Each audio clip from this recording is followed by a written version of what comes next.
Hello everybody, welcome back to Nottingham. It's day 4 of the European Touch Championship. I can tell you something, it's quite cold today, isn't it, Jordan? I hope I It is, put a yeah. jumper on. I don't know. I've put a long sleeve on. I don't know. Yeah, it is a little bit nippy this morning. Hopefully it picks up later because at the minute this isn't touch weather. What have you made of the action so far? Day 4 now, of course.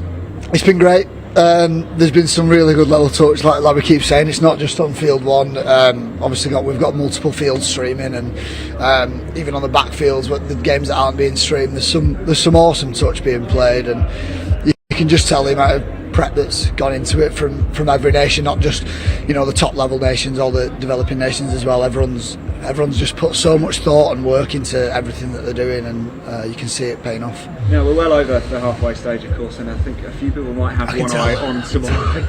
By the way, what a great job! If you missed it yesterday, Jordan Mel on commentary for the final game was an absolute corker. It was after the watershed, so we could say what we wanted. It wasn't after. The touch watershed. They tried. So I've got a question for you, because you've been in this situation before, England international as you are.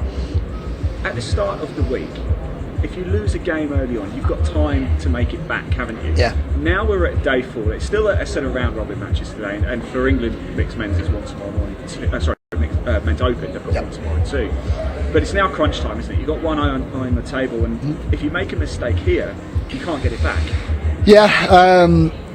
When you mentioned losing the game early on, a little thing came to mind of a current teammate of mine, an ex-England teammate of mine, James Robinson. He used to like to say, ride the roller coaster, and you have to. And it's 5 days. Like, I think it's a little bit different for the England Men's Opens, because previously, like we said, for 10 years they hadn't lost a game in Europe, so their roller coaster was relatively gentle. It was a nice flat. For much of a roller coaster. But now for them, they have to ride the roller coaster, and that goes for every single team here. You're gonna have days and performances where you're just not there, and that is, I wouldn't say it's nothing to do with you, but there's just things out of your control, and you've just got to ride those ups and downs. But like you said, you come to day 4 and 5. This is when the real preparation starts paying off. It's when those late night gym sessions pay off.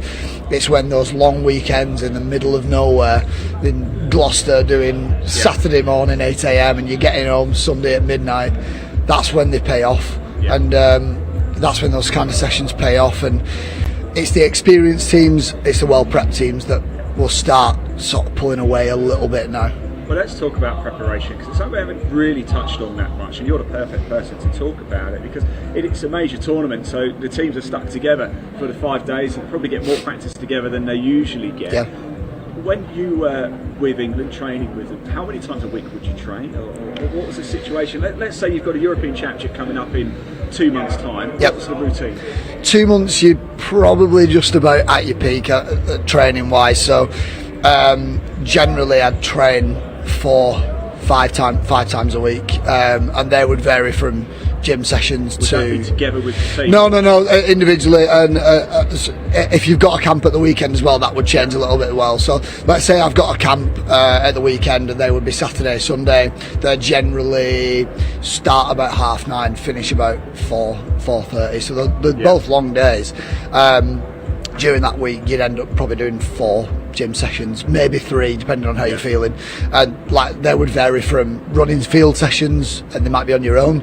There might be a session with your club, and prior to that, most people would do a gym session and then go straight to that training session. Like, it's an amateur sport, and you're trying to train like a semi-pro athlete, and you've got to fit it in when you can. And I would probably say, if I was 2 months out, maybe 10 weeks, 8 weeks, that 10 week to 6 week mark, you're probably sometimes you're doing 2 sessions a day, just trying to fit things in, and it'll vary on how you're feeling. You end up doing quite a bit of mobility just because you're trying to, and yoga just because you're trying to fit in the next session the day after. And all that. It's got to be quite hard, though, isn't it? Because one thing we've noticed, the pace of play is so fast, isn't it? Yep. But its communication is so vital. If you're not regularly getting together as a group, it's going to really harm you, isn't it? Yeah, and it's there's a lot of time you've got to pour into it, and especially when you're with England, it's it's nearly you look at your calendar over the summer, and if you're playing for your club and you're a coach of your club and you're playing for your region, for Northwest for example, you're training for England, you've probably got, and this is not an exaggeration, you've probably got one weekend free to yourself a month over the course of 4 months. So it's a lot, but when you get to this and it pays off Saturday afternoon and you win a trophy with your mates and you get a chance to go back to so England have got a few changing rooms, there's gazebos over there. No, you can't underestimate the feeling of being in the changing room with your teammates after you've won a trophy, after a year of hard work of training, after 5 days of hard touch. It's the best feeling in the world. You want to do it, don't you? Yeah. We must remember that as well. It's right, we're playing now. Not necessarily a hardship. You're missing this, aren't you? Yeah, I just got goosebumps then. I just got goosebumps then. Come back and play again? I think there's a few. Yeah, there was a few games today this week where I've just thought, God, I'd love to be out there with my mates. And the highlight. I haven't seen this man, by the way. He's up here on the balcony, jumping up and down. You've heard his voice on commentary as well. Should leave that camera on today, and I'll stand here when somebody's on. But yeah, I think obvious highlights over the week: England-Ireland men's opens on Field 1 the other day. We had England-Wales mixed open yesterday morning. We had England mixed 30s yesterday afternoon. We had a couple of my teammates playing there, and there was only those games where I thought, I wish I was out there. But we'll see next year. I don't know what division or grade I'll look at playing, and I think I've always thought I'd like to finish my international career in Opens at a World Cup, and then I'll just see what happens after that. So we'll see. Well, we've got a lot of action coming up, as we always do. 12 games once again here on Field 1. The action, it's going to be the men's open round robin.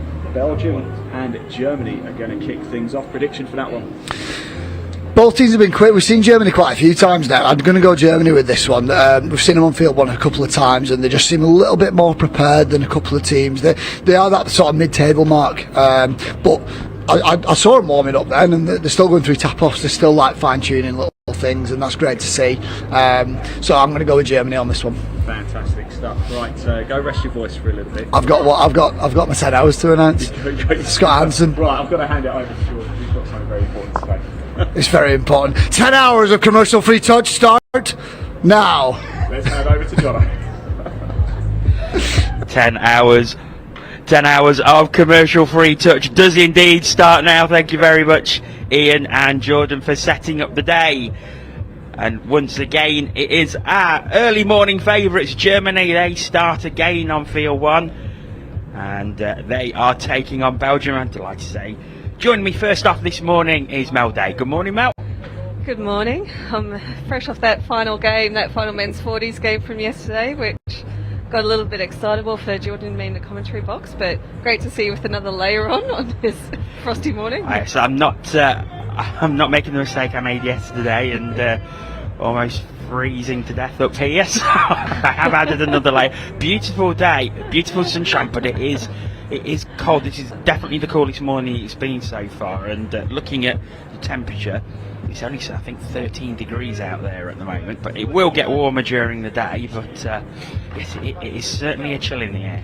Yeah, I was walking to the commentary box this morning and looking at the fields, and there is a bit of a layer of dew still on the field. So yeah, these two men's open teams, local rivals Belgium and Germany, they'll have to be just a bit careful with their handling first thing this morning. They certainly will. And we saw that yesterday in the opening game. There was a few handling errors, and we did wonder, is there perhaps a layer of dew on the ground? But you've got to say the pitch still looks in fabulous condition as we start day 4. Yeah, it was raining a little bit this morning. I think Field 1 needed that little bit of rain, but just glorious conditions. You can see on the stream, it just looks fabulous out there, and even better in real life. Yeah, it certainly does. And we've said it several times over the week, but the ground staff here have done an absolutely fantastic job tending all the pitches out here. Yeah, they're fantastic. They're everywhere around, and the camera crews, everything like that. The support staff at this event have just been incredible. And all this ad-free touch we're ready to roll. But I was talking to the comms guys this morning, and apparently, something like into the tens of thousands of streams that we're getting on the event so far. So we probably should have thrown a few ads in. I might throw a personal ad in at some point, if that's okay. Yeah, sponsorship opportunities are available. Absolutely. And I've seen the chat bots get into the YouTube comments every now and then. I guarantee for those at home, it's not me. Not me. Those chat bots. Yeah, we'll gloss over that one, but thousands of views on the stream over the week, which is fantastic. Thank you to all you at home who are tuning in and watching the coverage we've got from Nottingham this week. Let's have a look at this men's open. So Germany currently in 6th place, Belgium in 7th in the table. So this is really a game about placing, isn't it? Yeah, it really is, and confidence going into those playoff games tomorrow. Obviously, predominantly today is the last game of round robin games for a lot of teams, so these two teams are going to be raring to go to optimise their placements going into tomorrow. Because they played each other in the very opening game here on Field 1 way back on Tuesday. It seems a long time ago now, and Germany winning that one 7-1. And we said it before for the Belgian women's team, didn't we? That they're just going to be looking for improvements that they can make throughout the week, and this is the same for this Belgian men's team as well. 100%. If we see the improvements that a lot of teams have made over the few days, this is going to be a cracker, and they have the opportunity to tie it up with Germany on the table if they get up this game. So they'll be feeling very motivated. So you see the tables that are scrolling through from all the competitions that are taking place today. Some very, very important games today with the finals tomorrow. So there'll be some nervous teams out there as it's a performance that could lead to a semi-final, and if they're not on form, they could be dropping into the playoffs. So it is a huge day. No, huge. And men's open kicking us off this morning. Obviously, Belgium and Germany on field 1. I think we've got some excellent games on some of the outside fields as well. Yeah, France-England on field 2. That's another massive game. Yeah, that's going to be huge. Well, we'll try and get the boys to check in with their halftime scores, I'm sure, to let people on the best of the streams, the live stream commentary stream, know what the scores are from around the grounds. Yes, we certainly will, and because in the context of the competition, that is a really, really big game. Especially whoever wins that is going to give them a massive confidence boost going into tomorrow. Yeah, 100%. Bragging rights is one thing, but yeah, confidence going into those semi-finals, and those semis are going to be absolutely massive. Yeah, we will look forward to them. We will have one of the semi-finals here on pitch 1 tomorrow. Whoever finishes second and third in the table, that will be on this pitch, and then of course we will have the final at 6 o'clock tomorrow evening, which will be the final game of the tournament. And there seems to be a real buzz about now, because we know we're near the end of the competition, but there's going to be 3 huge finals on this pitch at the end tomorrow. Oh, we can't wait. Everyone is absolutely buzzing, and the whole of the live stream, if you look at the live stream schedule for tomorrow, especially on field 1, just finals aplenty. Semi-finals, finals, medal matches on all the streamed fields. It's going to be a great day of touch. And we have got a quarter-final coming up later on as well in the men's 40s, I think.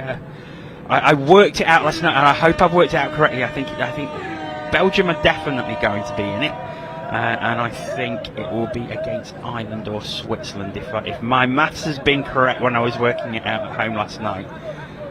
But we are underway. This one, it's Belgium with a fast start. And it's straight in. Oh, talking about starting off with confidence. Those drives going into the German line. These boys were absolutely steaming. You can see the strike dump coming in here. Great pace, 10 metres out, scoop from half. The whole hitting. Absolutely cracking score to kick us off. What a start for Belgium. That's exactly the start that they would have wanted, and you could see the joy on the sub box in front of us as that ball went over. That is a huge boost for them in this game. So they've already matched their scores from the opening game against Germany, as Germany go through now, but the touch was made. Or was it? Yep, Yes, touch it was made. We've got a grandstand full of Belgium supporters right in front of us, right near the player boxes, and the defenders holding strong. Very good defence. Number 5 from Belgium, Jasper Kalawarts. Just great D. Watching that switch, and here he is driving up the box. Fantastic work. Scoring tries is one thing, but making them count by defending that next tap off, that's what it's all about. And it's Belgium who driving really well once again. Oh. Back to 7 metre, unfortunately.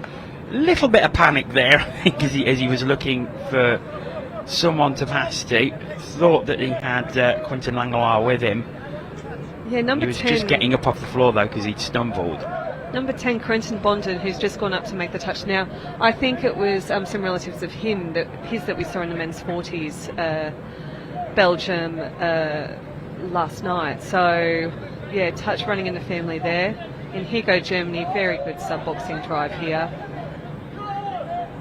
Here's Germany. Fought down already at the 7 metre.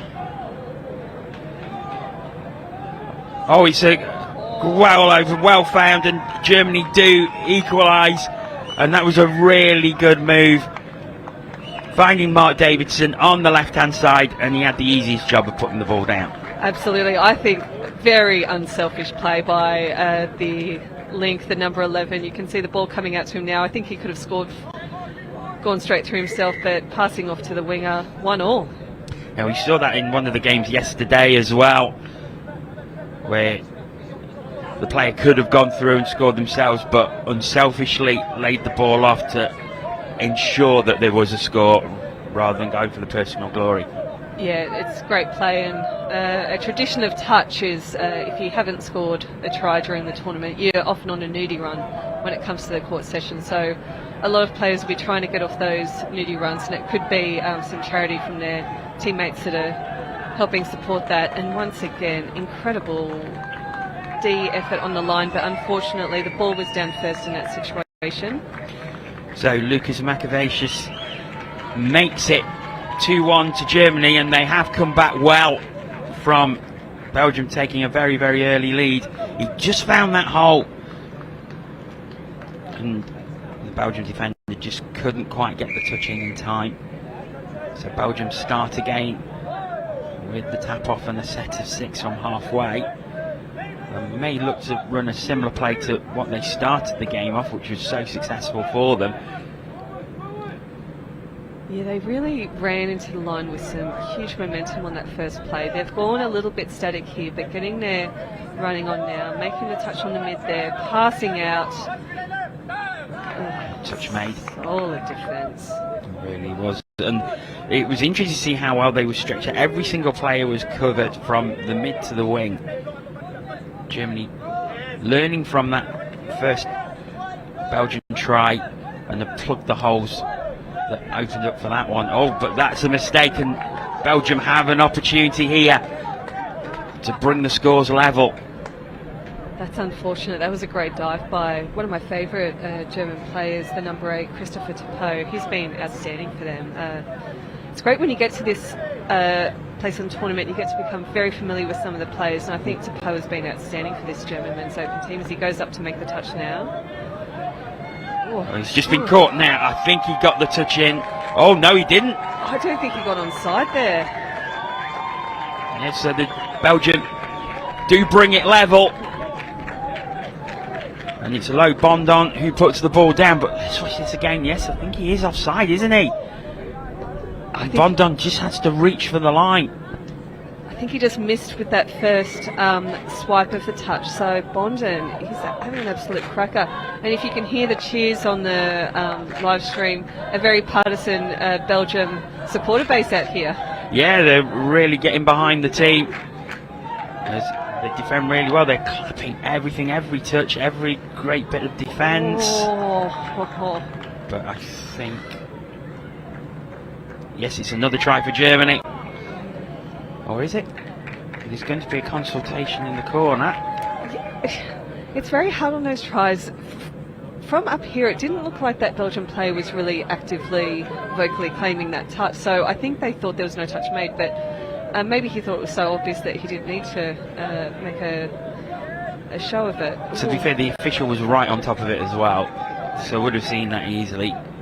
And the consultation between officials says no try, but an error has given Germany another great chance. This is dangerous for Belgium. Germany have been so strong in their attack, and we can see them subbing off now and bringing on their key attacking players. They've burnt a couple of touches over on that far wing, but here they are bringing it back to the middle for an attack here. Going for a middle play, those two middle players taking the touch, but unfortunately a forward pass in there. Belgium have the ball back. They're very deep in their own half as wind blows across the Highfield Sports Complex here. Probably a little warmer out on the field as it's bathed in sunshine. Here on the commentary balcony, not so much. But it's a great drive by Belgium. He comes out to the right hand side. I don't think that was played from the correct position. No, I think you're right, but yeah. Loic Bonden, number 4 as well. The two Bonden brothers, they're just on fire for this Belgian team. And Germany using the sub box well. Very effective drive themselves as they work it towards the left hand side, back in the middle now. Down it goes over to the right hand side. That's a fantastic try. Oh, fabulous try. You can see the celebrations from the German players there, and well deserved. This was just brilliant. Nice strike down, quick pass, and then just through the hands. Nice little pass there to finish it off. And the number 13, Florian Ttiu, he really liked that one. Yeah, it was Jörg Schlossmacher who put the ball down, but just a beautiful flowing move across the line there. And Schlossmacher had the easiest of jobs to put the ball down. So Germany lead again 3-2, and it's been a great start to the day here. Oh, when you look at, you mentioned their scoreline of their first meeting. I think you said 7-1 to Germany, yeah. 7-1, so Belgium definitely in this. And it shows that what we've been saying about teams wanting to make improvements through they're here to develop, they're here to learn. And this is a prime example of it.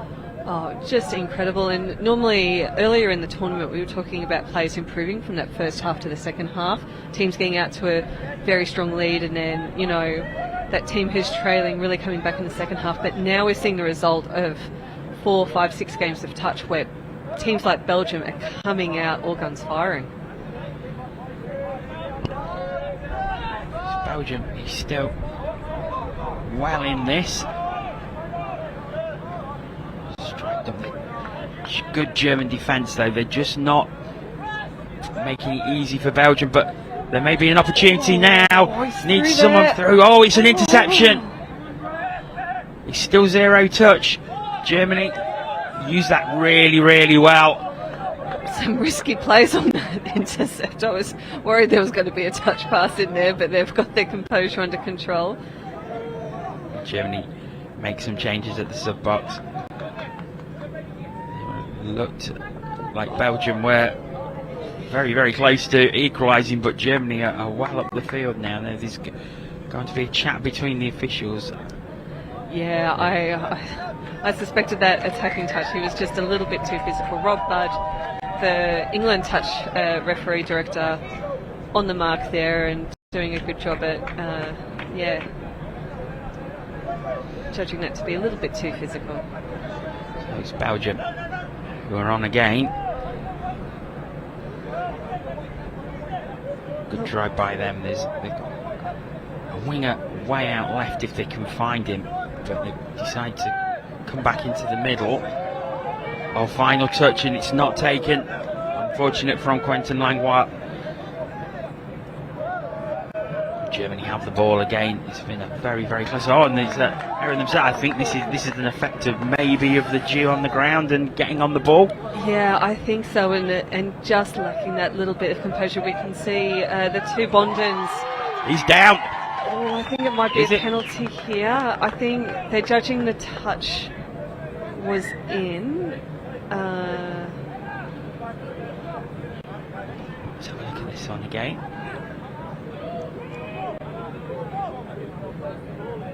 Bonden goes in. I think the number 2 was definitely offside, but that touching player who's come across in some excellent cover D, he did make it back. So just the penalty. So fresh 6. So still a good opportunity for Belgium here. They're working it to the left-hand side. Oh, but the strike doesn't work. But I think it is another penalty. So 2 penalties on the line now. A third will have a player excluded. So Belgium really want to hold it for this set of 6. Just take your time, try and get this other penalty, because strategically that could do them wonders. Oh. So Nicholas de Klerk, I think it was the right thing, because he thought if I grab this ball he's through and down, but just couldn't keep hold of it. No, very tough. They really needed to hold that ball, because the referees were clearly watching Germany for not moving up, and when the referees are onto that, sometimes you can, get another penalty out from the defenders not moving up. But here go Germany, but unfortunately I think there's an infringement in this roll ball and over the mark there. The support that the Belgians are getting, I think it's one of their. I'm pretty sure it's one of their other teams here who clearly haven't got a game to start off with, and they're giving them fantastic support from the bleachers down here. It's really great to see. Yeah, they're cheering everything. Belgium, like relatively a smaller European country, but the depth of touch in Belgium is incredible. We've seen their women's team, we've got their mixed team on now. They've got great depth in their country. It's fantastic to see the support that they're getting out here on field 1. It certainly is, as Germany have the ball again. It's flown this game, 13 minutes gone already. Germany lead 3-2 in what has been a really good close game so far. This is a good drive by Germany. Working it back into the middle. That's a partner they've got, number 2, Mike Moller. He makes some very good yards on this far wing as they go through now, but I think the touch might be in there from Belgium. Yes, it is. It was a good run in by Makavicius again. Actually, I think... Oh, is he giving it? I think he's giving it. Yes, he has. Good honesty by the Belgian player. I think he initially thought that he'd made that touch, but then called that he hadn't made a touch. So important in a game of touch, and 4-2. 4-2 Germany lead. So work for Belgium to do now, and Germany will be breathing a sigh of relief that they've got that little bit of a cushion. Yeah, Belgium have really been putting them under pressure, especially these. I assume they're brothers here, the Bonden brothers, number 4 and number 10. They've been exceptional in attack. You can see them in the mids here, guiding play, structuring an attack, pulling the German defence out. Nice little quickie play on the inside, and he's straight through. It's a great play. Belgium coming straight back and getting it within one and keeping that pressure on Germany. It's a great performance by the Belgians.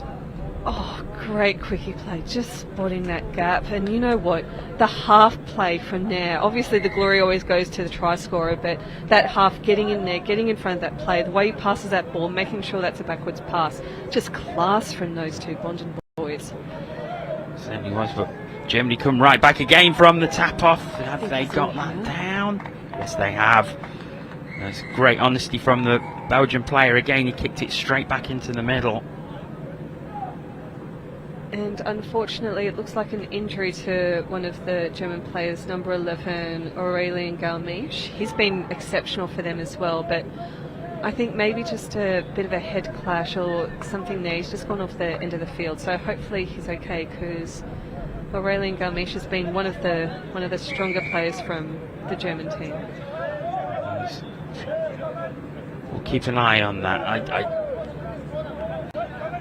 don't know whether it's head, maybe shoulder, the way he's going off, but he's walking over to the sub box. Good touch by Germany.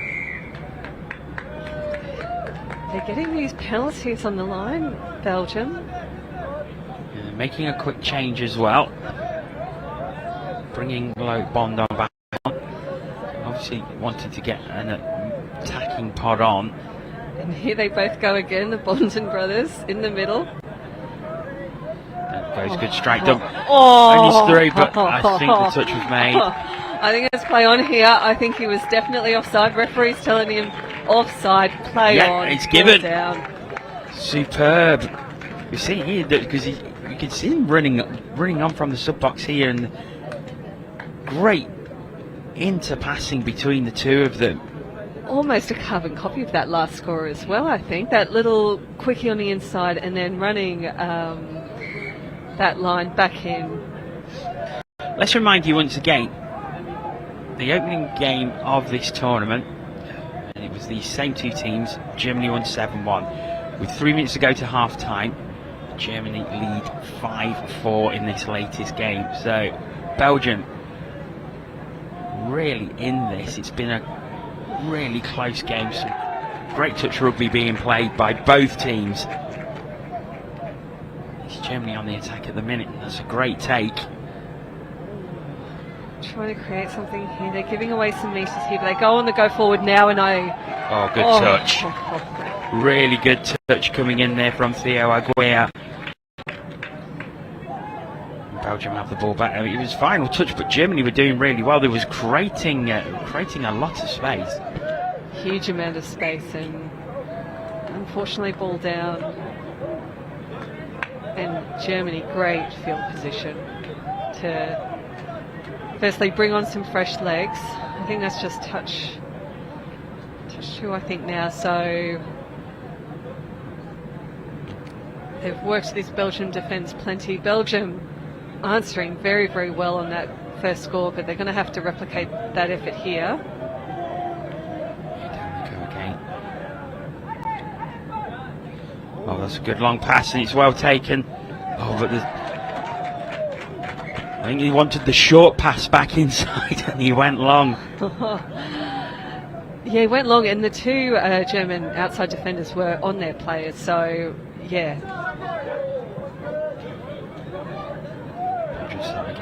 Up to halfway. 90 seconds remaining in the half. Final touch though. Here they go again. Well defended by Germany. Really well defended. Now look to make a change as we go towards the final minute of the half. Oh, the pace. It has been a very fast-paced game. Both teams. Yeah, Mike Muller, the number 2, he's just subbed off now. I think his yarding has been exceptional for this German team. He's created so much momentum as they scoop from half, targeting that outside wing.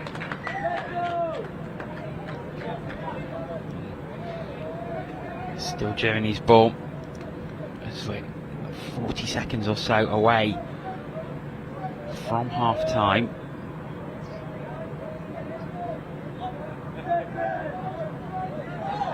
Oh, the hole has opened up and Germany get the score. Paul Robin going through, finding the gap, and Germany have a 2-point advantage once again. And he had acres of space straight through. Unlucky just on half time for the Belgium team. And there is the buzzer, the touch is made. So 6-4 Germany lead at half time. A really great half that was. Great half of touch, and I think both teams are actually going to be pretty happy with that half of touch. Germany will just be ruining a few penalties on their line. I think they really have to look at their discipline on the line, because I think when we reflect back on that half, I think the vast majority of those Belgium scores have been through repeat sets and those penalties on the line. And Germany, the ball skills have just been slick and really strong hole hitting. But I'm going to go out on a limb. I think for Belgium, I think this is the most amount of tries that they've scored in a Euros game. They scored 4 against Wales on Wednesday in a 10-4 loss. I will just scroll through the results.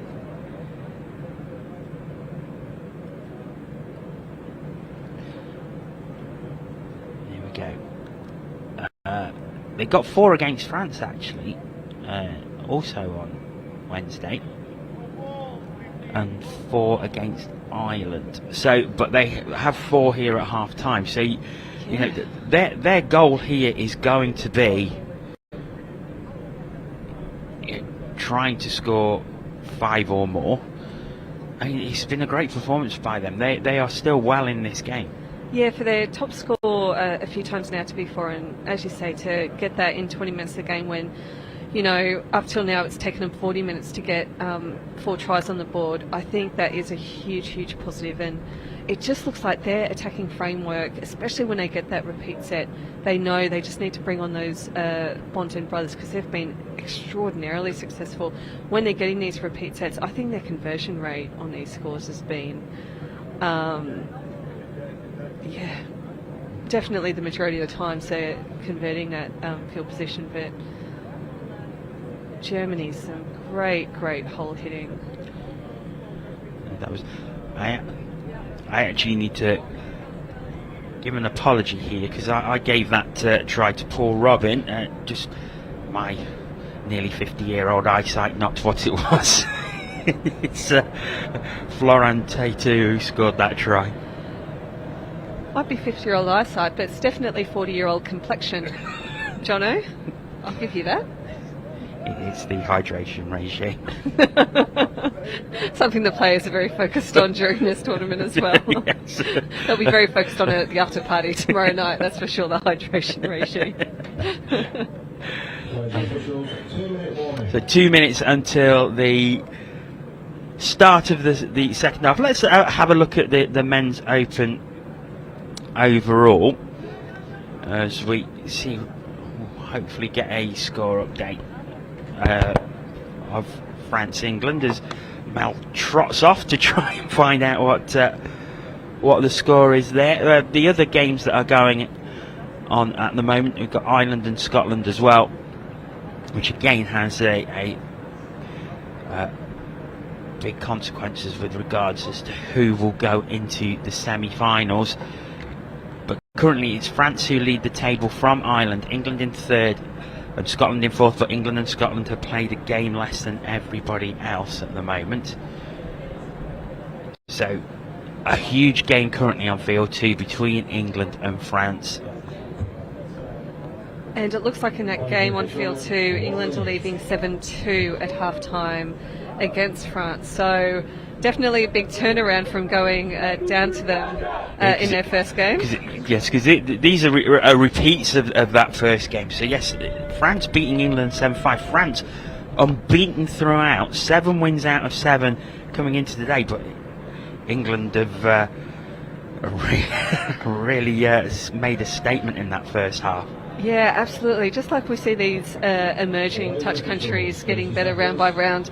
Unfortunately for some other teams, the European touch powerhouses like England appear to be getting better and better. I think England were very scratchy in that first game against France, and I think we've seen, especially on field 1 yesterday, they're just going to that next level and definitely getting a lot more slick.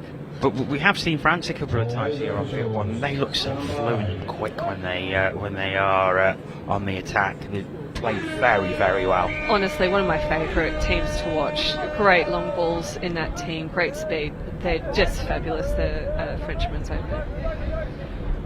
So it's Germany who start again.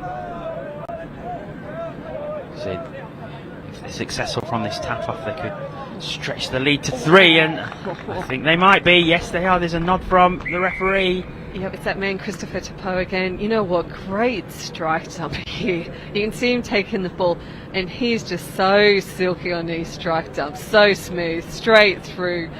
no interruption in his momentum, and yeah, ball down. Even got a little slam dunk there on the line. Yeah. Very LeBron James. A horizontal LeBron James. Belgium start again now. Their goal here is definitely going to be getting another score, because that will then represent their highest try tally in a game, and they might get it here. I think the touch may have been made. Or is it? I'll say yes, it is. Listen to the cheers. Oh, these boys are stoked as well.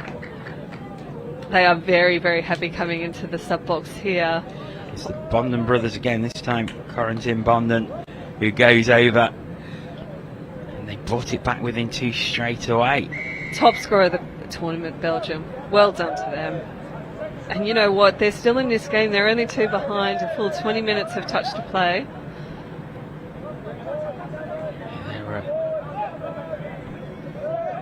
Germany at the 7 though, and there's space out on the right. They take the touch though.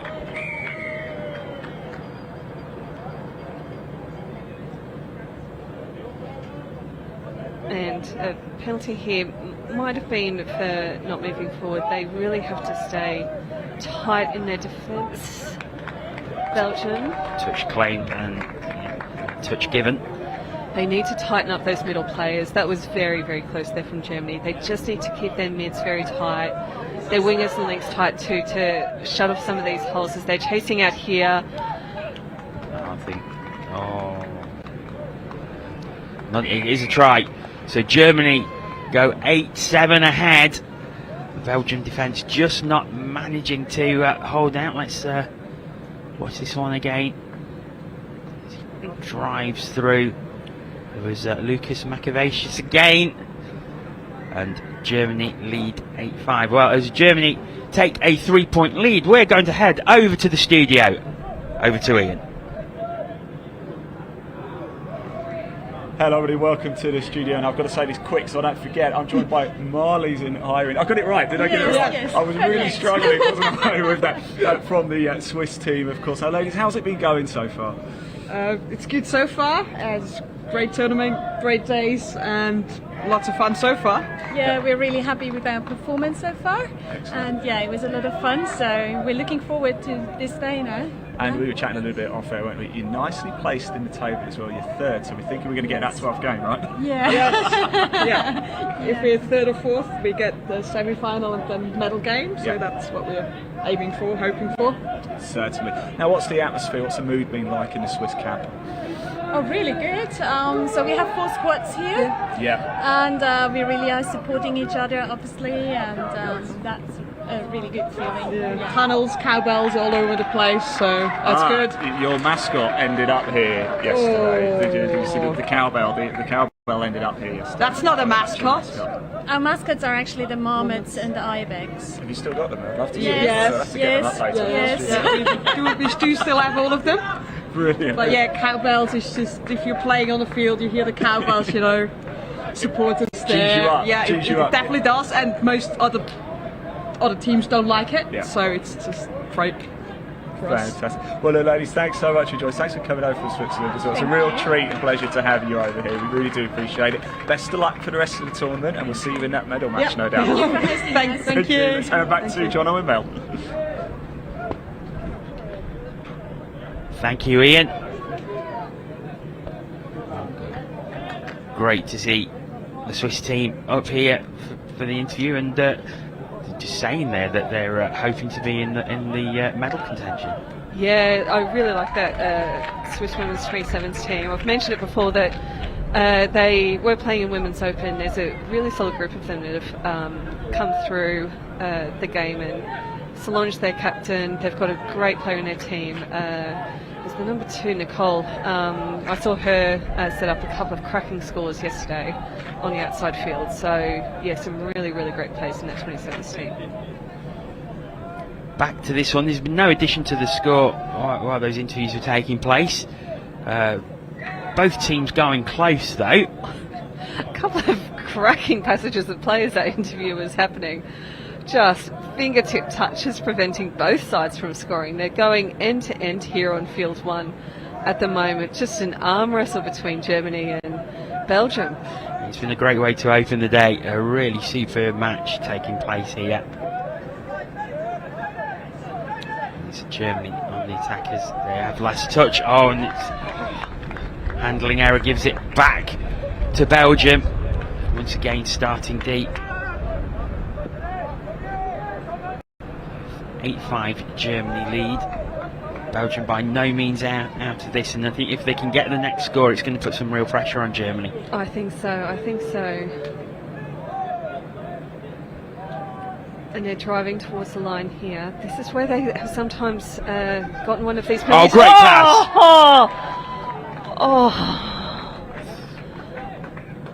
Touch was made. Great covering there. Oh, Francois Morin, he was so close there. Oh, just incredible play, but correct call by the referees. You could see the touch was just there. Fantastic covering. It was Mark Davison of Germany who came flying across to make the touch, and it looked like he had so much time to put the ball down, but great covering defence. Oh, I thought they were absolutely through. I was calling the try very early there, but I underestimated the incredible German defence. They're getting twisted into pretzels today, are they? Certainly aren't. Stein quality defence by Germany today as they take off from half. Little switch happening, throwing it outside, but Belgium are all over it here. Oh, fantastic Belgian defence, sorry. You know what's awesome? They're getting supported by two Belgian teams are here this morning. Those Belgian teams, they obviously don't have a game straight after this one, so they've come down at 8:45 this morning to show their support on field one, which is awesome to see. It really is. And they've been incredibly vocal, incredibly loud, real great support for the Belgian team.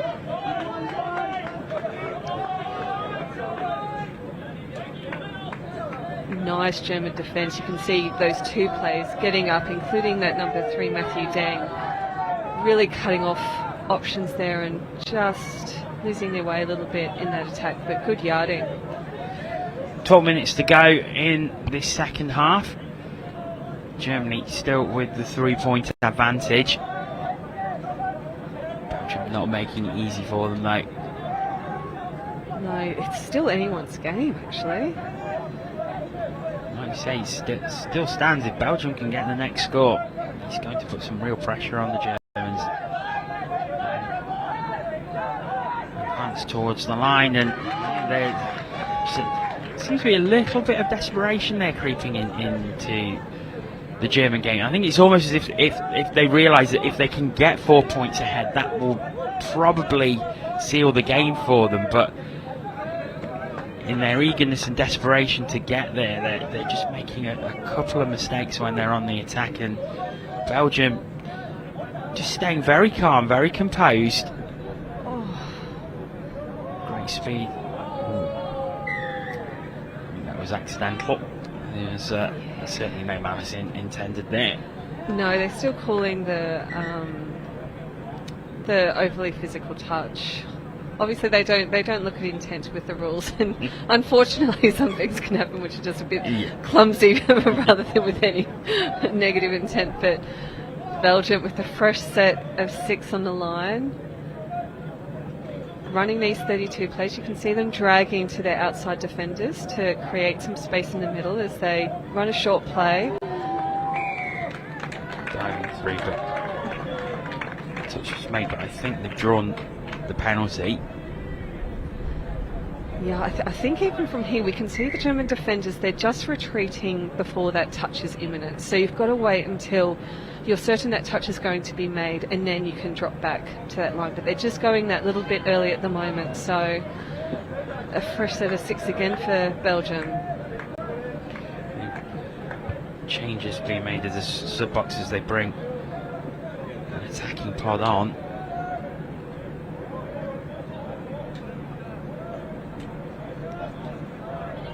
Jasper Callerwart's picking up from half, feeding that quickie play, but ball just going down, unfortunately. It's Bram Proust tapping the ball down, and that gives possession back to Germany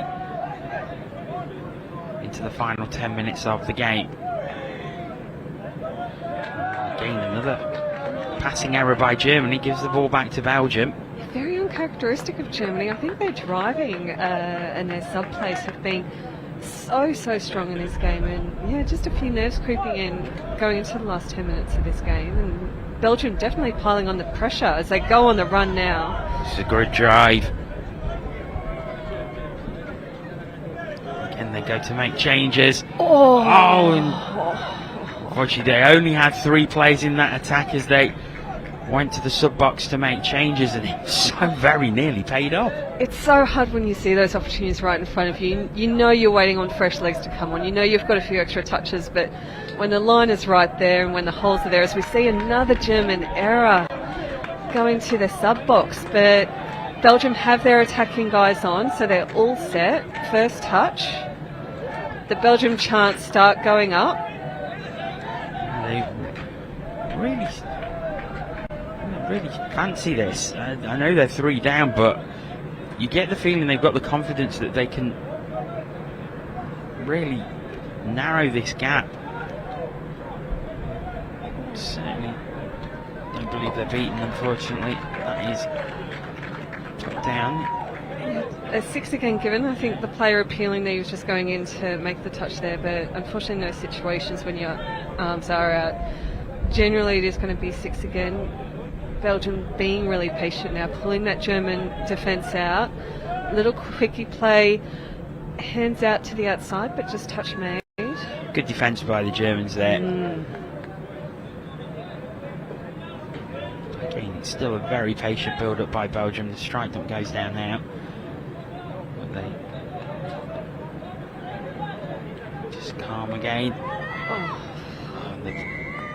Layoff. Have they drawn another? Yes, they've drawn another set of 6 by the looks of it. Not moving up off the line, but you know what? This German defence, it just looks solid, like a well-oiled, I was going to say well-oiled machine, but a well-oiled Mercedes-Benz. C-class, just very strong. You can see how tight they are in the middle. Germany are trying to go through the middle, and there is just no space at all between these defenders.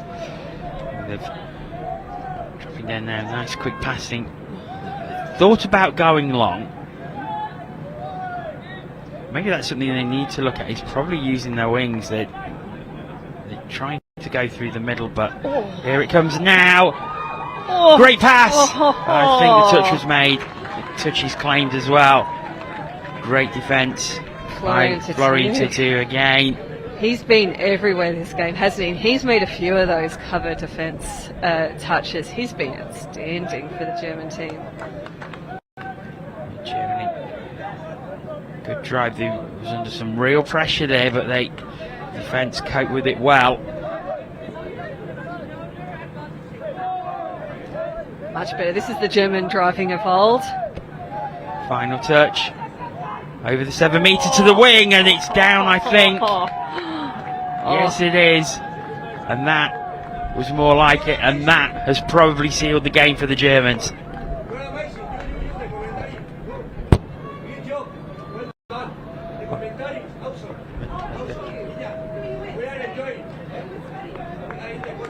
So it's 9-5 that Germany lead.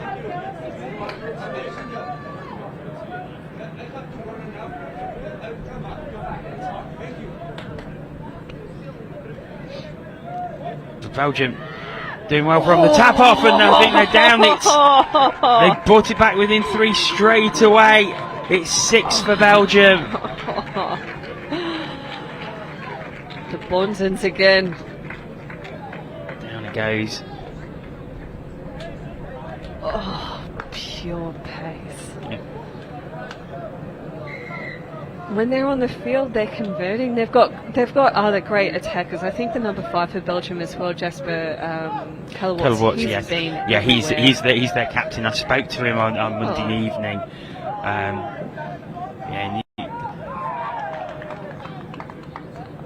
I had to have 4 attempts at getting his name right while he was there, but it was Callewaerts. It's how it is pronounced. they were delighted to be here. And Great. You know what's great is, like, Jasper Calavorts, he's just stood out to me. He stood out to you. We've said his name a lot during this game, and the fact that he is captain, it's just not surprising, because just watching the game you can see the presence and the leadership that he's providing this team. And yeah, to find out he's captain, I'm not surprised. He's just been incredible as he runs onto the field now, getting this ball. oh, that's an unfortunate handling error, and that's going to give Germany a set of 6. They're already in the Belgian half.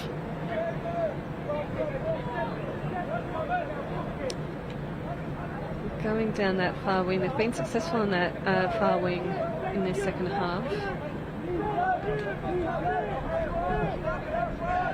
Down at the 7, and now this space on the left hand side, they're going to use it, and they use it effectively. Germany score again, and they're just pulling away now, but it's taken them a very, very long time to do it.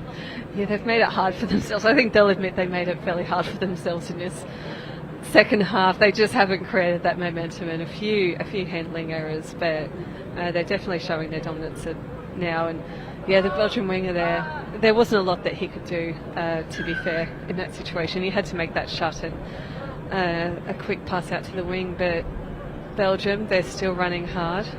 I think they've still got another try up their sleeve with 3 minutes on the clock. It's all about the wins you can take from a game, and the fact they've scored 6, they're looking for more. And that was, you know what, they're just trying everything, aren't they? And they're giving everything right to the end of the game. They know they're probably going to lose this game, but they're still trying to get more scores on the board. 6 they got, they're looking for a 7th. And as I say, the quick wins they'll take, the fact that they managed to score 6 in a game, probably more if they can be successful here, that just shows a massive improvement. Yeah, it's a great game to watch. Huge improvement. 6 scores, potentially a 7th with a repeat set. But this game just looks like there's a great spirit and a great feel to this game across both teams. It looks like they're really enjoying their time out there. Yes, you're absolutely right. They do. It's been played hard. They've both really played to win, but it has been played in a great spirit as well. Final touch.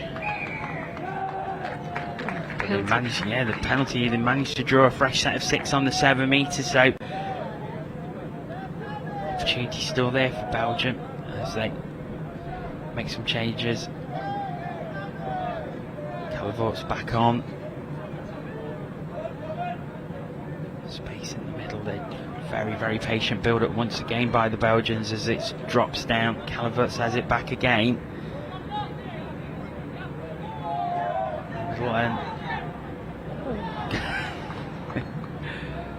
I think he confused himself there. So Germany have the ball back. We're into the final minute.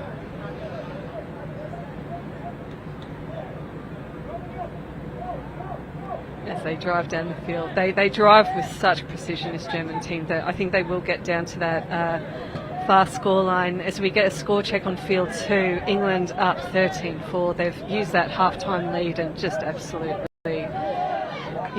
asserted some dominance over that French team. That blows this men's open at the top wide open as Germany go through again. Oh, great interception. Great interception by Calavorts. Calavorts, we've talked about him being a leader on this team, and just a try-saving intercept to close out the game. What a finish. And what a great game that's been. Superb entertainment to open day 4 here on field 1. It finishes Germany 11, Belgium 6, but I think the story of this game is the performance of Belgium, scoring 6 tries and the improvement they made from the opening game on Tuesday, and they'll be delighted with that performance. Yeah, the spirit in their sub box that whole game, the support they were getting from their supporters who were getting lined up on field one now to clap them off. Yeah, massive improvement, and just high level quality touch that I loved watching that game. I'm sure all the viewers just loved watching that game as well. Yeah, what a great way to open. Well, Mel, you've got to pop over to the studio with Ian, so we'll be joining you again in a second. Just time to let you know that the next game here on Field 1 is the men's 45 round robin clash. Switzerland taking on Portugal. That's coming up very soon. But for now, we are going to hand over to the studio. And Ian.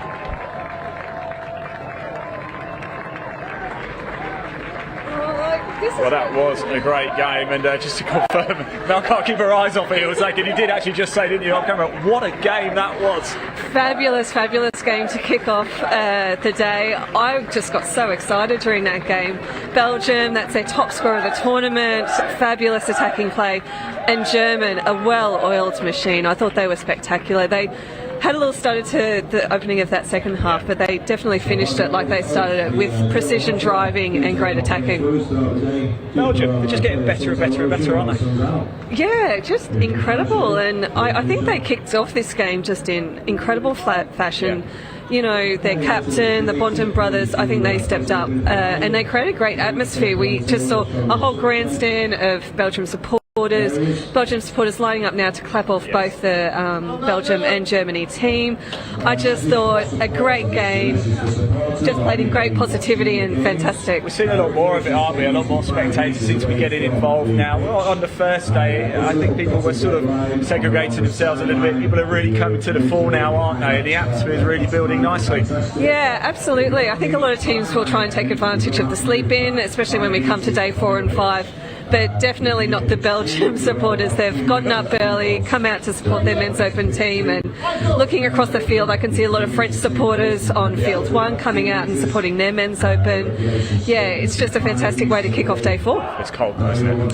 Oh, it's cold up here. I know the sun's shining, but it really is quite cold. Right, 2-minute warning for the next game. The men's 45 round robin match of Switzerland and Portugal. I think it's going to be Jono and Jordan this time, so let's hand over to the comms box.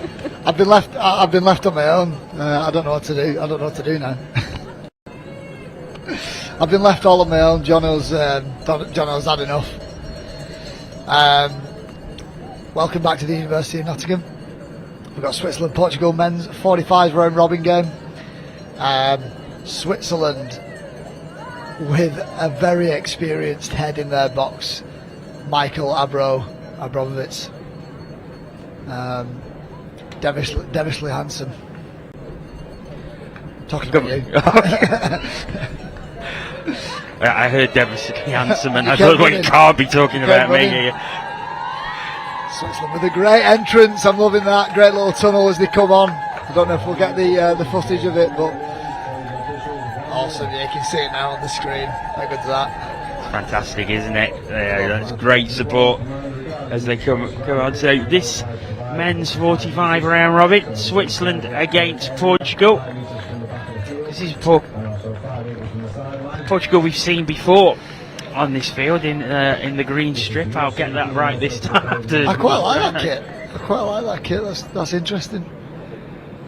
So, you know always nice when of the Switzerland kit as well.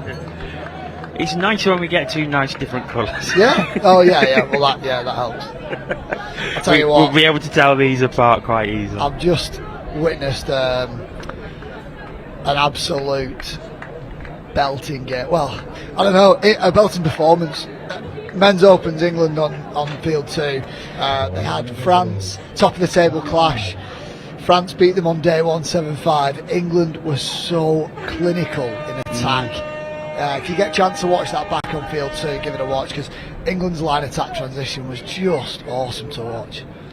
Yeah, and as this game starts, we'll just quickly talk about that one, because it was such an important game in the context of that men's open competition, and it's blown it wide open yet again. Yeah, I mean, I wouldn't say I expected that that margin of victory. I expected England to win, and I thought they would come out and be a little bit ruthless. The way in which they did it, I think they'll be disappointed to concede 5. Knowing the defence coach Jeff Bimson, I think he'll be disappointed that they conceded 5 scores. But flip side, their attack coach Martin Wright, I think they got in touch there.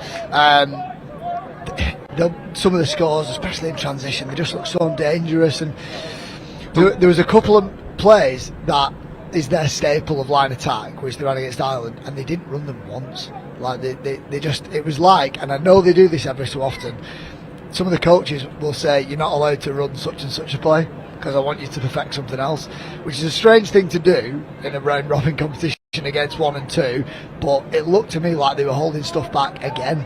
I think England are going to be in the final now for me. I think they're just getting better and better, and whoever they play is in for a tough afternoon, unless, like we said the other day, Ireland are holding stuff back. But yeah, great performance. Yeah, I think that men's open competition, you're looking probably term 1 of Ireland, France or England for that. Yeah, I think that's your top 3. Scotland have been strong and they've put in a couple of good performances, but they just don't seem to be able to stick with those top 3 sides for the whole 40 minutes at the minute.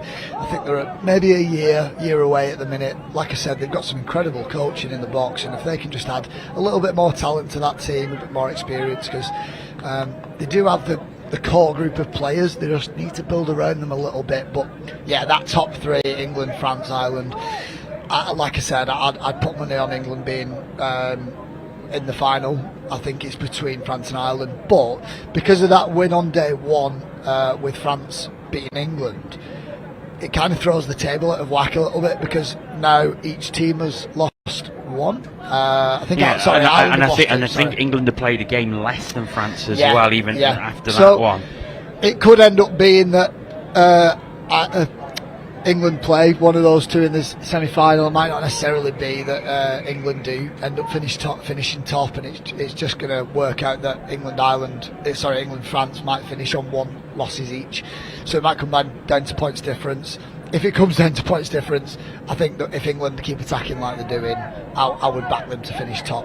And then it's going to be 2v3. I think France would probably play Ireland in the semi. So that table that's live at the minute on the FIT website, once that's up to date, we'll get a good clear view of how we're looking for tomorrow. Portugal just diving through there, but the touch was made. Yeah. We'll just quickly wrap this up about the men's open. So France have played 9, won 9. Well, they played 10, won 9, lost 1 now, because as I say, the table's not been updated. England played 9, won 8, lost 1. But I think England have got the superior points difference. Going into the game this morning, they'd only conceded 18 tries. Wow. So that'll be to 23. So superior points difference, and that I think makes them favourites to probably finish top. Yeah, I think that'll work out quite well for them, and then they'll probably play Scotland in the semi-final, which would mean Ireland, France in the semi. And Ireland, France will be on this pitch as well. And I'd prefer that game. I think that'll be a cracker. They played each other, I think it was Wednesday afternoon, quite late on, and I think France won by 2. 2 in the end. And it was only by 2 because there was a last, like, on the hooter, Ireland were forcing it and France got an interception. So I would probably say that, France probably had that 1 score lead, and really good game. So if you get a chance, watch that one on Saturday. There's a lot to look forward to tomorrow. Great play through. Awesome, and he's down. James Vertonghen goes straight through, and that comes from great transition, really good subbing, hard driving. When you're going that hard at the defence, a couple of gaps that might open like that, and Portugal just couldn't stick with them for that long. Good yards. Yeah, last night I was updating the team sheets for today, and I had a quick look at Saturday, and there's so many big matches on this pitch tomorrow. We talked about it this morning. Like that, this is it's turning up a little bit now. Like, I had a look through the fixtures this morning, and you start seeing the word final on a few of them. You start seeing, quarter-finals. They start changing from round robin games to quarters, semi-finals, and they start today. I think there is a couple after this game. We've got quarter-finals in. I think it's the men's 40s coming up today. Things are starting to heat up a little bit now. You're going to start seeing a little bit more tension in the box, a little bit more tension on the field, and it's because the games matter more now. You spent 4 days putting yourself in the right position to achieve what you want to achieve, and then now it's crunch time. Now the plays mean more. Now the scores mean a lot more.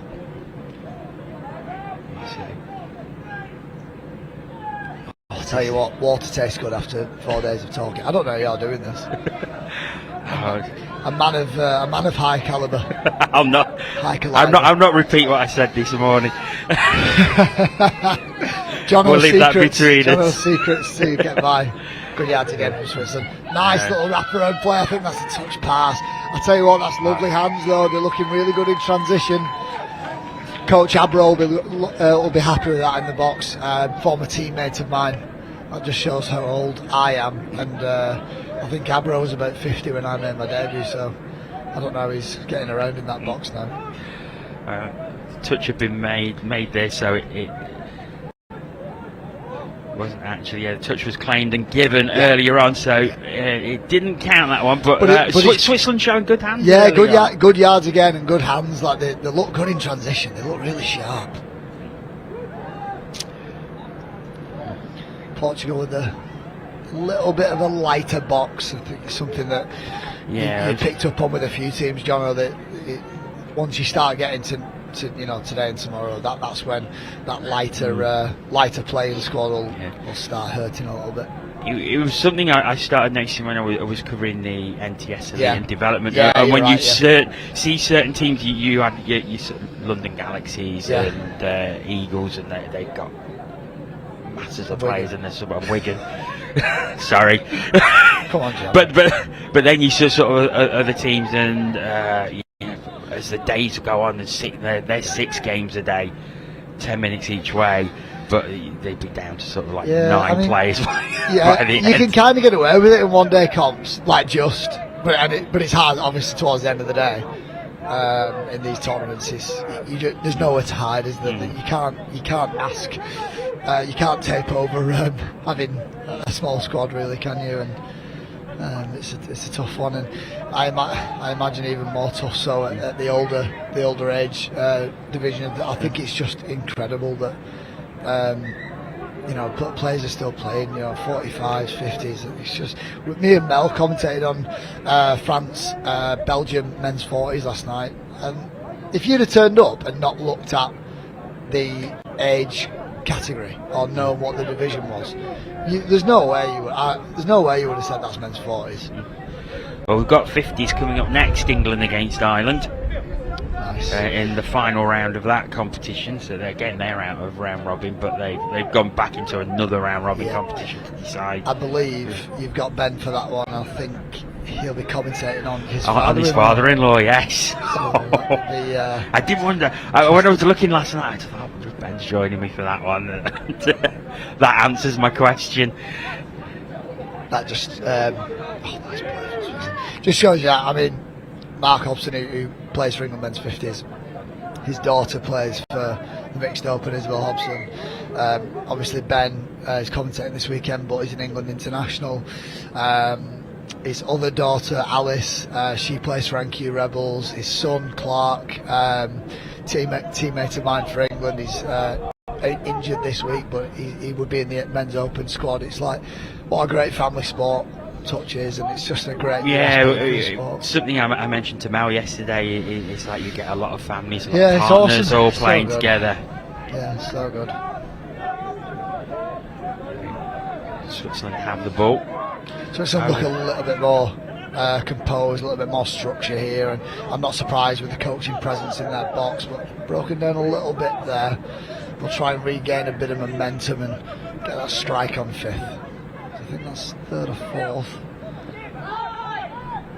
Got the way down to the 7th. They've got a bit of space on the left. Back in. Nice. The channel opens up, and that's a great score. Yeah, lovely quick passing there.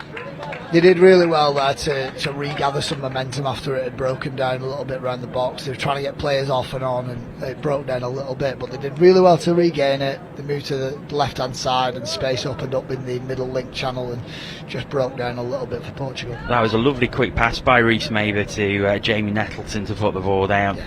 It really just completely opened up the Portuguese defence, and there was the space to score the try. So Switzerland lead 2-0 here. Portugal Good yards forward. And we saw this Portuguese team earlier in the week, and they scored a few tries, and you could see the joy they took from just putting the ball down. It was really like arms in the air and really enjoying it. I need to see that. And they're at the 7 metre here. Wings open. Oh, back to one. But Switzerland here, they're defending in a little pocket defence, something we've seen from quite a few teams over the past 4 days, and they might go into it now. We'll see which middles go up. And so if you see number 2, Matt Friend, he'll sit back in a pocket middle position. His one middle will go nice and high, and his link next to him will go nice and high as well. That just protects him and allows him to put a little bit of pressure on, which he's doing now. Now he can drop back, get right under his middle. Good little switch, but Switzerland have got that covered, and they look really, really structured, really organised in defence, the Switzerland. They'll go into that pocket again, something Abro would have implemented, and it's really shutting Portugal down. Go for that 32 short, but because that pocket middle is ready, Matt Friend can kind of sit back, get under his touching middle, and just save on the next play, and he knows his link's going to be there as well. So look, see, they go nice and high, and that's a turnover. That's great line defence from Switzerland. So Switzerland really start deep. Got a nice structure to their subbing as well. You'll notice the link then screaming for the ball on a lead line, and it just holds up Portugal a little bit as the Switzerland players are getting off, and as they come on here, it's broken down a touch and he's gone over the mark. Something is a little bit of a coach killer. Just get it down, and you'll hear that quite a bit. Just get that ball down. Your strike players are coming on. They're coming into half. They want to pick up on fifth. Get that ball down for them. There's no point trying to get a few extra yards because you're going to get them on the next play. Portugal start again. Move over to their sub box. Just looking at it, have they got? I think they have got a full change. Just. Yeah. It's 12 players. I wouldn't be surprised though that if the wings don't come off. I haven't noticed yet. I would guess that you would keep probably your far winger on all game for the whole tournament, and that's a big ask. But they might change them around a little bit every game. But I think it's Dante Storti. He's on the winger closest to us, number 14. I wouldn't be surprised that he's staying on, and it's the 4 middle players, so 2 middles, 2 links. I think they'd be the players that you would focus your subbing on a little bit more. Not saying that wing. Oh, that's a nice score. Given the touch. Not saying that wing is an easy position, but it's just because there's a lot more running at link and middle. Wing is a lot more about reading the plays as it's coming towards you, so you can afford to slow down a little bit. I think it's something we talked about earlier in the week about how far some of these players run, and we're looking probably 2 to 3 kilometres a game. Yeah. And you do that 3 games a day. Yeah. It's it's some miles you're putting in there. Yeah. So with the 5 normally Euros is 4 days. It's World Cup that's 5 days. So that's why they've gone to 5 this year to get us in that mindset that international tournaments are 5 days, instead of getting to a World Cup and thinking, oh God, there's one more day of this. Like the idea is 2024 will be used to 5-day tournaments. So I would say for a lot of players who Good yards again. Good dive. Good Down he finish. goes. Troy Cameron diving through in the corner. So nice. And again, it's come from that transition. So you see they're just driving in hard on fourth, and then they'll pick up on fifth. A little bit of a hammer from the side. Points at him, calls him offside. Tips my winger. Beautiful dive in the corner. Yeah, just going back to the 5-day setup. So it'll be today. That'll be the toughest day, because finals day, championship Saturday tomorrow, you can get through that day on adrenaline, emotion, a lot of painkillers, a lot of strapping. There'll be a lot of codeine knocking about tomorrow. People be eating them down like Skittles tomorrow. Great hands. Oh, that's a shame. But today, because there's still a few round robin games to go, and you might be playing a few teams that probably aren't challenging as much, but you still played 3 days previously. This day might be a little bit tough on the legs for some people, especially if you've not done it before. Yeah, just going back to what you said about the Euros normally being 4 days. Since you said that, I'm trying to work out in my mind how you would manage to pack that schedule here into 4 days. Would you be looking at longer days or more pitches? Or? Yeah, so it was 2018 was here as well, and with the same amount of pitches. I think a couple of the divisions might be a little bit lighter this year. But yeah, then I can't remember off the top of my head. I feel like we might have had a day where we played at least 3 or 4 in a day. And they were tough days, and it's just about managing yourself. Good yards again. Yeah, it's just about managing your time on the field and managing yourself off the field.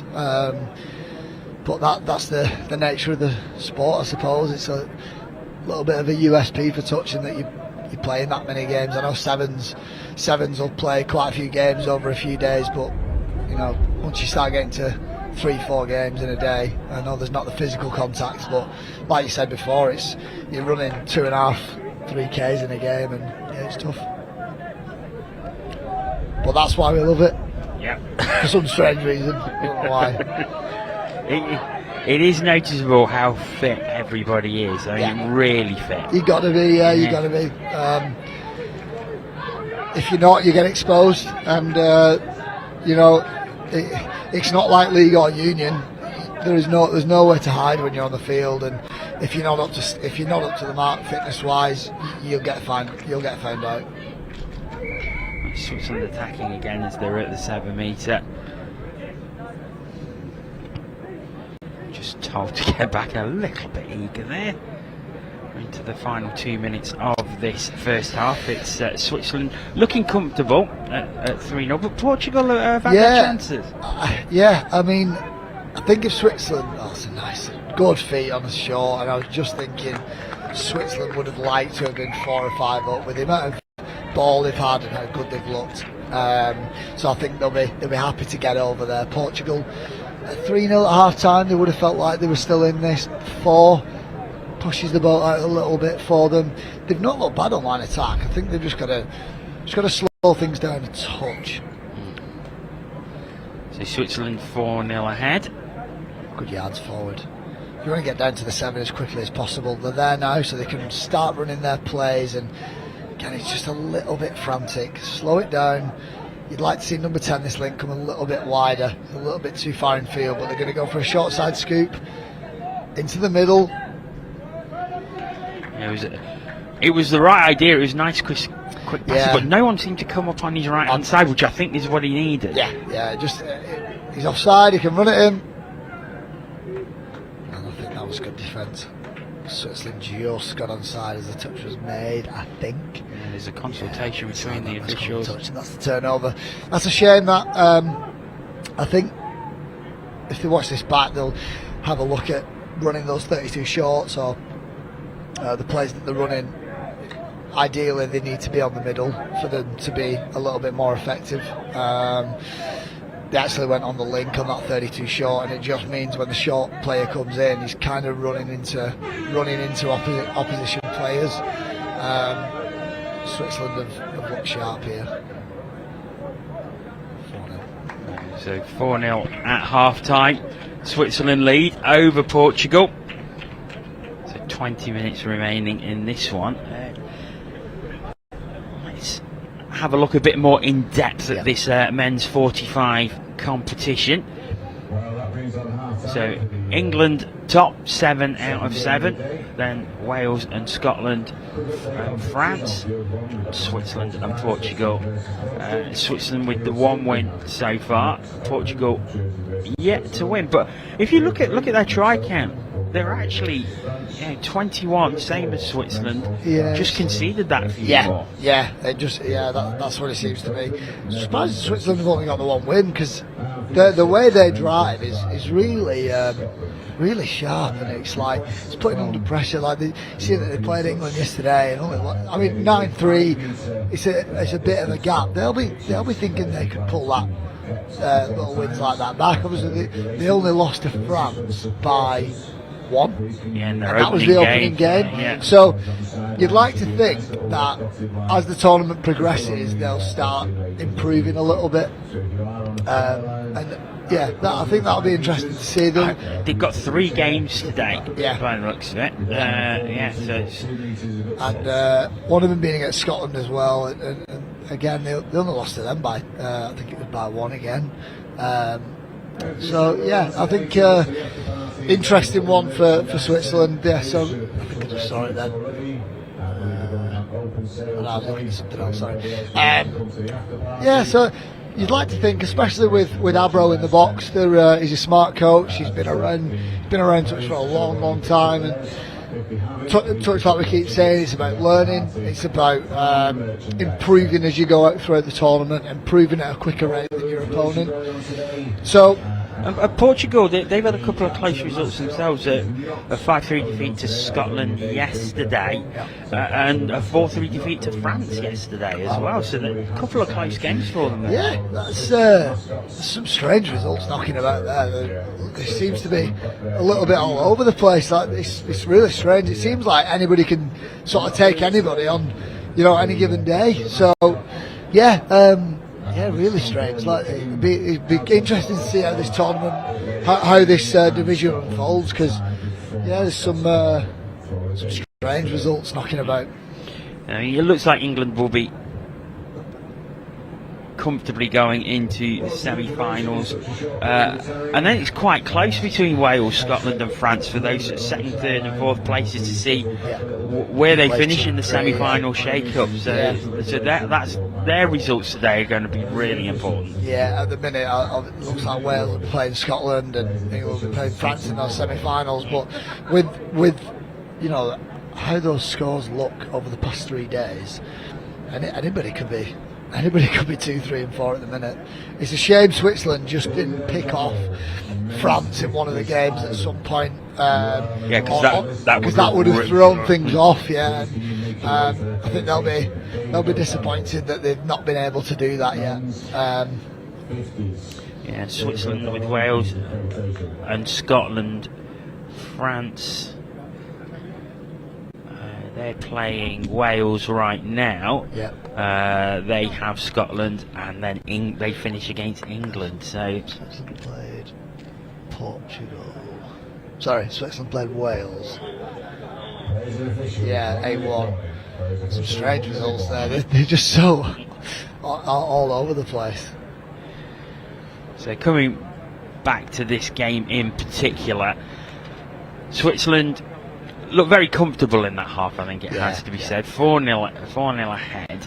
And what do you think Portugal's goals are going to be in this second half? Portugal are looking to get a few scores back. I think they've not been that far off, to be honest. I think they just need to be a little bit cooler in their setup and sort of think about what they're running, rather than just seems to be a little bit frantic on line attack at the minute. The subbing and transitions getting better as the game goes on.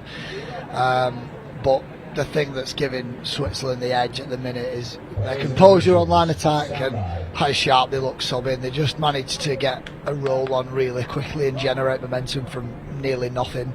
I think Switzerland do deserve that lead at the minute. Yeah, they do. And they are starting off this second half. So penalty already. So start with 6 again, but they're much further into the Portuguese half. Calling forward from the box, he's right, you've got to get down to the 7 as quickly as possible. You only get 6 shots in your opponent's line, and they've gone for 1 quite early. It's a little bit 32 short, a little bit too far out on that one, so they'll work their way back to the other side, and their strike players will look to cause some damage.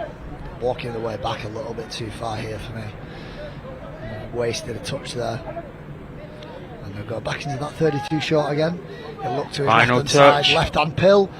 Looks for that link hole, and he's not happy with that one. Yeah, It was Tim Murphy coming off his right hand. I think he didn't. He realised as soon as he threw it. I think he knew. Dipping away. It was, wasn't. I mean, Stuart Lewis was coming on a really nice hole from Link. I think it might have been the right option. He did look to hit that Link hole, and it just wasn't able to execute it. But like that was a good example. I think they did waste a couple of touches, but it's a good example of Switzerland's composure on line attack, and it seems to be the difference between the two. Yards from Portugal, but that's last touch and a turnover. Yeah, so turned over. Switzerland have it again, starting very, very deep. Yeah. But they've been well held. He recovered well. Good yards again from Switzerland. Abrel's giving him a talking to, I'm not sure for. He was shaking his head as he came off. I wonder if he felt that the pass was probably a little bit too hard. Does Switzerland go through now? James Vertegen. I've seen that a few times now where they just turn it up a notch on transition. Look at this. Yeah. That's just hard driving, and Portugal were offside there. That's why the referee allowed play through. The touch was made. You'll see it on the screen. But because Switzerland were driving so hard, you can't get back on side, and that's something you'll see if like league or union players turn up to play touch for the first time, and they play against even like half decent touch players. As soon as you start getting a bit of momentum and you start backpedaling, you can't get on side, they'll start thinking that they're on, and that sometimes in touch that's as basic as it needs to be. Hard drive, either in. Oh, they've called touch on that far side. I thought that was down. Yeah, I think it's at least back to 1 anyway, because it was touched in flight. The referee's got that, but it was nice play. But Portugal have come back at them with some good driving of their own, and they've managed to get a good 5th touch, short side scoop. He's gone through into the in goal. He'll look for options. Hits his winger. Yeah, I think his foot is just before he as he got the ball. I think his foot was just on the line. He's given the touch. I thought that was ball down. Oof. We need Hawkeye in. We do. Need a camera in that corner. We've got one on the far side I'm guessing for tomorrow. Yeah. So that'll be nice. I noticed that being used yesterday, and it's good getting that angle. You'll notice in touch most of the time. So they've gone for that sort of 23 shot again. It's with the link going down for the winger. It's not really working for them. You'll notice, if you're quite new to the sport, that when people are watching touch, you'll see most people go behind the in goal. Especially when you're watching your own team, you like to go behind the in goal that your team are attacking. But it's probably the best way to view it, because you can kind of see where the space is and what your team's trying to do, or what both teams are trying to achieve. We've got quite a good view from up here, even though we're side on, because we're quite high up, and when they get down to line attack, you can kind of see where the space is being moved to. We've got to play it down for Switzerland. Might be a bit cramped, maybe, just the way he's holding his leg, or might have rolled his ankle actually. Just being tended to now. It's Tim Murphy of Switzerland. Tim Murphy's been quite sharp for them on line attack as well, and it looks like a little bit of a rolled ankle, the way he's limping, the way he's holding it, and I think he might have just dropped down in a little divot, or maybe he seems to be moving better as he gets towards the box, so it's probably one of those things where it's just one of those quick, a little bit of a shock, and he'll just take a should be alright. He's going couple of minutes to the physio to get it checked out, but I mean, I'll be honest, it probably doesn't need to push it at the minute. The way both teams are playing, it's a bit of a classic 10 o'clock first game of the day type game. Especially when one team is a little bit more experienced than the other. Switzerland aren't pushing things too hard. They're not having to at the minute. Portugal aren't putting them under a load of pressure. It's a shame because they seem to only be able to start generating momentum a touch too late. So you'll notice they're getting loads of momentum, but then on fifth touch, that's fifth touch and it's a turnover. If they can start generating momentum touches 3 and 4, then fifth touch will be a good strike play, and that's what they managed to get through before, but just not been able to get it yet. Little Goosey down the touch line. He's going to go all the way. Tip again. That's a brilliant try. What a score! Avril's loving that one. Troy Cameron. And he dummied That's on beautiful. the wing. I'll tell you what, that's straight out of the Abro coaching manual. Outstanding. Look at him. He's done that before. Look at this. They're pretending to come off. I'm going to come off. No, I'm not. Oh, look at that. Little Goosey as well. Oh. And he just turns on the burners. That's great pace from Troy Cameron. And then dummied again at the line as he looked to use the foil. He's got all the tricks. He's got all the tricks. Portugal going wide. Troy. Oh, and that's not quite completed. So 6-0. I think we should get him up later for that. That was outstanding. just go through the coaching manual for that. Oh, beautiful. Lovely. Enjoyed that. Just going back to what you were saying earlier about offside, so for anyone who is new, who probably doesn't understand the intricacies of the rules and what have you, offside in touch. Yep. Through, down. Some lovely scores here. So there has to be 7 metres between the two sides once they start. If they encroach on that 7 metres before, then they're called offside. So if they make the touch, it's actually, it doesn't. It's not cancelled. On-line defence, as far as I'm aware, Melde might have to correct me on this one, because this is what the rule used to be. I don't know if it's changed recently. But if the referee is able to call you offside, so if I'm number 6 and the referee goes 6 you're off, 6 you're off, and a player runs at me and I make the touch and they score, I'm pretty sure that score is given because the referee's told me I'm off. I'm not. But alternatively, if the referee hasn't had time because the game's too quick, the through short side here. Need someone available. Ball done. Given. That's a beauty. And Portugal are on the board. Awesome. Ricardo Couto puts the ball down, but it was great play. Running straight through, running into the zone. It was Luis Batista, and he finds Ricardo Couto, who pops the ball down. Well done. Yeah, sorry, just going back to the offside rule. So if the referee hasn't had time to call me off, for whatever reason, plays too fast or something like that, and the ball player runs into me or I make the touch, that would be given as a penalty, fresh set of 6. But yeah, in the general field of play, as soon as the touch is made here, Portugal are going to roll back to the ref. The ref will be 7 metres back. Pretty much the same as rugby league, where the roll ball or the play the ball. The defenders will be 10 metres back. Hammer from Switzerland, first hole, ball down. That's a well-designed play. Really good score. That's a great score at any level. We keep saying it, but most touch moves are designed to create a 4-on-3 option, and we're going to go middle, down for his middle, and on his opposite play the link comes on that hard hammer line. He's now got a 4-on-3. Portugal have got to make a hard decision on which hole to leave open, and they've left open the first hole. They've not been able to close it, but from then the ball player has to be able to pick the right option, and he's done it. Really nice. Matt Friend putting the ball down there, so Switzerland stretch it back out to 8-1. Lots of smiles in the Switzerland box. I think they're probably happy to put this game on ice now, I think. Put the game and Tim Murphy's ankle on ice. He's he's back in the box, Tim Murphy. So obviously recovered from that ankle roll. I think that might be a little bit of a.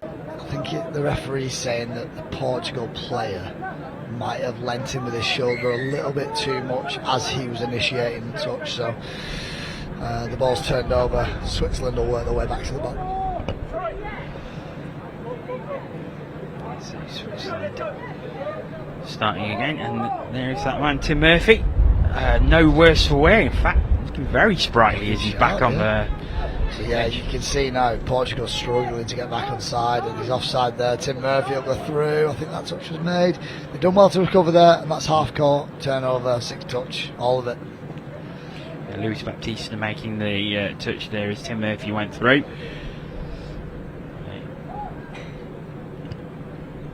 So Portugal start again. You see the two teams warming up for the next game. You can see Ireland on the camera now.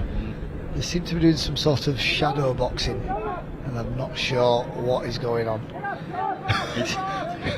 The camera's just gone off them now, but they're still going. I really hope they're still going when we go back, because that is incredible. They're like they're warming up for a swim meet. They're going to start the hokey cokey in a minute, aren't they? What is going on? That's unbelievable. I mean, if they win the next game, then tell me to shut up. But that is amazing.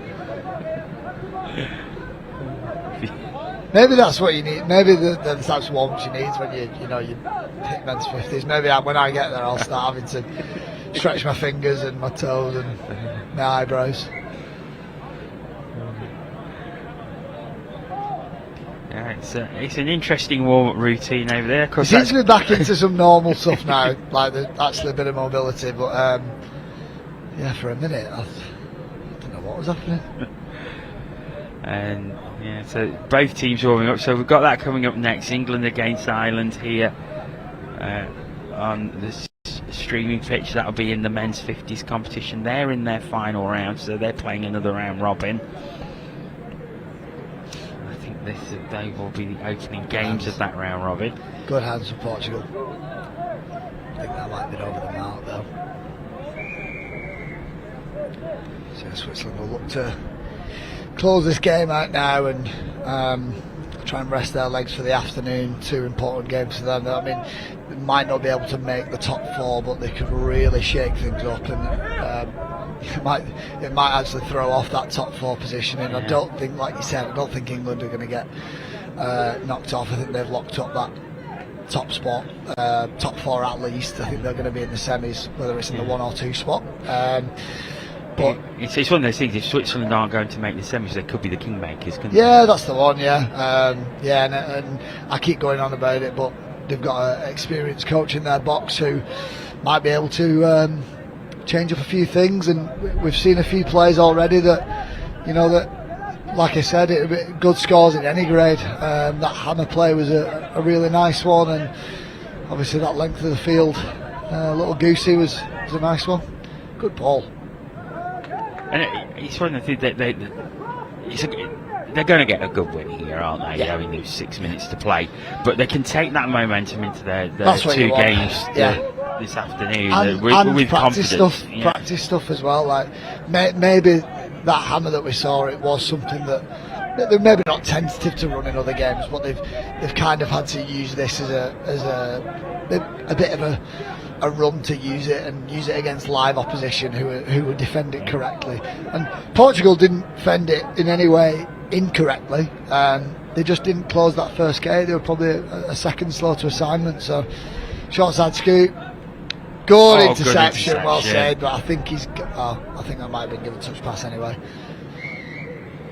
Miguel Rodriguez Might have been forward. I'm not sure. Oh, nice. So like we said before, you could hear the referee then calling play through offside, and that was really good heads up touch from Portugal. Hi, Nato there. And the thing is, he was like, as the touch was made, you see him throw his head back. I think he thought, I'm through it. Yeah, I'm gone.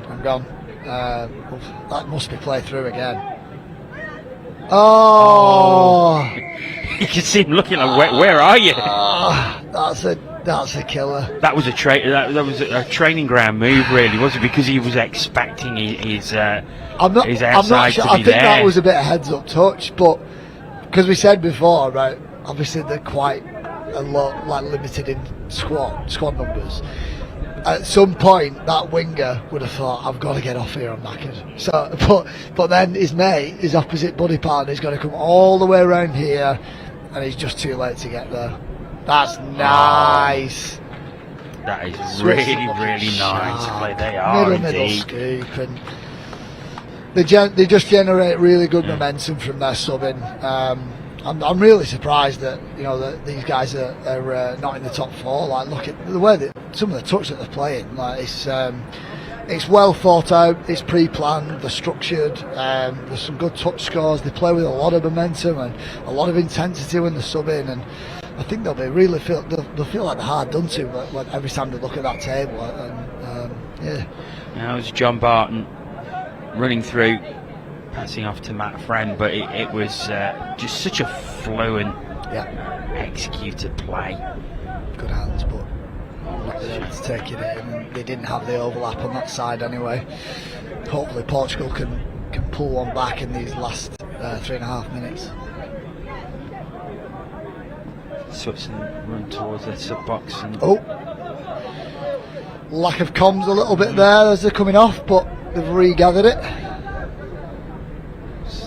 Murphy, so they're looking for a fifth touch strike play again, and Murphy they did do well there. I don't think that was pre-planned, but I enjoyed it.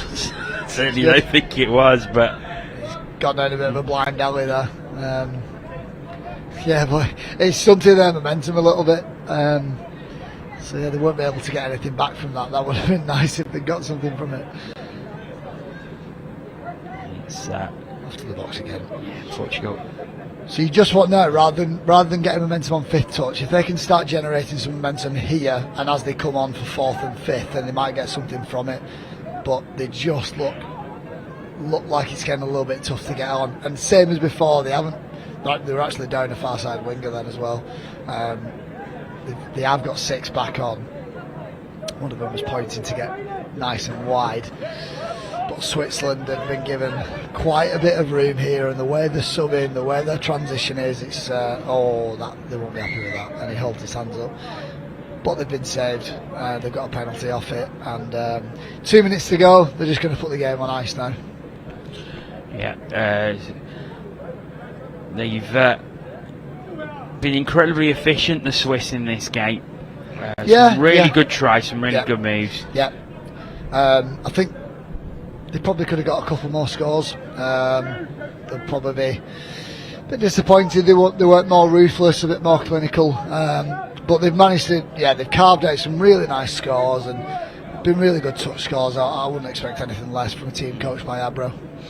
Is it the case, though, that maybe they probably just held something back? Maybe knowing they've got those other 2 games, which perhaps they may need to go a little bit harder if they've got ambitions of trying to make that semi-shake-up. Yeah. Oh, that's a nice pill.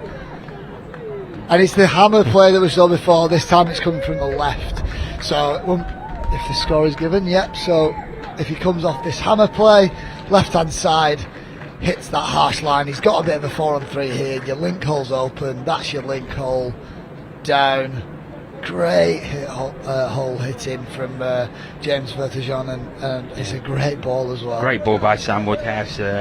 First pill of the day. First of many, hopefully.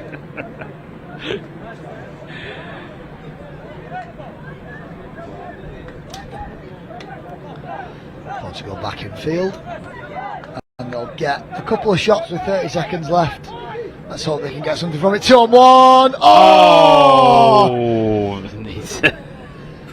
Shuts it down. No remorse from Switzerland. Troy Cameron shutting that flare down from the wing.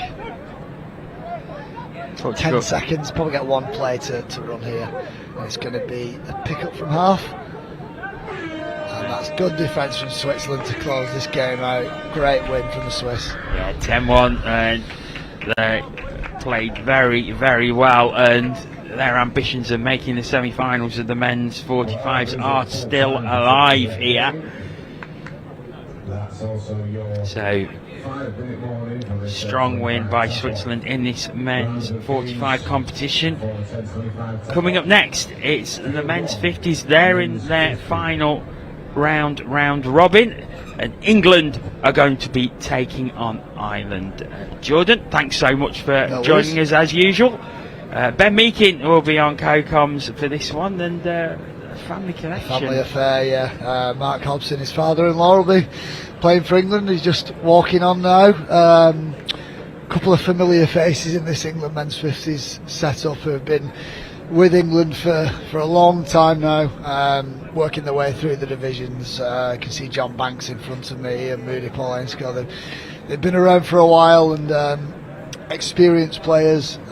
It's great. It's similar to the French men's 40s yesterday in that they're in an older age category, but they've kind of come through the divisions together. You know, I think I might be corrected later, but I think a few of them might have played mixed 30s at some point, definitely men's 40s, and they've kind of come through to men's 50s together, and they've kind of kept a core nucleus of players that have just played, you know, World Cups, Euros, home nations over the past 15 years, and yeah, that's what you want. It's awesome. Well, that will be along in a couple of minutes, so do stay tuned for that one.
Welcome back to the Highfield Sports Complex here at the University of Nottingham. Men's 50s action. They are in the final round of their competition, and it's England taking on Ireland. And I'm delighted to say Ben Makin joins me on commentary. it was set up by Jordan, but there is a family connection here. Yeah. Number 13 for England, England women's 50s. I've just said England men's 50s. Mark Hobson, he is the father-in-law, so I am very excited to be commentating on this game. I put my name down for it, hoping that England would come first in their group to get this game on field one. It's happened. I know England had a tough day yesterday, and they'll be looking to really bounce back today. And obviously starting with the tap off and sending the first sweep around. Ball has gone to ground though, although the referee, they said it was a hard touch. So England will get a new set of 6 to try and get the first score of the day. So we'll quick go through the round robin section that has led to this. England finishing top of the round robin, Singapore second, Ireland third, Wales in 4th place, and now all 4 teams go into this final round to play another round robin to decide who finishes where.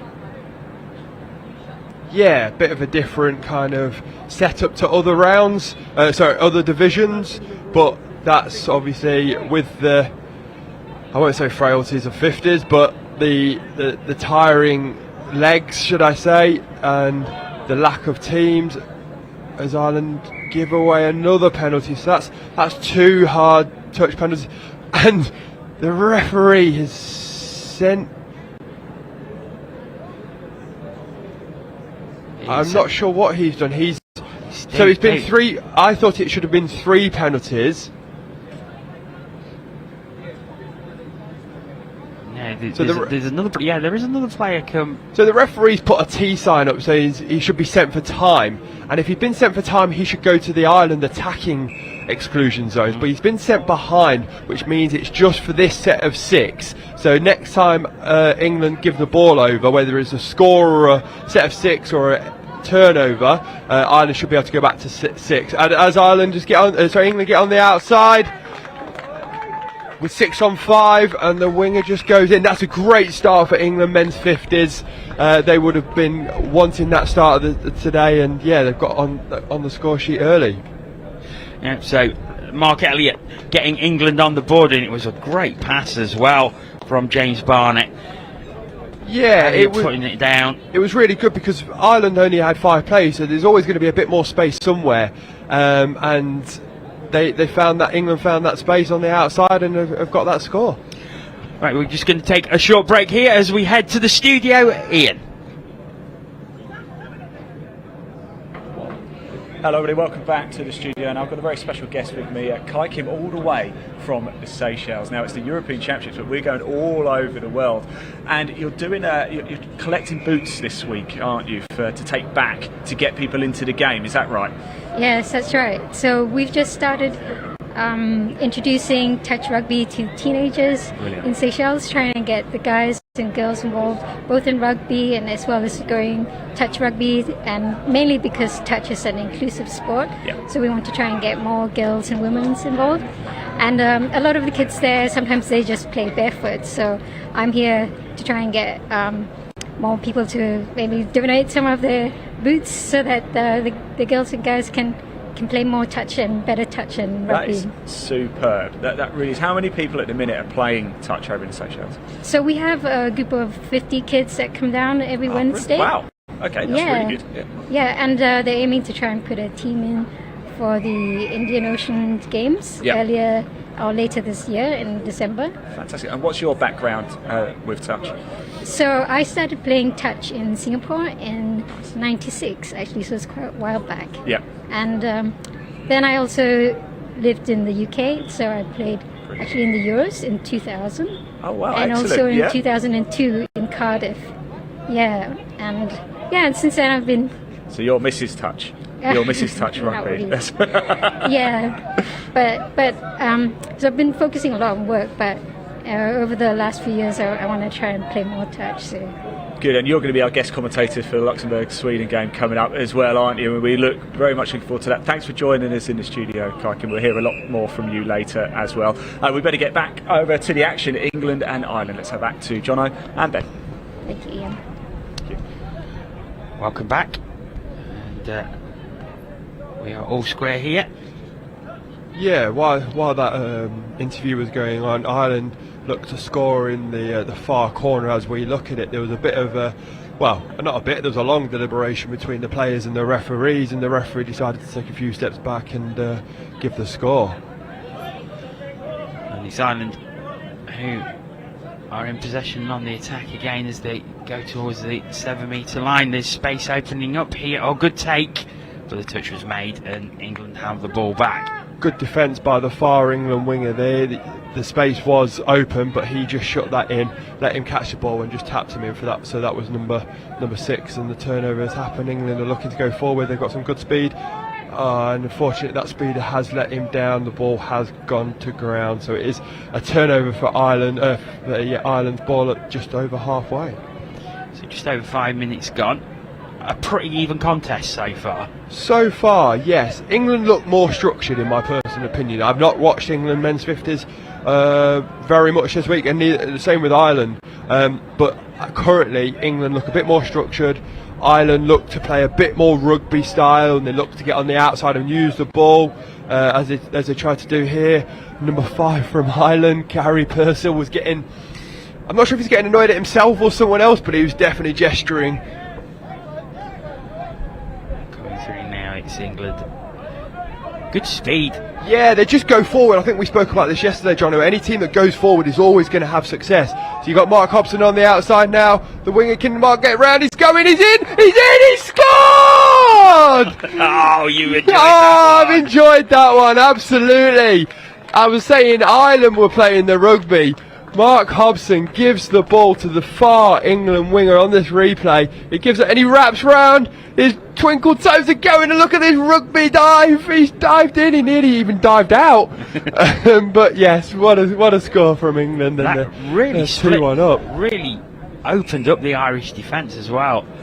And it was a great try, great speed around the outside, and Mark Hobson gives England the lead once again. And now Mark Hobson is absolutely doubled over, trying to sucking in the oxygen. But again, Ireland are hitting back now, so they've got to be careful. England defence. Oh, they've got a scramble defence. They've got an overlap, but they've gone the wrong way. Good scramble defence. Ireland should have just gone the way that that first pass had happened, but they went back on themselves. So there seemed to be some confusion in that England defence for a moment there. Oh, there was a lot of confusion. They managed to recover well. I think that was more Ireland attack than England defence. And Ireland still have the ball. So England are just playing a pocket defence here, so they're going to take on the offside player. Can he get on the outside? 2 says he's made the touch. Andy Verney said he's made the touch there, but oh no, the referee agreed with him. Ireland still have it, 7 metres out.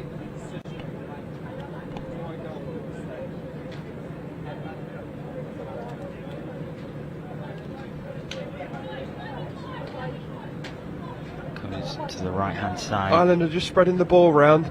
It's touch claimed. Oh, it's number 7 actually, the left middle, Paul Ainscough. Sorry, Paul, I do know it's you actually. I just didn't recognise you straight away. So good touch there. There's a feature of men's 50s touch at the moment. They look to run shorts on the link instead of the middle. It's something that we don't see very often in touch, but both England men's and Ireland men's here are both running it, so we'll see who gets the better of that. England have just gotten over the mark call, so they're now having to defend out, and Ireland have got a new set of 6. So Ireland a chance to strike here. A new set of 6 well into the England half.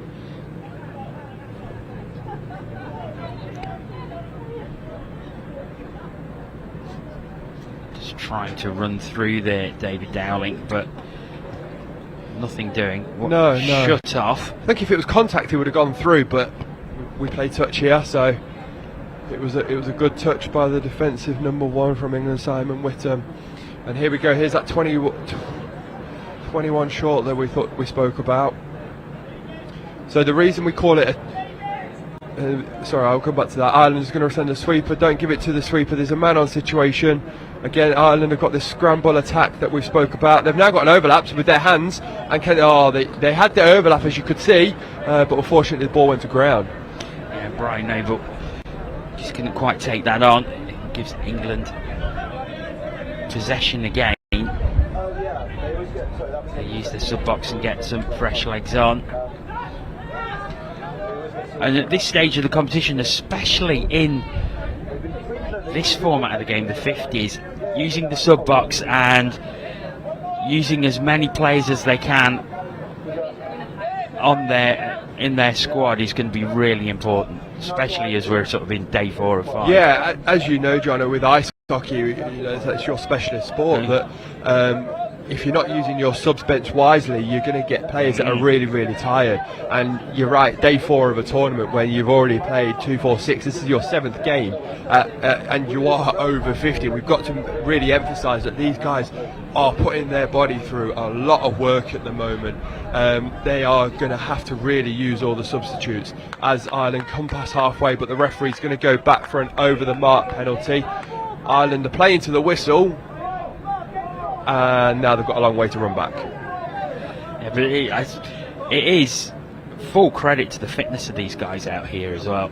The work that they have to put in to go 4, 5 days playing 2 games a day, you have to do a lot of work before this season. And I don't know many of these men's 50s, so I'll speak about Mark Hobson. I know he works really hard in the gym. He has his bike at home. He's sweating away when I go around, and that is, I would say, that's ball down.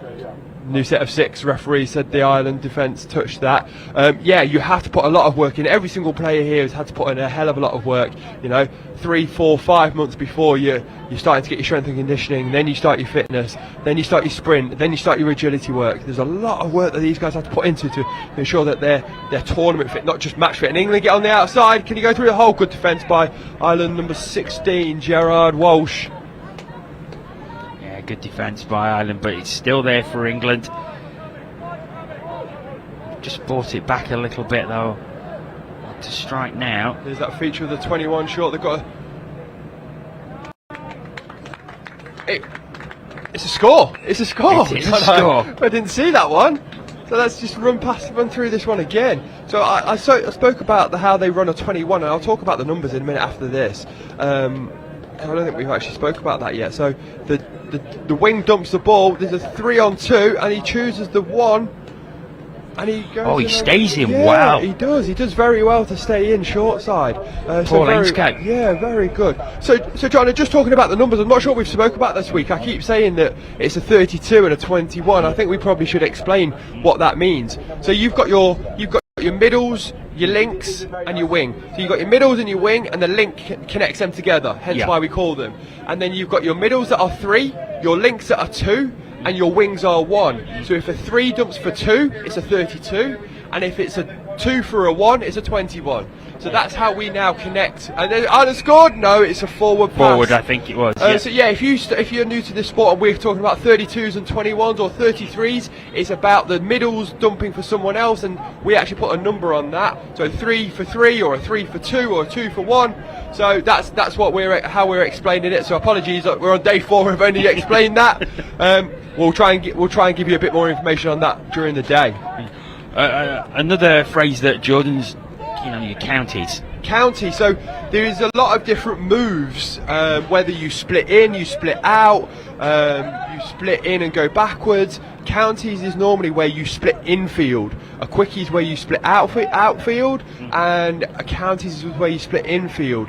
It's very much the terminology in touch. Other teams will have other names for it, because I know what a counties is. If someone else calls it something different, it actually confuses me. So it should be that teams start to look and call things a bit differently, so they confuse people. Ireland get on the outside. Good defence again by England number 9, Mark Elliott. Yeah, so for anyone new to touch or just stumbled across these YouTube streams wondering what's happening and wondering about the rules, there's some of the intricacies. There is a lot of intricacies about it. It takes some time to learn everything. There is a hell of a lot, yes, you're right. But, great to have that explanation, Ben, so thanks for that.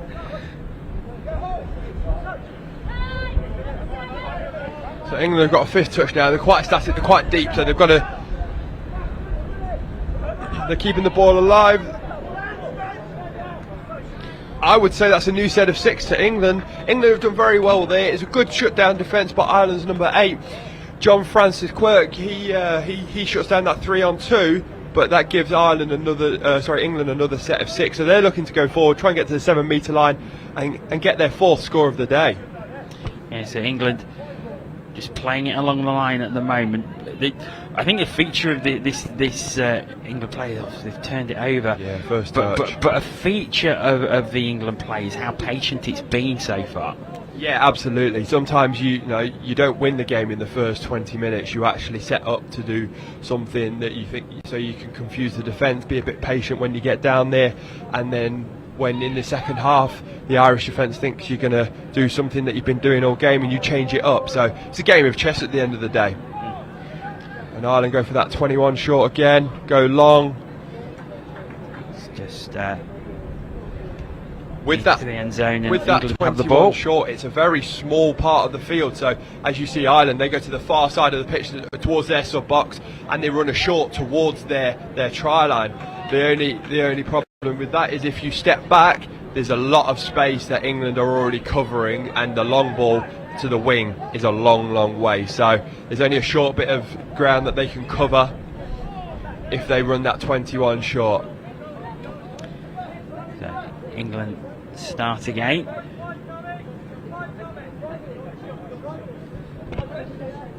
Fifth touch. Oh, now what's that roll ball? It's not been called, I don't think, but the touch has been made. Yeah, a bit of a scrappy roll ball on that 5th touch. So Ireland start again.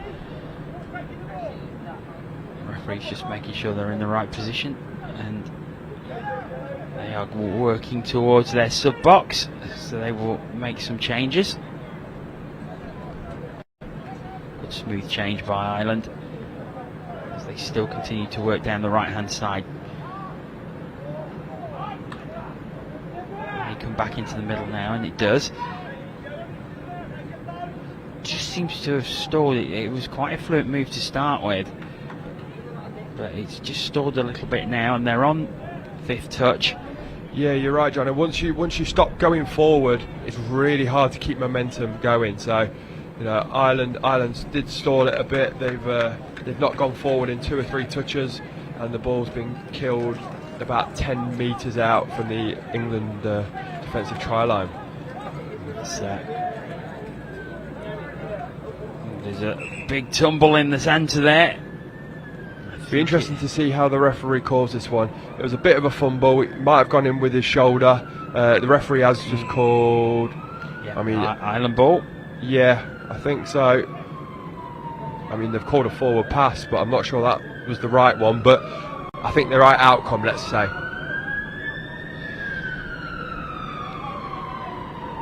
Ireland working down the right hand side, but just running out of space. Yeah, and again, like I said, John, that 21 short works once or twice, but once the English defence understand what's happening, they just shut down that short side, and actually there's not a lot of space as we've just seen there. So they're going to try and run it the other side now, because they've gone from one side to the other. Then they can try it, and that's where the space will open up. Going to try it again. Touch made. England retreat back 7 metres. There's a 32 short. Is the rapper going to go around? No, number 12 from Ireland. Frank Ennis goes around, gives the ball. He's got the ball back. He steps, he gives it to 10. There's no overlap. England have covered this one well. And it's a touch and pass. England start again into the final minute of this first half, and England probably feel they would have wanted a few more scores on the board, but they have managed the game very, very well in this first half. Yeah, absolutely. I think, like I say, I've not seen loads of men's 50s touch this week, but I don't think the score lines have always been that big. So being 2 points up at half time, I would be happy with that, especially when they lost and drew yesterday. So, and England get another penalty now for an offside, not retreating back the 7 metres that the referee wants them to. They'll probably get one play at this. Yeah, there's not long left. No, it's not There we even go. that. They just go into the touch, and that is half time, and England lead 3-1 after the first 20 minutes. So a good performance by England, but Ireland still well in this game. Yeah, absolutely. England have had the best attacks, everything down the short side, but Ireland have got one score, and they'll be looking to try and get back as quick as possible in that second half. That was Mark Elliott with the opening try. Here's the Irish equaliser. There seems to be a bit of confusion here whether they got onside or not. Did they? Well, the referees decided that they haven't, and they're offside, and the score was given. Very key putting the ball over. This one's the special goal. one for me here. Mark Hobson, get on the outside and diving in. He's going to be sore for tomorrow from that dive. Well, it was a really good try, that one, with some great passing and some good passing here as well. There was not a lot of room on that left hand side. No. And Paul Ainscough bursts in and puts the ball down, and it's England that are 3-1 ahead at half time. As it is half time, we are going to head back to the studio. Ian has got a guest.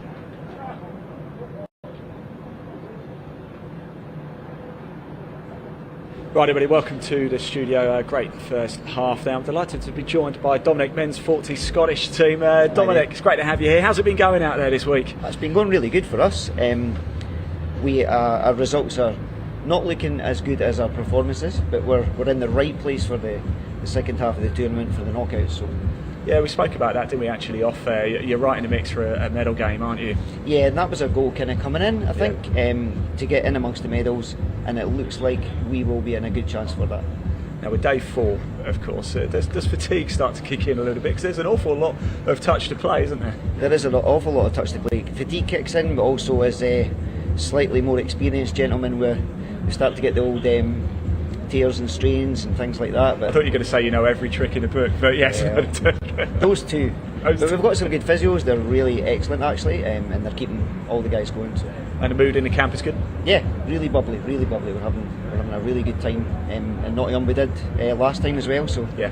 Grand. So how much preparation goes into an event like this? Obviously it's the European Championship, so it is a major event. Do you guys get together a lot before the event? Do you manage to train together once a week, or how does it work? So we're thinking about this a year in advance, and we're thinking about kind of selections in the back end of last year, and then we go into cycles where we're playing with our clubs, but we're also meeting up with the squad, probably once a month just with the squad, because we don't need to really work on fitness and things, that's our own, but it's just kind of strategy, playing together and just finessing everything.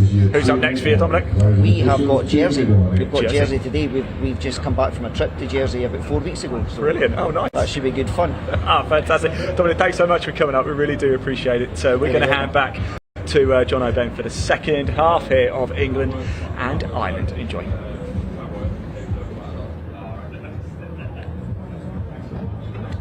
Thanks, Ian. Welcome back to Pitch 1.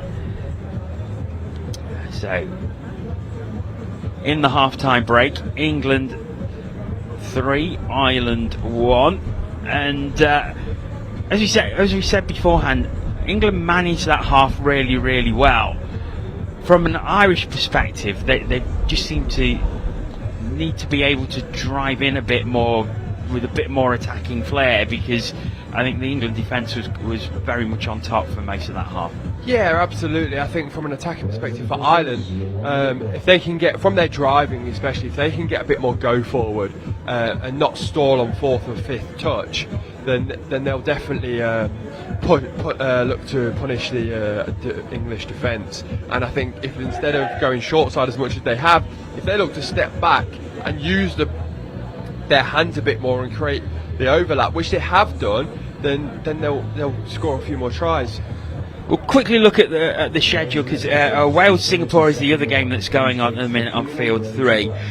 These teams will be back. Final game of the day on Field 2 and 3, England taking on Wales, Singapore taking on Ireland. And then tomorrow at 9:40, the conclusion of this competition. And here on Field 1, we'll have first and second from the round robin, England against Singapore. And we expect that will probably be the game where the gold and silver medal will be sorted out? Yes, yeah, I believe it will be. Again, we don't. It depends on what happens this afternoon, but you would assume that would be the gold medal match, as we say. Singapore did defeat England yesterday, but in the second round, and England defeated Singapore in the first round, I believe. So it's all to play for. It's wide open, especially with this new round robin system that they're playing in this men's 50 category. As Ireland look to go short side, the step back, and it looks like they've been listening. That step back and the space is on. Unfortunately, number 11 for Ireland, Gerard Aidtree, could not go through the hole and it was shut down. So good start from Ireland. I think they're looking to change up their attack here, and England need to get forward into the Irish half as quick as possible. Yeah, they first chance for England in this second half. Ireland coming very, very close from the tap off there, and yeah, that would have made it interesting if Ireland had got that score, bring it within one, and it is very much game on then. Of course, yeah. They nearly did as well. They were so close. And here's a bit of contact between England's number 3, Christopher Davis, and Irish number 2, David Dowling. Has the referee called it a hard touch? We'll see if they tap the ball. We'll just wait to find out. No, it's a roll ball, so it looks like the referee allowed it. Maybe he should have called ball down, but he's allowed the play on. So I think that's second touch coming. Oh, it's unlucky. Yeah, sometimes short pass. Sometimes the stoppage. Sorry, Jono. Sometimes the stoppage just causes you to have a bit more indecision, and that's what happened there. Yeah, and England have the ball back. It's been a bit stop-start to open this second half. A little bit of flow now from England as they go towards the line. Coming through the middle now, just looking for options. Final touch. Oh, it's just knocked on. Yeah, John Banks was just leading proceedings there. He got the first scoop, he then gave it to the second dumper, and number 16 from England, Ian Spencer, couldn't just get the ball down. So it's Ireland who will start off here. They're on their own 7 metres, so they'll need a really good drive to set up a scoring opportunity, but they're 3 touches and not even at halfway. They're now going to use their sub box. The last 4 touches, they've this a is good a good drive. there. Yeah, they're going forward. Don't stop, keep going forward, They'll get a good drive on. Again, that just allows the English defence off the hook there, unfortunately. It was a really, really good drive. I thought they'd scuppered it a bit by going up the middle and then going to defend. And that last touch that wasn't made was, stopped the flow. And so England. Oh, it's a misplaced pass, and that will give Ireland the opportunity now with a fresh set of 6. Yeah, I'd look to do exactly the same setup they did last time, but it looks like they're going back to the 21 short. Can they go short side? It's actually a man-on situation. Can 10 get there? Ireland's got it in the corner. They have got it in the corner, and Ireland have brought it back within 1. Frederico Black putting the ball down. He made some great space there. Yeah, so if you just look at this, we spoke about this as 21 short. Number 12, Frank Hennessy, runs a really hard line. I thought it was man on. He steps, he weaves, he gets on the outside of England's number 10. Adrian Riggs, and Ireland just dot the ball down in the far side. We've now got a ball game, haven't we, Jono? We certainly have. 1 point in it, and Ireland would have wanted that. They got very, very close from the tap off, but they have it within 1. And we are going to head back to the studio. Over to you, Ian. Thanks, Jono. As you can see, I'm joined by a very special guest here, Simon from Luxembourg. Simon, how's it been going this week? Pretty good so far. It's definitely been a bit of a journey for us. We've arrived at the tournament, not quite the size squad that we would have liked to have. We're men's 30s division, but only 11 players, and so it's been tough on the legs. We have a squad in our men's 30s with half us in our 40s and a couple in our 50s, so it's definitely been a hard slog, but we're enjoying it. We're developing as we go, and yeah, it's really great to be here. That's the most important thing. You've all got smiles on your faces, haven't you? And it's good, the experience going forward, isn't it, as well? Because we want to get more people playing. Yeah, definitely. It's something in Luxembourg where, being a smaller country, it's harder to build the player base.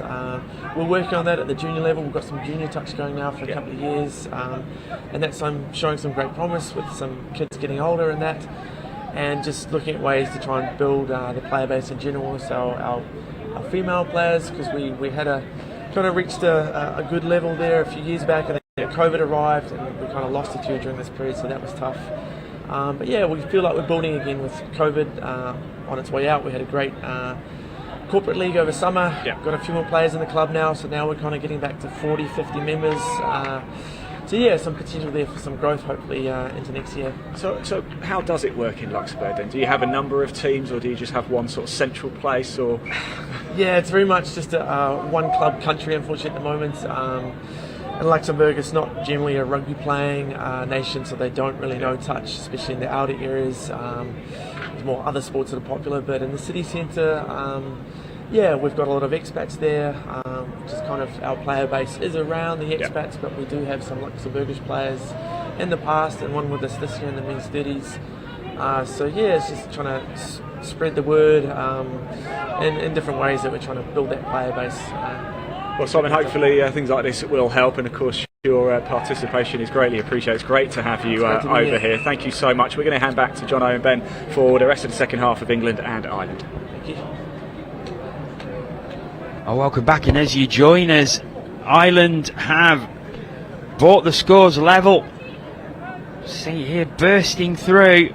Frank Ennis is integral part to this score again, like he was in number 2 for Ireland. He picks up, he goes short side, everything's going towards the Ireland sub box at the moment, in both halves. He goes short side, the England defender doesn't look at his corner, he turns his back, and Frank Ennis goes through and gets it over to the wing for the same setup as last time. As England come through, they step back.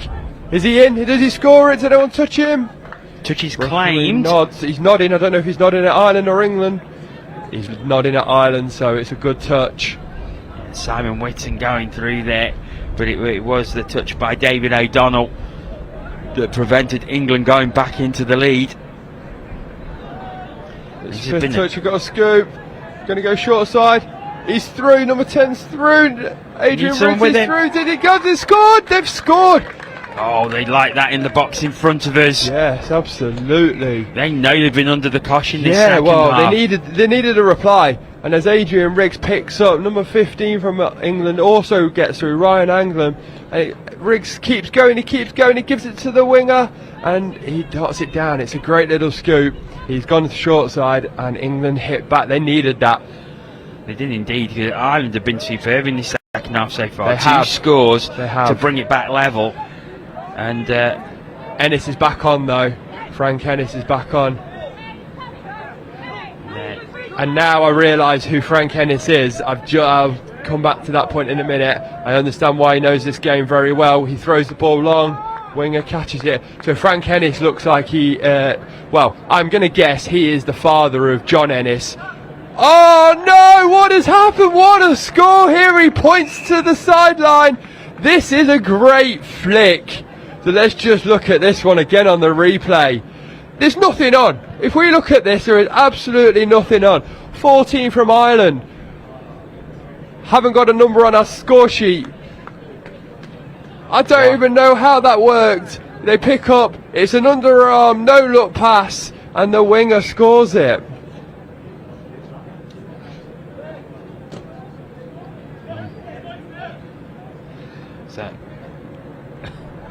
So Frank Ennis, apologies before that amazing score. Oh, we've hit straight again. Back. I can't even explain it anymore. Number 6 for England, John Banks has just got the parting of the waist from the Ireland defence, and he's smiling all the way to the sub box as he jogs through. So there's a sweeper play here, and he steps. No, he doesn't step. He swerves. The hole just opened up. Honestly, there's something magical about that one. The hole just kept getting bigger and bigger, and he goes straight through. And the game has come alive. We're hitting to and through here. So Ireland looking to come back with the equaliser once again. It's another strong drive from the tap off there. Oh, and that's unfortunate from Federico Black. England needed that stop there, and they were fortunate that it wasn't them. It was the mistake of the Irish. Oh, and he's saying that was tapped away. Yeah, it was interesting. The referee's pointing a hand up, telling people to stop talking, and I think the Irish defence there just tapped the ball instead of the player, and she's just said it's a roll ball, get on with the game, boys.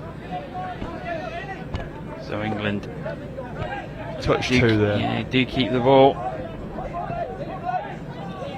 That's over third, halfway, fourth. Now the referee's got the wrong call here. He's turned over, so Ireland have the ball again. Working it over to the sub box to make some changes. Bringing it back central now. England regrouping defence.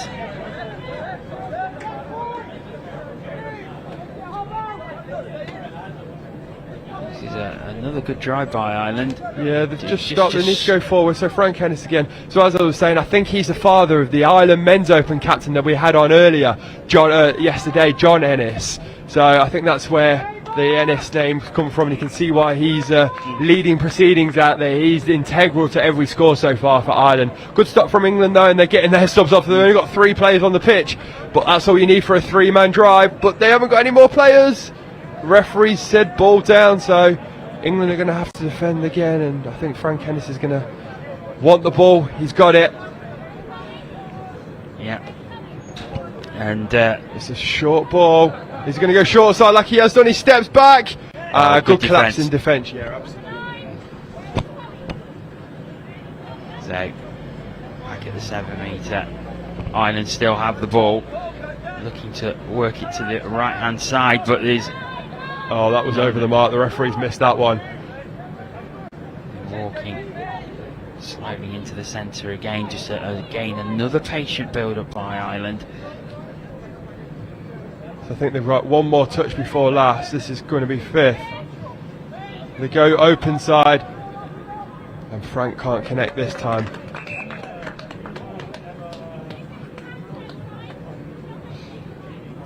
And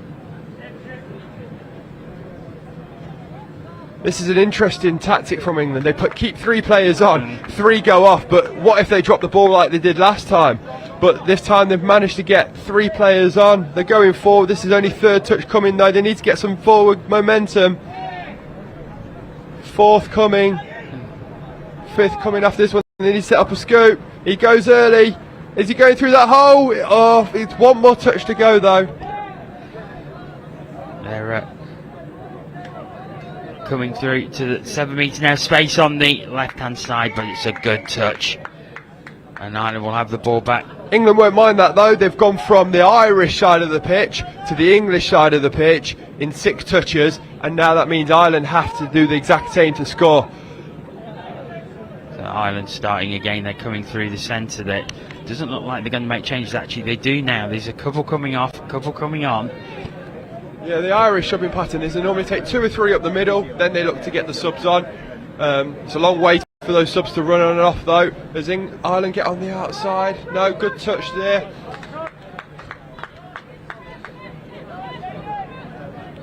And it's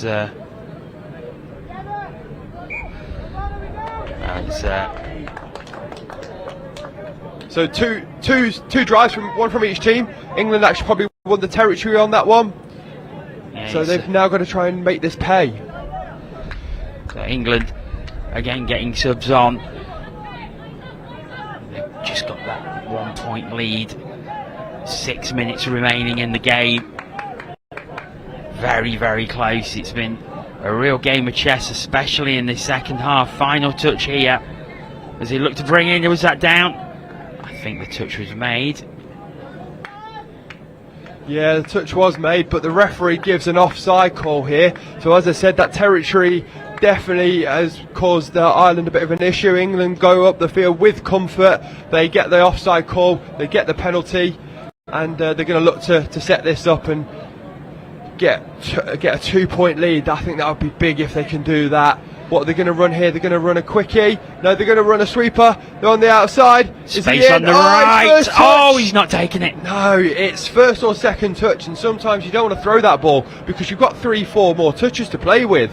If he'd have dived at the line, next time he comes round, defenders shut in, the space opens up even more. But I'm not out there. I'm not running around. It's hot out there, so sometimes they make mistakes, as we've just seen Ireland do here.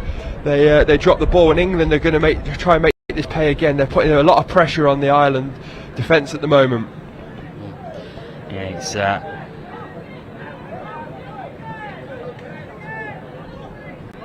England just putting the pressure on. Ireland defence holding firm at the moment, but you feel that if they can just get 2 ahead, that might just be enough.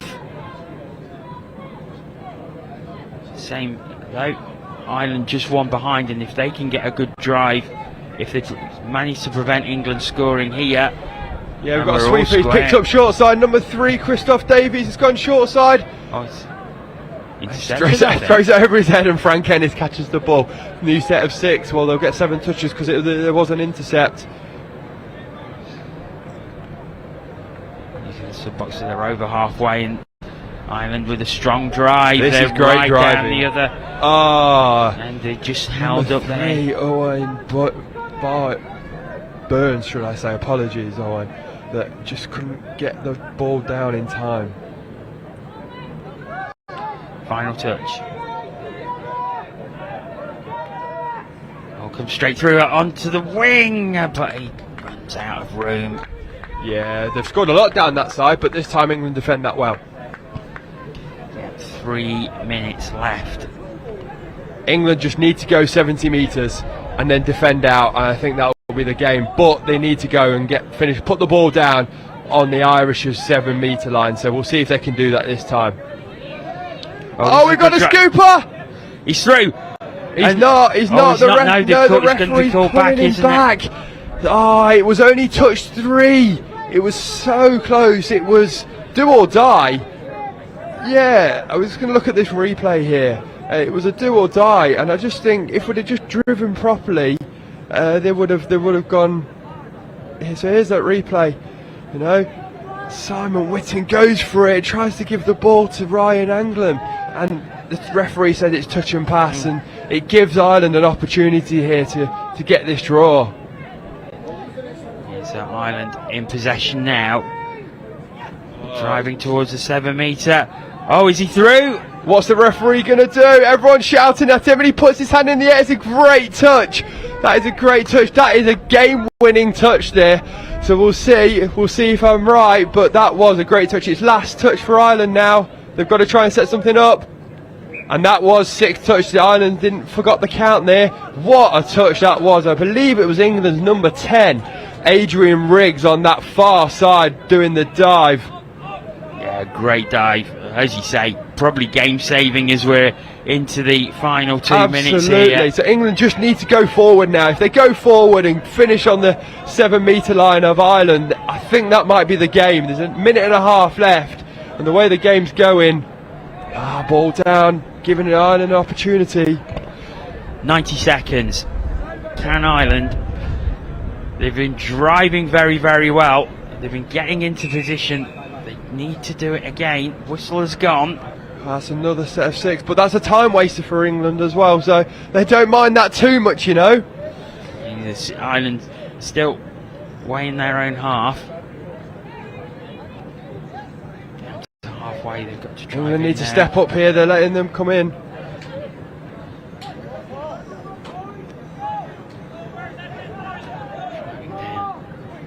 Oh, that's an over the mark, unfortunately.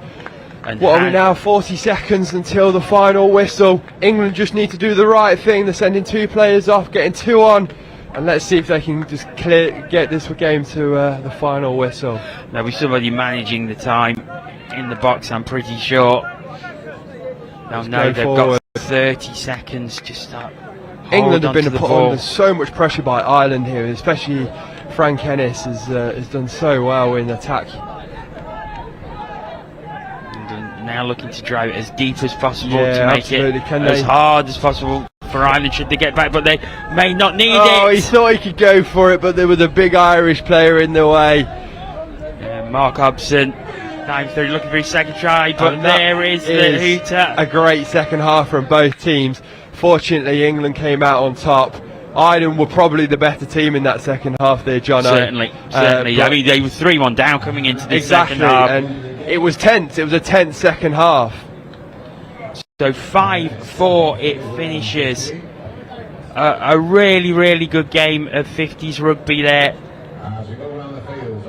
I really enjoyed that one. Obviously, it was a personal connection to me, but the game in general, there was some really good interplay there. Frank Ennis was very good for Ireland. He was in the middle of every score for Ireland, and England played a very well-rounded game to finish that one off. Well, that ends that. England with the 5-4 victory. Coming up next, we've got the mixed 30 round robin. France taking on Scotland. And Ian Waterhouse will have commentary for you on that one. Do stay tuned.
Well, hello everybody. I've decided to swap the studio for the commentary box. It's the mixed 30 round robin match between France and Scotland. I'm delighted to be joined by Scottish girl Hannah Crisp herself. Hannah, how are you? Good, thank you. How are you getting on? Yeah, it's my first time actually in the comms box today. I've been in the studio, so I'm quite looking forward to this one. France v Scotland, and quite a big game for France. Played 6, won 2, lost 2, drawn 2, 12 points, the same as the England 2 team, whereas Scotland yet to get a win. So does this, for France, determine where they finish up on the... They have a couple more games to play yet, but it's quite a big one. They're locked on 12 points with England too. So far, both of France's wins have come against Scotland. So I think they will expect to win this one. But how's things been in the Scotland camp so far? Yeah, I think it's feeling good. With the women's open team myself, it's been really positive. We had a slightly tougher day yesterday with some of our results, but on the whole, I think the vibe's really positive. We played with a lot of people, so a couple of the guys on the field just now I played with back in mixed open back in 2012. So yeah, there's a lot of crossover between teams, and everyone knows everyone's very friendly. Very friendly. Superb stuff, and it's an early drive for Scotland, but to no avail. So France get the ball now. A couple of danger players to watch out for France. Top scorer Charlie Marketing with 9 so far, but Steve Coxill for Scotland is the player to watch. 13 tries so far. That's Not good bad, going. eh? Yeah, it's good going, especially as someone who tends to scoop, I think, as well. Usually they're the offloaders and giving scores to other people, but that's a good shift. So here we go, France on the attack now. Can they get to the 7 metre line? They do. Are they going to get through here? Options there. Out it goes wide, but no gap there. Oh, can she make the dive? No, not this time. Looked like there was a lot of options there for the scooper. Just didn't manage to quite execute it, but still early days, early time. 1:45 on the clock. Exactly, 20 minutes each way. 5-minute break. Scotland yet to get a win in the mixed 30 round robin. They have lost 5, drawn 1. Yeah, I think it's a relatively new team, so they've not had a mixed senior for a while. As I said, a lot of them have played mixed for a long time before this, but it's been a while since this team have been together, and it's been pulled together not last minute, but they've been slightly lesser on the training campaigns than I imagine the England teams have been. Absolutely, bit of keepy uppy there from Alistair Gossip. Actually, Alistair Gossip, we're talking about the score there. Steve Coxill with 13 for Scotland. Alistair Gossip is the second highest scorer so far for Scotland with 4. So that goes to show the disparity there. It says. Yeah, it might feel like Coxill might have a bit of a sore back this week. Certainly holding their own so far, Scotland, though, aren't they? Yeah, France definitely. with the ball. I mean, no away kits, of course, so they're both decked out in the blue. But we had the same cut, because some of our Scotland teams do have a red kit that they play in, which is an alternative kit, which in hindsight probably would have been a good idea for all of our teams to avoid this scenario where you're playing navy on navy. Absolutely right. Here we go, Scotland back with the ball now. Oh, can he stay on his feet? Oh, can he stay on his feet there? He's come off the bench. Number 5, Brendan Murphy then picks up the ball, hands it over to number 3. That's Gavin Byers trying to drive now. Here is 16, Stuart Imrie. Can he? He's still got the ball. He's still going for it. They're going out wide. Oh! It's difficult, those long balls sometimes, isn't it? We've seen it quite a lot. It's a risk. Yeah, it's always a risk, and I think it's a two-pronged risk. You've got the risk of the throw under pressure from the defence, and obviously the risk of catching as well. And it's a bit windy. You can see the flags billowing around down there. We're protected from it a wee bit up here, but it's windy, and that always makes a big difference to the pass. It's a bit cold up here, though, isn't it? Actually, I came in my shorts. I'm glad I brought my long sleeve top, though. It's not the warmest. There we go, number 11 on the ball. That's Arnold Raya, as we just said, second high scorer with 8 for the French team. And down it goes. I've been desperate to say this all week. It's TRY time. It's try time, and France take the lead. It's a good score. She managed to break her mirrors and find the pass there from the scooper. Really good work. Lots of work off the ball. Excellent. Looking at the replay, that's right place, right time. We've seen that a lot, haven't we? Yeah, absolutely. It's a real skill as well, being able to break away from your defender when you're in that end zone area after a scoop. Super. So here we go. Oh no! Didn't look like he expected that. But he was in a decent amount of space. France defender still retreating offside, so could have gone for a wee cheeky dive underneath. So France leading the way here. Mixed 30 round robin match. And France on the ball as well. They start to drive to the halfway line here. 6 touches in total. Similar to rugby league, isn't it? Really, 6 players aside. Just no kicking. Just no kicking. Yes. Oh, look. Oh, he's been pulled back. What was that for, Hannah? Let's wait and see what's it. Oh, clapping. For clapping, I'm not sure. Looks like an offside. Offside. Looks like an offside. Surely you can't get a foul for for clapping. No, I think not. This is a referee that yesterday got his 100th cap. Oh, yes. This is Greg Taylor. We are going to hear from him a little bit later. He had a guard of honour here on field one, didn't he, for that? That was a really nice sight. Yeah, we helped him on our way. He did one of our first games up in the tournament, so we got one of his 90-somethings games. He's good. He's really loud, really good comms. So definitely, obviously deserved the 100 caps. If you call them, do you still call it for referees? I think so. Yeah, I don't see any reason why you wouldn't. Here we go, driving for the line, out wide to number 2. That's Marie Jonard here on the ball. Number 8 now, Julian Carano. What can we do? It's so fast, isn't it? It's Julian back on the ball, out wide. Lionel Tommaso there. And Hannah, it's TRY time again. It is TRY time. The late bite in from the Scottish defender. So if you're sticking to your policy, you see the girl with the visor should stay on her player, number 16 there. I think last second just bites in. And you see that creates that space for the TRY. The TRY. Excellent. Great analysis there. Lionel Tommaso getting over the line. Scotland on the ball. Can they fight back here? 2 down. 6.5 minutes on the clock in the first half here at Nottingham. It's the European Championships. Oh, what a ball, surely. Oh. That was a great long ball into loads of space as well. Just slightly too deep from the winger to run onto. That was Brona Murphy. Am I saying her name right? You'll be able to help me with Brona. this. Brona Murphy there. Unfortunately unable to scoop the ball there. But it looks like, do we have another set of 6 for Scotland here? Yes. It's a good opportunity here. They definitely need to capitalise on this, bring it back to a 1 score difference. See what they can do. Here we go. Driving forward. Down it goes. Look. Good speed. Oh, does he get the touch? Good finish. Great finish. And it is, yes, Andrew Haslat. It's TRY time again. Yeah, and lovely. Great finish from Alistair Gossett there. A little dive in the put down. Oh, was it Alistair, was it? Apologies. Yeah, this yes. one I think. Yes, number 13, Alistair Gossip. Yes, absolutely. Thank you very much good finish for that, Hannah. And straight into the action again. France on the ball. It's 2-1 now. Scotland right back into this. Yeah, pulling it back. Definitely got to keep this ticking over. Still looking for the first win, of course. But it would be could be the chance. A good scout, wouldn't it? They met on Tuesday, these two. Are they going to get over? Oh, no. Down it goes. Yeah, they met the first game on Tuesday. France won it 9-4. Then they met on Wednesday with France winning 10-7. So nobody really runs away with it. The game's tight, aren't they? And they're closing the gap as well. 9-4, 10-7. Hopefully we can...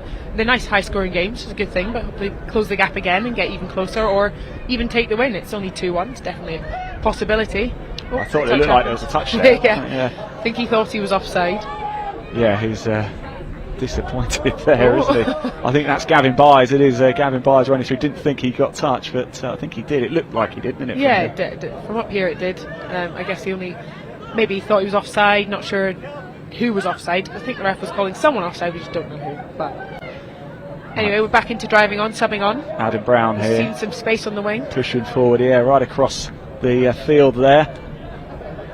See what they can do. Let's pull it out. Go on, 12, good setup. Oh, unlucky. The Guddle. It's got to be frustrating, isn't it? It's so quick, though. It's easy done, isn't it? Oh, absolutely. And when the play is moving, and there's a lot of bodies in and around the roll ball, so when that touch does happen, you've got the toucher, the half, and the dumper. So it's very easy to get feet in the way, if it's not put down completely still, it can bobble around on the ground. Yeah, once you get over, there was a touch there. I'm sure there was a touch. Yeah.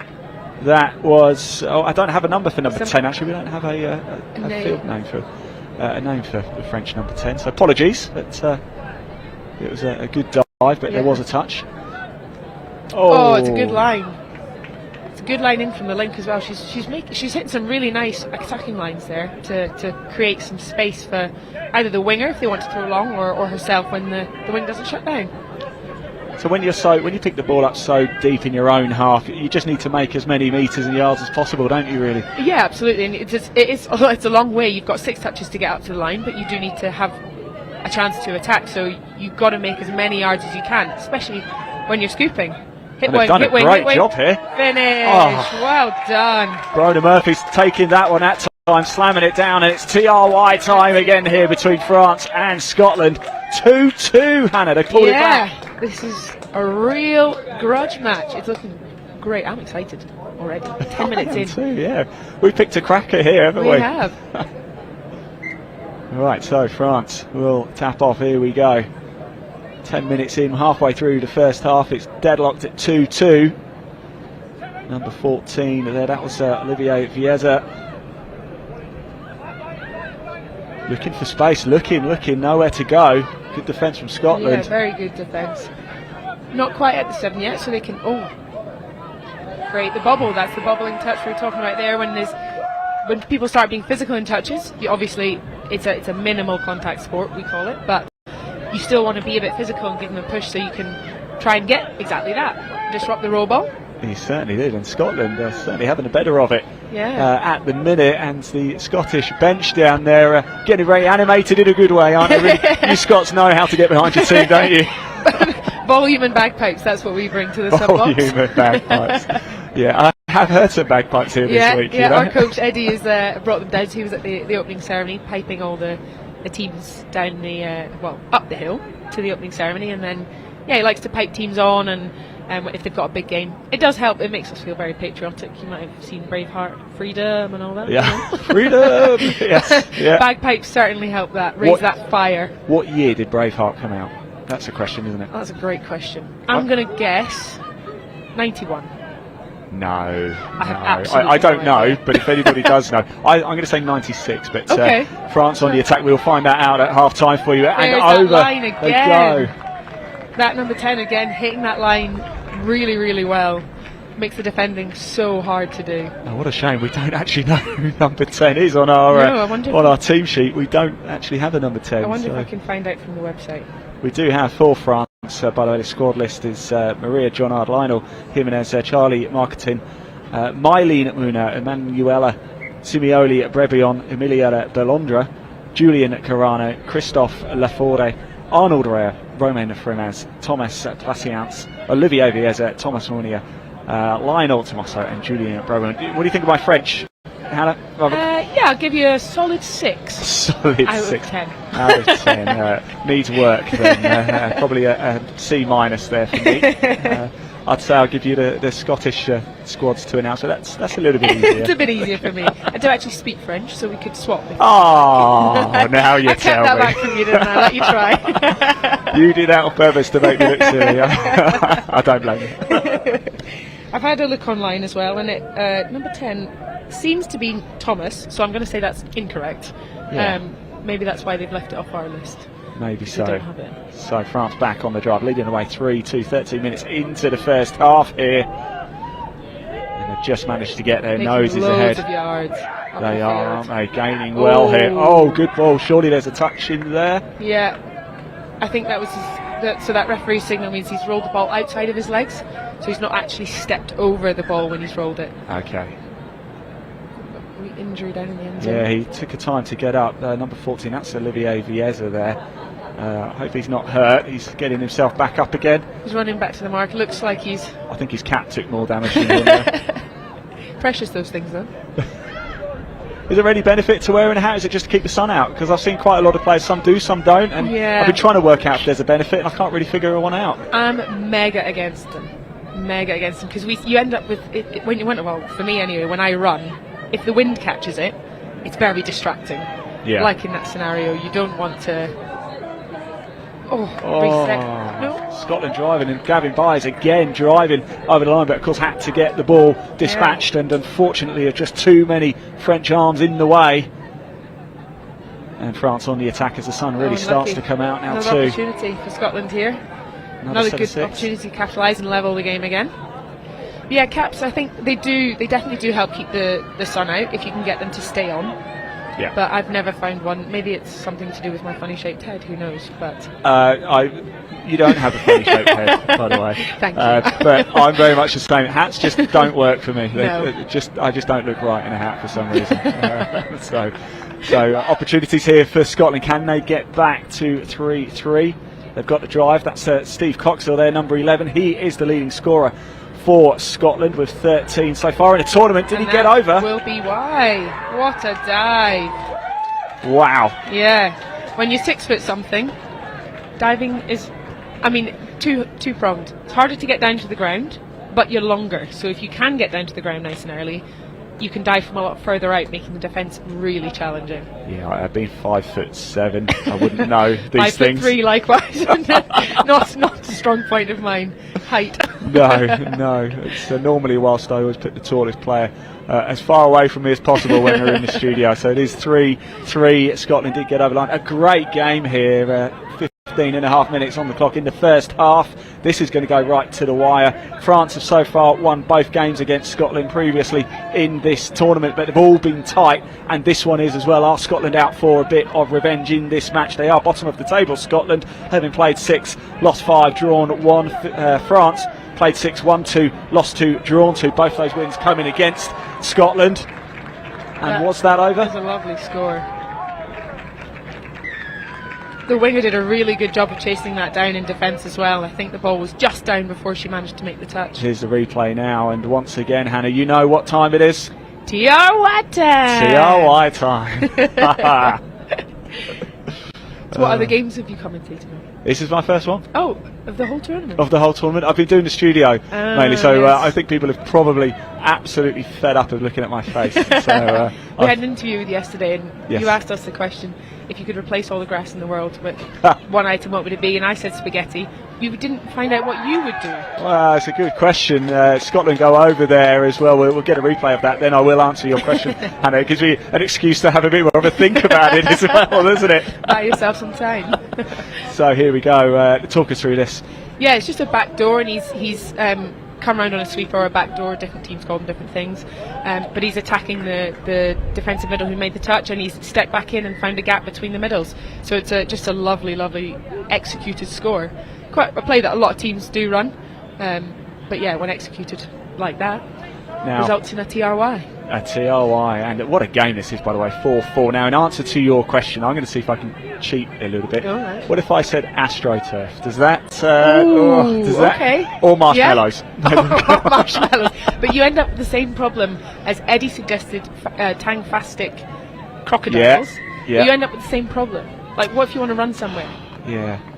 I don't want to do something. I don't think it's a dilemma we're actually going to ever have to deal with, though. But you've got to consider these situations. Yeah, very true. Right, France with an opportunity here. Can they go 5-4 and maybe hold out to the break? It's 4-4 at the minute. We've got just over 2 minutes left on the clock for the first half. They're moving the ball quite nicely now, but pace has slowed down. Now they're going to drive forward. Does he get it down? I'm sure there's a touch in, there. Yeah.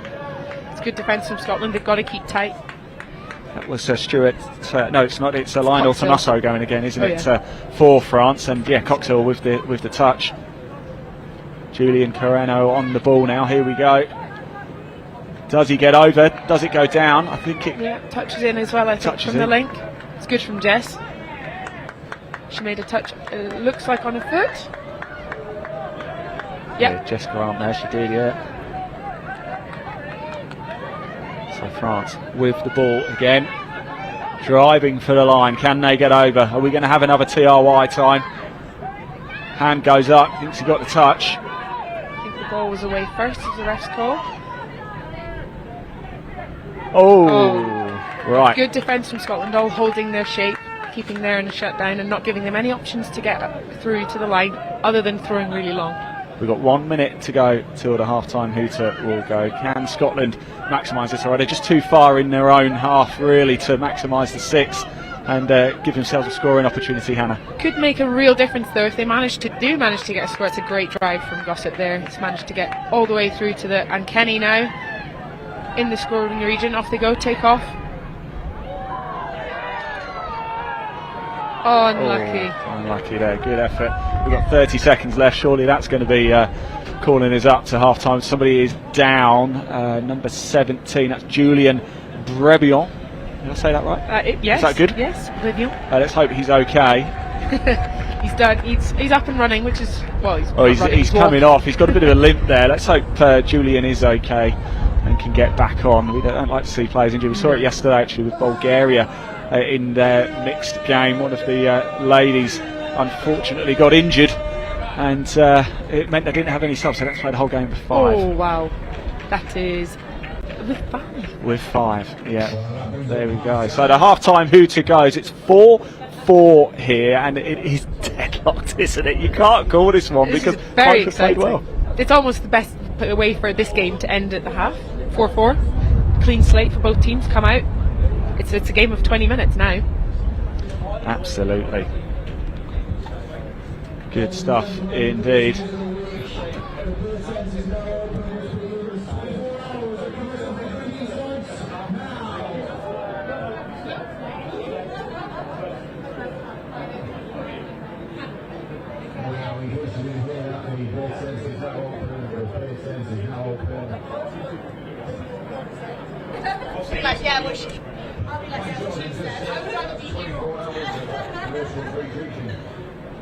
So we are just looking through the replays now, as you can see. I'm delighted to say we are joined by a very another special guest for this second half as well. Ruth from Jersey, how's it been? Hi there. Yeah, it's been really good so far.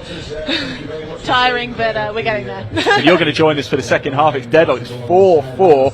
Hannah can fill you in on how it's been going so far. It's been very exciting. I mean, I find it very exciting. It's been end to end, score for score, pretty much, which is exactly what we want to see as spectators in a touch game. Obviously, I would like Scotland to lift it a bit and get a couple more scores over France in the second half, but it's been really exciting. Lots of end to end stuff. We love a tight game. We do. We do, and we've seen quite a few so far. Hannah, let me ask you this question. Yes. The coach, what's been said down there now to the Scotland team? I mean, if it was me, I'm not asking you to lip read. You could do that bad lip reading thing they do in the NFL. If it was me, I mean, this is a real scenario where you do have a clean slate as a team. You're in a draw at this scenario. You need to put your foot on the gas, go up a gear, and really, really raise your game second half. It's everything you've got to give now, really. And Ruth, let's come to you. How's the mood been in the Jersey camp? Oh, it's been really positive. So we have a lot of newbies this year. We have 4 18-year-olds in the team and a couple other newbies too. So we've had some tough games. We've played the big 5 already, but we've got to keep our pedal to the metal. We've had a couple of injuries, so second halves are hard for us. I think the score lines have shown that. But we're getting there. We want to bring the heat against Netherlands later today. Fantastic. Do you all live on the island? So so we have some that are at university off the island, a couple that play more in the UK, but everyone there is a Jersey-based person. What do you call eligible? Definitely eligible. Full eligibility. We have all been checked. Are you all Jersey Shorers then? Is that what you're called from Jersey? Jersey Shorers. Jersey Shorers. Yes, absolutely. There's a name. There's the nickname for the team. There's a nickname, Jersey Shorers. Right, as you can see, the players are back on the field. Second half coming up. It is the mixed 30 round robin, and it's a cracker. France and Scotland. Things about to get underway. Hannah, I know obviously you are Scottish. You're going to back your team to get the job done, right? Yes, I'm having every faith in them. They're going to bring it. They've had some lovely opportunities out there. Tighten up the execution. I reckon this is theirs to have. It's going to be Thomas Meunier. Did I say that right? Did I say that good? Meunier. To Meunier. Oh, there you go. I didn't say good. D plus now for me to get things underway for France. And we've got Jersey though. How's your French? Oh, bad. Okay. We belong to the UK. Ruth, can you just tell me who number 6 is for France? Oh, Emmanuel Simolino Brebion. There you go. Wow. Right, I'm off. Retiring. Back to the studio for me. Nobody needs me. I think this half is going to be whoever can dig deep, to be honest, and scoreline so close. Yeah. Who can really want that? And it's always that way. Day 4 of a tournament, you've probably run, I don't know, 7, 8, who knows how many, I don't know what the draw is for these guys, but 7, 8 games at least, and the legs are heavy on both teams. So really, mind over matter scenario. Absolutely. Scotland will be out for revenge in this game, but it's an important game for France as well. They're tied on points 12 with the England 2 team. who are playing now as well, I think. So it actually matters, doesn't it, for both teams, Ruth? When you're in that sort of situation, and we're day 4 as well now, you can't afford to make any more mistakes, can you? On day 1 you can get away with a loss. Absolutely. Can't do it now. Yeah, it's tough. It's really hard to come off a loss and to pick yourself up and just come back swinging for the next one. That's where the mentality is really important. Positive attitude always. Yeah, momentum thing as well, isn't it? You want to build momentum through a tournament and keep improving, and yeah, losses can be hard to take. They're hard to take. I mean, we've had a couple of losses that have felt like wins. Yeah, we've been drawing with England and Scotland at half time. Yeah. And then it's the legs on those teams that are getting it for us, to be honest. Oh, what a drive forward there! And a dive from both teams. I don't think the defender managed to get it. No, it doesn't look like it. Definitely close though. Very close. The importance of a good dive. Spoke about that. It certainly was, and that is Arnaud Rea now, who takes his tally. Well, he was on 8 at the start of this game, so he's at least up to 9. France take the lead 5-4 early doors in the second half, and not what Scotland wanted, Hannah. No, not what you want. I guess it's when a team wins the tap, they're going to tap first half. It's always their first opportunity. What's important now is that Scotland reply. So, yeah, they've got the tap here and we've got possession, so let's see what they can do. Keep the game ticking over. Exactly. Can they pull it level here? It's a good bit of movement, but I think there was the touch there. That was Steve Coxall, again, as we mentioned quite a few times, the leading try scorer for Scotland in this tournament. We know he's up to at least 14 now, isn't he? So yeah, with a lovely dive too. Hard corner by France. And another lovely dive. Not sure what the sideline's called. Just bolted out ground, I think. Yeah. So play switches over to France for their set of 6, but deep in their own half here. Here we go.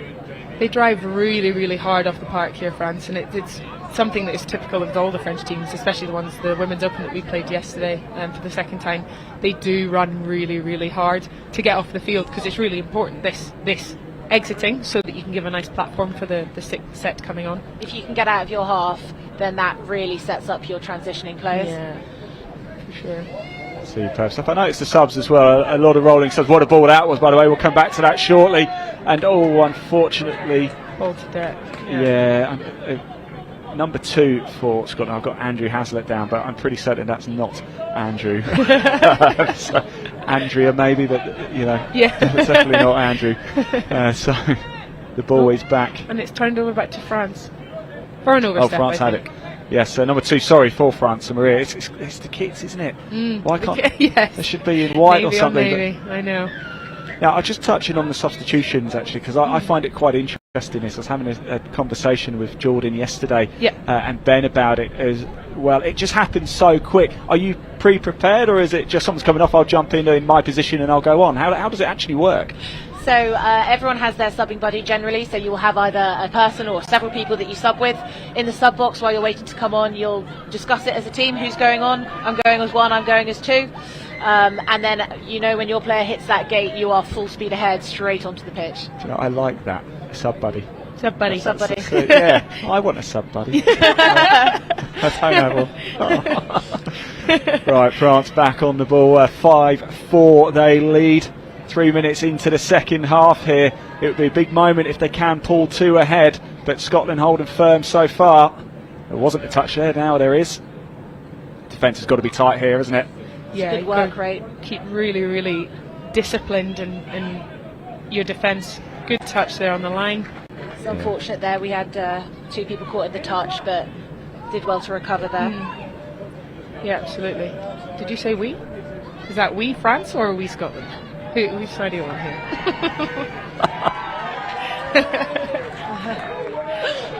We as a collective. Okay, we as a collective always. If you root for France, I'll root for Scotland. And then it's balanced. I can root for France. I mean, they are our closest neighbours, aren't they? I was about to say, you can see France pretty much from Jersey. You can't from Scotland. I think we have a very British attitude, though, towards France. Naturally, I have to sit on the fence here. So go both teams. Truly impartial. Yeah. What I want is the sport to be the winner. Well, then my team's winning, guys. Nice shots of the crowd there. They're the French team. They're getting themselves eager, ready. Although actually they look a bit calm right now. I think they look a bit cold. So I was really trying to build that up, and then it just sit there and nobody does anything. So thank you to France there for making me look silly once again. I think they're just cold. When the wind's down, it is lovely. Yeah. But as soon as you get a little breeze. So France have got the lead here, 6-4. The first time in the game we've seen a 2-point lead. What's been the difference so far? What's just given France that little extra edge? Because there's not a lot in it. There's really not a lot in it. I think it's just it is very fine margins, but I think it's the execution. We spoke before about the female links hitting really, really nice holes on the line, which give them scoring opportunities. And I think that is the difference, although having said that, that's exactly what happened here. Yeah. And you see the difference it makes. You can see Scotland's heart coming through there. Yeah. Digging really deep for that one. Scotland's heart coming through, Ruth. I like that. Brave heart. Brave Out with all of them today, aren't I? Mel Gibson is in the house. That famous Scotsman. That very Aussie sounding Scotsman. Right, France on the attack. Scotland put it back to just a 1-point deficit at the minute. Can they stop? Can they get the ball back here? France driving forward. It looked like a good move, and over the line they get. And yeah, it was a good move, wasn't it? Yeah, really nice. So the half just picked up, went on the short side, so on the side of the defender with the least other people, and then stepped back in to find a space and made that offload again. This is what we said about France, is they're really good at hitting their lines and their holes and creating opportunities. France have a lot of composure when it comes to those pass-offs. Yeah. Other teams may have gone in for that touch, and France decided to ping the offload, trust their players were there, and they were. Yeah, absolutely. So once again, France get that 2-point advantage again. It's France 7, Scotland 5. We are 6 minutes into the second half, so still plenty of time for Scotland to come back. They're on the ball now, trying to drive forward, just taking the time a little bit, looking for the right plays. Here we go, moving forward. Oh no! Unlucky. I think a gust of wind took that there. Yeah. That's very unfortunate for Scotland. Question for you. If you were to replace all the grass in the world with something, what would it be? All the grass in the world. Wow. That's a question. If you want, Ruth, we can give you a minute to think about it. Okay, thank you. Until Scotland get the ball back, you can think about it. That's the most curveball question I've had all week, and there have been some sus ones from my team, it has to be said. Let me have a think about that one. I'll answer on the next score. How about that? There we go. How about that? It's a good deal. There you go. That's Olivier Vizier there driving forward. Thomas Bounier picks up the ball. I just can't say it right, can I? I'm never gonna pass my French GCSEs at this rate. See what they can set up here. They're taking their time, making sure they get the right defenders in for the plays that they want to run. Messing about with them a little bit. Moving the ball nicely. Is it important just to get a touch early on in the game? I know we're well into it now, but when you first start the game, you see it in other sports, certainly football, they like to give the keeper an early touch. Is it nice to get everybody hands on the ball early? Yeah, I think and it depends what kind of play you want to run. So I don't know if you noticed there, Scotland had a player down, so they had a defender sent to the side for that set. So they were defending 5-on-6, which can sometimes actually make it harder because you're not expecting to get the person you want in attack. But it is a bit like a game of cat and mouse. There's a constant. There's a really fine line, and it depends on the plays that you're running, whether you want to run it at pace and drive in really hard on that defender, or whether you want to dial it back and take it slow and actually stop them moving. So if you can get someone really flat on their feet, defending is a lot harder, where if they're already moving and bouncing around, you can change direction a bit easier. There we go. We saw France go over there. We saw the replay to 8-5. And the ball was down. But great score. Scotland again. What time is it, Hannah? It's TRY time. It's TRY time. Scotland again dropped back by 3, but now they're just edging it back again. It's France 8, Scotland 6. How important was that to bounce back that quick in that play? Yeah, absolutely. I think that's gonna give them that boost they need. You talk about the kind of momentum shifting moments. Hopefully for Scotland can take that and capitalise on this. You've got to back up a score with a good defence, so this here, if they can defend this out, will be a real game changer for them. And there is plenty of time left on the clock. Yeah, loads of time still. 10 whole minutes. 10 whole minutes, but it goes quick, doesn't it? And does she get it? Oh, we've seen that a few times over on the wing. The long ball not quite working for France today, is it? But that's the lift that Scotland will need. That's the lift, and we've defended a set. So yeah, they can go back and hopefully if they score this set, it's an 8-7. It becomes a 1-score game. Straight back in it. Right, I think it's time, Ruth. Have you given us your answer yet, please? I think I may have an answer for you. Okay. I think I'd have to go with carpet, but not the kind that would give you a rug burn. Okay. maybe a nice lamb's wool carpet, or I was just thinking, what would I like to dive on as a winger? Okay. Going for those scores. There you go. What would I like to dive on? Sensible thinking, not like marshmallows. Not marshmallows. I mean, a bit sticky. Is the marshmallows not a bit sticky? Hang on, Hannah. What's your answer? We're talking silly answers. Spaghetti. We don't get tangled in your feet, won't it? And your toes. Oh, Imagine you'd be that. sliding all over the place. But when I eat spaghetti, I cut up really small. Oh, So you're you a can just chopper. You're a Yeah, chopper. You're I'm not a chopper. twiddler. You're not a twirler. I'm afraid I can't take any claim to be an elegant eater. So I cut my food up. And there we go. Scotland you driving go. over the line, and look at that. was the Another we score. needed. And as we said, a 1-score game now. Yeah. This is exactly the boost they will have needed. Momentum massively shift. 2 scores from Scotland with the defended set as well. So Here we go with the replay as well of that touchdown. TRY time again, isn't it? And Scotland right back in it. Look at that. Founds the space, gets through, and it is Alistair Gossip who gets the ball down. Here we go. France driving forward once again. 8-7. Less than 10 minutes to go. Once again on a knife edge. As we said, if you are just tuning in, twice they've already met, these two teams. First on Tuesday, France won it 9-4. Then they met on Wednesday, France won it 10-7. So nobody runs away with it. This is the tightest one we've seen so far. Can Scotland get revenge? Can France record a very important win here in the mixed 30 round robin? Does she get over? Yes, she does. I think it's a forward pass. Oh, is it? They're arguing it, aren't they? And And yes. the momentum is back with Scotland again. Yeah, that's another real boost for Scotland in the mentality. Oh, and we've got another offside as well from the tap. There's the replay. We're just looking at it now of the forward pass. Back chat. So it's essentially 3 penalties in a row for France there. Oh, someone's going to the naughty stuff. That is a man, Mr. Greg Taylor, the referee, made his 100th international cap as a referee yesterday. He has been there, he's seen it, he's heard it. You can't pull the wool over his eyes, can you? Absolutely not. It's the wrong person to try anything with. He will have seen it before, and he will not take it.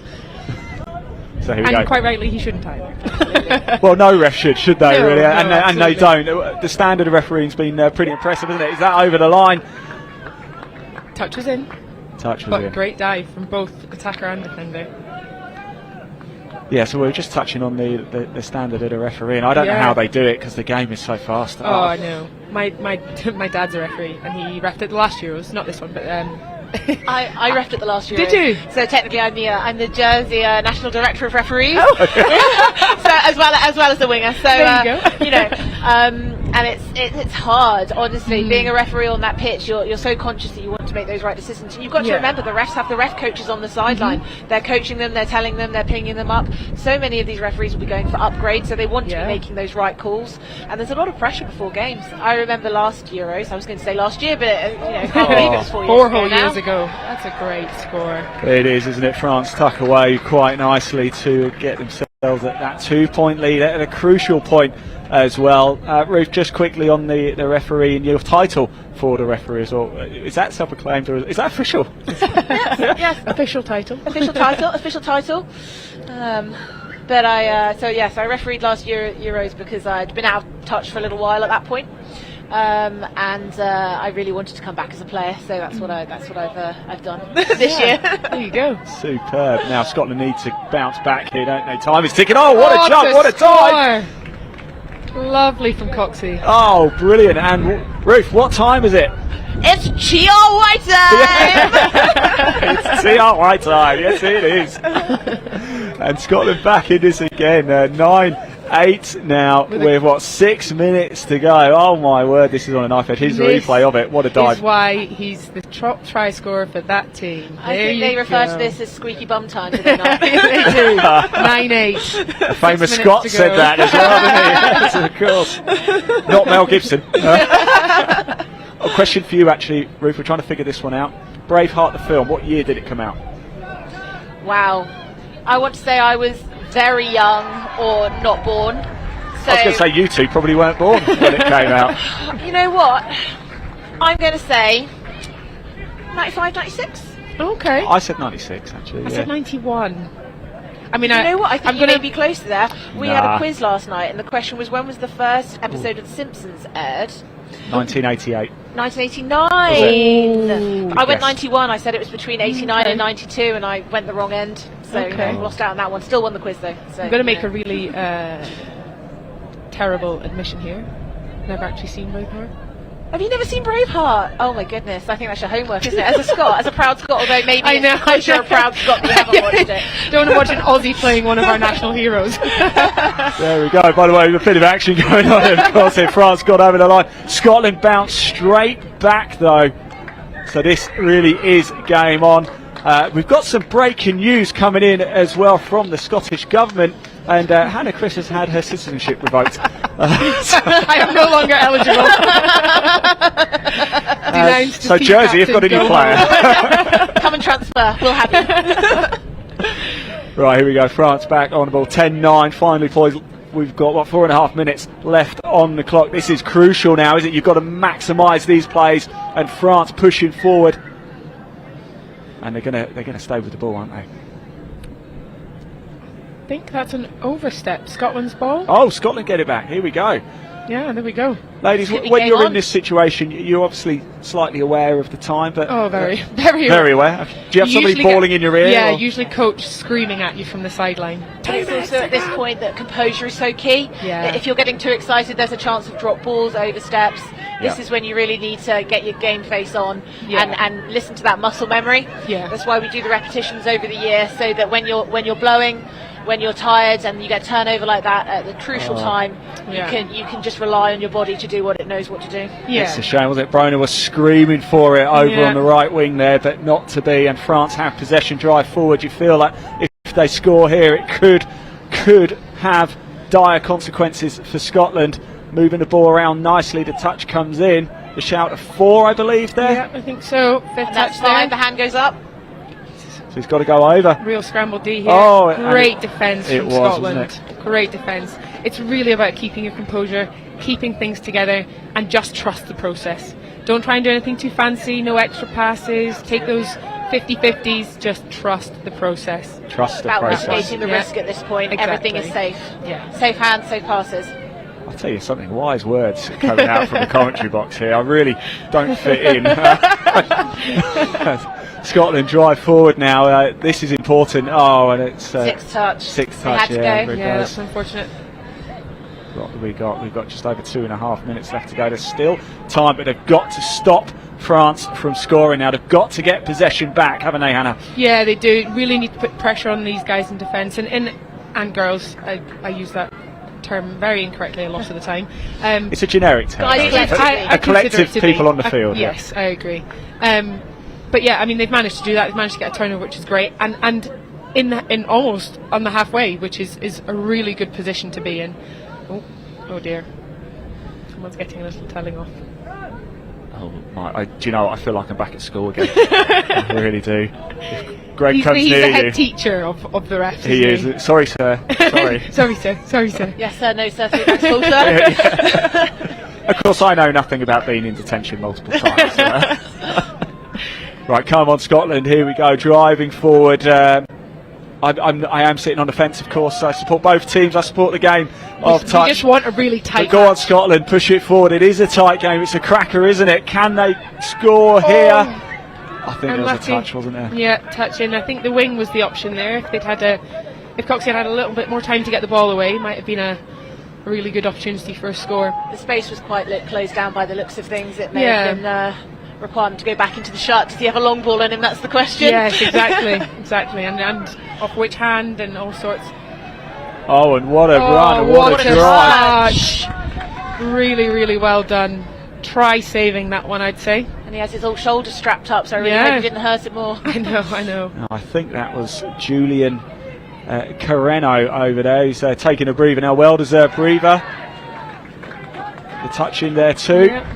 Yeah, on fifth now. That hand has gone up from the ref. We've got a minute less. The time really is ticking here. Time running out for Scotland. It's been the tightest of games. It's been an absolute thriller. Yep. He's done the right thing there, left the ball, not touched it, but he does only have 50 seconds left. You're going to want to run that ball. You're going to have to aren't stay you? I think subbing is a bad idea. You've just got to drive here. I'm watching the clock tick down. I don't know if they will know. They've only got 30 seconds to go. I think you're more nervous than them, Hannah. The suspense. At this point, the adrenaline's going though, so they're probably not even thinking about that. Just getting up the pitch. Oh, turnover. that is the game as well. France will win this game. Don't speak too soon. Well, I've an seen interception, crazier you never things know. happen. An I've seen interception crazier might. things happen. There you go, yeah. There goes the full-time hooter. All it needs is a touch. There it goes. And it is France who narrowly emerge victorious 10-9. These two teams have played some sensational games. Ruth, let's come to you first. What do you make of that second half? Oh, it was very tight. As I said, squeaky bum time. Both teams really brought it in the second half. A one-score game, you know, you don't get much better than that on the touch pitch, and both teams really showed heart in that half. Hannah. Yeah, no, but I'm very proud of what Scotland have done there. I think coming from 9-4 in the first game, 10-7 in the next game, to take it all the way to 10-9 is a phenomenal result for them. So really well done. And yeah, next time. Next time. Now, ladies, thank you so much for joining me. I think we've got a bit of a gap now, actually, haven't we? So we can stay on a little bit. In fact, I've got to hand over to myself. Okay. In the studio in a minute. Ruth, would you care to join me over there very, very shortly? I will join you in the studio. I appreciate that. Hannah, it's not that I don't want you in the studio. I have a team meeting now. You've so got a we're team actually meeting, good. and of course you've been in the I studio have been in the studio already. already, yeah. Have you enjoyed yourself, first of all, up here in the comms Of box? course, always. I love it. Give me a mic and I'm happy. And before I let you go, both of you, we need to do all this together. Ladies, what time is it? TRY time! Right, I'm going to hand over to myself and Ruth in the studio very shortly, so please bear with me whilst I make my way over.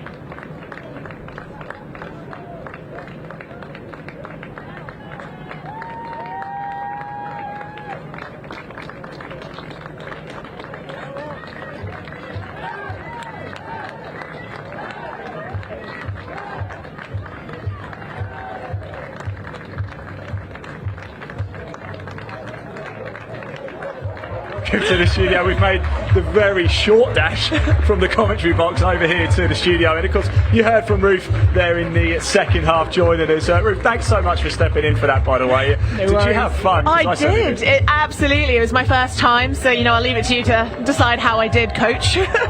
I'm not coaching. I'm going to give you 10 out of 10. Oh, amazing. I'll take that. Now, let's talk about Jersey.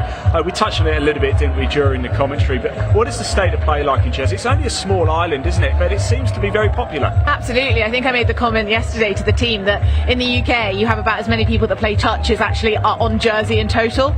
So it's, we really hold our own considering the size of our island. It's a developing sport in Jersey. Yeah. As I mentioned before, we have a lot of newbies this year, but it's great. It's great to see the young up and comers. We have a lot of boys that come over from the rugby team. Jersey's well known for its professional rugby team, and a lot of the boys there play in the junior Reds team, and that really translates to their touch. I watched a bit of the game yesterday, the mixed game between England, when you played England, and I watched the first half, and I'd say there was nothing between you, was there? No, absolutely. We were 2-1 up at one point, so I think that's probably the biggest win for us. Drawing 2-2 at half time, that's been the case with several of our games. 2-2 against England at half time. I believe it was 5-5 against Wales, and I believe it was 6-6 against Scotland at half time. Maybe not that high, but it was definitely drawing the three of our biggest games at half time. But it's all about the legs in that second half. Absolutely. And does fatigue have an impact? Because it's day 4 now. It's a long tournament. We've spoken about this a lot. It's just the volume of games. I spoke to, I think it might have been Scotland actually a couple of days ago. They played 5 games in 27 hours. It's a lot to do, Wow, isn't it? that's the maths. I'm not sure I could do the maths on ours. It's so much. It really helps when you have a younger team, because a lot of our younger lads, they bounce. But there's definitely some fatigue going on. We're lacking bodies. We've had a couple of injuries, so there is some fatigue in the team. But you know, the mentality's still there. We're still really positive, and I think we're just really pumped to play our next game. Now, I've got a confession to make. You're not going to like me for this. Oh no. I've never been to Jersey, but I've been to Guernsey. Oh my goodness! No, I'm walking out of this interview. Why should I come to Jersey? Why is it so good? Oh, Jersey. Well, I mean, the people for one. You know, you can't beat the Jersey people. I can't argue with that. I got to say, my experience with Jersey people so far is exceptional. I think we're great crack. We've got great beaches and we've got a great touch set up. So you've got a great TV show. Oh yeah, Jersey absolutely. Jersey Shoros. Right, I think it's not too long to go before the next game. It looks like we've got Luxembourg and Sweden coming up very, very shortly. Ruth, I know you've got a lot to do, so I'm going to say thank you for joining us. It makes a huge difference. It really does. Best of luck for the rest of the tournament. If you see me pottering about, please do say hello as well. Amazing. Thank you so much. I'm going to hand over because it's almost time for the next game, and we're going to have Sweden and Luxembourg. Enjoy.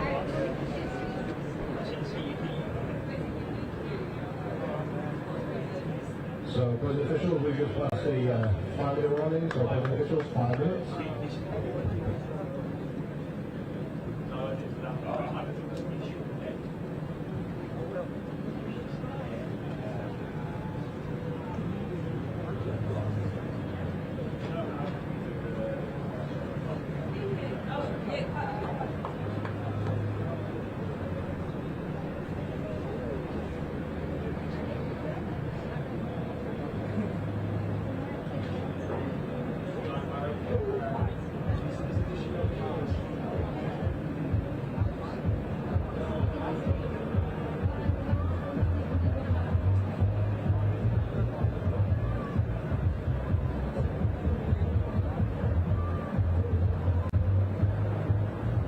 So as we head towards the 12:10 tap-off, just again a reminder about pitch boundaries.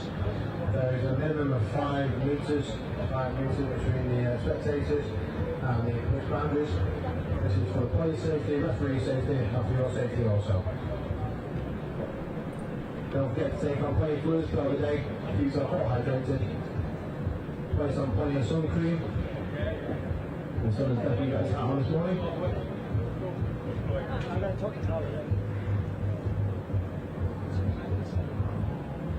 Also, with any of the litter that you may accrue, please place it in the bin provided, whether that's in the sub boxes or just generally while spectating. Again, just place it in any bins provided. Right, hello everybody, welcome back. I've gone from the studio back onto the comms box, so I'm going to take you through Luxembourg versus Sweden. I'm delighted to say I'm joined by Kai Kim as well, who joined us a little bit earlier too. Kai Kim, how are you? All the way from the Seychelles. Yeah, that's right. So yeah, my brother lives in Stockholm, and I spent some time there growing up, so I know some of the guys from the touch team, so I'm here to help out with the commentating. Ah, you're a star, and I need all the help I can get, believe me. It's the men's 30 game here. The table looks like this. Both Sweden and Luxembourg have played 6. Neither have won yet. They've both lost 5, but they have. Oh no, they haven't. There was a bye, it looks like, for the table here too. Let's have a little look at your players as well, shall we? So for Luxembourg, you might have to talk through the Swedish team. You tell us who's in the Swedish team, and I'll give Luxembourg the biggest go I possibly can, because there's some great names in there, isn't there? So, Kai Kim, talk us through the Swedish team. Yeah, so for number 1 we have Nick, and he's from New Zealand, and actually we have 2 Nicks from New Zealand. So player number 1 and player number 8. And we've also got Bergen from New Zealand. Leo is English, and we also have Alessandro from Italy.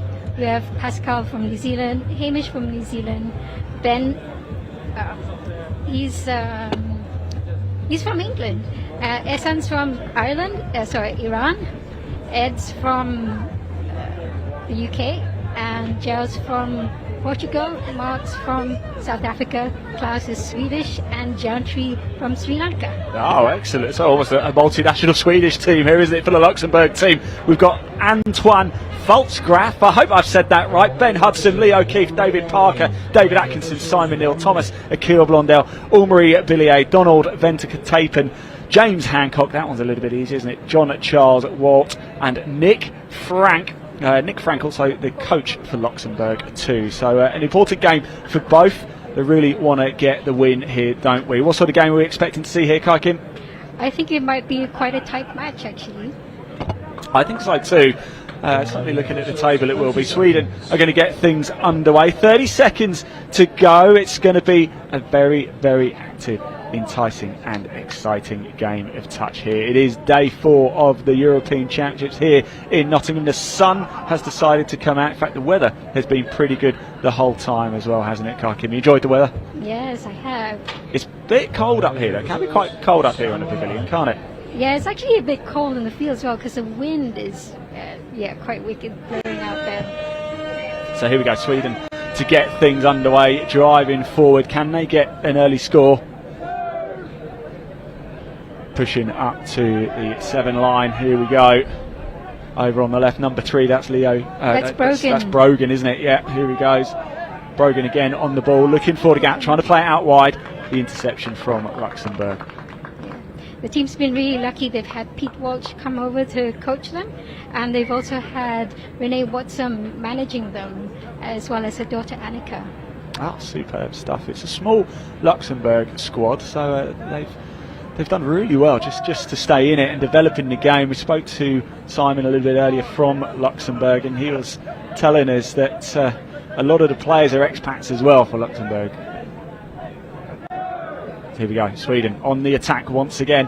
Is he going to touch down? Yes, he has, and it is TRY time, and it's Sweden who take an early lead here. What do you make of that? I thought it was a great try by Brogan.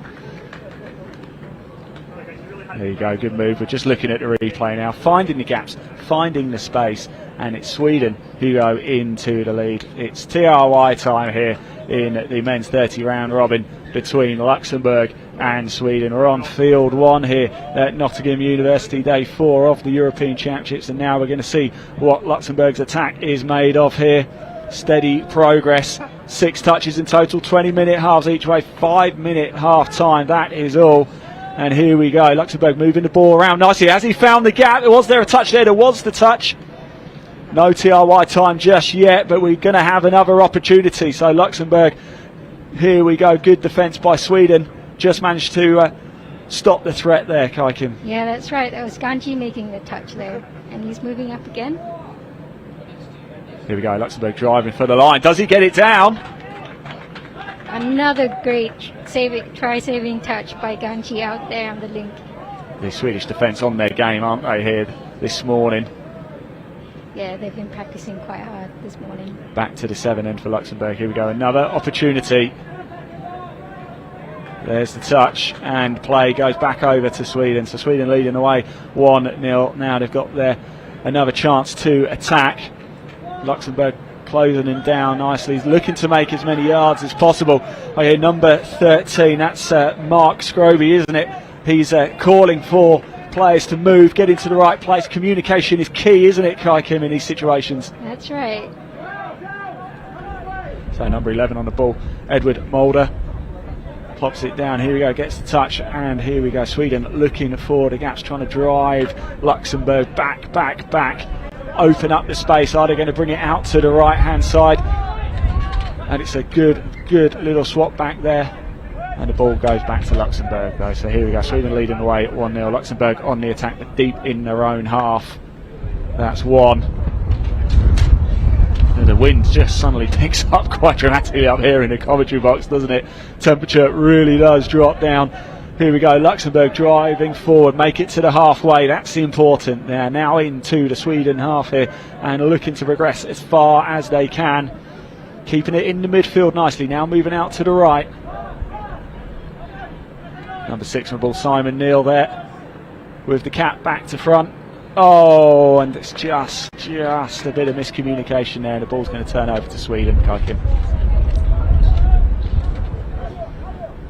We are going to have Mel joining us in the commentary box a little bit later, but she's going to go get a bit of food first. I can't blame her, I have to say, but here we go. Sweden nicely moving about here. They look a little bit in control, don't they, Kai Kim, Sweden? Yeah, they've been practicing their drives and their sub-box moves, so let's see if we get some good results from it. Good stuff. Now, Kai Kim, we've been asking a few questions throughout the course of the commentary. One of the main questions we've been asking, very important question, if you could change all the grass in the world for something else, what would you change it to?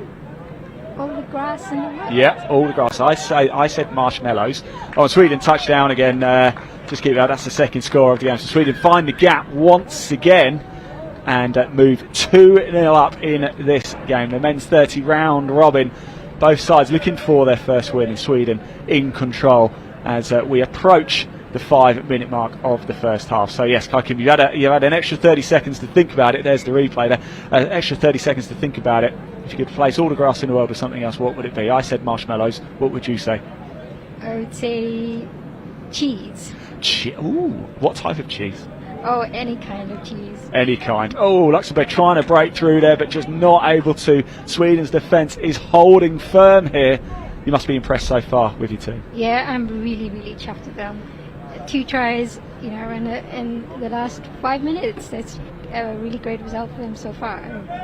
Yeah, going well so far. What can Luxembourg do here? They're going to have to fight back pretty quick, aren't they? There's the touch just on the left wing there, so no way through. Sweden holding firm. 5.5 minutes on the clock in the first half. Sweden desperate to get their first win. Luxembourg also a small squad for Luxembourg, as we said, only 11 deep. I wonder if fatigue is just going to play a part. It's day 4, of course. What a ball that is, and what a score. It is TRY time for Luxembourg, and I think that is Nick Frank who got the touchdown there. Look, he's looking around, he's got a big smile on his face as well, he might. And so it's Luxembourg 1, Sweden 2 here, and it's game on, Kai Kim. Yeah, let's see how the team builds on this and replies. Absolutely, so Sweden getting things underway again. Their set of 6 here. That's the count of 2, pushing forward. Number 11, not James Hancock, it's Edward, isn't it, on the ball. Yes, that's right. Back to Essen here, number 10. Here we go, looking for the space. Can he make the dive? Oh, and there's a touch there, isn't there? So no joy. Back to 7 for Sweden. Here we go. Long ball out wide. Oh, and he just drops it, doesn't it? That was Benedict Singleton. Can't quite hold on to the ball, and play goes back over to Luxembourg. So a fresh set of 6 here for Luxembourg, deep in their own half. It's so nice to see these nations competing, isn't it, Kai Kim? Yeah, so this is the second time that Sweden have put in a team for the Euros. The first time was in 2018 when they had a mixed team. Fantastic stuff. And of course you're from the Seychelles, aren't you? And we're doing a bit of incentive here at Nottingham. Anybody who's got any old boots, you're going to take them back, aren't you? Back to Seychelles and get more males, females into the game. That's right, more teenagers, more girls, more boys. Help them pick up some ball skills that will help to improve both their rugby and their touch. But it's such a fast-paced game, isn't it? You said a lot of people in the Seychelles, they have to play the game barefoot. That's got to be difficult, hasn't it? Yeah, I'm just amazed at how those boys can play with bare feet. But so I'm glad to have the opportunity to get some boots back to them so they can step up on their game. Superb. So here we go, Sweden on the attack at the 7 line. Here we go, number 7 That's at Hamish. the 7 yard. Yeah, Hamish Lawrenson there pushing forward. Here we go. Once again, number 3, Brogan. He's already gone over the line once in this game. Certainly a player to watch, isn't he, Brogan? Yeah, he's actually gone over the line twice in this game. Oh, yes, he's the double scorer, isn't he? The only scorer so far for Sweden. I'm sure there'll be many more. We're 8 minutes into this game at the minute. It's Luxembourg 1, it's Sweden 2. It's the men's 30 round robin. It's day 4 of the European Touch Championships here at Nottingham University, and it is spicing up as the sun comes out, the temperature rises, but the action on the fields across the board have all been hot here. Now we want another TRY time soon, don't we? It's Luxembourg here, tapping, here we go, into the Sweden half now. They're over the halfway line, pushing forward. That was a good drive there. Keeping it central Oh, look at that. No touch. Still going. Oh, and he's just run off the pitch. Unfortunately, it was a great effort. Just had to stretch and reach. The throw wasn't quite what he was hoping for. Nick Frank, unfortunately, managed to hold on to the ball, but goes off the pitch. So Sweden get it back here. Fresh set of 6. And off we go. Driving forward. Got to get to that halfway line as quickly as possible with as few touches as possible. But Luxembourg staying staunch, staying strong. Now Sweden move into the second. Here we go. Number 4 on the ball. That's Leo. Out wide to Edward. Off to Benedict Singleton, and they've still, whistle has blown, isn't it? It looks like there was an infringement or a touch or infringement. The referee just having a little word with the Luxembourg player. Both teams seeking their first wins here in the men's 30. They're a very tight game. We're almost halfway through the first half, Kai Kim. There's only been 3 scores so far, so it's very tight indeed. Yeah, it's close. So it's getting back cells 2 to 7, playing it forward. Oh, we're going to stretch out. 6 aside, 20-minute halves, 5-minute half times. And you can roll on, roll off subs, but for Luxembourg, they've only got an 11-team squad, 11-man squad, so you might expect fatigue over the course of the 5 days is really going to kick in, Kaikim. Yeah, I expect so. So let's see how they do in this first half and how it plays out in the second half. The touch there, that was Mark Scroby trying to get through, but the touch was made by Luxembourg. And they go on the attack once again. Can they get a 2-point lead in this game? No, they can't, and the ball goes over to Luxembourg here. It's very tight, it's very bitty actually in the midfield, isn't it? Yes, it is. So, let's see. Right, Luxembourg driving forward, a bit of a push there it looks like, so we're going to come back. And off we go. Luxembourg keen to get to the halfway line. Sweden holding a strong line as they always do. Pushing, driving forward in this men's 30 round robin match. We want another TRY time soon, don't we? Oh, what a lovely throw, what a lovely touch. Is he going to get all the way through? He's going to have to chuck it. No, he can't quite get through. And unfortunately throws it, the ball lands, and it's going to be Sweden who are going to get possession back again. But it looked like they were going to break through. It might rattle Sweden a little bit, that. I don't think so. Let's see how they do. Absolutely, Kai Kim there. You're firmly in the Sweden camp, aren't you, Kai Kim? That's what we like to hear. Yeah. I know I'm meant to be impartial. Well, you're part of the Sweden setup, so not really. It's my job. I'll be impartial. But, you can support Sweden all you like. We've just had Hannah Chris from Scotland with us for the last game. And by the way, over Sweden go over on the right wing.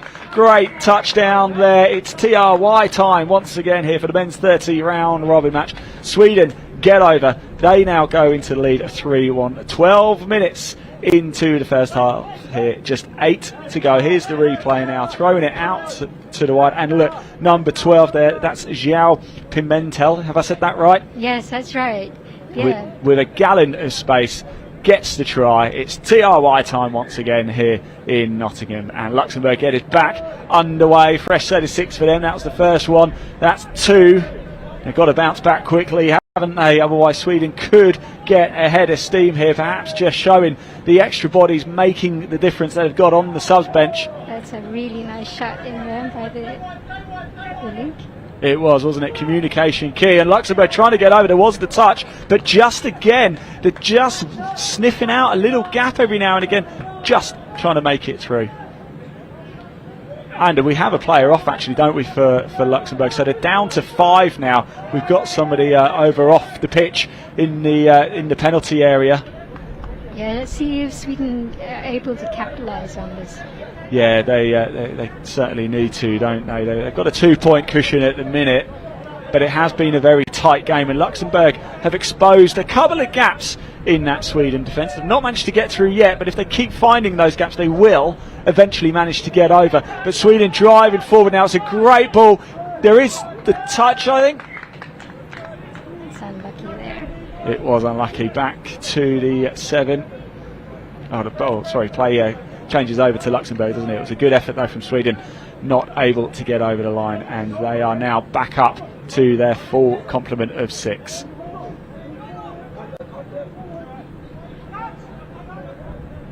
Oh, bit of a sloppy mistake there. This is a big opportunity for Sweden now. Just dropped the ball, just couldn't get the grip on it. Down it goes, and Sweden take possession inside the Luxembourg half here.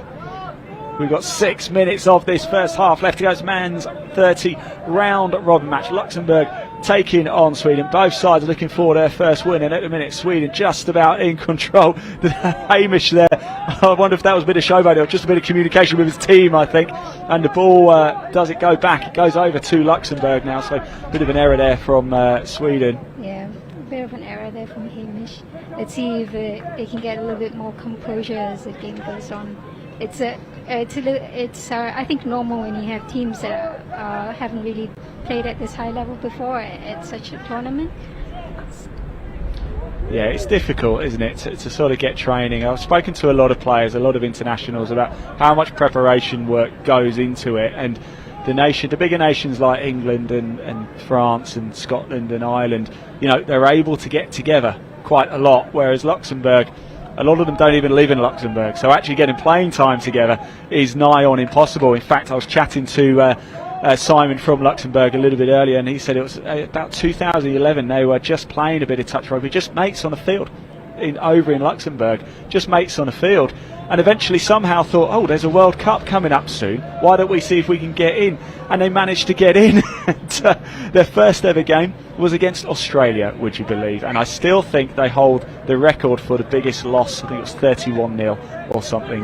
But hey, they got there, they competed. That's what matters, not the scoreline. And they're competing here today against Sweden. There's not a lot in it. It's Luxembourg 1, it's Sweden 3. As we start to get close to the halfway mark, Luxembourg looking to exploit 1 or 2 gaps that do just keep sneaking in to the Sweden defence. But Sweden have been better on the attack in this game overall, hence the reason why they lead 3-1. The only problem with the Luxembourg kit, it's very difficult to see the numbers on the back, isn't it? It sort of all blends in. Yeah. It's a nice kit, but I just can't really see the red numbers. I can see Nick Frank over here on the left, number 13. It goes out wide, it's dropped. There was always going to be the touch anyway, and Sweden get the ball back deep in their own half. Yeah. I think it's important for teams, even though they're a little bit new, to actually come and experience, because this is the best learning opportunities they have to play in a competitive match and to learn from each of their games as they go along. Yeah, you make a very good point there. It's Luxembourg haven't come here expecting to win it, but they've come here to gain experience and showcase the sport back home and try and inspire people there. I must say, John Charles walked for Luxembourg with a diving touch twice in that attack from Sweden there for playing for Luxembourg here. So good stuff from Jean. Yeah. Jean Charles. Unfortunately, Sweden have done over the mark, so they've had a penalty against them. Oh, and that was, they retained possession, but I think they might have been a bit lucky. I think that ball was going anyway. If they'd not touched it, they probably would have had the ball back, Sweden. But Luxembourg on the attack into the Sweden half now, pushing, driving forward. The whistle goes. I'm not too sure what that was for, though. I don't know if you saw that, Kaikim. I think it probably was an offside. Yeah, offside. So here we go. It looks like we're going to have a fresh set of 6 then for Luxembourg. Can they exploit this? Can they take advantage of this? No touch. There was a touch in the end, but there was a good bit of movement there, a good bit of feet from Luxembourg. Just moving backwards a little bit. Looking at the line, trying to gauge it. Where can we go? Ball moving very quickly indeed. No way through there though. Sweden just keeping it tight, not allowing them through. It goes out wide. Nick Frank, does he get it down? Yes, he does. It is good. And Luxembourg score. It's TRY time once again here in the commentary box in Nottingham. Luxembourg 2, Sweden 3, and it's Nick Frank again just exploiting that left wing, Kaikim. Yeah, that was a nice long ball out there.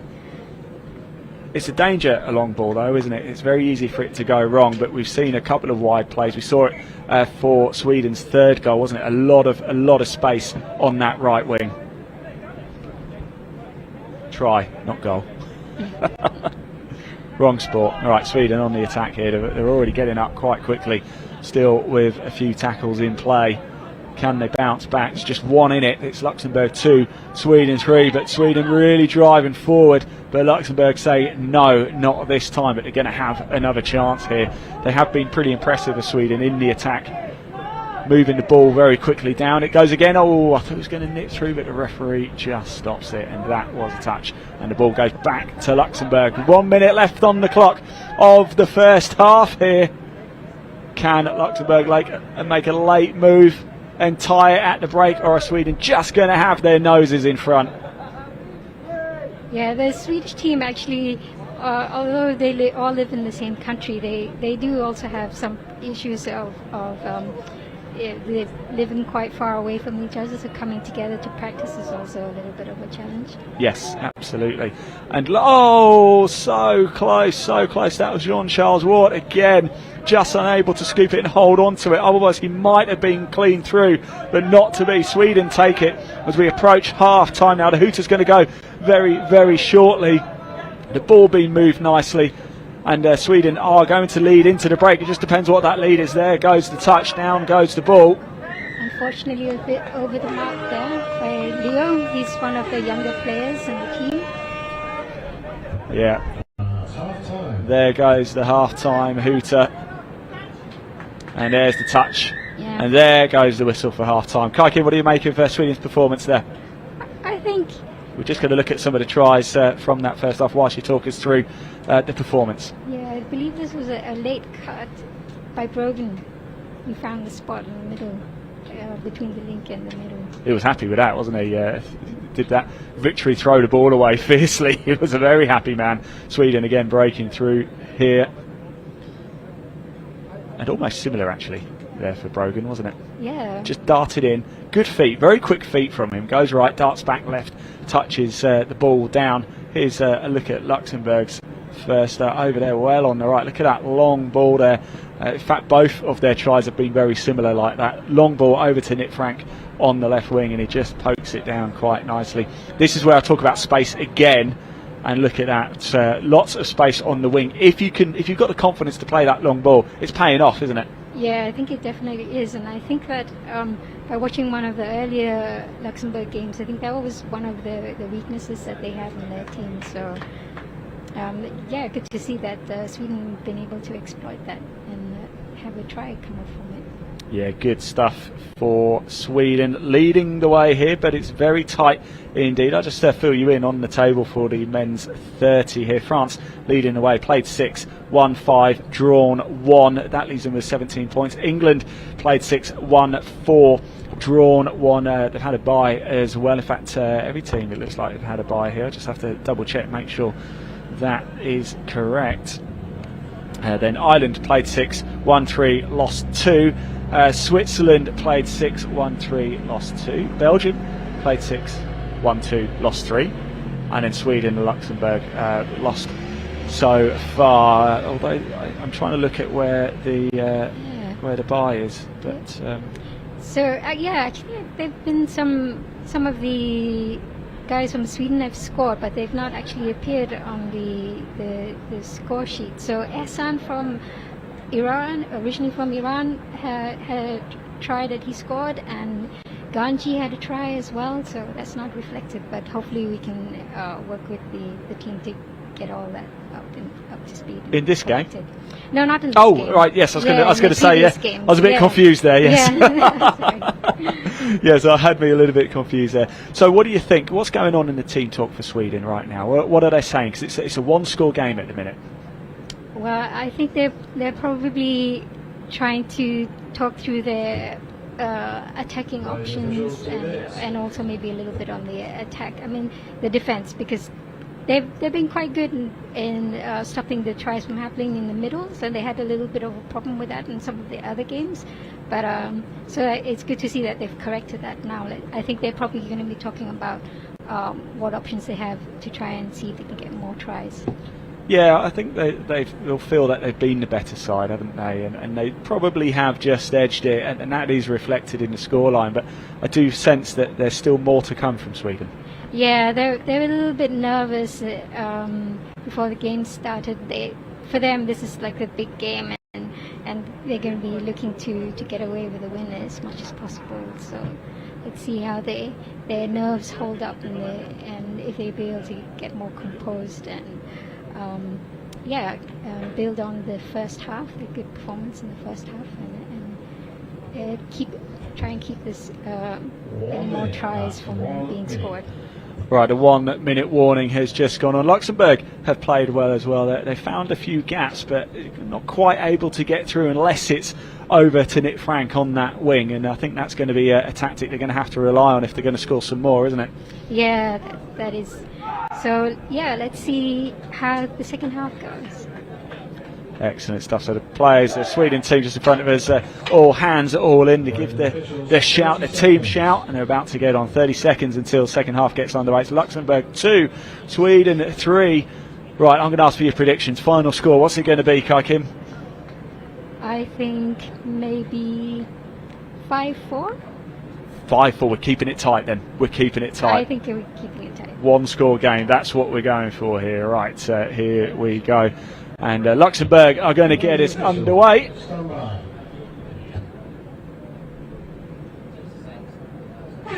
There we go. The hooter goes. Second half gets underway and it's tight. It's Luxembourg 2, Sweden 3, and they drive forward. Do Luxembourg pushing over to the middle.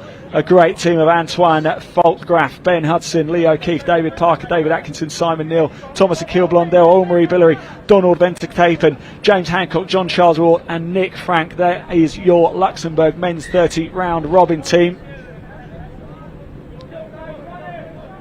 Sweden with a little bit more strength in depth, haven't they, over the course of the squad? Yes, well, they actually had 2 players that were going to come, but they didn't manage to get their visas on time, so they only have 14 players here. Oh no.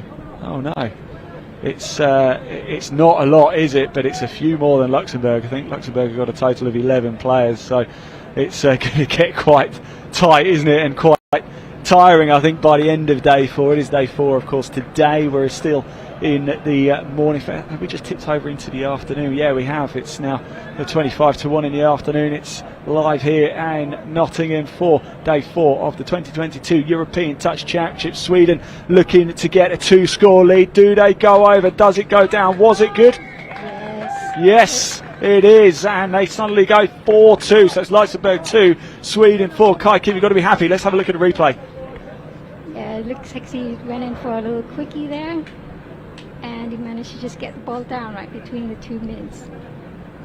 I tell you, the ball looked like it was almost behind the line, but the ref said it was okay. So there we go, a little quickie there. Great way to start the second half for Sweden. They lead 4-2. What can Luxembourg do now? They're going to have to put pedal to the metal here and go for this one. Is there a gap? Does he get down?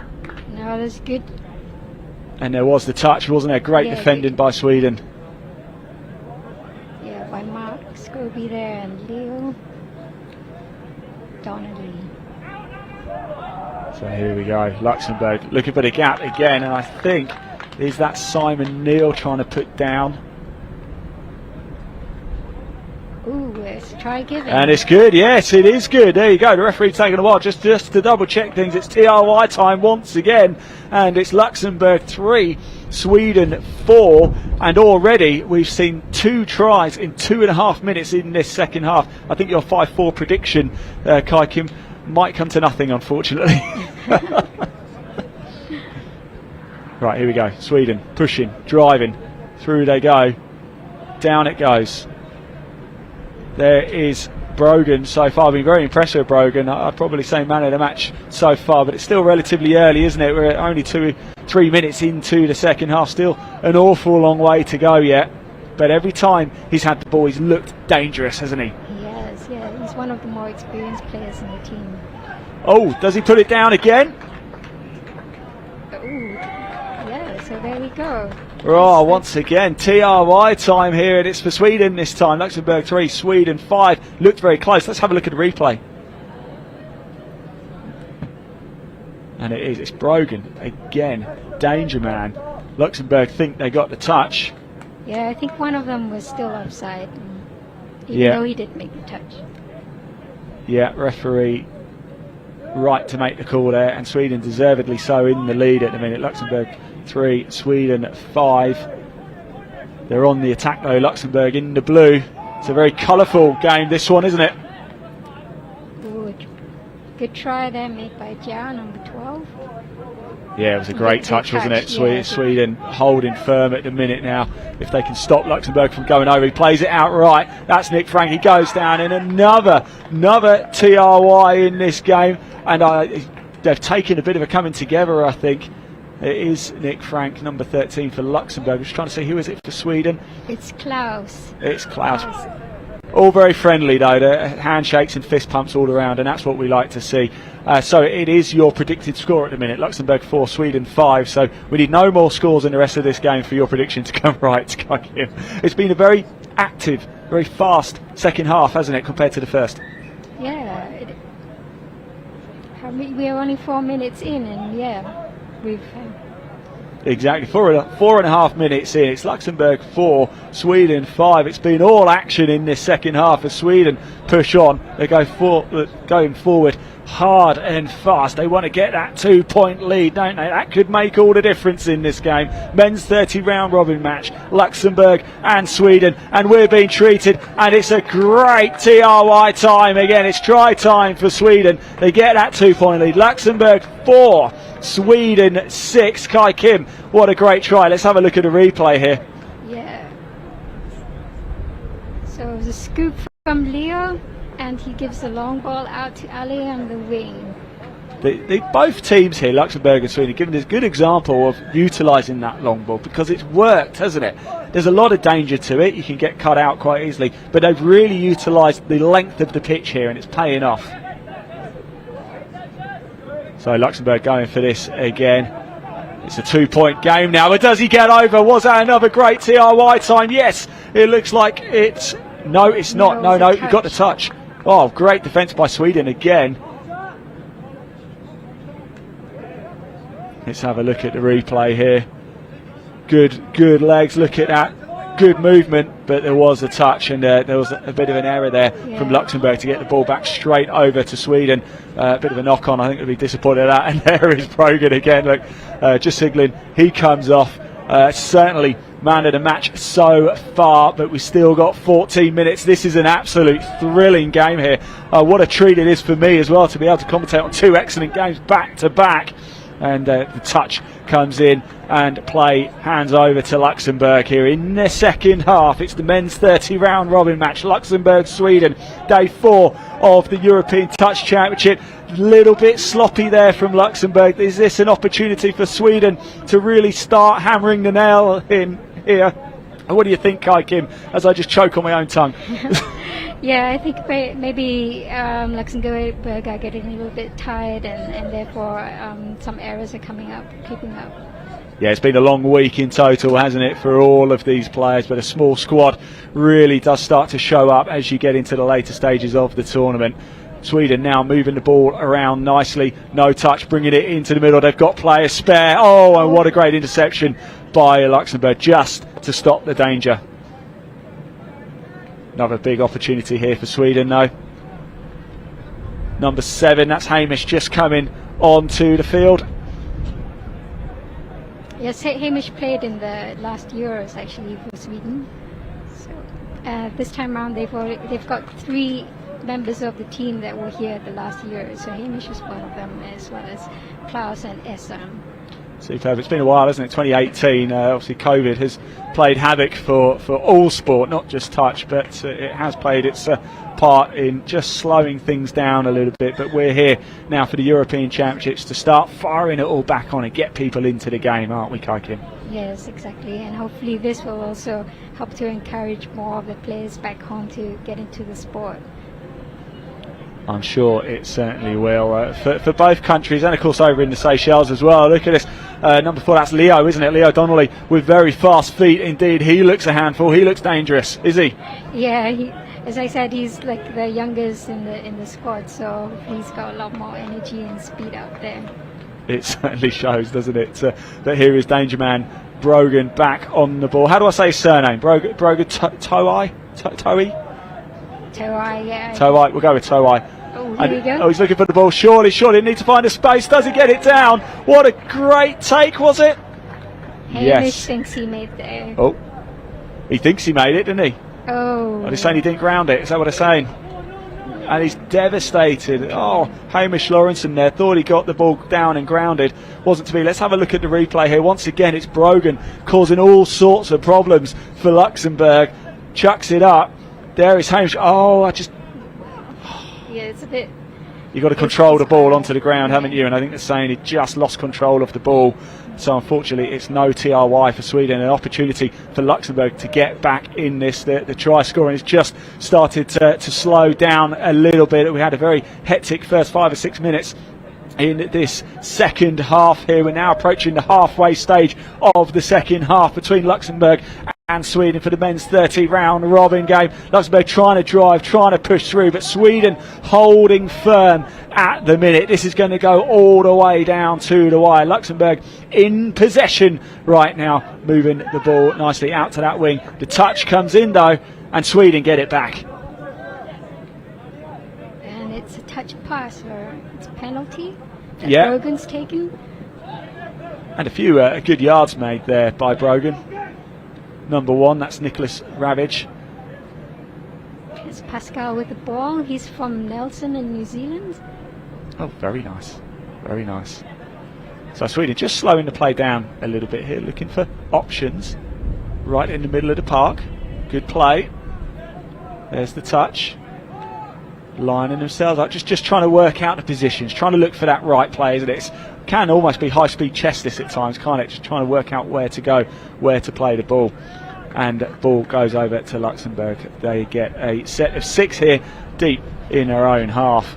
They need to get back into this fairly quick. No, it's Luxembourg 4, Sweden 6. We are now into the second half of the second half. So time is now ticking. I'm going to ask you, Kai Kim, to change what you think the final score is going to be. What are we going for? Maybe 7-4. Let's see. 7-4. So only one more score in the next 9 minutes is what we might be saying. It's the men's 30 round robin game. Luxembourg, Sweden. We are being treated to an absolute cracker here on day 4 of the 2022 European Touch Championship. Sweden on the ball, trying to drive forward. But the ball goes back over to Luxembourg. We've got 9 minutes or so left. Can Luxembourg make it count? There's been a few errors in this game, hasn't there, Kai Kim? But that's to be expected. We think fatigue might just be stepping in a little bit. Luxembourg have only got 11 players, of course, so they're going to have to carry a lot of weight through the course of the week. We are starting to get to the latter stages now. Is that going to have a bit of an impact? We're going to find out. Luxembourg trying to move around nicely, trying to look for the gaps. Where are they going to go? Are they going to play out to the wing? They've had a lot of success over there. They're going to try and go through the middle. Can he get it? No, the touch comes in. Touch made by Ben out of the winger. Sweden once again, defence getting the touches in. Is there a giant wall in Sweden? Because I think there is now. The Great Wall of Sweden.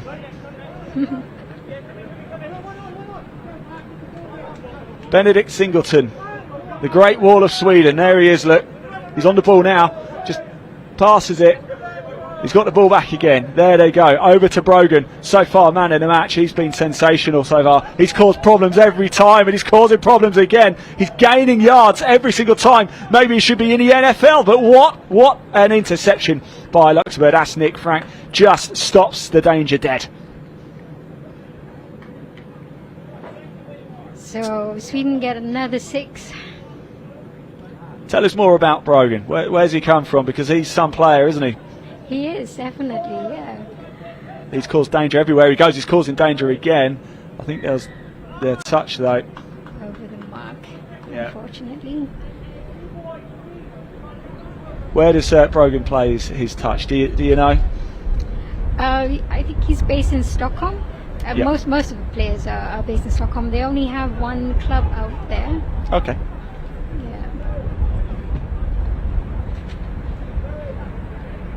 So Luxembourg looking to make a few moves. Sweden have done a lot of threatening over the last few minutes, but haven't managed to get over the line. It's just kept Luxembourg in this game at the minute. If they can work the wide line like they have been doing, they could really make a difference. That was Nick Frank. They're working nice. He's on the ball now. They pull it back. number 2, Ben Hudson, teaming up quite nicely with Nick Frank, but it's not to be in the end. Sweden back on the ball, pushing forward. It's a narrow lead for them, 6-4. We've got about 6 minutes left of this second half. The men's 30 round robin game. Penalty, sorry. Kai, can you say? Yeah. For a hard touch. Penalty for hard touch. So Sweden enjoying a lot of possession on the ball so far the last 5 minutes or so. And the tries have just dried up a little bit, haven't they, in the last 5, 6, 7 minutes or so. Is that about to change? Yeah, it might be. We've got Ehsan now on the ball with Pascal and Hamish out there. Let's see what they can come up with in the next few. Yeah, Eshan's had a good game too, hasn't he? He's Yes, proved quite a handful. Down he goes. Now does Hamish get that TRY that he's been so desperate for? He does. So Hamish Lawrenson finally gets that TRY. He wants it, doesn't he? Congratulations to him. It's TRY time again here in your men's 30 round robin game, Luxembourg and Sweden. Here's a little look at the replay. Makes a dive for it, gets the ball grounded before any touches come in. Too much to ask of Luxembourg now to get back into this? Yeah, I think so. I don't think they've gotten up to the try line actually in the last couple of minutes. So. No, Sweden's defence and attack has been exemplary. They've really, I said it at the break, didn't I? I just think there's a little bit more to come. And there was a touch in there. Luxembourg again just trying to exploit the gap. We saw that 1 or 2 times in the first half. They haven't managed to break through by doing that yet, but they've tried, haven't they? And they've had a few good goes at it. Yeah. So Sweden certainly just getting a little bit ahead of steam. We're just starting to look a little bit more in control.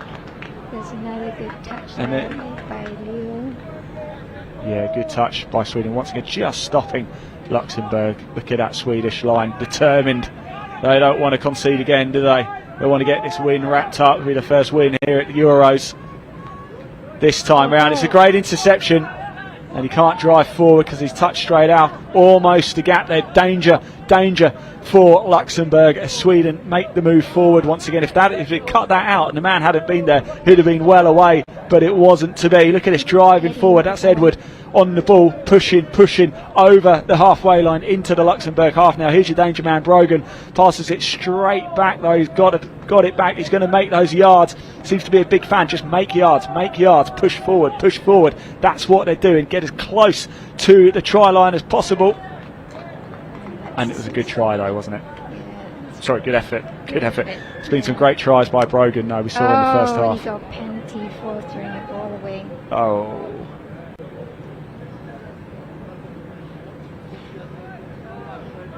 Yeah, Nick there, number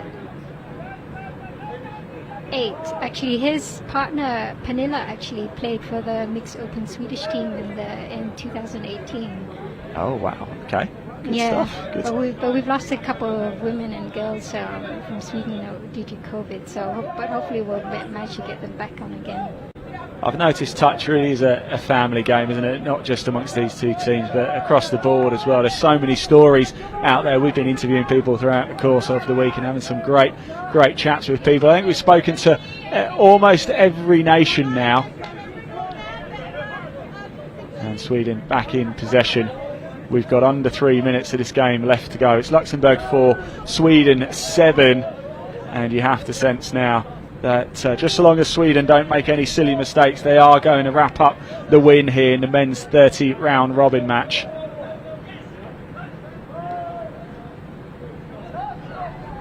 So we have Ehsan again and try scorer from the last time, Hamish out there.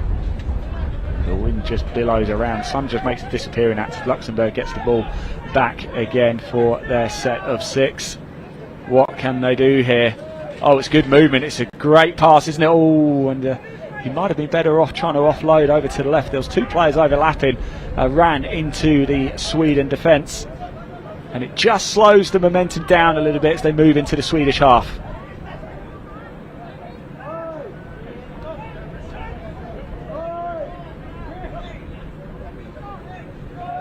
Here we go. This is the 6th. Ball it up. Can he get it out to the right? Can he offload it? And down Luxembourg go. It's TRY time again It looks good. It is good. It's Luxembourg 5, Sweden 7. 1.5 minutes left on the clock. Perhaps more consolation than anything else, but certainly the best try so far we've seen from Luxembourg. They worked that incredibly well, and it was Jean-Charles Watt who gets the touchdown, and well deserved as well. He's played exceptionally.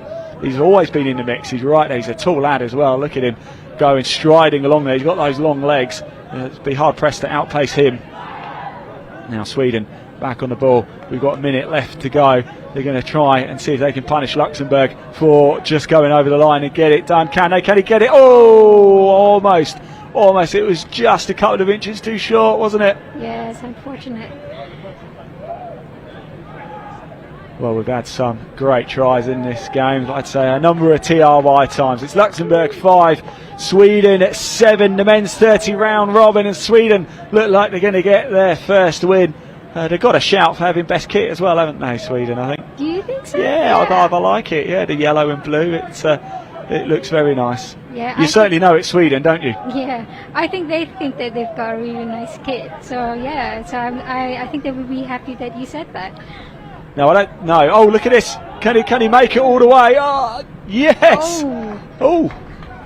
That was a great try in there. See if the referee gives it. Oh. Is the ref going to give it? A hooter goes for the full time. People are looking around a little bit confused. And what is going on here, Kaikim? I have no idea. Oh. Yeah, it wasn't given, and that will surely.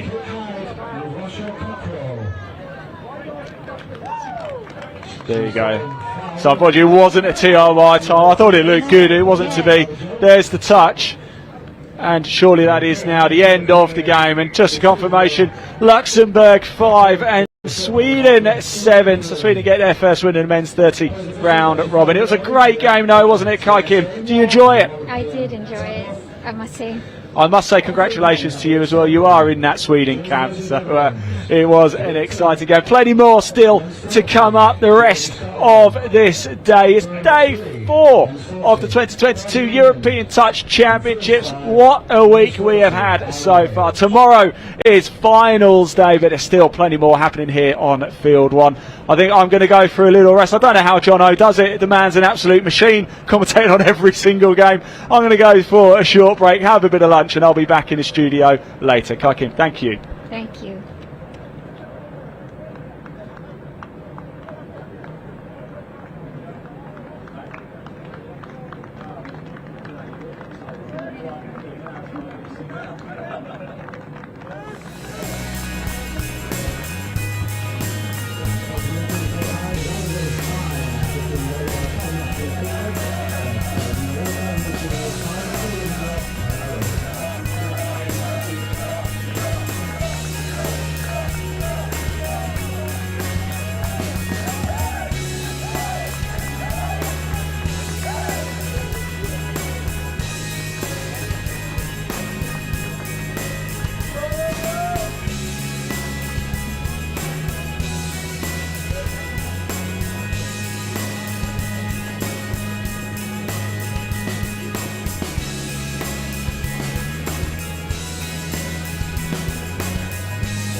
Welcome back to the Highfield Sports Complex here at the University of Nottingham. Jordan joins me on co-commentary for this one. It's a mixed open, Netherlands against Jersey, and we've just been looking at the table. This is a massive game. Huge game. We're just looking at the, like John was saying, just looked at the table now, and I watched England beat Ireland about an hour ago. Ireland currently sitting in 5th. But yeah, the winner of this could leapfrog into that 5th spot. So yeah, big game, both level. Nice to see these two teams back in the mixed open category. I don't believe Jersey were here in 2018. Netherlands weren't. Two teams that I was used to playing starting in 2008 in the mixed open category. Both these sides were always in the mix, so it's good to see them both back as well. It's Netherlands with a strong start from the tap off. They're just retreating back now. Space on the right hand side. Good feet. It's a good defence by Jersey. Netherlands using their touches. Something we saw yesterday from the Netherlands, their tap off move always looks to end in that 32 short play. They really like going to the short side on that play, and they've not changed that up too much. Seems to be bringing them a little bit of joy. Jersey, traditionally a quick team, like to play fast through the middle, and that's looking like what they're going into to begin with. Good feet, kick to the outside. Just couldn't quite get the offload, and Netherlands survive that drive by Jersey. Because this is the first time we've seen Jersey on the streaming pitch in this championship. Yeah, and it's not the first time we've seen Netherlands. It's the opposite for these two. It's great to see Jersey for the first time. Yeah, Netherlands, I think this is their home field. I think we're their resident commentary team. Yeah, we've seen them. I think this is the 3rd time we've seen them on here playing, maybe 4th. 4th. I'm pretty sure they've been on every day, and it's quite cool actually, because you kind of get to know what, see what teams are running, and you get their tendencies a little bit, see if they're changing anything. We had a chat to one of their players, Fawn Summers, yesterday. She's currently far wing for the Netherlands. We had a chat. She had a bit of a change position to link yesterday. I think her strongest position, she did say she's normally a link, but I think it was on day 1, might have been day 2, where they played Ireland. Some incredible finishes from Summers in the corner, so that'll be a highlight. If you're watching this game now and you're thinking about sticking around, I would, because that'll be one of the highlights for Netherlands. Those finishes in the corner, having a really strong winger at mixed is so valuable. Yeah, it's Jersey who end their latest drive.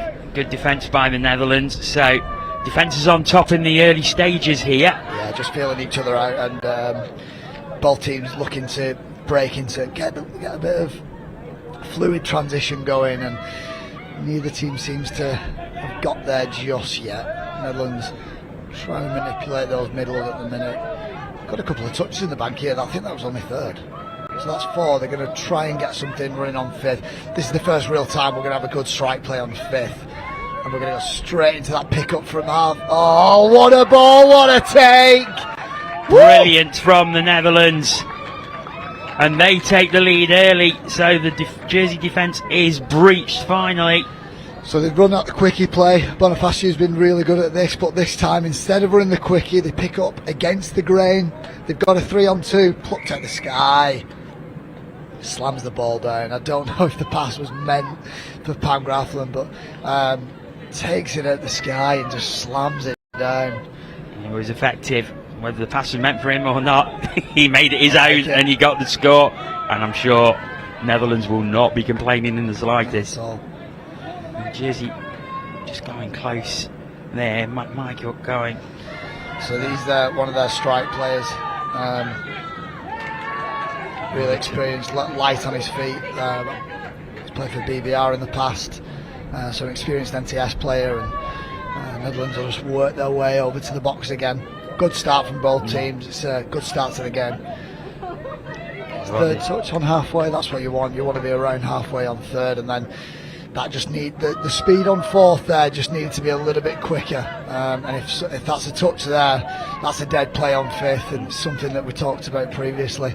So now they've got to generate some momentum from next to nothing. I think they're just going to happy to kill it over on this side. Jersey have got a long way to get to their box now. Yeah, so Jersey working down the middle of the wings, and Link are just jogging over, and changes are being made now. Over halfway, they've got fresh legs on. So here comes fifth. This is a middle scoop, I reckon. Picks up, goes short side again. Good cut. There's your gap. Oh, it's ball down. They're claiming the touch, but the referee's not buying it. Ball down. Great try. Score. It was a great score. It was Patrick Dodge who put the ball down, but great play by the links and mids. We'll watch it from behind here. Middle scoop, picks up, kicks to the short side. There's nothing on from the link. She cuts hard. The middle gap. Oh, that's such a good little tip off. So that hard cut there, it just creates a good 4-on-3. Then it's about executing the 4-on-3. Holes are hit well. The right pass is hit. Good dive straight through. It was a great pass to lead to the try, but it's Netherlands. Created a little bit of space there. Yeah, Pam Grafflin diving over. Would have been nice to see them exploit that, but they'll slow it down. They'll go back into those two-man plays. It's a punish to begin with. Over the top. Good defence from Jersey. That is very good defence by the way. So the reason that play probably wasn't as effective as it could have been, I think they were looking to run a punish play. A quickie on link. It actually went down on the middle. So Netherlands could just kind of go man on, watch the play come to them. And it ended up being quite sensible defence from Jersey. Jersey over halfway again. Go back into that middle scoop again. They've had joy from this, and it's final touch. Set up from before. Skip to the outside. Wingers Needs to find free. someone open. Good defence from Jersey.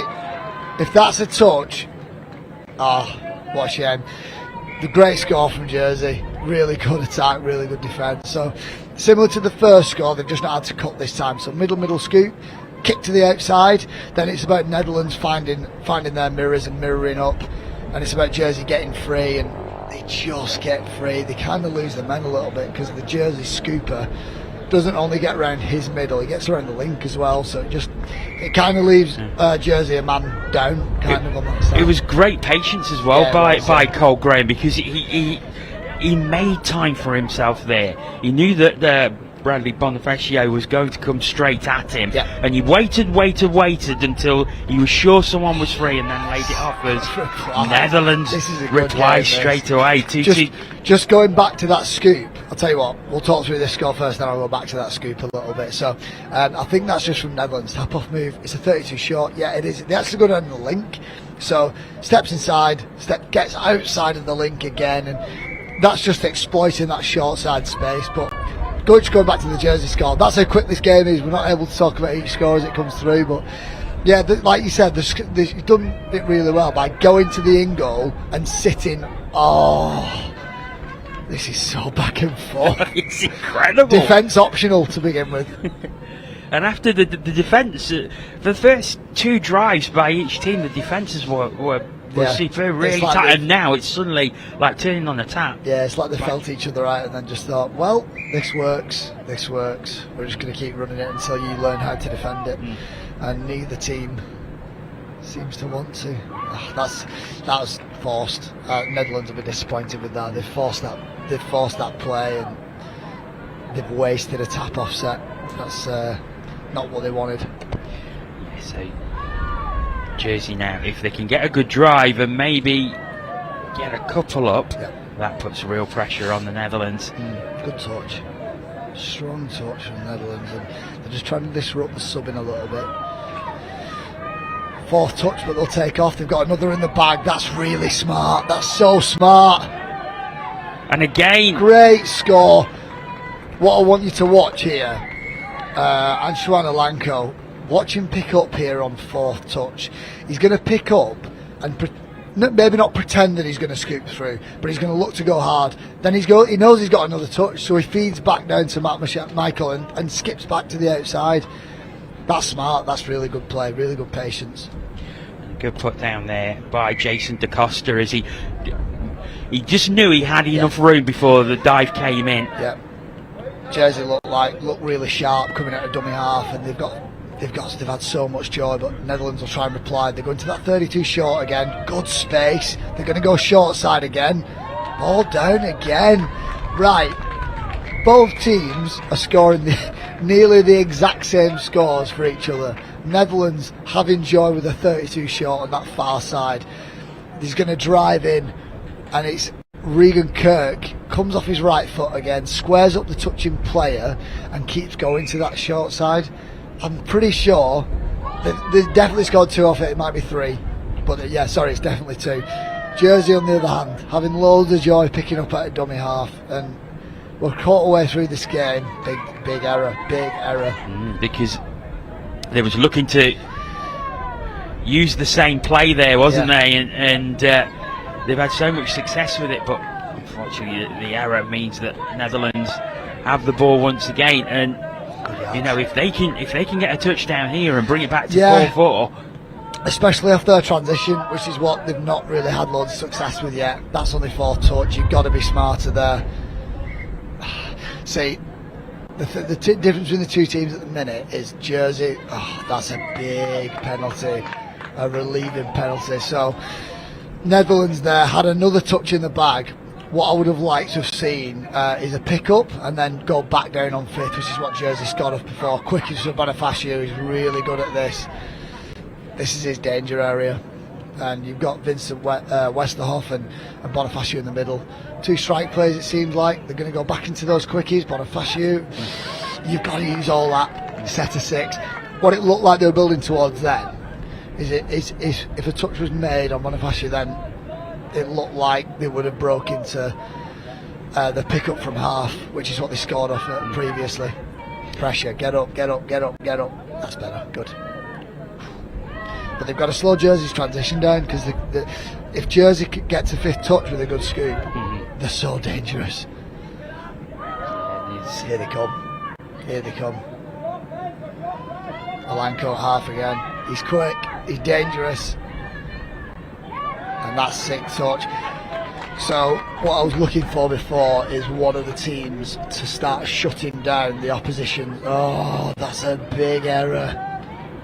So Jersey have it back again on the 7 metre. So it's the first time Netherlands has shut down Jersey's transition, or one of the second times maybe.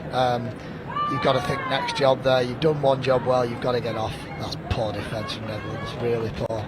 Yeah, just easy for Patrick Dodge to get through there. They'll be disappointed with that. Yeah, it's. I don't think he could quite believe how much space he had there. No, so I think he was looking around. Well, was a touch? They just ran a quickie, and Netherlands looked way too tight. So when the quickie player come back off his left foot, it wasn't his actual middle channel that had opened. It's the next one, and it was just bad read, bad comms from Netherlands, and they're running a short, but they're way too far out for it to be too effective there. So it seems to break down a little bit if they don't make those yards on 1 and 2. So 5th touch coming, you'd want a strike play off this, and they've managed to get something down the sideline. Alfonso has pulled something out of the bag again. He's got great hands on that far side. He really has, but Jersey just managing to snuff out the threat there, and they stay 2 ahead. Yeah. Jersey just look a little bit more composed at the minute when it gets down to the line, and their transition is the thing that is just nudging them ahead a little bit. It's been the same most of the week with some of the top teams in the opens categories. It's transition that does the work, and Netherlands are just getting a little bit better at surviving those transition plays from Jersey now. So that's 3 times in a row. The last time they did that, they made an error on their own line. They've got to think, Netherlands here have got to think, right, we've done one job, my next job now is to get off the field. And it looks like they've done it. 4 coming. Good D from Jersey. So Netherlands have got to get a 5th touch play from quite far out, and this is a bit of a Hail Mary play, and they knew it. Yeah, so Jersey have the ball back. Good midfield D from Jersey. Jersey winning the midfield battle here. So guys, I don't think Netherlands have retreated far enough. Start again now. Just a little bit more structure. That's really nice from the far Lincoln wing. Jersey just picking off those one shooters. They're really punishing teams when and that's half court. And again, we've got a little bit of a back and forth between midfield here. Both teams are kind of read what each other's got to offer, and doing well at shutting it down. So you've got to get that ball down. You've got to start building momentum for touches 4 and 5, and Netherlands are struggling to do that. It's great defence. Nicole Goddard just chasing the Netherlands player down, and here's 5th, so they'll try and get to that scoop again. Jersey are really composed in that midfield D, so what they're doing really well is they turn up the heat on Netherlands touches 2, 3 and 4, and Netherlands are having to scoop from maybe not their own half, but quite a way out. It's like a Hail Mary play, just trying to conjure something from that 5th touch play. Jersey on the other hand are just rolling down the line, straight through. Needs somebody open, and that's great speed. Top score. Reece Really Powell there really put on the burners to make the space, so he could get the pass. And it's 6-3 Jersey. This is fantastic. Middle pick up, fix up the toucher, kick to the outside, and then look for your mirror. He's timed the pass well, down. Mega score. That's really smart. They've done well, Jersey. The past sort of 5-6 minutes has been a little bit of a battle, and you could just see there that Jersey were just able to turn the heat up. Netherlands had slowed down a little bit, and again off this tap-off move, it's too far out for this to be effective. It's Netherlands still with the ball though. The thing about Netherlands tap-off move is it's just a little bit too slow, and there's not Last much touch. I think. It's so close as Mariette Bonks was free, but just couldn't gather the ball in to put it down. Yeah. And they needed that Netherlands 3 down. They did, yeah. Jersey just a little bit quite composed at the minute. Yeah, I mean, even at this early-ish stage of the game, Jersey can go a bit into game management here, because they know that they're getting through. Their drives have been excellent going forward, and their defence on the whole has been pretty tight. Let's try and pull one back here. They're just, for me, they're not quick enough coming off and on, which is slowing transition down for them. This is a little bit better, but that's too slow. If you're coming into 5th, you've got to be speeding that up. You've got to be rolling into your plays. And great link hole. That would have been awesome. You know, I thought she made that then, Claudine Van Diemen. I thought she'd seen, obviously, that Mariette Bonks was completely free again. Yeah. And I don't know if it was just deceiving from the angle that we're at, but I thought that pass was going to make it. I know. What a shame. Really well read. That's over the mark. I think the referee's got it, yep. So Netherlands will get another shot just before half time. Maybe they can pull this back to 6-4. And that'll take us into half time with their tails up, because there's positives to take for them. There's quite a bit to fix, and they've got to do it quickly. Got to go forward here. Got to go forward. Get down to that 7 as quickly as possible.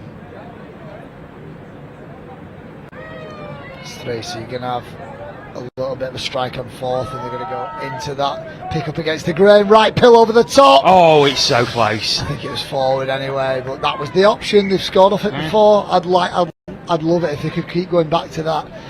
The Jersey are really tight when they're running those quickie plays, and if you're picking up against the grain and picking up against those tight saving 3 middle link wing, if you've got a pill over the top, then then you're going to get a couple of scores off that. It's just execution. Yeah, twice in the minute using the left and the right wing where the bounce races just not quite enough zip on the pass. Yeah. But they come off and you've suddenly got a 1 point game. Yeah, that's why if you've got a player that can peel off each hand, then it's invaluable, and especially obviously having the vision to see it as well.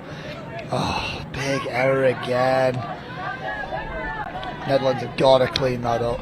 Jersey might make him pay here and then kick on with a four-score lead. Yeah, we're well into the final minute of this first half, and if Jersey can go in with a 4-point lead, they will look very, very strong going into the second half.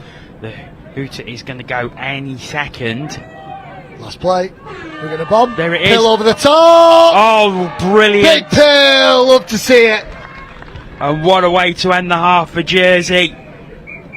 And they do take that 4-point advantage. The long pass, beautifully taken by Laura Turpin. Really we'll nice. see it here. Really nice. It's a little bit of a 32 long/short.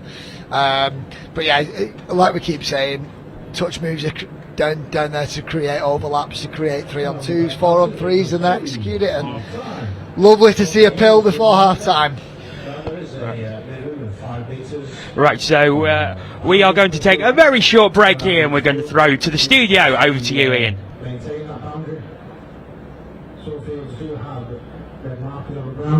Thank you, John. I won't keep you long. I know you want to get back to a thrilling game. There's a short gap, isn't there, between halves, just 5 minutes. You don't have long to wait. Now, I did want to give you an update on the Capture the Mascot. We have the results from it yesterday. Yes, day 3 is known as Capture the Mascot Day, and it means every single team has their own mascot, and there's a competition that is running throughout the course of the day. You've got to steal it, you've got to capture it, bring it up to the pavilion, hand it over, and then you've got to come back in. If it's your mascot's been stolen, you've got to come back to the pavilion and get it. And there's forfeits, there's penalties, there's fines, and just basic embarrassment. Now, we do have the results in, and it's a tie at the top. Germany and Scotland both stole 4 mascots. So congratulations to both Germany and Mascot. You are the Capture the Mascot champions. You don't win anything, just a bit of pride, just a bit of bragging rights, and know that you are the champions of Capture the Mascot. There you go, that's that. Right, I'm going to hand back to your commentators for the second half of Jersey and the Netherlands. Enjoy. Many thanks, Ian. Welcome back to the commentary booth. Jordan's still with me. Great first half for Jersey, that. Yeah, they ended it really well. Netherlands started strong, and they've done that in a few games now. For them, it'll be about sort of fixing those little errors up. And the first priority for me would be to slow down Jersey's transition. Due to them, what they're doing to you, touches 1 and 2. Netherlands are going to put way more pressure on them and try and slow down those first couple of touches, because if you're giving players like Alanko space and room and momentum on 5th touch, he's just going to burn through. And they're not really letting off with it. On the Jersey side of the ball, they've conceded a couple of short side 32 shorts. They look a little bit vulnerable when Netherlands pick up against the grain. Picking up from half on those quickies, they just look a little bit vulnerable. At the minute it's fine because Netherlands aren't able to execute. Jersey's transition just looks strong. It's nice and quick, it's fluid, and they're getting success off the end of it. It's a good half. I mean, both teams have identical records pretty much. Yeah. Jersey won 3, lost 5, exactly the same for the Netherlands. Jersey with 64 scores to Netherlands 60. Jersey conceded 71 to Netherlands 76. Wow. So both on 14 points in this round robin table. Looking at those stats coming into this game, they couldn't be any closer. No, and we might see towards the end of this game that there might be a clear separation between Jersey and the other home nations team, and France above them, and then Netherlands downwards. That this might be the separator between those two sort of groups of teams. But like you said, coming to this, like it's a stalemate is on the table. So it'd be great to see Netherlands sort of kick back into this game and put a little bit of pressure on them. They've got a few things to fix up, but the first job here is to stop this tap-off move that Jersey are going to run. Like we keep saying, all the better teams will have 1, 2, maybe 3 tap-off moves that they know are going to be threatening. They know have a high probability of scoring. We've seen Netherlands have got the same one every time. Let's see what Jersey can run, because I haven't noted their tap-off move yet. So it'll be interesting to see if they can score off it. If Netherlands can make a stop here and then return with a score of themselves in transition, that'll set us up for a great second half. But alternatively, if Jersey score off their tap-off, 8-3's a tough turnaround. Well, we'll see if they can manage it. The hooter goes to start the second half.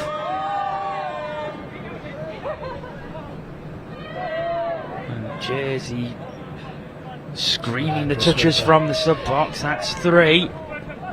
That's nice. 4th touch there. So they've got two plays to defend. Netherlands. There's no half. Netherlands can move up if they wanted. So Jersey going into those sweepers to start. Then a 32 short. They're going to come off the left hand. 5th good touch. They've done it. Hole. Jason DaCosta. That's a killer. Great ball. Great hole. Yeah, he's Jason DaCosta with the put down there. And Jersey lead 8-3. Yeah, really smart. They scored off it just before half time, a similar kind of play. Obviously that one went over the top. This time it's the link hole that they used. That was the one that was open. Good execution. Netherlands will look to reply quite quickly here, and they're going to have to. And quickies against the grain. That's the play. Pill over the top. Yes. Woo! Great score. And they needed that badly. Massive, and it's the play that I was asking for. It's the play that looked threatening off. They've just not been able to execute. So, quickie play, pick up against the grain. They're now through to in goal, but the Jersey have had to short side shut. Sydney Harbour Bridge, pill over the top. Fon Summers, catch and score. Great try, and then here come Jersey again. So that tells me that Netherlands are looking at those plays that are working, so that's great. They've just got to short that defence. Good defence. It's a great really touch. Good defence. One play to survive. Henry McNally with the touch there. Space on the left. Summers has gone. Good defence from Netherlands. So Jersey unsuccessful from that tap off. They still have the 4-point advantage, but yep. Netherlands know they've been driving well, and they've been finding space on the wing as they did in that last drive where they scored. They need to try and utilise that if they're to try and get anything out of this game. I think that's 3rd touch, so that's 4th, and again Jersey's midfield D is just great. Look where Netherlands have to go from here. It's just can't do anything with it. They've lost the count as well. That is how good Jersey's midfield D is. The fact that Netherlands thought they had another touch. That's how far back they were. That's been a really good staple throughout the week. For if you want to, if you play touch or you run a touch club or you're a coach, midfield D and transition is such a huge part of the game. Now, if you're able to take that away from teams, that's something to look at. But good midfield, good line D from Netherlands this time. Jersey looking to reply with a 32 short of their own, and Netherlands back in a bit of an arm wrestle here. It'd be good if they could knock this score difference down to 3 and then put Jersey under a little bit of pressure. Driving's just a little bit too slow. Needs to be quicker. They've got to pick those single shooters off, and they're not doing it. Just quite stuttering this drive from Netherlands, but they're getting some ground now, but unfortunately the pass doesn't find its mark, and Jersey have the ball back again. Yeah, it's twice now that they've had to panic a little bit on 5th because of how good Jersey's midfield D is. I mean, it's a tough one because not only is Jersey's midfield D good, Netherlands aren't driving hard enough. They've got to, they've got to suck it up now and start turning the heat up when they're coming off the field, and they might get punished for it here. Yeah, They're in. They're in here, and down it goes. Matt Michel and Jersey 9-4 ahead now, and they're really starting to take control of this game. Ruthless from Jersey. Middle scoop, back to a 4-on-3, and they've not even had to execute the 4-on-3 properly because the first channel's opened, and I think it ended up being nearly a 3-on-1 over in that corner. Yeah, Netherlands seem to have lost their way a little bit here. And they did so well to get that try, which gave them a bit of hope. They are looking for that pick up against the grain again. I think they want to punish on that right hand side. So they've got boy v girl. They're going to give it. They've got space on the right. Summers is in. Yeah. She's clinical. Yeah, that's twice its work for them now. And this is what they need to do. They made it 9-5.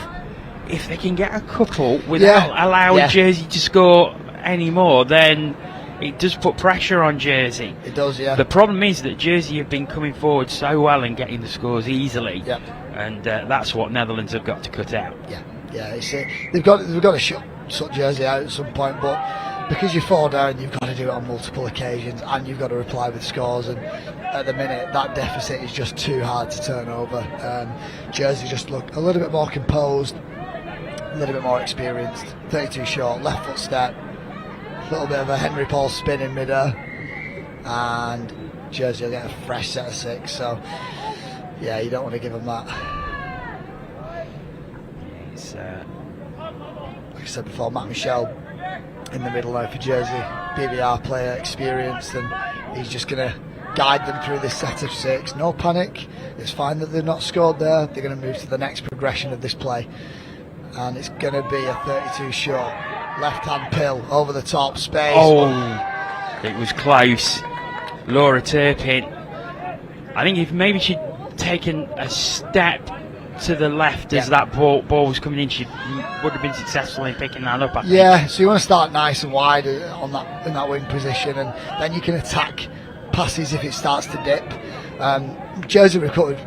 Netherlands recovered really well then, and managed to turn and put the winger under pressure, but. That's better from Netherlands. Picking up.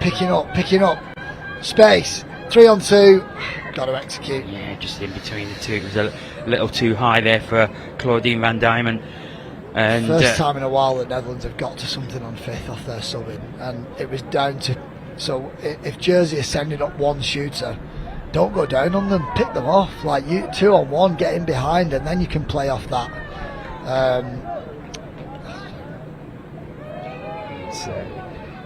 Jersey 3 touches over halfway. That's a fumble.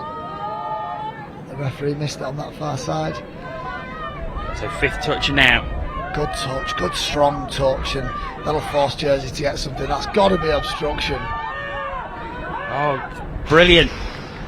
That's great anticipation from Laura Turpin, because she saw what was happening, ran in to the box and was completely clear to take the ball and pop it down. I'd just be interested to see what the ruling is here when the half runs behind his own player and kind of cleans out the opposition a little bit. It's good patience,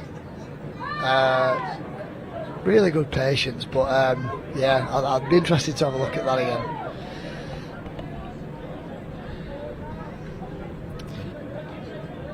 Netherlands looking for those quickies again, and it's Bonifacius. He's been a real linchpin in this Netherlands team. The good thing that Vincent Westhoff's doing is using him as a foil, so he's probably going to pick up here. He does, he comes off his left. They had the space, you've just got to go off that one. So yeah, what they're doing well is when Bonifacio goes down on the quickie and splits out, yes, he's an option, but Westhoff will pick up. So yeah, so here's that previous try. Just wanted to have a look here. When Jersey pick up, what is the ruling when you run behind your own player? Because obviously in League and Union, that's illegal. So and that's the thing. Netherlands stop, don't they? They stop. Yeah. So no, it'd be interesting to have a chat with one of the refs about that. Maybe we get Mel Day in to tell us about that one later. on Jersey here. Space on the left. Good D from Netherlands again. They cut the scramble really well. Jersey coming in now. It's picked up. It's Good Costa, I think. Good He defense didn't have control as he put that over. Nice and noisy Netherlands box. That's what I like to hear. They've slowed Jersey down a little bit. They've just not been able to pull any scores back of their own. And I think if they could have got it to 3, maybe 2 down, they might have been able to rattle them a little bit. But we've seen that a few times now where they're making errors coming out their own half. Now it was interesting. A big patch of dust came up there, so I just wonder if the pitch is maybe a little warm in that area. Maybe, yeah. Maybe we get Mel and Meeks to have a look at the wicket tomorrow. Go down with a key, check it out before Championship Saturday. And yeah, Jersey are in now. They're starting. I wonder what Jeff Boycott's doing tomorrow. Yeah, love it. Well, me and Meeks are coming in our suits tomorrow. I'm going to wear my commentary hat. I'm going to come in my smarts tomorrow. And this is why I'm glad that I'm not on camera. I'll probably be in shorts. Call Graham then. I might have a shave just in case. Yeah, we'll do shaves tonight and yeah, suit, shirt, tie tomorrow. It's Netherlands. Tap off again. Jersey 11-5 up on. That's a tough one. Tough one. I think the referee could have just given the touch, but you know we play on, and it was a little bit of a loose carry. Jersey moving their way over to here. I think a score here just puts this game on ice. So quick at half. I think this has been the feature, certainly in this second half, how well Jersey have driven. Yeah, they've not really let off the whole game, and they're going to get a penalty here. Into the last quarter, 6 ahead. Jersey can kind of lock it up with a score here. Shot on the shot. Good D. Good tackle. The referee's got him for it, but yeah, it was a hard shot, and both players happy with it. You know, it's straight into a shot on the other side. Right foot step. Oh, what a save! What an interception, did he? Wow. Oh, yeah, gone to ground, so such good concentration. I think he was looking to get back up and sprint down the field, but before gone to ground. That was such good concentration to read the play, pick it out, and then be able to catch it again. That was great. Go back to the middle. We're on a 33 scoop, do we, on last? Yes, we do. We're going to pick up. Come back to that 4-on-3. You're through the middle. Look for your option. Wingers free. Oh, he's got it down. So the near side ref has given that. And the on-field ref hasn't. Oh, spoil sport. Oh, here's the replay again. Pick up through the middle. Now you can look for your mirrors, look for your players. He gets free. That's ball down for me. Yeah, that's ball down. Yeah, I think as well. I think straight through. Oh, good touch. Really good touch by Theobald Bailey there. Because the Costa was through again. Yeah. Just driving so hard. Into that long play again. Big pill over the top. It's just dipping a little bit towards the end. Yeah, the wind has picked up a little. That probably made a difference there. A bit of a fumble at the rock, and it's really slowed down for Netherlands now. That's half court. That's a turnover. She knows it. So 7 minutes to go. It's a healthy lead for Jersey. And happy to slow it down a bit now. You can't say that Netherlands are out of it. You know, we've seen these comebacks happen in sport, but you know, it's going to be a Herculean effort if Netherlands are going to get anything from this game from this point. Yeah, especially with Jersey just look, you know, a little bit more experienced, a little bit more composed, and they're just going to run through those two-man plays now. Quickies to start, middle channels open, ball down. Good score. Yes, he's giving it. Good flip back to halfway as well. That is Cole Graham. Yeah, it's who nice. Has popped it down. So they're just going to go into those quickies, 2-man plays, use the whole set of 6, but they actually don't need to. Comes off his left foot, first option's open. You've got to close that first gate to begin with, and Netherlands are about half a second too late to their assignment there, and that just left the door open for quite a simple score through that first hold. Netherlands 32 short again. No, they're going to go into longs this time and change it up a little bit towards the end of the game. Looking for some space. A little bit of a dead play for Netherlands there. They've got to run something on the back of that. Jersey are a little bit bent out of shape. Pick up. Yeah, against the grain. Right hand pill. Oof. Seems to go through Marriott Bonks there. That is the play that's been working for Netherlands, and Jersey have just been quite susceptible to the half picking up against them. They've just not been able to get enough scores off it. Good feet from Michelle. He's so quick. Taking it back. Ooh. Has he called that in touch? I didn't hear the call then. I would guess so. I didn't see any signal for over the mark. So yeah, that's what I would go with. Netherlands have it back again. That's better. They're driving deep into the Jersey half. That's a good touch. So they're down to the 7 now, so they can start running their plays. They've got 4 and 5 to play with, so quickies. There's your space. Good D. That's really good D. Nicola Goddard just coming in from link and letting everyone know on the field she made that. Look at it. If we didn't see it, we heard it.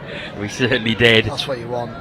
Don't want any doubt in the referee's mind that you made that touch. Don't give them any doubt that touch wasn't made. Jersey start from deep in their own half. They've got 4 minutes. Touch pass. Play on. And as the round robin section of this mixed open comes to an end. Jersey have just been much better midfield, with and without the ball. 5th is coming here, and they're going to get a play on the 7. Pick up against the grain. Great ball, great read. That's a great way to finish the last few minutes to get another score. Patrick Dodge, but it was a great pass. Comes Pick up here from Cole Graham. He's read that the Netherlands link has shot out and left that link hole wide open. Really good read, really good ball, good execution, and Jersey can sit back now. This has been a great performance by Jersey. Yeah, really good. Clinical at times. You can see why they're in the top half of the table, and they've kind of separated themselves. They came into this game level nearly on everything with the Netherlands, and they blew them away, really, haven't they? Especially in the second half. They've proved that there is kind of looks to be probably 2 halves to this table, and Jersey have proved that they're in the top half of it. They've been much more clinical and ruthless at times. I think they would have liked to have kicked on with a few more scores and maybe survived a few more sets. We'll see how they finish the game here. Good hands. It depends on the Ireland-Switzerland game where they will finish. If Ireland have lost or drawn that game against Switzerland, then they will be leapfrogged by the Netherlands. Netherlands will go into 5th, which will put them in the 5th-6th playoff. Even if Ireland win, I think that they will still be in that game because they will finish 6th. So they're going to have a chance to go for 5th, and improvement on the 2018 European Championships where they finished 7th overall. So they're going to be delighted because championship on championship, they'll have improved. Yeah, that's what you want. Netherlands, it's great to see them challenging these types of teams as well. We spoke to Von Summers yesterday from Netherlands Mixed Open, and it's great to see them back, but we want to see them again next year. This nucleus of players have got to stay together over the next 2 years for them to see big improvements from this tournament. Good feet, good score. And again, let me shout again for Jersey, and they have a baker's dozen, 13. Yeah, it's great having these types of players that can maybe not score from nothing, but you know, they can just create something with their feet, with their speed and kicks to the outside.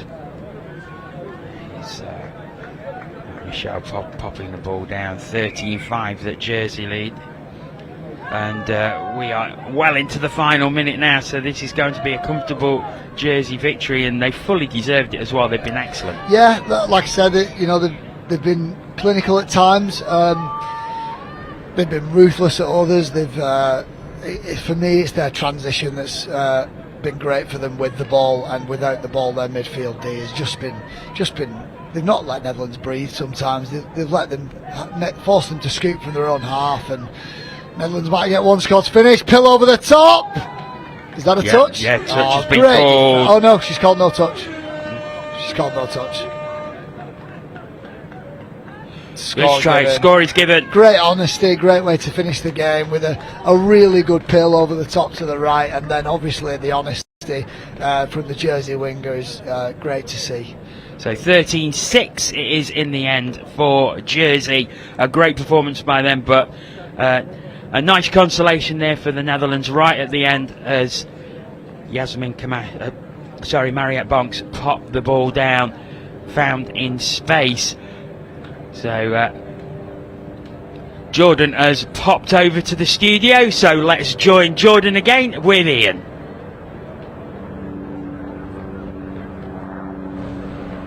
Yeah, welcome to the studio, and thank you, Jono, and thank you to you as well, John. You made the very long walk all the way from the studio, all the way over here.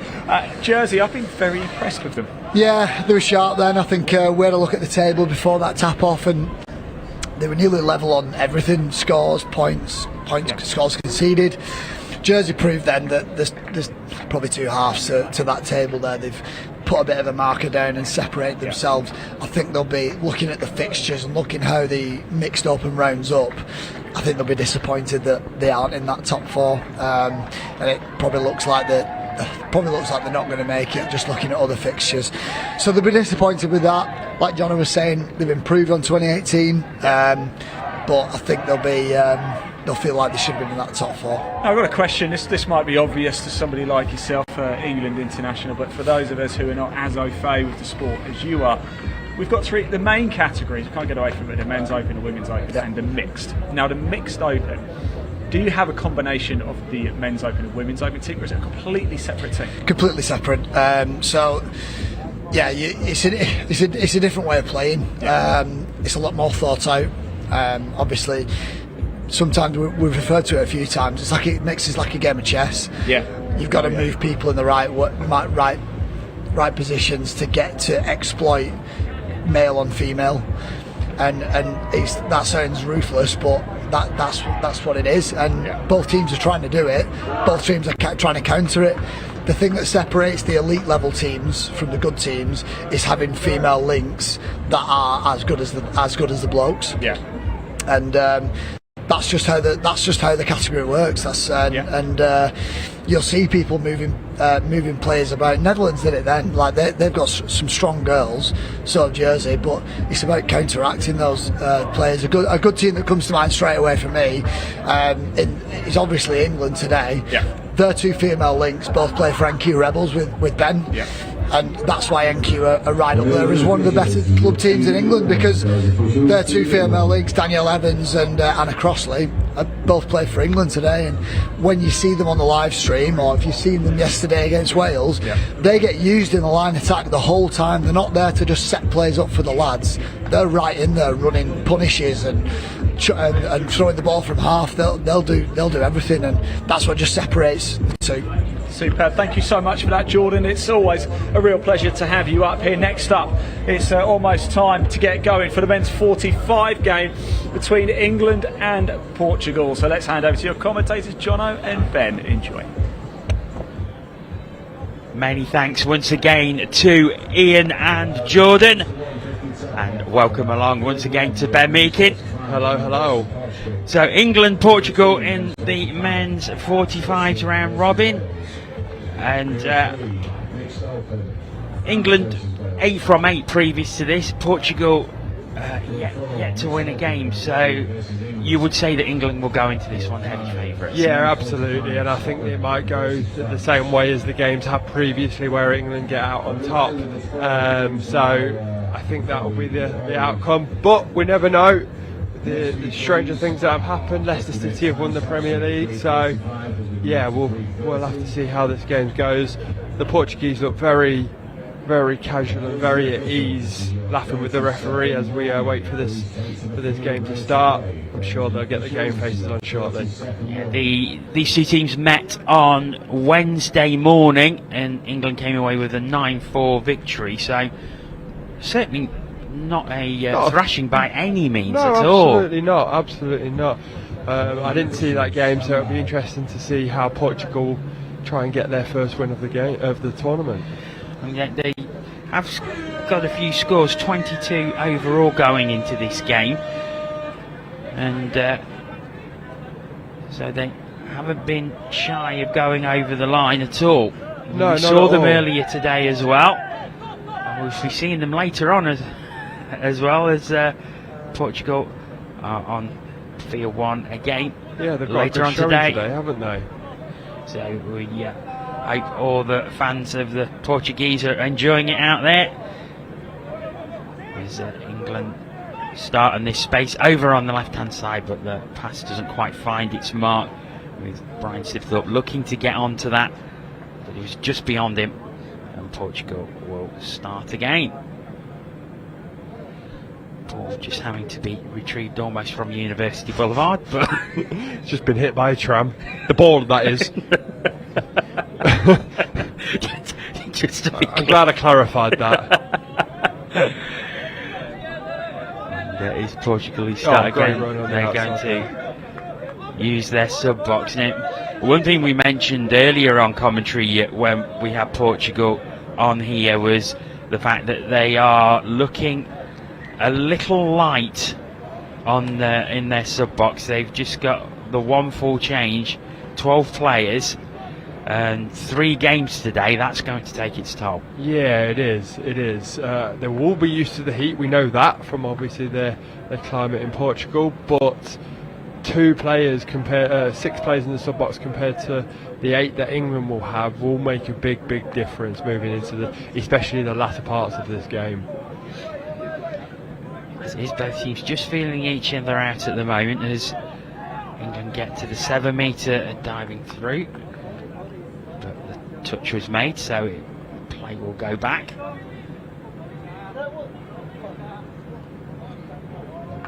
Good defence there by Portugal. England sent the referee's just pulled the back to the markers are at the right place. Portugal are staying really compact at the moment, so England will have to look to spread the ball if they recognise that. But currently they've had 2 good attacks defended. Interesting just looking around at the players on the field at the minute. There's a lot of leg strappings, and which is not unusual for this stage in the touch tournament. It's not at all, and most of it will be from diving around. I think you and I said it, John, on Tuesday, that it was very green out there, very lush, and now it's coming into looking like the latter stages of Wimbledon, where the centre of the pitch is looking like it's very, very brown. People have been sliding around, knees have started to get cuts, bruises, and you're trying to just protect those legs from more marks and grazers. It's been noticeable in the past couple of days that there's been a couple of patches on here where dust has come up as players have gone over it, and but that's to be expected, isn't it? I mean, there's been so many games played on here. Once we finish today, 48 games in 4 days. Yeah, so 12 games a day, a lot of stamping around, stomping on the grass, and yeah, absolutely. Here comes England, 5th touch. Can they set up just try and get on the overlap? Someone quick enough to get on the outside. Have we got it there? No, number 1 from England. Jeffrey Sue couldn't get it on the outside. So again, good defence from Portugal. I'd like to see Portugal see what they can do when they get over the line, over the halfway line. We've not seen that yet, have we, Jono? No, we haven't. And they've been doing such a good job of keeping England out, but unfortunately as they're driving towards their own attacking half. They're just struggling to get over halfway, but that's credit to the midfield defence of England.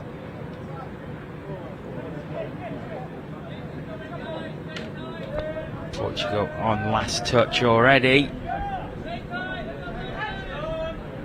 Good drive. Oh, well done. Almost well done. Sergio Goncalves almost getting free. He had the ball in one hand, just tried to take it over the head of the defenseman, but the touch was made. And it's England who are coming forward again. Good yards on this. Portuguese defence holding firm at the moment. Good short wrap. Just slowed up. I think England's number 10 there, Kingsley Maunder, could have got on the outside with that wrap early release. He's got the ball again. Can he use it? He's got good footwork. Is he in? Did number 4 make the touch? That is pointing down. I think the referee's nodding, and that is going to be the opening score. Kingsley Maunder, I believe it was. It was. Got some dancing feet there. He most certainly did. Let's watch it. So he runs another short line. Watch him arc his run. Then he slams on the brakes. Then he lifts his arm in the air. He salutes the referee as he dots the ball down. Sergio Goncalves. He was fooled a bit there, and then he's in outside mid. Just couldn't cover the space to make the touch. No, he couldn't. So we're going to now see Portugal in attack, and it'll be good to see if they can get that down. Did he get it down? Referee's running towards the 7 metre line, which means he doesn't think he did. It is a penalty for a forward pass. Ken Pollard's picked up out of how we're going to see this replay. Oh no, we're not. The game started that quick, we couldn't get the replay on, so England are now near halfway. We've just brought some fresh legs on. Now they're sprinting over the halfway line to the 10 metre. Good yards by England as Jeffrey C takes a tumble. We've seen it a couple of times. It's just on that little patch there that just seems to be a little worn. In the last match there was a tumble in that area. That could be the tired and weary legs as well. Diving through again. I think and that's it's given. Score. Every time England have scored so far, they've made sure the referee knew about it, and that's England's number. Is it number 2 or number 3? We'll have to look at the replay. So it's England's number 2, David Williamson. He sweeps round. He gets on the outside of his defender, number 11 from Portugal. He makes him dance in a circle. Number 11, Luis Baptista, couldn't get onside, and England go in for the second score. It's a 2-0 England lead with 7 minutes gone.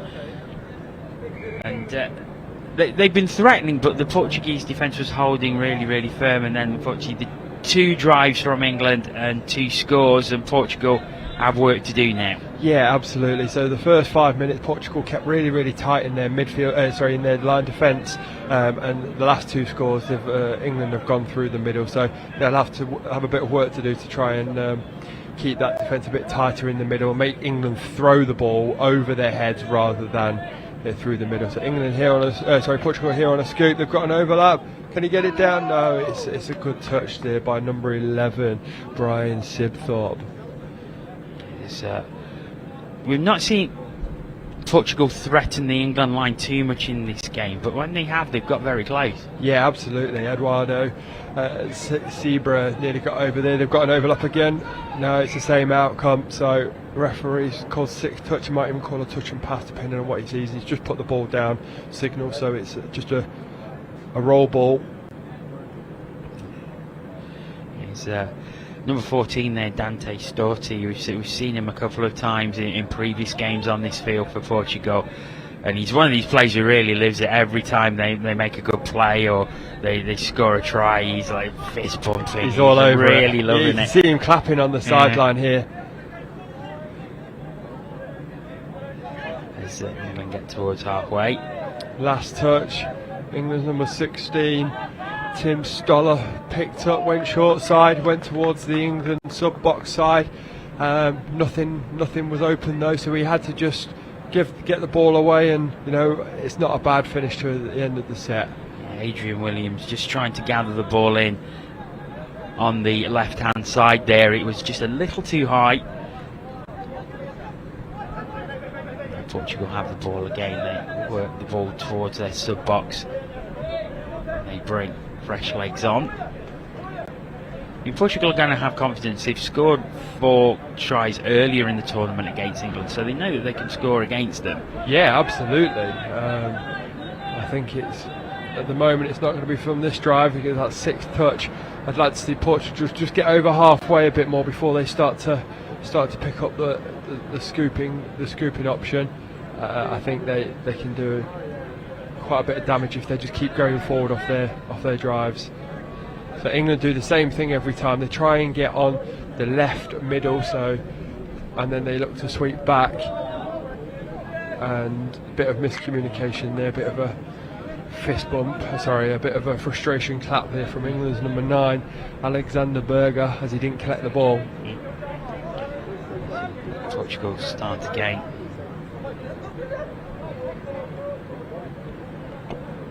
Just a stumble. Yeah. Oh! We've got some frustration. We've got some frustration. Storte again. He's just shouting at his. No, I don't know Portuguese, but he's definitely pointing to his head, saying, "You've got to talk. You've got to concentrate." I think he wanted the change, and whoever he was changing with wasn't ready or wasn't concentrating. And I think, looking at his body language, I think that was the reason for the outburst. It was. Number 13, Joao Neto, who sort of sheepishly went back onto the field as Storte came off. It's England who... I think they got another penalty in between 2 sets, so they're going to send up a sweeper at the moment. They're just sending sweepers at the moment. Number 1, the referee says Portugal make the touch, so good defence. They stayed tighter in that one. I think they'll probably set up another sweeper move here. Number 2, David Williamson, looks like he's going to take his middle on the outside. He's then going to check back in. It gets both middles up.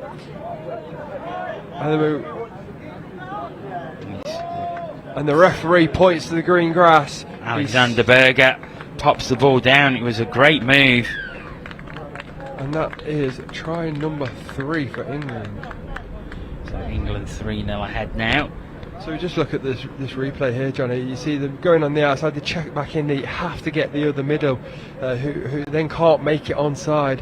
He then steps back, and actually stays on the outside. Apologies, he doesn't step back and just dots that ball down before the 2 Portuguese can make that touch.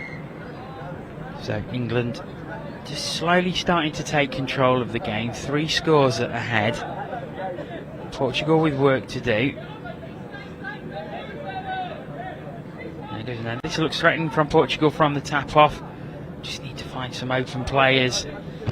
The Portuguese are moving really well. They're just not picking the option that they need to try and get an overlap from somewhere. They're trying to do it with their footwork, and when you've got players of the same agility and speed, it's really difficult to do. And as number 4, Sergio Gonzalez has just given the ball to ground there, so it's an unfortunate set. I'd like them to just use their ball skills rather than their footwork to try and get an overlap. Running through now. England over halfway. Going to the 10 metre and striding through again. Oh, that's a shame. Portugal will have the ball back. I'm noticing you just stepped off the microphone there to pop your coat on. It's not warm up here, do you know what? We've got 2 sides to this pavilion. This side that we're watching pitch 1 on currently has no sun on it, and it's a little bit more windy today. And there's a few of us in jumpers and coats with sunglasses on. If you go onto the other side of this pavilion, the sun is beaming. It's a lovely place to be. I think we need to change pitch 1 for the morning, and then go to pitch and then change over in the afternoon. Hopefully about an hour we'll have a bit more sun and we'll all be back in our shorts and flip-flops. I made the mistake of not wearing a second layer yesterday. A mistake I've not made today, and I'm still cold. Not. Yeah, it is. I've got my winter jacket on. So it is England who have the ball there up at halfway. 6 minutes left in this first half. England, while comfortable, certainly not running away with it at 3-0. No, and that was fifth touch, and they didn't get a strike move, so they're going to have to try and do something that's quite static. They run a cut play. Can they get the overlap? They do. That's a really good score, and it's one of the only ways you can actually score when you've got no fifth touch strike. Jose Oliveira there, he was just complaining. He felt that he had made the touch. The number 12 I think the for referee Portugal thought they were going to watch it again. So they've run the cut. Our ball's definitely away just before the two number 12s of England, Simon Quashie and Jose Oliveira were clashing, but England got the ball away. Let's see what Portugal can do here. Like, you know, at the moment, like I said last time, they're trying to use their footwork to get scores. Now they're going to set up a scoop. They're all a bit close. You know, if you're seeing that, they're very close to each other. I'd like to use them to spread the ball a bit more and try and get on the outside of England rather than trying to be compact, whereas England are very tight there. England, tight defence, and they've made some good yards, but making the change, and the change was a little slow, so they had to wait for players to join. They've done well though. They're at the 7 metre. There's space here. Just needs to find someone open. Portugal recover in the end. And Tim Stoller, he seemed to have an age there, but no one could just get themselves open. He was like a quarterback in the pocket, wasn't he? He got in goal, he did all the hard thing, and then he couldn't find his man, and the ball went to ground. Good scramble defence from Portugal. When a dummy half goes through as dummy half in touch rugby, you can't score. So everyone else tries to stay man on and mirror their own player. So England have given away a penalty to Portugal, so Portugal have got a new set of 6 here. That was really good defence by Portugal. Certainly was. Oh, unlucky. Number Eduardo Zebra, and you could see his frustration as he dropped that. And we're going to be heading over to the studio very, very shortly. Just watch this play here as England just look to come over to the right hand side. Drop down now. Oh, it's a slip, but recovered well. Oh, and Portugal will have the ball. With a man with really fickle knees, I really don't like people when they fall over, and I always twinge in because I don't like people hurting their knees, so he's done well there to keep on his feet after that fall. Yeah, I suppose that's the thing as well, as the ground gets a little bit more worn, it does get a little more difficult to get your grip on there. Yeah, absolutely. Instead of going for big steps, you're going to have to go for a stutter step instead to try and get round people. Right, well, we are going to head over to the studio. Over to you, Ian.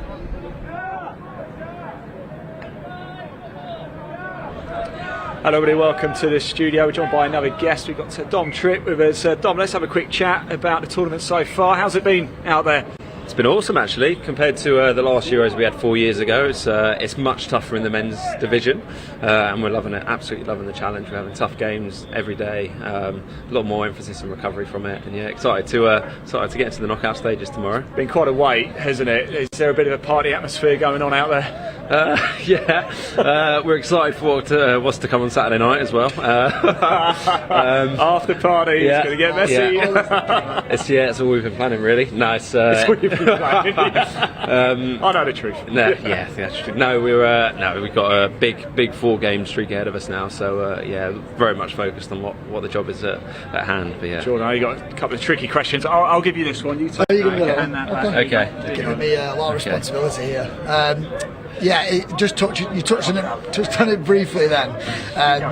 Normally, in the men's opens category, we wouldn't say that the England men's opens roll through tournaments, but up until Tuesday morning, you haven't lost a game in 10 years in Europe. If you want to talk us through maybe the different challenges that you've had, obviously this time there's a genuine top 4, and obviously you've lost a game against France. You had a really tough game about an hour ago against Scotland. If you want to talk us through differences in preparation this time, is it more intense for you? Definitely. I think this tournament, I mean, if we take 2018 for example, of which you were very much a part of, I think the final score was 11-2 against Wales, something like that. So I mean, obviously we had a strong team then. We were very much in the lead up to the World Cup. We were coming together to try and do something special. This year, I mean, the competition's just like a different scale. It's great to see some really strong coaches across the board from those top 4 teams as well. Scotland being 100%. So I mean the difference within the tournament, not even just like starting it. So like our first game against Scotland, I felt we came out the blocks and they probably didn't give a fair reflection of what they could do. The game they've just done then, I mean, absolute credit to them. Just touching on that a little bit as well. Then, if we can go into Scotland a little bit more, what were the big changes from obviously yesterday? You went through them quite easily. Obviously, they're missing one of their key strike players who did play this afternoon. Was there much of a difference, and how much would you put that down to Robbie and Gareth in the box? I mean, they're smart blokes. I mean, you can't knock it. And then what they've done with other teams in the past, I mean, we knew that they were going to come out with something strong. I mean, the intensity that they were coming out. I mean, they're getting in our face. I mean, and that's exactly what you want to do in the game. Win the midfield. And I think they did that actually for the majority of the game.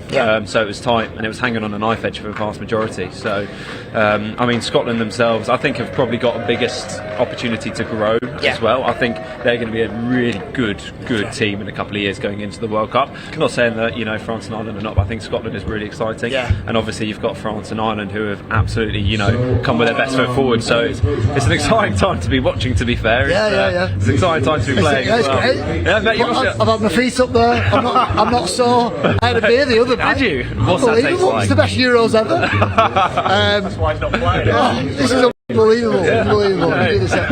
No, I mean, to be fair, we were chatting this morning and Ian asked me about preparation, things like that. I started talking about when you win on day 4 or 5 with your mates and you get to have a beer in the changing rooms. Then I went, I'm going to have to go and play now. I've got goosebumps. Before we go back and wrap up that first half, Dom, tradition we've had all week, a little bit of a tricky question to deal with. Well, you can make it tricky if you want. Okay. I know what your answer might be, and I think there's the right answer. If you get it wrong, somebody's going to be angry. Is it you? And you'll know. If you could replace rain with something other than money, it can't be monetary. Can't be money. What would you replace it with? Can it be another liquid? Yeah, let's go liquid. Okay. Your hesitation means I haven't got the right answer. Go on. Beer? Yeah, that's alright. I know it's not the right answer. Okay, what is the right answer? Have a look at your hat. Oh, Dower House honey is absolutely the thing that should fall from the sky. Although that doesn't give you 10 hours of commercial free touch, does it? Beer's a good answer, but yeah. Oh my god. Well, thanks so much, Dom. We're going to let you go anyway. Thanks for that. Thanks for coming up. We do appreciate it. We're going to hand back to Jono and Ben to wrap up the first half there. Thanks for tuning in.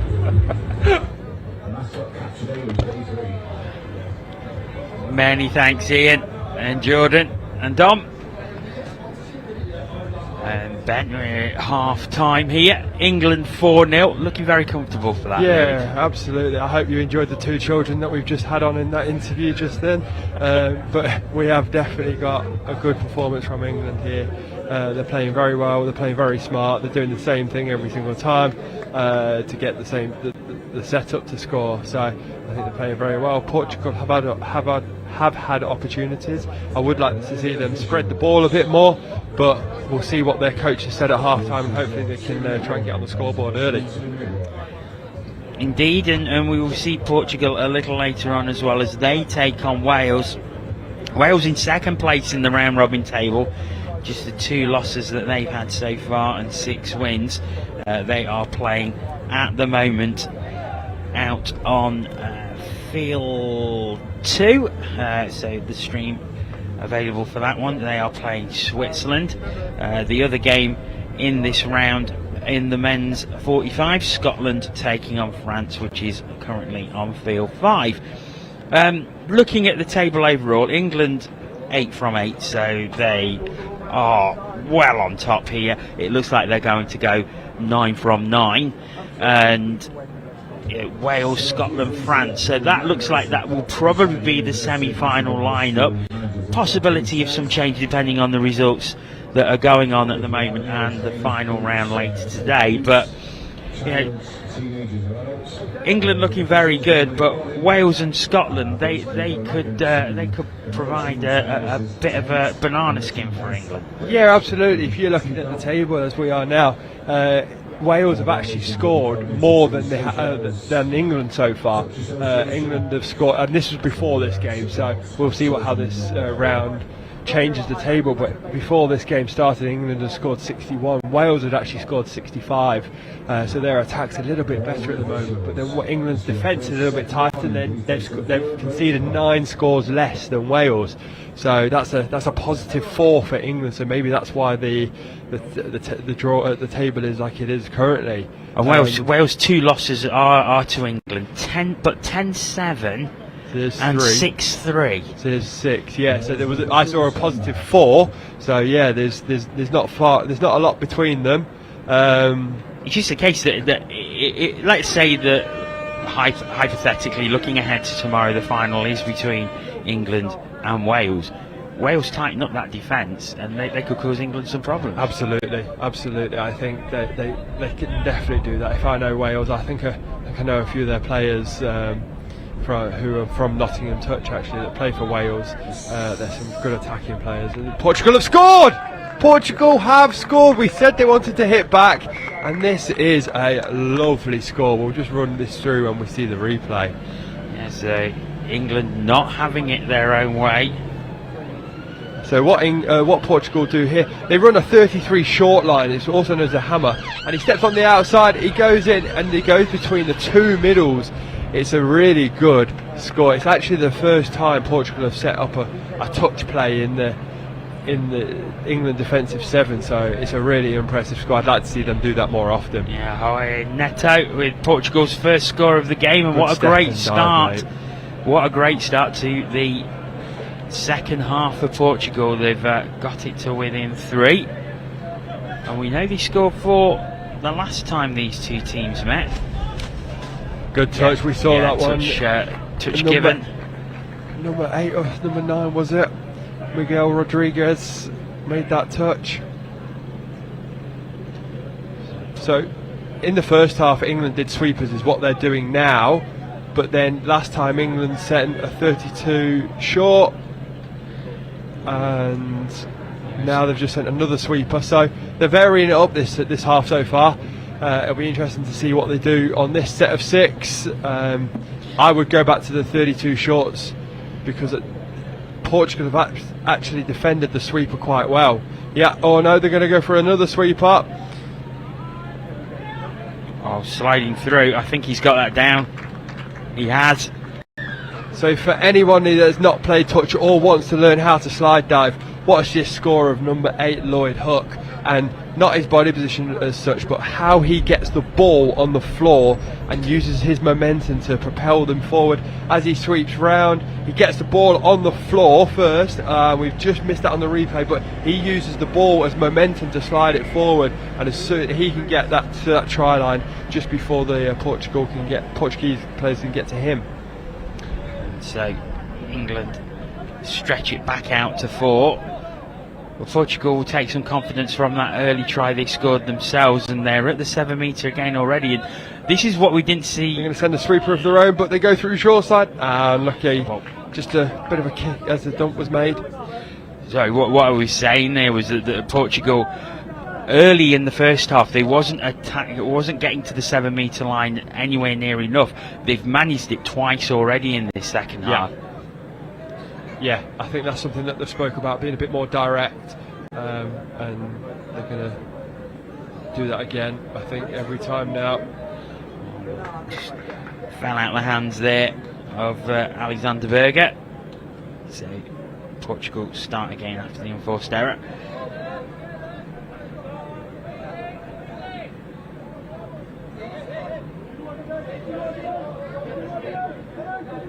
To halfway, made changes from their sub box. We're looking at the Portuguese sub box now, and Portugal number 2, Carlos Lemos, is actually he's pointing towards the English try line. That's obviously a statement of what they said at half time. Go forward, and They didn't go forward this time, and look at they're 10, 15 metres out, and there's not a lot on, and they turn over the ball. Miguel Hone just trying to go through there. And now they've been penalised for throwing the ball away. So England get an extra 10 metres, and Portugal will not have wanted that. No. I think that's the thing. You've got to keep your frustrations in check somewhat in this game, because you are penalised for any shows of dissent. Oh, yeah. Someone that's definitely done that in the past. I know that it's difficult to do. England have got an overlap, but they've got no winger. The winger's subbed off. He's on the other side of the pitch. You can see there. He gets the ball. He looks up and he goes, "Where's my winger?" And there was no one there. So unfortunate from the English attack there. They had the overlap, but they couldn't exploit it. They're going to send another sweeper here. Oh, that's a nice play. Lovely quick pass into the midriff of Brian Sibthorpe, and he can make no mistake. He goes straight through the hole and pops it down, and England win, leading 6-1. And if you're used to touch rugby or new to it, we do a thing called sequencing. So England's number 8, Lloyd Hook, he was the one that we spoke about with the slide dive. He went round, as you can see, and have a look at the link defender from Portugal. He comes in because he thinks he's going to slide dive. He doesn't, and they pass the ball off. That's very clever play there from the England number 8, because he definitely used his score before to give the assist there. Portugal, once again, they've driven to the 7 metre from the tap off. Now they're just trying to work out this England defence and look for the gaps. Inside ball's on, inside ball's on! And they've got it! Neto, the latest try scorer for Portugal, and they do have a second. 6-2 England lead. Let's watch this again. Just nice quick passing. Driving to the line. Good switch back inside. Yeah, so they tried to set up the same play that they ran when they last scored. So England tried to defend that, and instead of giving him the ball, they actually went short side, and the touching England player was nowhere to be seen, and the big hole was on inside. 32 short. Oh, and England driven all the way to the other end, and it looks like the referee's pointing that the ball was down. His side official agrees with him, and England are 7-2 ahead. They are. There's not the Portugal number 3, Ricardo Couto, wasn't happy with that call. The referee said the ball was down, so he's got to get off and take that one on the chin. So England coming straight back from the tap off. They've got the lead back to 5. 7-2 they lead, as Portugal look to strike back themselves. I think they're going to do the same thing. Yeah, they give the ball, he steps in. He's going to throw long. This is a great pass. Can he dot it down? Good defence. So this is the same setup that Portugal have scored off twice now. And instead of scooping or going short side, number 13, Jose Neto, just went went open side and threw the ball. Really good long ball. But England's near side winger, as we're looking at it, could just get over and make that touch. Good defensive read. It was Dante Storti again, and it was interesting that he put the ball down. He was straight to the official on the side. Please give it me! He's really living every move of this. It's great to see. And England just have the ball. They've managed to bring some fresh legs on. It's at halfway.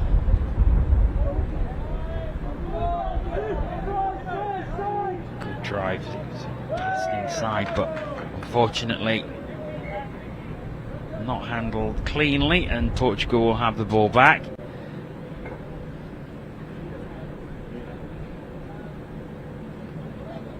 So start across. We've got some finals footy this afternoon, Jono, looking at the draw. Just having a look, you've got the men's 30s quarter-final, so the finals footy's finally starting. Yes, I was talking to Mel about that one earlier because I got home last night and I sort of have a look through the team Doing sheets. your homework. Just making sure that all the team sheets are correct, and I saw there was a quarter-final. I went on to the men's 30s and had a look at the table, and if my maths was correct, Belgium will definitely be in that game, and I think they'll play either Ireland or Switzerland. Well, it will be decided now because I think the final round of those games have taken place. Okay. So we shall see if I was right or if I have to make a very drastic and quick change to the team sheets. Well, I'm sure you've got it right. As we were just talking about that quarter-final, Portugal have just been given a period of time. So Portugal's number 11, Luis Baptista, has actually gone down into the exclusion zone to the right as we're looking at it, and Portugal are down for 5 men for the next 4 completed sets. This is going to be a big advantage for England now. Yeah, absolutely. I liked your statistic about the ice hockey power play. You said Yes. it's 20% of the time? 20 to 25% as an average usually. And I'm only going off British Elite League stats there, and looking at the spread between the sort of top and bottom teams from last season. It was I think it was 18% was the lowest, and 26% I think was the highest. So it's generally within that 20 to 25%. I think we're probably about the same here, but we've got that 1 in 5 score here. We've just seen it then. England have done very well. They actually came down the left-hand side as we were looking at it, and then they did a few switches. You'll see here they go left, then they'll switch. Everyone has to close in, otherwise this guy scores. And they did a nice 2-on-1 to finish there now. Very good score. David Williamson putting the ball down, so 8-2 England lead. I believe that was set 1, wasn't it? It was, so we've got 3 more to go. It would be good to see if Portugal could set something up to score here. It's always difficult 5 against 6, but I have seen it happen a couple of times this week. Because the only difference between using that ice hockey analogy is that obviously when the opposing team scores, the offending player comes straight back onto the you're ice. right, they don't keep the 2 minutes or 4 minutes. Whereas this doesn't happen here. So England keep that advantage. I think we're on set 3 now. I believe so. They've got a 2-on-1. Sometimes it's a little bit more difficult when you've got 5 because you're trying to run your pattern, but England they had an overlap and they could have just used hands, but they're so used to running that same pattern that they check back inside. Fortunately for England, they've got a new set of 6 now because... Now, does this count as set 4 now? I believe it does. But I'm not a referee. I'm not making the rules up here. I mean, the referees aren't making the rules up here either. They're going by the law book. But I'm not sure what the law book says. I believe it should be 4 set. This should be the 4th set. We'll see what the referees do, though. Setting up a quickie play. Quickie back. Oh, he's down. Lovely. So, again, England have had 3 attacking sets.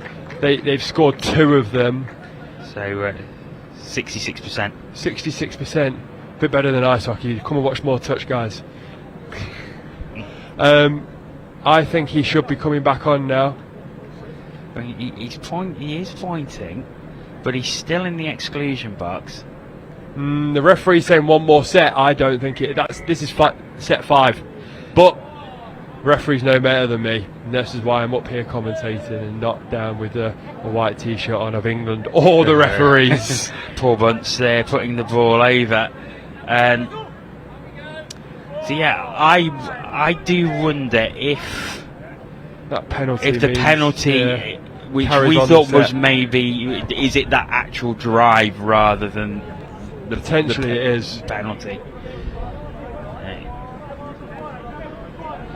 Portugal at the 7-metre mark, unfortunately used all their touches, so England have the ball back. 9-2 that they lead now. They've got a very comfortable lead with 6.5 minutes or so to play. They go over to the sub box. And as in ice hockey, Portugal are back to full strength. They are indeed. So England are going to run another 32. They're going to run a short. He's come from a long way. Can he give the ball a wrap? He doesn't need it. He gets touched. I think if he'd have passed the ball, there would have been another score. Not him himself. Number 11, Brian Sibthorpe. If he'd have passed the ball, there would have been a score. And these things against Portugal might not matter as much. Oh, we've got another outside. Oh, good touch there by Portugal's number 9, Miguel Rodriguez.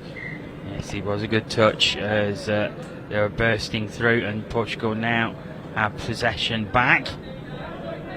There's a nice big crowd gathering around pitch 1. I think there'll be a fair few teams that have only got 2 games today, and they might be done already, or have got a nice big gap between games, so they're coming to enjoy the sun. We've got a big ship where the trees are to our left. Oh, England, Portugal are on the outside. What a diving touch that is by England's number 15, Bill Lees. What a touch! He's got bandages. He's almost a skeleton. A mummy, sorry, with all those bandages he's got on him, but he is diving around and making some great touches. He certainly is. He's got his fan club on the bleachers in front of us. They was chanting his name at half time, I noticed. Oh, so really? I wonder if that's some family down there. Gave them a little wave. They're turning around and looking back, so I wonder if they can hear us talking about him, definitely.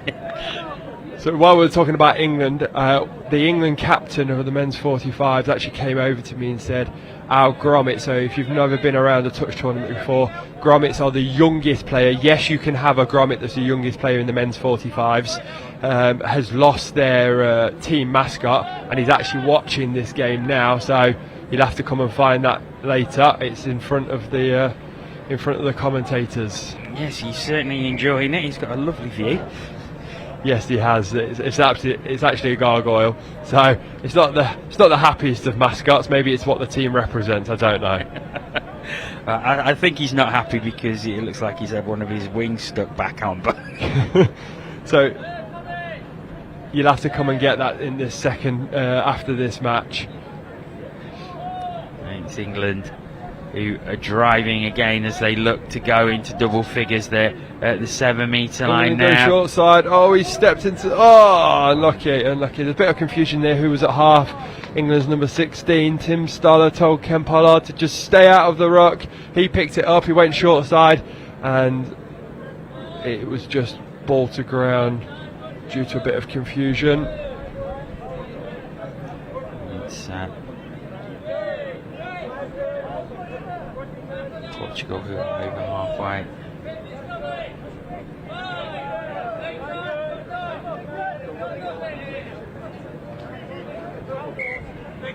Six touch there.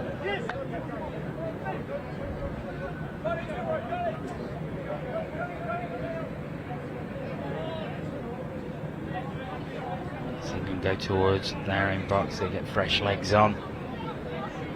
3 minutes left. There's another good drive by England. They've made good yards here. That's 4th touch at the 7 metre on 4. Oh, great play.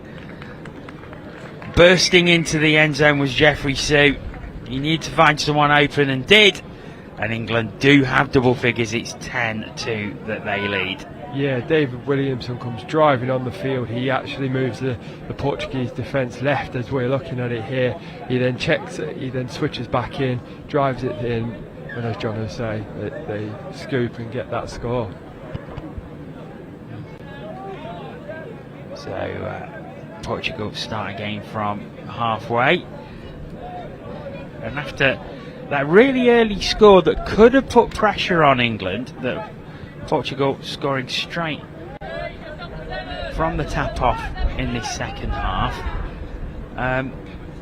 Fair play to England. They've stretched away and increased their lead. Yeah, absolutely. I think you said it was 10-4 the last time these two have played. So it looks like currently, as it stands, if the score stays the same, England's defence has been a little bit tighter, and they've managed to get over the Portuguese try line as many times as they did last time. I think that is ball to ground. Note the referee saying he got in the ruck, so the Portuguese player got in the ruck, so it's a new set of 6-2 England, and they'll try and stretch that lead to 11. Well, indeed.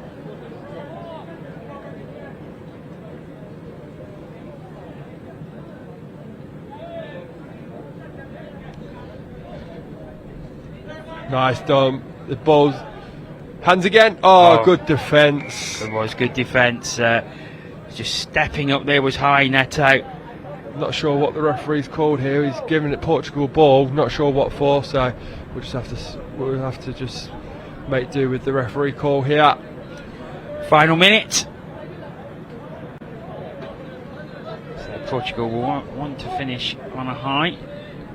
As we said, they will be on this pitch for the final game of the day, starting at 6:05, and that is against Wales. So yeah, it's a long day for them as well. That is. It certainly is. 3 games in a day. That is really going to make the legs suffer. I think there'll be a few ice baths tonight amongst these players. Absolutely, a few massages. Same with the referees though. They are running up and back so many times. They're getting, we've got a quick scoop. No, I thought it was going to go through as a winger. Yeah, the referees are doing so much work here, especially it's hot. Indeed. Oh, I think Mel was saying that the refs can run 4 to 5k in a game, and if they're doing 2 or 3 games a day, exactly. that's a lot of miles there. Exactly. Getting through. The hooter actually went, but England got a penalty, so. And they're going to score off this kind. Oh, good slap down by Portugal's Luis Baptista there to finish that game off. Yes, so the whistle goes. It is a 10-2 victory for England against Portugal. As I said, we will see Portugal a little later on. 6:05, they take on Wales in the final match of the day here on pitch 1. But coming up next, it is the Women's Open round robin match between Belgium and France. Many thanks to Ben for being on commentary. We will take a very, very short break and we'll be back very soon. Belgium versus France in the Women's Open. Don't go away.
Welcome back to the Highfield Sports Complex here at the University of Nottingham as we await our our latest match. It's Belgium taking on France in the Women's Open. Mel Day will be joining me on commentary. She will be here very, very shortly. But for now, you just get me solo as we start. And it's France with the tap-off. So these two teams have met in the competition earlier this week. France with an emphatic 15-0 victory that time, and it looks like they're going to start with a score here. Indeed they are. Great start for the French. Straight from the tap-off. And that was Yves Somme, who has gone over within the first 30 seconds. Pops the ball down, receives it back from Nadia Quimner. And Yves Somme gives France the lead, 1-0 for Belgium. They will obviously be looking for improvement as Mel has turned into Robin Budd. Hi, Robin. Hello. You've traded an uninjured potential referee for an injured actual referee. So I'm on this one for now, and we'll see how we go. So, I'm looking up. I've got no idea. Is this Women's Open Belgium? This France? is Women's Open Belgium France. France. And open it's off the to a good scoring start. in the 30 seconds. It looks like they're going to go 2-0 ahead, and they are indeed. Agathe Minot. So just 1 minute 30 seconds gone, and France are 2-0 ahead. And Agathe Minot is the latest try scorer. Really nice, just going through the hands off the back of that sub play. I think it's a move we've seen a few teams use very productively. The Belgian number 8 is a really good athlete. I thought she might just catch her. Yeah, Mike Husinger. We've seen her. We've seen Belgium a few times on this pitch here, and they really do seem to be improving each game. And I suppose the goal for them here is they lost earlier in the week 15-0 to France. If they can make an improvement on that scoreline, then they'll be happy, because it's all about their development, really. Yeah, exactly. I mean, I think you look for a goal. You look for something that is meaningful that you can take forwards. That might be reducing the margin of loss. It might be putting some more scores down. Did you say it was 15-0? 15-0 the last time. So get yourself over the whitewash. See how that goes. It's a bit disjointed, but these tournaments are huge for everyone involved because it's so much intense time on your craft, for want of a less pretentious word. Number 7 might have a little chance here. I think that's good. That is down, and yes, there's a big cheer from the Belgian contingent in front of us, and they have scored, and they are enjoying that one. They've got fantastic supporters. I was down on the Belgian men's game this morning, and actually the reason I'm up here is I was injured on the Belgian men's game this morning, but never mind that. And their fans are right out there really giving it their all. So, and look, day 4 of a 5-day tournament, that is huge to have behind you. And it is Josephine Fallon, the Belgian, who puts the ball down, and they've reduced it to 1. And you could see the delight when they scored that. And as you said, Robin, maybe they just look to try and get over the whitewash. Well, they've done it, and very early on. And in fine style as well. It wasn't fluke. It wasn't intercept. It wasn't something a little strange. It was a touch play and slam down in the corner on the link channel. So really good. Just talk about your injury. Is it anything serious? I hope not.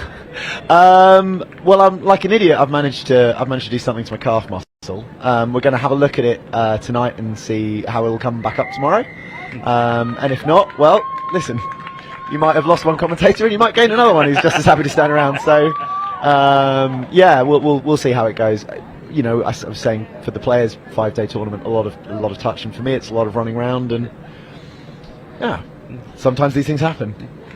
I think France thought they'd scored there. It's not been given. As Belgium I think have a forward pass in the build-up. Mike Davis, on-field referee now, very experienced ref. Tried to knock my hat off in the tent just before I came here, though, so he's in my bad books. So John Beaton taking the game there. John just come back from volunteering at the Commonwealth Games. Yes, because that's been ball happening, down well, there, still yeah. happening in Birmingham. I think final day Monday, I believe. So scrappy. So Belgium lost the ball driving to their box, and now France have lost it, just sort of trying to return.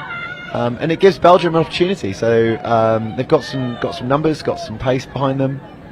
Yeah, what is definitely noticeable for Belgium from when we saw them earlier in the week and even yesterday is how much more fluent their driving forward has become.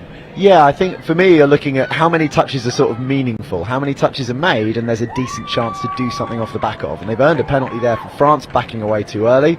You could hear, I don't know how the mics come through, but you could hear Mike there really exhorting those French players to stay up and make a touch. So now they've got a fresh 6. And all of a sudden it could be 2-2. Yeah, I mean, that would be trying to keep yourself calm. Huge for Belgium if they can bring it back level. But it's not only that, it's the confidence it then gives them. Yeah, definitely. I think the state of a game and the scoreline of a game aren't always the same thing, and I think if they can come back from this to a point where they were on level pegging with France, that's 2 penalties on the line. If there's a third, a French player will go to the bin. If they can come back from this and say, you know, we've had them at 2-2, then that's huge, that's massive. Belgium just making a change in their sub-box. France should be careful, though, right? There's not actually too much consistent threat from Belgium. There's no reason for them to give these penalties away. And that's what I mean about meaningful touches. So took it all the way out to one side, made a touch, ball recycled, no big drive forwards. Almost taken. Louis Champeau. She was getting the defender at the same time as she was getting the ball, so I don't know how much the drop cost them, because I'm pretty sure it would have been a touch, but stretched France and definitely had them. Oh, and they've dropped the ball again! Belgium putting real pressure on France here. Would you describe France as rattled at this point? Yeah, I think you could, couldn't you? And they started off so well. They scored straight from the opening tap-off. Then within 90 seconds of the game starting, it's 2-0. We're now at 7 minutes. Belgium have pulled one back, and they're threatening to bring it level. Yeah, so they're looking a lot for what you call a 21 platform. I feel bad because there's been 5 days of this. Have people been doing the numbers a lot? Yes. Right, okay. Well, let me test you. What's a 21 platform? So 21 is the the link and the wing. Yes, fantastic. Good shut in by the mid there. So Belgium looked to be doing that a lot. It was fashionable, for want of a better phrase, in women's touch for quite a while. Oh, we've got a turnover here. Yeah, Ben Meakin on commentary earlier sort of was explaining 33s, 32s, 21s. So obviously the 3 relates to the mids, the 2 relates to the links, and the 1 relates to the wing, and then you just put the numbers together. And I can tell Ben's drilled you on this. You seem slightly nervous. Don't worry, I'm not Ben. I'm not gonna shout at you if you get it wrong. So the 21 that Belgium are using, it tends to work better against weaker teams because 49, not a space there. It tends to work better against weaker, less confident teams because it creates a bit of a space out on the wing, but most teams can manage that space very well. I think Belgium probably need to look to come in a little bit deeper. Even if you're dumping on that link, what you can talk about is a 23 instead. So that's a mid coming in, and you try and do it sort of further towards the middle. You draw that link in, and then you're opening that space up a lot more. It's Belgium who have the ball again. They over halfway and they bring fresh legs on. It's a full change for Belgium. Oh, nearly had a drop there. Yes, 8 is scooping. 8 is rapid. Oh, and it's just number 8 for Belgium. 6 again there for France. So John judged the French player played at the ball. So Belgium will yet again get a 6 again on their line. Belgium putting France under a great deal of pressure here. Yeah, definitely. I mean, still 2-1. Nearly 10 minutes in. So they come back into the middle. Yeah, I wouldn't be betting any element of my house on Belgium getting a result here, but it is awkward for France. Good touch as the France defence is holding firm at the minute, and they have been under a lot of pressure, and to be fair to the defence, it's held out quite well so far. Another touch made, final touch, so Belgium have to go from a static start here. So trying to just organise themselves. I think they were talking to me yesterday. They were saying they speak. Penalty again against France. Sorry, I'm drawn into what's going on the pitch there. So they were talking to me yesterday and saying that they have 4 languages between them in that team, in the Belgium team, and English is actually their common language. So they speak to each other in English because it's the only one they all know. It's Flemish, French. Oh no, this was the one I blanked on as well. Is it German? It might be German. Let's say it's German. Maybe a bit of Dutch. Probably Dutch. Okay, listen, we've got our best minds on it. But the point is, I think that probably can't help. Fluency is not just a concept in language. Although there's a little... See, what I'd like to see is the winger on that split really far out to the wing. Because then the defending winger has to follow her, and that opens up a space, and if the defending winger doesn't, then it'll be an easy opportunity. Pass not completed, so France will breathe a sigh of relief once again.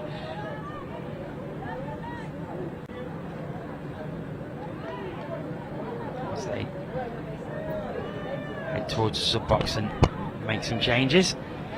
Yeah, I mean, France have really got to sort of honestly get their heads on a little bit here. And they're appealing for a decision there, and I can't see any reason why they should get it. For me, she just rolled the ball and dropped it. I think you described it perfectly earlier. They're rattled. Yeah. And it's interesting. I mean... Oh, that's heavy. So, I think 14 came up very, very quick there. But it's a good decision by Caroline, the on-field referee. It's probably pronounced differently, but it's spelt the same. And the French referees do laugh at my attempts to speak French, so I'm not going to try and do the pronunciation. Caroline made, I think, a good judgment there that there was just too much force into the touch from the Belgian player. So France have the ball. What have you made of sort of contact in the women's game? Because for no particularly good reason, I think there's a consensus where you go, single-gender men's touch should be more physical. What have you seen for the women's game? What do you make of it? I think, as referees, I think it's something we need to look at and think, why do we have a different expectation here? But I'm really curious what it looks like from the outside. No, I've seen there has been some heavy touches, but I've seen that in all formats that we've watched on here. That I think it's very hard to differentiate between the different formats that we've had because there have been heavy touches through all formats, and obviously there is only slight contact that there is supposed to be in touch rugby. There have been heavy ones, some have been let go, others have been called. So I think on a consistency basis it's very difficult to say. It is very hard. I think consistency is very hard to achieve because the most obvious thing is the outcome of the contact, but the thing that matters to make a decision on is the sort of the nature of it, right? So someone can end up on their behind completely, justifiably, and someone can end up on their behind because they've been put there in a way that they shouldn't have. And I think it is very interesting to try and manage that. Number 8 for Belgium, I think, is a really good athlete. She's just really chased nicely there. Now, the only thing was that forward. I think that has been called by the very flat. Referee. We had a nice, good all clear from Caroline at sideline, and Mike giving that score. Mike Davis giving that score. So our France lead 3-1. Yeah, a little. What's the word I'm looking for? Continental. So Caroline is from France, John is from Scotland, and Mike is from England. So as ever, we get these nice, fun referee teams of all different countries. It was pretty flat. I think she was sort of carrying it through over the lines. I think a good call on that one. So France 3-1, and they'll be breathing a sigh of relief that they've managed to get a score. 2 in 90 seconds, and then it takes them till 14th minute before they get another one. Yeah, I mean, it's an opportunity for them to start to exert themselves back onto this game, right? Oh, I think I see a commentator just running along in front of us getting warm. Yeah, it's an opportunity for them to exert themselves back onto this game. It's an opportunity for them to take control again, and they really, really should be doing that. Oh! Diving through. She was half, I think, yeah. So, a little bit of white line fever there. So she picked the ball up at half, and I'm sure it's been said a bajillion times on the commentary already. The half can't score, but saw that little opening, had a dive, and it was a good dive. But I think she was touched first, and even if she wasn't, it wouldn't have been a score. It's another handling error by France, though. They've had far too many of those for their liking, and totally unforced error. There's no conditions out there. We're at probably the best time of the day for the ball to be in good shape, which is a strange one, I know, but actually when they're really new, sometimes if there's even a little bit of moisture, that can make them a bit slippy. It's not like that. It's dry, it's warm, but it's not sweaty hot. France really should be tidying things up a bit. Yeah, we were saying that the pitch, although it still looks excellent, that it is starting to get a little worn now, which is understandable. At the end of today, it will have had 48 matches on it in 4 days. So, but it's holding up really well. But we have noticed that the little puffs of dust just coming up in. Yeah, there is a crater. A crater. I'm overselling it. There is a divot out there. On the sort of what would be the right-hand side of the picture. That's not great. When you say 48 games in 4 days, maths. You're absolutely right. It's had a lot of wear, and it's holding up really well for that. It's better than some of the first day pitches we've had at some of the other club grounds. But you just can't have that many pairs of big size 9s going up and down it without a bit of wear, and that will be a factor for the players to be dealing with. Marine Nuri has gone over, so France lead 4-1. So Belgium with work to do again. France just stretching away a little bit as we get towards half time. But this has been a really good performance by Belgium. Yeah, and you can see Caroline stepping up into the line as the referee, because Belgium just aren't moving back. Aren't making any space up the field, and when that happens, what you get there happens, which is you run out of momentum, you run out of steam, and you get to a point where you're making your own mistakes. France make a couple of changes, so that just stunts their advancement forward for a second, but they've done really well here. France can put a bit of a full stop on the sentence here. They can just make that point that it'll be a forward pass. They'll just make that point that it's, they're the better team, they're pulling ahead here. If they can just get a score just to sort of seal off this half. Indeed, but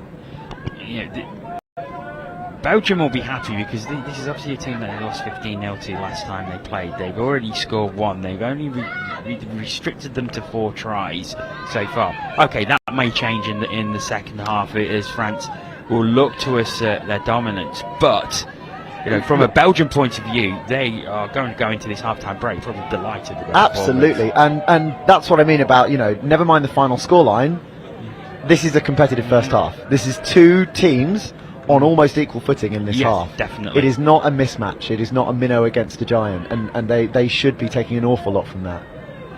Indeed they will.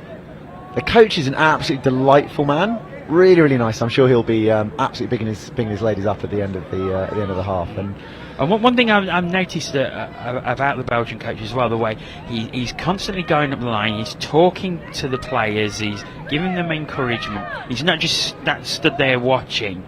Well, he had a what was it? He did his ACL or something last time I saw him. So probably an element of it, at least, is that he's glad he can walk around.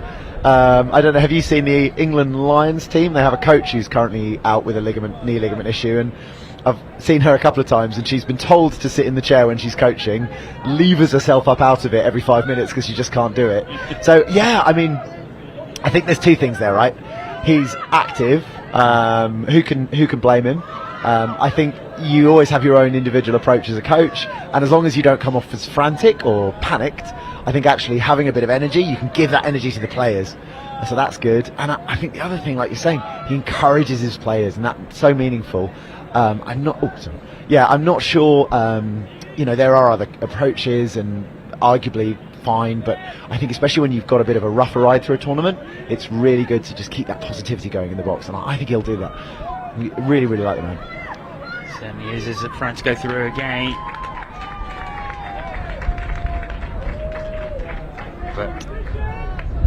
given. Touch was made, so Belgium have the ball again. We're 20 seconds away from half time.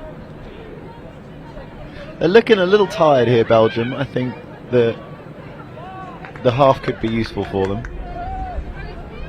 France just have it. They'll probably have a chance for one, maybe two plays. And there we go.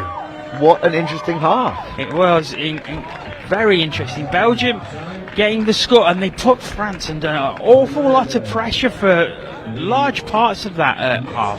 Oh, very much so, yeah. I think there'll be much more to talk about in the French box than in the Belgian box. Well, we are going to take a short break here in the commentary box, and we're going to head over to Ian in the studio.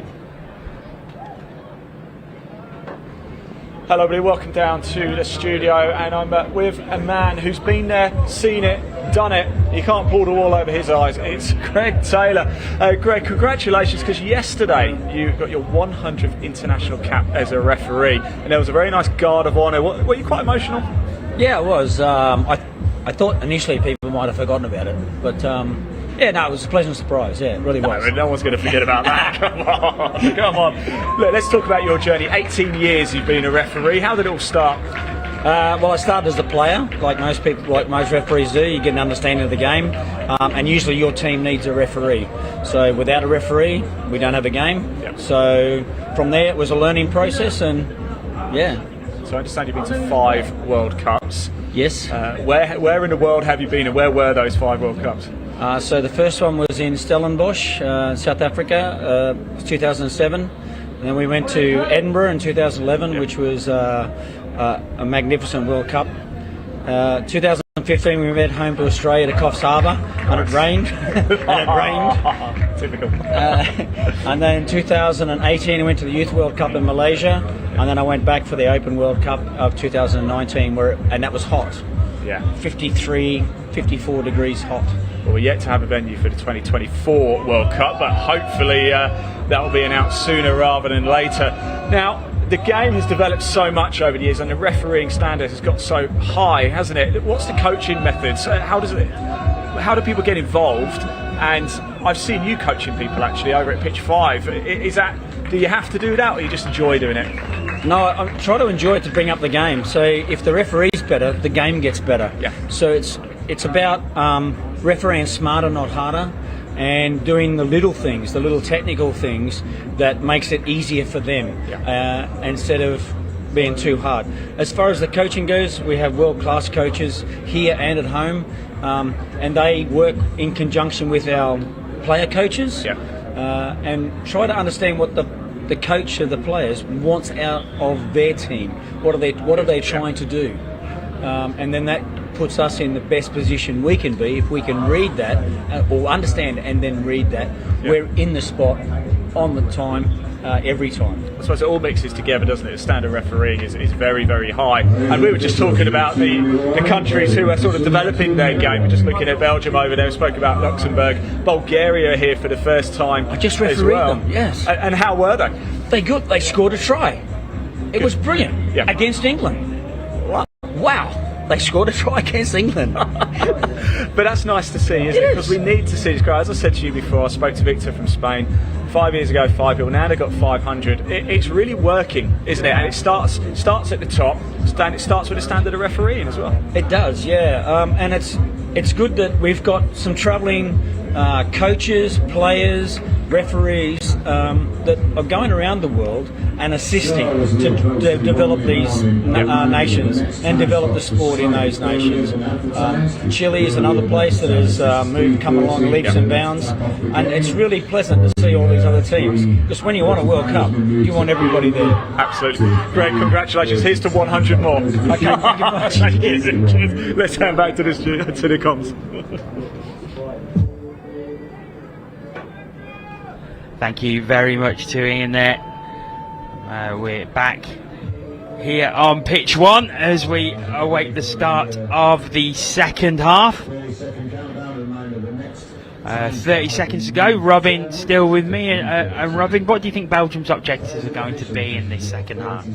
Well, it's all about what your approach is, isn't it? Because do you go for the moonshot and say there are 3 scores in this and we've put one on them? Ladies, show me you can do this. Or do you talk about, you know, moderate objectives and let's try this and let's try that? I think another half like that, an 8-2 game, would be pretty huge for them. It would be pretty amazing.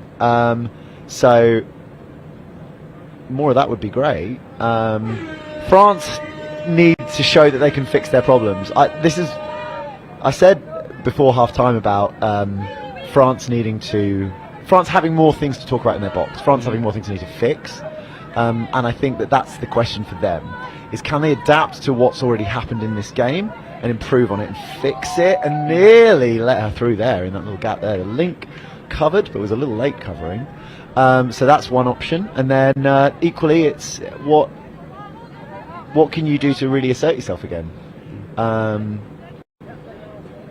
There's going to be a touch and pass here, so a little bit directionless, that set of 6 from Belgium, a little bit less intent than I would have wanted off the tap-off, but plenty of time in the game. Let's see what they can do. Here's France who have the ball. They go straight to their sub-box and make a change, quite a fluent change as well. Over halfway now. Comes back central. Scooped up. And now they're threatening the 7-metre line. This is a good move by France. Touch is claimed. Yes, and touch is given. Good defence by Belgium. Yeah, good defence. The winger chased out nicely. The mid just got her hips in the wrong way after that touch, sort of in the middle, and let them through on that scoop. But winger covered for her very nicely. So down it goes.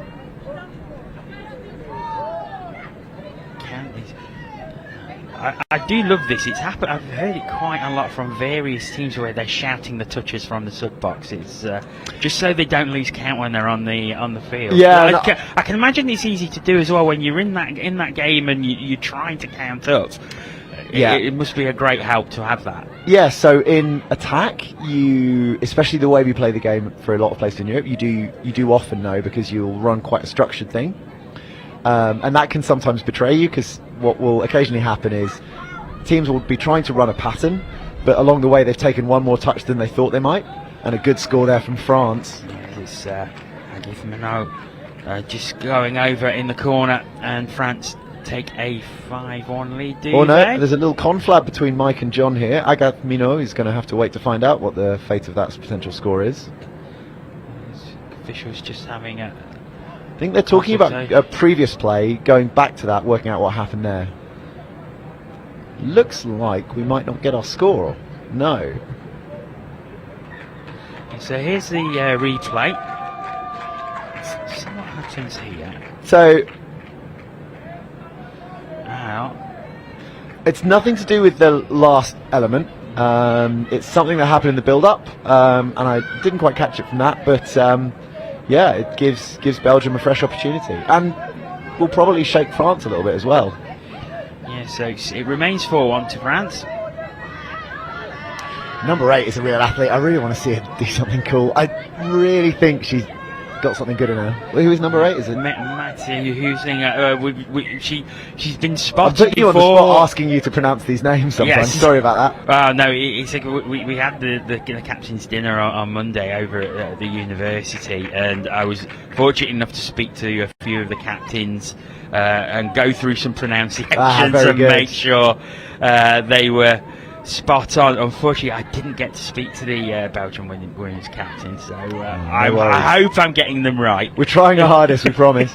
Yeah, I mean, good shoot and good control. It's a touch there from the link, and it was a touch on the half, so it'll be turned over there.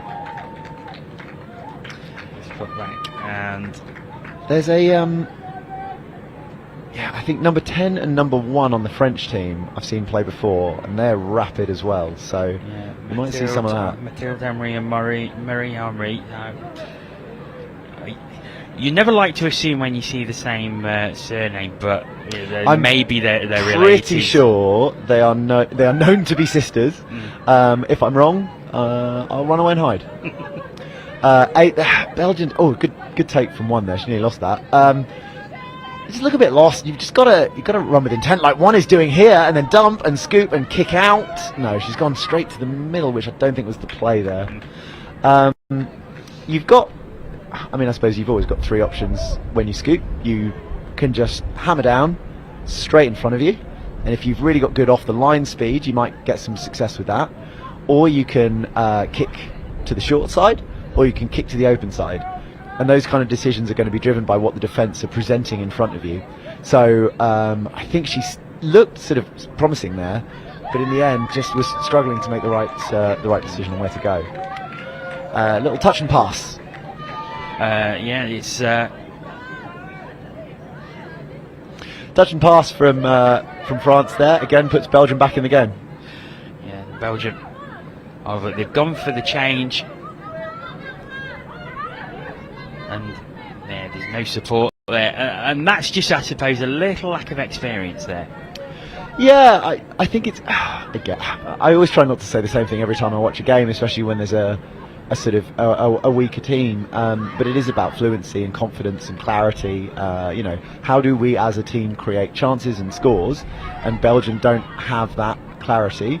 France, I think, do, and are just struggling to execute, which will be frustrating for them. But yeah, they've just got to take some things out of the equation, make sure they execute their game plan. Oh, there's space on the. Went out to the wing, but there's no overlap, no numbers, no space. Yeah, she's trying to kick back in. There Belgium, might be a little opportunity here. The wings bit. Yeah, the pass incomplete. And that, to be fair, that was really good play by France, because the defence was holding really firm, and they managed to create something when it looked like the play might be dead. Yeah, and they really put the wing in a tough position there. The defending wing had to make a decision. Does she come in? Does she stay out? She actually made the right decision on that. She came in and forced the pass, and the pass wasn't there to be had by the French wing. So good defence from Belgium, recovering from that situation. It's just not quite completed there. And France have the ball again. They go towards halfway. It's turned over again by France, and it's going to come up towards halfway. Oh, that's... Now, what's going to be given here, do you think? A little conflab and a hard touch is given against France. So, fresh 6 for Belgium. Going to bring some fresh legs on. A little more fluent as they made the changes there for Belgium. No, it's definitely looking tighter. Tu thinks she's heard an offside call, but no, the winger was all good, so she's going back to roll the ball there. I think that would have been really put the cat amongst the pigeons if she had just danced through and scored.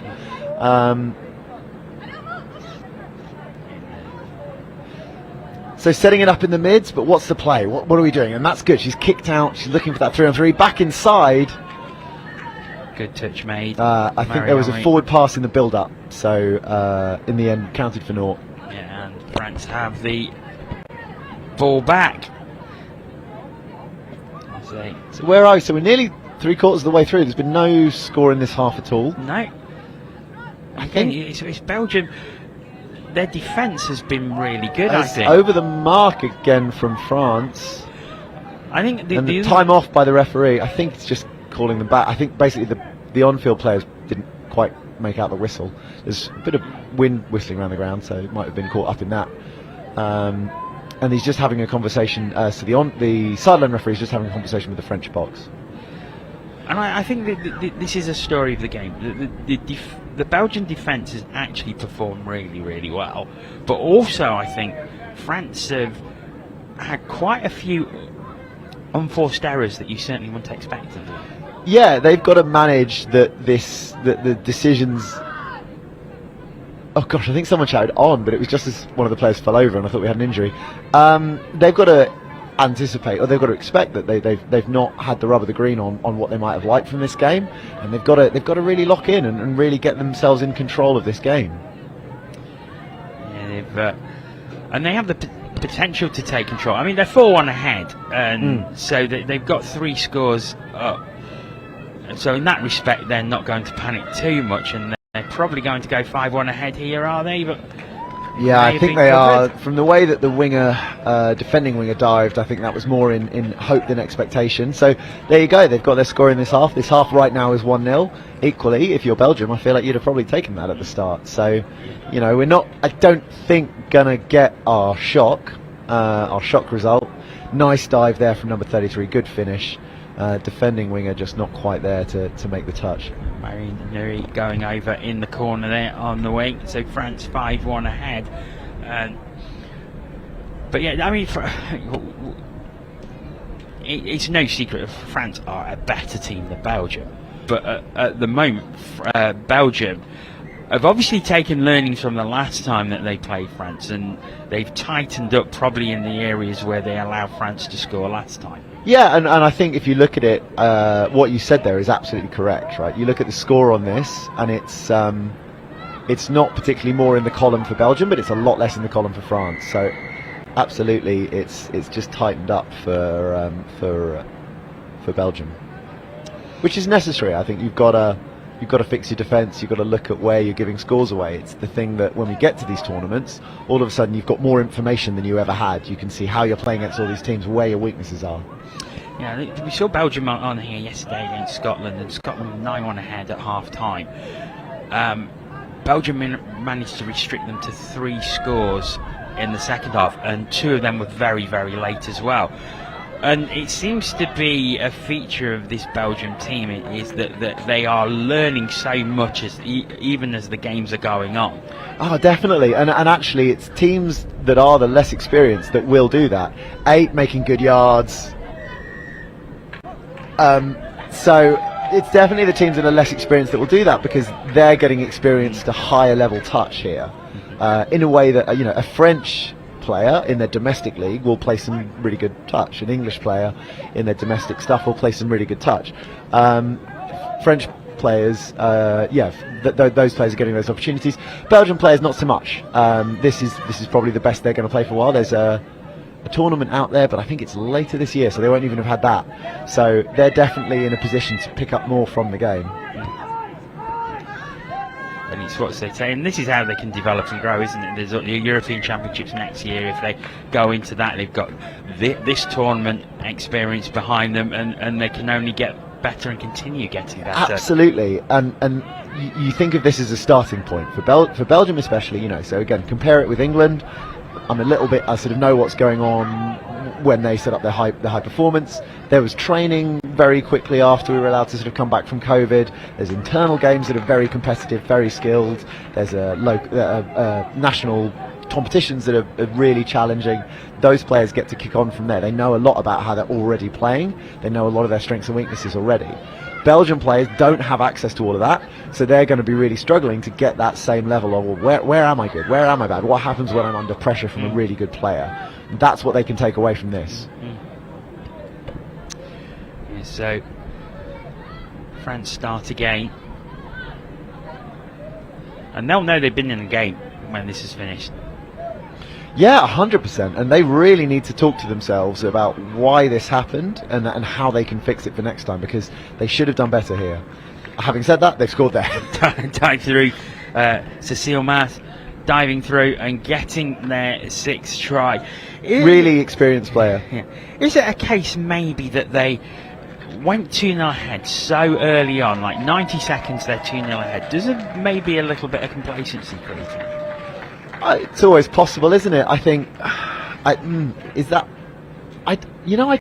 don't think it was complacency. I do think all of a sudden they just felt like the game got harder than they were expecting it to be.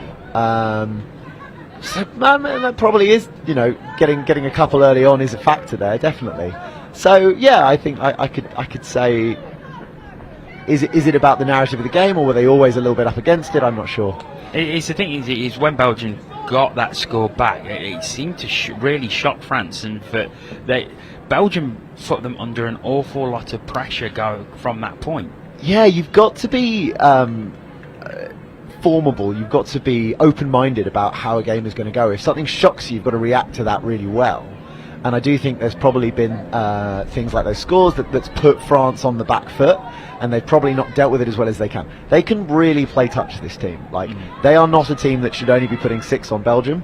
If they put one more down, and they have, well, there you go, maybe 7. They're a team who should be getting those double-figure scores against a team like Belgium. They're only now, I would say, finding their stride. I think for Belgium, there's probably a little bit, you know, I don't know whether the coach was spritzing them up or letting some of the air out at half-time, but I think that possibility of, might we be on for a real shocker here, is maybe dissipated, and that's taken some of their intensity away. Yes, indeed. And France go 7-1 ahead, so they have stretched away 3 scores in this second half, and they're going to feel far more comfortable now. I think the shock, or the possibility of a shock, has certainly gone away, but now I think it's about what can Belgium do, how can they respond to this, how can they respond to France's 3 scores. I suppose the goal for them is to try and maybe add another try or 2. Yeah, and also keep them out. Like, 5 minutes of game, yeah, you've shipped a couple. I think they were pretty close together. But let's really tighten up. Let's show that it wasn't a fluke, that that 13-ish, I think it was, minute period where they didn't let any through wasn't nothing, and that's where the defence is at. We've talked about this on earlier commentaries as well for teams like maybe Belgium, Sweden, Portugal, Luxembourg. It's where they try and section the game up into different time periods, and is it about like trying to win one of them sections or draw one of them sections or keep a team out for one of them sections? Yeah, definitely. And having that approach to the game of taking it one section at a time is the way to make it meaningful for a team like Belgium against a team like France. Absolutely, couldn't agree more. And I think it may have slipped away from them here. Maybe these last 5 minutes aren't their best. But even so, again, you look back at the game in terms of its nature, not its final score, there's an awful lot they can be happy with. Sophie Lecalier-Develu has put the ball over there.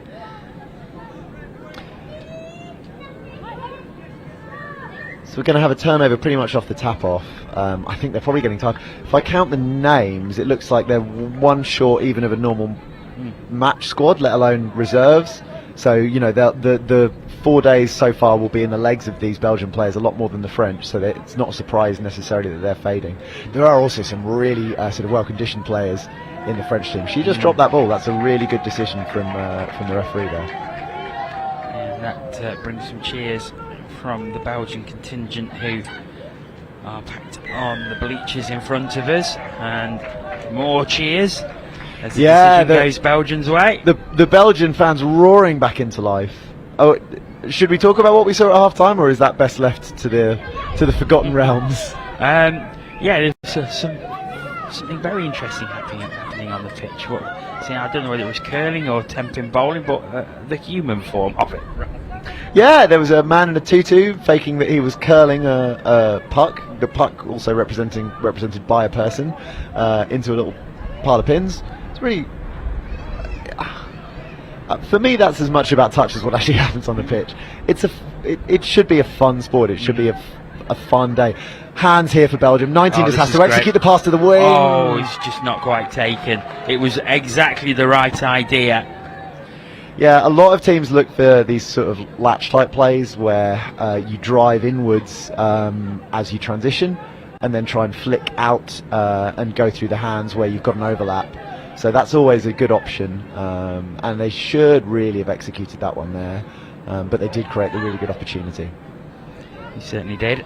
Going back here for a penalty for an over the mark. It's into the almost the final minute of the game. So France 8-1 ahead. So if you're Belgium, let's keep them out. Let's keep this to 8-1. You've what, 4 scores each half, isn't it? Ooh. Yes. Yeah. So a 4-1 first half for France. So far 4-0 in the second half. But after after 15-0 in their previous match, Belgium. You've got to be happy with it, haven't They're you? going to be delighted with the improvement. They should look at the score as well, because for me it was some good touch. It was some fluent play. It was exactly what they need to be putting down to sort of really get somewhere with this. Indeed, it is. Little dump and split back into the middle, but that's where all the defenders are. But can they go through something with a phase play? 17, and that was forwards from the mid there. So no try, and that brings more cheers from the Belgian contingent. They won't be deterred, will they? Ran through a sequence there, France. Didn't execute too much, too powerful with it, but it was pretty strong from them to have a little dabble and see what they got. So driving towards their box, and it's something they've struggled to execute as well as they might have liked. It's interesting to see where those issues are coming. So, oh well, that's the game, and not a bad one at all for Belgium. Number 2 will not be she will not be deterred. She's going to run all the way to Derby. I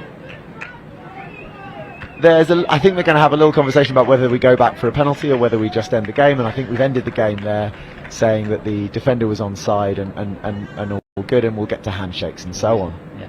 Well, 8-1 it finishes. France will be happy with the victory, but I think the happier team is going to be Belgium with the way they perform. Yeah, absolutely. The happier team will be Belgium. I think that's a really good result for them. That's a really good thing for them to take back with them. And like we were saying, that's something when they then start working out where are we improving, what are we good at, what do we need to work on. You know, you've got such a good data point. How did we keep France to this reduced scoreline? How did we play this well? That's definitely something for them to take to them.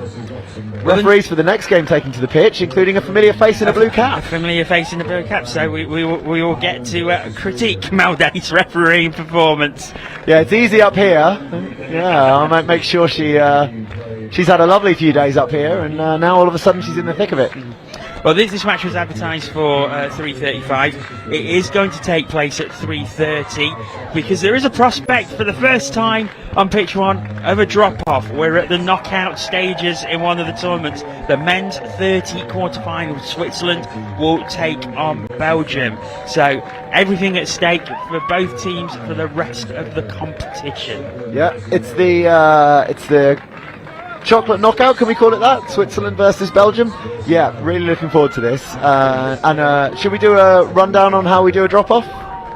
Yes, please be my guest. So it's the touch version of extra time. It's what we do if we need a result from a game, like a quarter-final, like a semi-final, and the scores are tied.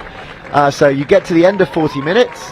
The teams have 1 minute to put 4 players each onto the pitch. So we move down from a game that is 6-6 to a game that is 4 versus 4. They will then play for 2 minutes. If a team is winning at the end of that, it's their game. If a team isn't winning at the end of that, we go down to 3 versus 3. They drop 1 more player each, and then we play until there's a score, and that score wins the game. Yes, so that is going to be excitement. We've seen it a few times. For anyone who watched the NTS Touch series from Banbury and Burton last month, quite a few of the games there going to the drop-off, and it is such an exciting part of the game. Not so much for the players on the field at 4-on-4 and 3-on-3. Yeah. But for those watching and anyone watching on the stream, if you do get a drop-off, it is incredibly exciting. It's a lot of hard yards. It's a lot of hard work in a drop-off. Yeah. So this is going to be the men's 30s tournament. Switzerland against Belgium, and if we look at how both teams did in their competition, so Switzerland finishing 4th overall in the round robin, Belgium finishing 5th.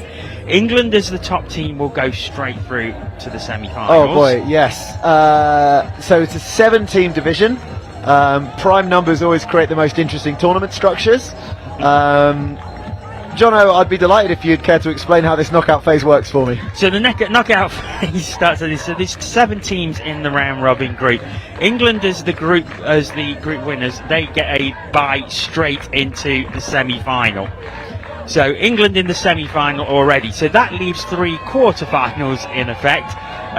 So France take on Luxembourg, Ireland take on Sweden, and then we have this one, Switzerland against Belgium. Switzerland finishing 4th, Belgium finishing 5th in this round robin group. So they were very close together. 13 points for Switzerland, 10 for Belgium. Switzerland will go into this game as slight favourites. They won 3 games with 2 losses and a draw. Belgium 2 wins and 4 losses. So these teams have already met in the round robin stage of the competition on day 1. Belgium 6, Switzerland 7. So ooh. It says drop off written all over it. It does indeed, doesn't it? Well, we're almost ready to start. The final formality that the referees take part in as soon as we get to knockout touch, because I will say referees hate a drop off because it's extra work and we really try and avoid that wherever we can. One of the most experienced referees here, not quite on 100 caps like Greg Taylor, but a very experienced referee, Peter Fassender here, is legendary for managing to manufacture drop-offs, being around when there's a drop-off. So I sincerely hope he is stuffed into a cupboard somewhere, making sure that we can get through this in 40 minutes. And of course, it would be red against red. Switzerland in all red with the white trim. Belgium, of course, in the red with black and yellow trim. Switzerland going from left to right. It's a good long ball. And it's a good long ball, and it's a great start in the quarter-final for Switzerland. They are straight on the board. A great sight to see the cap nodding up and down of the sideline referee, Mel Day, and oh no, it looks like she's actually going to have to referee the game. She's in the middle now. Yeah, really, really good start from Switzerland. Nice long ball. The guy had acres to sort of get his score in. So what have Belgium got in response? So here's the replay. Yeah, Drop on the 7 metre, and it was a really good ball out to the wing. Yeah, I mean, you could say maybe that the wing actually looks like he's moving a little gingerly there, so I don't know, he might have been carrying a little bit of an injury, because you want to see him chase hard as soon as it's obvious that's where they're looking. Belgium going through, but I think the touch was made, and Mel Day calling the touch. So we've got Theo Edwards, Mel Day up on from England on this game. Well, Mel Day actually from Australia, but we like to claim her. And there's a score there! Just drifted through the middle like a hot knife through Belgian chocolate. So, yeah, just pace. Pace does it. Yeah, there's a great burst through, and Belgium on level terms. It was number 7 for Belgium, Quentin Jean. We'll see it here. And he had a lot of work to do, but he suddenly finds that hole. He's got the speed. Richard Watts can't get over to make the touch. And Belgium all square. Yeah, you almost psych yourself out in defence sometimes with scores like that. Number 5's almost going for it there as well, where you worry so much about pre-touch and post-touch and setting yourself up correctly. Oh, I think that's not quite going to be a score. Yes, it is. It is. So Switzerland straight back in the lead. Belgium not happy, and there's a little bit of an argument between the Belgian players as they come off. They were not happy with each other there. You know, I always think good team culture is people sort of not pointing fingers and putting their hands up instead, and you worry a bit when you see a team sort of getting in each other a little bit about that, but who's to say. Good decision from Theo Edwards there. Belgian player completely lost control of the ball at the roll there. There's a little gust of wind. We nearly lost the TV screen. I think it might be affecting play as well. Theo Edwards just had to run a shuttle there. They had a ball was turned over by Belgium, then turned over immediately by Switzerland. So he's doing his up and backs nice and quick. Okay. Number 10, Scoops gives space. Acres out he's there. Got it. Little juggle and a score, and a very clear And that just goes to show how much time he had. Matthew Locust there. He had time to gather the ball, spin, and still get to the line and put it down. Yeah, well, if you said he had time to catch it 3 times, it turns out he needed to catch it 3 times. So, yeah, that was well manufactured opportunity. It could have been finished off a little more clinically, but actually, you know, all good on that. What a start to this game as we see the replay of the try here. And it's just, they attract the Swiss defence over, and that just leaves so much space. But you've got to give credit to Matthew Lacus there. He read so well to catch the ball. Yeah, really did. And it wasn't... are we roasting him a little bit for juggling it? We shouldn't. It wasn't an easy take. No, so, I think because it was high, it seemed to be almost shoulder height, so he had to bring his hands up to get the ball, which sort of turned his body away, and then he had to spin round and head for the open space over the try line. A touch claimed there. Number 7, Jahan, scoring at one end and saving at the other, and then Melde giving the decision here, and it's a nice clear call of a touch, and now Belgium getting off their line. It's another touch, and you might be milking that just a little bit. When your momentum's already taking you, so usually your momentum's taking you against the direction of the touch, right? You're running towards a player and they're pushing you away. When it sometimes is going in the direction you're already going, you are going to get a little bit of a shunt and a bit of a speed up. And I think maybe number 7 probably was just thankful for the helping hand back to the line there. It's a nice little sub play. They're just looking to draw in that mid, but I think I was going to say he'd probably gone to the wrong side. But I'm not sure he has. Brilliant! Oh, has he got it down? He definitely hasn't got it down, so I think that's going to be a turnover. But made a little bit of something from nothing there. Really not clear where that space came from. So Theo Edwards setting up for the penalty here, and then they'll start to drive off their own line. Switzerland looking for their chance to get some fresh legs on and go at Belgium. There's a little overlap there. I don't think he should have dummied that. I think he could have given the winger and they would have made some yards. So nice little drive up through the middle. He's coming down now. They're looking to go through the middle again. They've gone quite expansively. You'd expect someone to scoot here, but actually it took him a little while to get to the ball, so there's less of an opportunity. And it's a good call there. The Switzerland player thinks he had his defender offside, but he didn't. Gave him a little shoulder. This is a physical game. Very physical. Yeah. Oof, I was worried for the player there. A bit of not a hospital pass because he had enough time, but it certainly made him jump up to reach it. So Belgium driving to their box. Last time they did that, they managed to create this kind of opportunity out of nothing. So who's to say what will come from this? Down it goes again.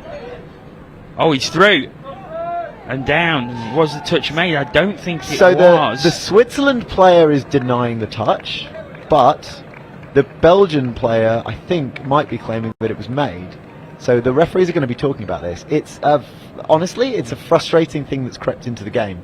So number 3 here tries to sort of do a no touch. He tries to force a involuntary roll ball, which is a penalty against the attacking team. You need to be touched to roll the ball. But actually, I think that the question here is, did Belgium make the touch? So there's a decision been made, and it is the involuntary roll ball. For me, I wish players would stop going for it. 90% of the time it doesn't work. You just give away extra yards. It's not skilled usually to draw that. It's often just a defender sort of having a little crack at doing it. So still it nearly created the chance, nearly created a Belgian score, and now here comes Switzerland. Yes, Switzerland driving towards the try line, but they've turned it over. Yeah, it's Belgium coming back towards their box. We're into the grind, right? So we've had plenty of opportunities early on. We've got our 2-2 already, and now we're into this phase where both teams are just driving at each other, and they're just going to have to keep this pressure up and see who breaks first, see who can't keep them out on these 4th and 5th touches. So by rights, it should be easier to defend. You're in a situation where there's only 1 or 2 touches they can actually use to attack off. Down it goes. And there was final 5. touch. Comes out to the wing. Good quick passing, but again, good tight defence by Switzerland to keep it out. Great play by Benjamin Schoenfeld and also Jose Nicolas Ortega Niete. Switzerland keeping that out. Yep, they're coming up towards their box. It was good defence by Belgium. We've got to look and see now what either team's going to manufacture, because they're both teams looking really, really resilient in defence right now. Yes, they are indeed. And possibly running into a bit of a blind alley here. He was also the half, so he'll give the ball up. I think they had another touch to play with, so I'm not sure that was the best play, but all good. Down it goes. Belgium take the opportunity to get a new pod on, and it was a very fluent change. Yep, very clear change. A nice little scoop from the wing there, and then he just played it back inside, had a Swiss player in his way playing at it, so they've got 6 more. So they've earned this opportunity to have a bit more of an attack than they would have otherwise. They'll use 1, maybe 2 to get themselves towards the line, and then they've got multiple chances to try and strike. Well, maybe a bit of space over on the right hand side. Now tried the So he dropped the ball, but he had a player not advancing or offside, I think, just before then, which is kind of, to be honest, a bit of a get out of jail free because he did drop the ball there. Yeah, all good otherwise. So Belgium diving through. I think the touch was made. Just a question about the onside there. Players are usually focusing on other things than exactly where they dump the ball. The reason the rules were slightly changed recently to say that if you dump the ball on the 7, so the offside distance is 7 metres, so if you dump the ball on the dotted line, you know the defence go to the solid line, near that score area. Players sometimes don't recognise when they haven't quite dumped the ball on that 7, so they'll get annoyed when they see a defender not make that solid line. A couple of other opportunity there for Belgium, but well shut out by Switzerland. Yeah, and after the 4 very early scores, both defences have really tightened up, and it's a hell of a game so far. Yeah, absolutely, and as you say, it often goes this way. So you start with a tap off because that's how the game starts, and what that means is 6 attacks on the line, or 4 or 5 attacks on the line, and then you get to this point where we are now, where both teams opened up with the scores, and now we're just trying to keep things tight. Oh, I think there was a chance there. I think that little bat down by the Belgian winger has just saved his team a score there. There was space over on this far left-hand side. And I think he was looking for the interception there, number 6 Trent McGiffert. We love to see that. If he'd have managed to sort of, he palmed it forward and then was looking to get back onto it and probably run the length of the pitch. Bit of excitement for that. It would certainly get the blood pumping for Mel. She's, spent the last few days standing around up here. Now all of a sudden she's got to go full pace up the pitch. But yeah. Oh, it happened there. We had a man lying on the floor. He sort of looked like he was giving his mate a little shove just to kind of encourage him forwards. Big touch, but apologies, and we carry on. Yeah, physical game. They're really looking to get stuck into each other a little bit here, and the refs will just have to keep a lid on that if they can. Belgium run out of touches on their latest set, and Switzerland have the ball again. It really ground to a halt there for Belgium. They'd been previously making decent yardage, sort of over halfway, past the 10-metre line, the dotted line just past halfway, and beyond that. That one really just kind of, jammed up around halfway. Here comes Switzerland again. Going into the middle. Down again, so they're at 7 metres running through. There was space on the left-hand side. There's Patrick Stadler out there again. He scored the opening try for the Swiss. Well, they will have another bite of the cherry, so we're going back for an offside penalty. So, as you say, a very good opportunity for a long ball out to the wing. Wasn't executed. I think may have had a deflection, I'm not sure. But equally now, we're back in it. We've got an opportunity to really come at it here. And, 7 metres out, down it goes. Little quickie play between 4 and 7, and that touch very well knocked off by the other mid. So this is a good example of how they're sort of most teams are thinking about defence. It's not about who your man is, it's about where your space is. So that inside space is being dealt with by the other mid, the sort of non-touching mid, and that outside space, that space towards the short side of the pitch, is being dealt with by the mid who makes the touch. And like that, it means that one player, the touching player, can really commit to getting onside. They don't have to keep their hips neutral and defend on both sides of the body. That's a nightmare. And there's a touch there, and it's fixed touch. Really good defence from Belgium. Really think they should be happy with that. It was a tough opportunity to defend. It was Switzerland thought they'd got it over, thought they'd taken the lead. Offside penalty in the middle of the pitch, yeah. So Belgium starting with 6 again. So they're over halfway with 5 touches in hand. Driving in now, driving in really well, real intent here.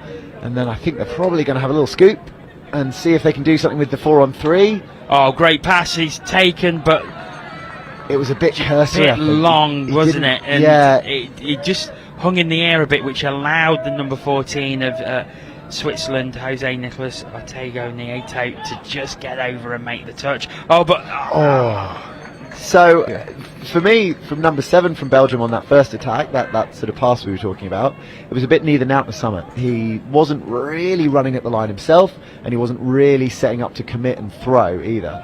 And that, I think, was the issue. There was no real clarity on where he's going with that. And then Switzerland,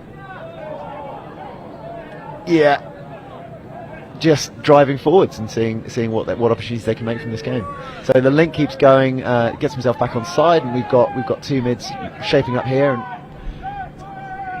a little bit of a throw to nothing again. I think Switzerland just happy to let that ball get turned over on that far side, make Belgium's life a little harder to sub. So Belgium start again, staying over on that side. It's scooped up. It's good. Now they'll make some changes. Yeah, you don't want to see teams come too hard too early to the sub box. It's not good for them to just give that space up really early. Really clear indications from the referee what the issue was there, and we could see the touching player from Switzerland wrapped an arm around the Belgian player. That's just not part of the game. So good call there, and again it gives Belgium this little extra opportunity. I'd say Belgium have had the better of this half. Would you say that's fair? Yes, I think that they've probably had the clearer chances. I think it was very even as it got to 2-2, but Belgium, I think, have stretched away, and they've stretched away now. They go 3-2 ahead, and like you say, Robin, they've probably been the better team so far, and now they have the scoreline to show for it. Well, the power of prophecy strikes once again. I'll need to go and buy a lottery ticket after this, but yeah, no, that was a really good score from Belgium.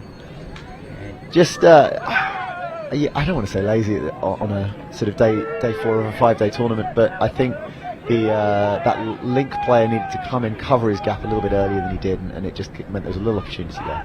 Same thing happening here, though. Straight from the tap off, and again it's 3-3. Gerald Ho puts the ball down, and what a game we have here. They've decided we've had enough of watching them drive the ball up and back, and now we've got to watch them get some scores on, which is always going to be fun.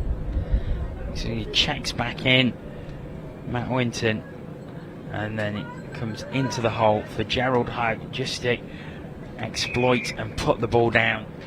So straight from the tap off, Switzerland draw it back level.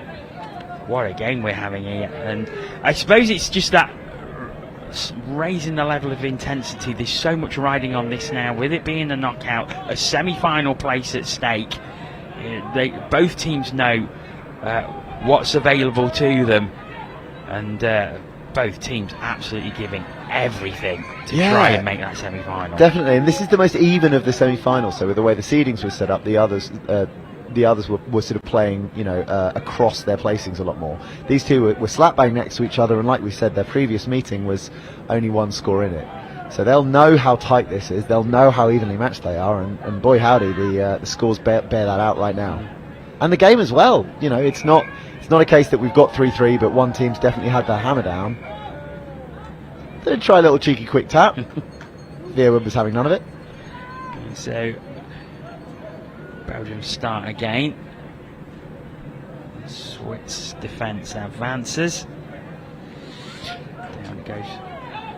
Now the space open on the right hand side. He's just going to try and run, and he is quick. And he's down. Cheers from the Belgian sub-box in front of us. And Belgium take the lead once again, and it's that man Quentin Jan who pops the ball down, and Belgium 4-3 ahead. He's rapid, and that is the simplest and best attribute you can have as a touch player. All these people who think and throw long balls and find spaces, just run really hard, mate, and that's what he's done there. He only had one intention there. He had a player wide open on his right hand side. If he'd passed the ball out, a catch, and it was a certain try anyway, but he only had eyes for the line, and he had the speed to do it. And Belgium lead 4-3. We're into the final 2 minutes of this first half, and it's been a fantastic first half as Switzerland look to come straight back, but I think the touch was made. No, all good. He chopped his hole really nicely. Yeah, nice little score there. And fair play to Switzerland, because they've gone behind twice now. Oh, wait a minute. No. Oh, sorry, yeah. So she was happy with the lack of a touch on the way through, but we've gone back for a different element of the decision. So it's back to 3-3 between the two teams. Yeah. Up we go now, coming sort of again up to the Belgian sub-box. and they've done exactly the same. They've got some nice players in there. Overplayed his hand a little bit there, 12. I think he had a little bit of space in front of him, got a bit overexcited with it. Oh, it's gone down. Switzerland have the ball back into the final minute, so probably time for one more drive. Yeah, and if you're Switzerland, it would sort of feel pretty good to get that on the score. It would feel pretty good to get yourself onto terms before you come into this game. They make changes from their sub box, comes back into the middle. Good speed, but the ball is rolled, and that's going to give it back to Belgium, is it? No, it's a penalty for in the ruck. So the Belgian player who made the touch was obviously the cause for that ball being spilled. He would have got a big clod-hopping boot on it or something similar. 5 is just chasing out. There's space out on the wing, and he's got the ball. He's got too much of the ball, I would say. I think it may have been forward anyway, because the ball ended beyond the try line. It was certainly played from behind it. But the hooter goes anyway, and the whistle goes. What a half of touch rugby that was. Absolutely end to end, yeah. And if anything showed the importance of this game, it was the intensity that both teams played at during that 20 minutes. As we look at the highlights from this opening half, and it was Switzerland who started off so well, so quickly. Ball coming out to the left-hand side. Yeah, really good long ball from the Swiss to set up that game, and it's a carbon copy almost of the one that they didn't quite execute the second time round, just towards the end of the half there. So they know it was a productive one for them. Many thanks to Jack, our cameraman, who was currently battening down the hatches. Created a temporary windbreak to stop the monitor from flying away. And here's one of the Belgian tries as they look to get all square. This one came out to the right hand side. Good juggle. Yeah, good the juggle and dive, wasn't it? Yes, yeah. I'd almost forgotten about that one. Yeah. Matthew Locus who put that one down. So that was 2-2. So I think we were saying just before the score that Belgium had the better of the half, and I think they definitely capped that off very clearly that they did. But many reasons, and it's an execution of a different long ball away from being 4-4, and we had that other one struck off just before as well. So there's scores out there for Switzerland as well that they can definitely absolutely find with what they've got in their team. This is Belgium going over again. Number 12, Bryce Kanarak going over. This Switzerland came straight back again. And that was a great pass for Gerald Hope to find the hole and pop the ball down. Yeah, really good. I mean, all of the scores I would say have been really well executed. These are two teams playing some really nice touch. And this was Quentin Jahan, who just absolutely turned on the burners. Only had one intent, and that was to go for the line. And this was the disallowed one. So I think it might be that pass had been forced forwards on the way through. I think was the issue. Not sure, but I believe that's why we had that one struck down. So yeah, we've got an awful lot of back and forth ahead of us, I'd say. Does it have the feel to you of a drop-off? I wouldn't bet against it. No. I certainly wouldn't bet against it. I think it depends. It depends how this second half starts. Belgium have the tap off. If they can make a start to the second half like Switzerland did to the first, if they can get the score from this tap off, go 2 ahead, does that then give them the momentum? Because then Switzerland have to pull 2 back, which obviously they'll have plenty of time to do. But it's a bigger ask. It's a bigger ask, and if Belgium can maintain that sort of 2-point advantage throughout the half, then Switzerland have to get desperate, and then they have to take risks and they have to take chances, which then maybe Belgium can exploit. There's so many things that can happen now in this second half. You're right, though. It's so huge that one score margin. It just really changes things up a bit. You're absolutely right. Belgium get that first score, it really just ratchets up that difficulty, ratchets up that tension for Switzerland to get themselves back into the game. If Switzerland get that score, it's just back to terms. And then it becomes a question of, can they keep trading punches like they've been doing so far? Can they have a situation where Belgium can come back, draw themselves back a nose in front, those kind of things. Big that Belgium are starting with the tap-off as well, so it means that they've got the first opportunity to get some good possession, good opportunity to score here. Yeah, and this is a really important drive for Belgium, and you can almost sense the tension from their sub-box from up here now, because you can see they're all, either sitting still, hands on hips, still just going from foot to foot. They know how important this tap off is. It's a cruel thing, sport, isn't it? And this is it. We're all amateurs. Everyone, the referees, the players, everyone will have put their life on hold for hours, weekends on end to prepare for this. And you've got 20 minutes, and it's going to make a massive difference to where this goes. I don't think that either of these teams would have really, really strong thoughts of finishing top. I think there's some really strong teams in this division, but this is probably a really good indication of success or failure for them. And it's a really unfortunate, unforced error from Belgium there. Just an incorrect roll ball, nicely spotted and turned over. And it gives Switzerland this opportunity. And as we were saying, if they can get themselves back to terms, we're trading as equals. We're for all. I think in the context of this game, the next score is absolutely massive. Switzerland get it, they're all level. Belgium get it, they go 2 ahead, and then you bring in all the scenarios that I mentioned earlier.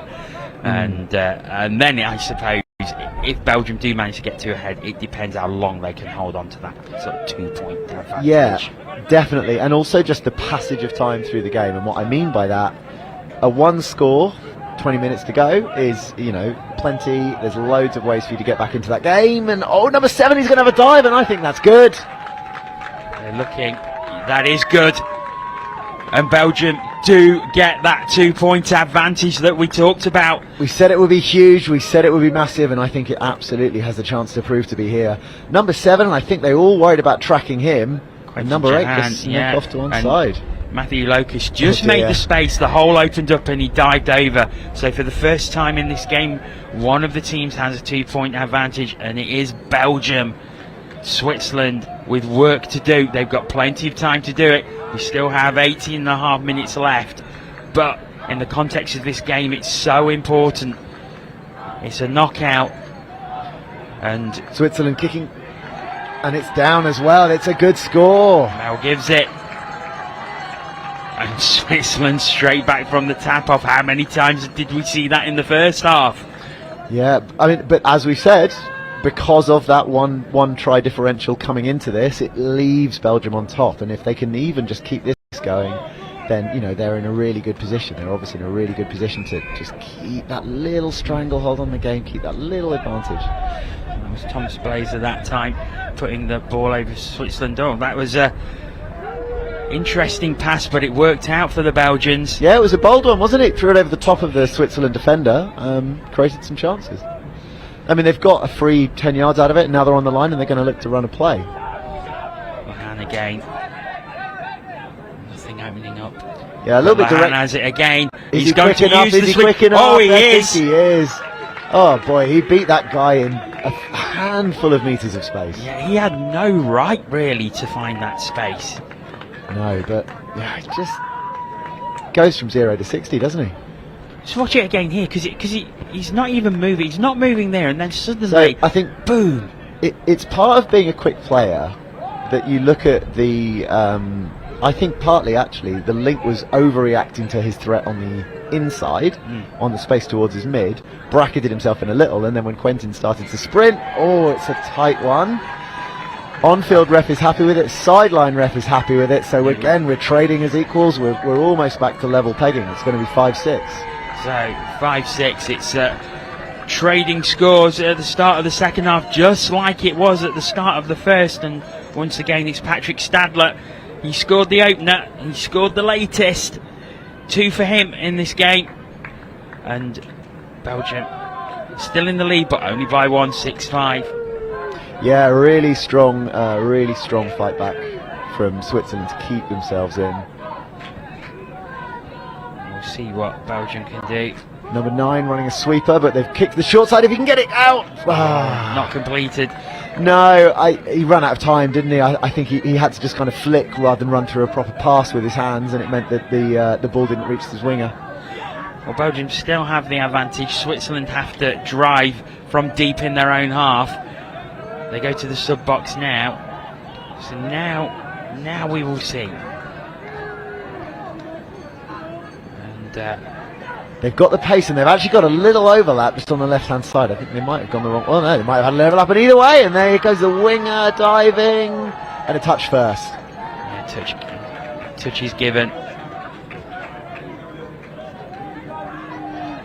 Okay, we're going to take a short break from this game. Very exciting game. Let's head over to Ian in the studio. Hello everybody, welcome to the studio. I've got another guest joining me. It's Jason from the Singapore team. Jason, how's it been so far this week? For us, it's been fantastic. Just the opportunity out of the COVID period, to get out of Singapore 3 years and to have the special invite to compete. We can't be thankful enough for. I was going to say, of course, those not completely our favourite of geography, Singapore is definitely not in Europe. It is the European Championship, but as you said, you've got that special invite. What does it mean to be over here? For us, it's really to showcase to the rest of the touch community. And bring, I guess, a bit of faith to the touch community in Singapore, to get them out, getting sport going again, and showing that sport's back and alive. Now, there's been quite a few competitive games out there, hasn't it? What's been your highlight so far this week? I think the highlight is our game against the English. The team thought that we couldn't get over them, and great win. 5-4 against the English. Tournament favourites, Absolutely. You guys have got it, haven't you? What's the mood like in the camp? Everyone is sore, but pretty much looking forward to the final 2 games, and especially tomorrow, having the English again. It's going to be an absolute blast. Well, look, Jason, I won't keep you too much longer. I know you've got to go. Got to get back to your team. Thanks so much for joining us, and it's a real pleasure to have Singapore over here. No, thank you, English Touch. Thank you. Thank you. Right, let's hand back to your commentators. Well, many thanks to Ian. It's no let up here. It's Switzerland who have just scored again, but Belgium scored earlier. It was that man, Quentin Jahan, who burst through and passed back for Belgium to go 2 ahead again, but Switzerland just pulling it back within 1 again.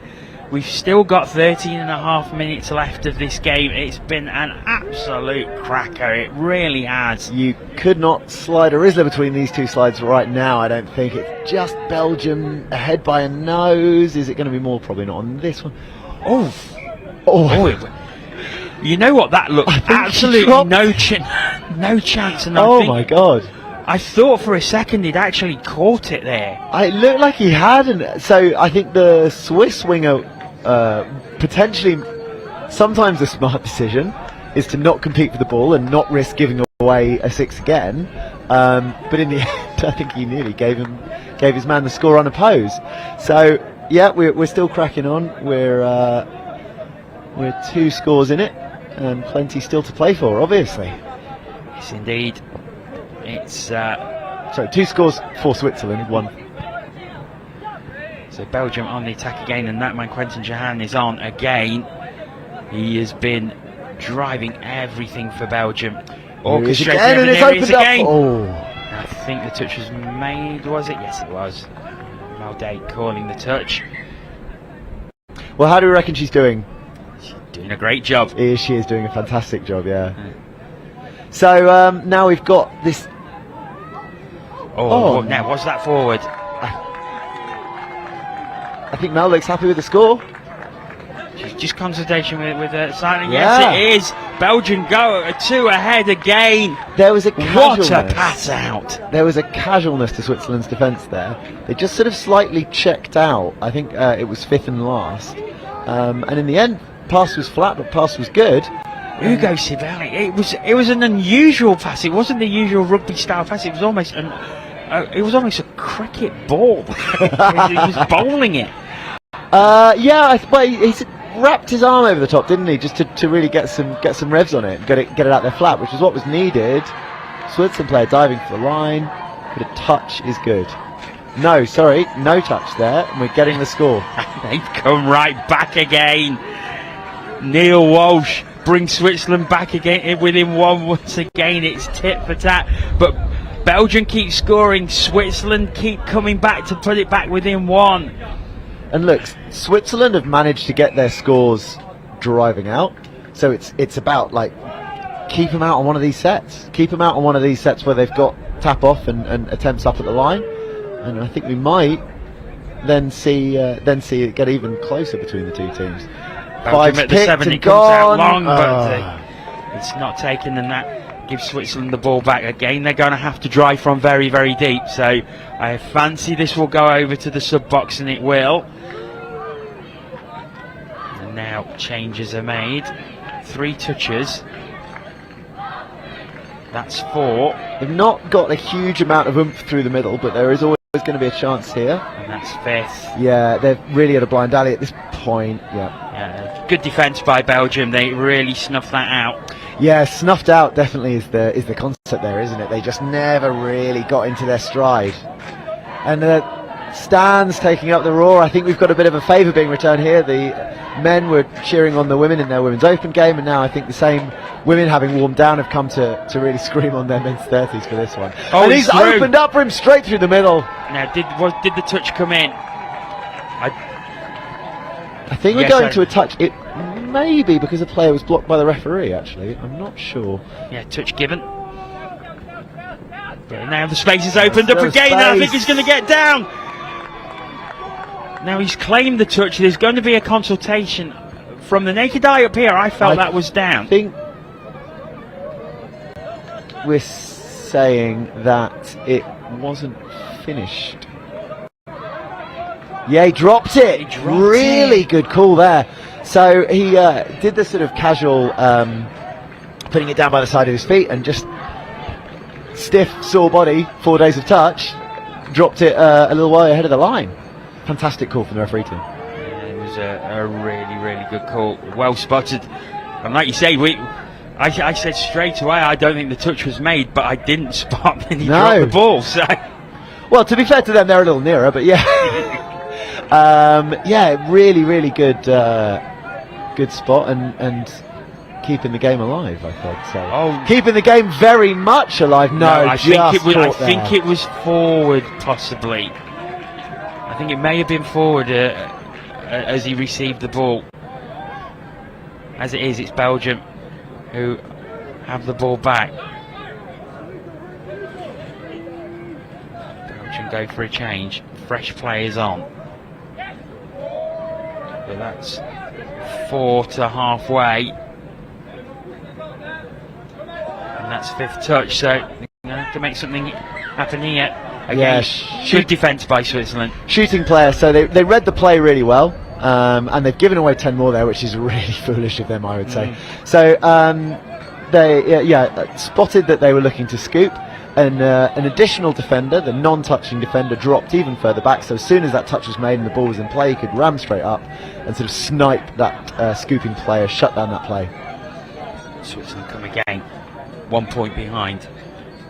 7.5 minutes to play.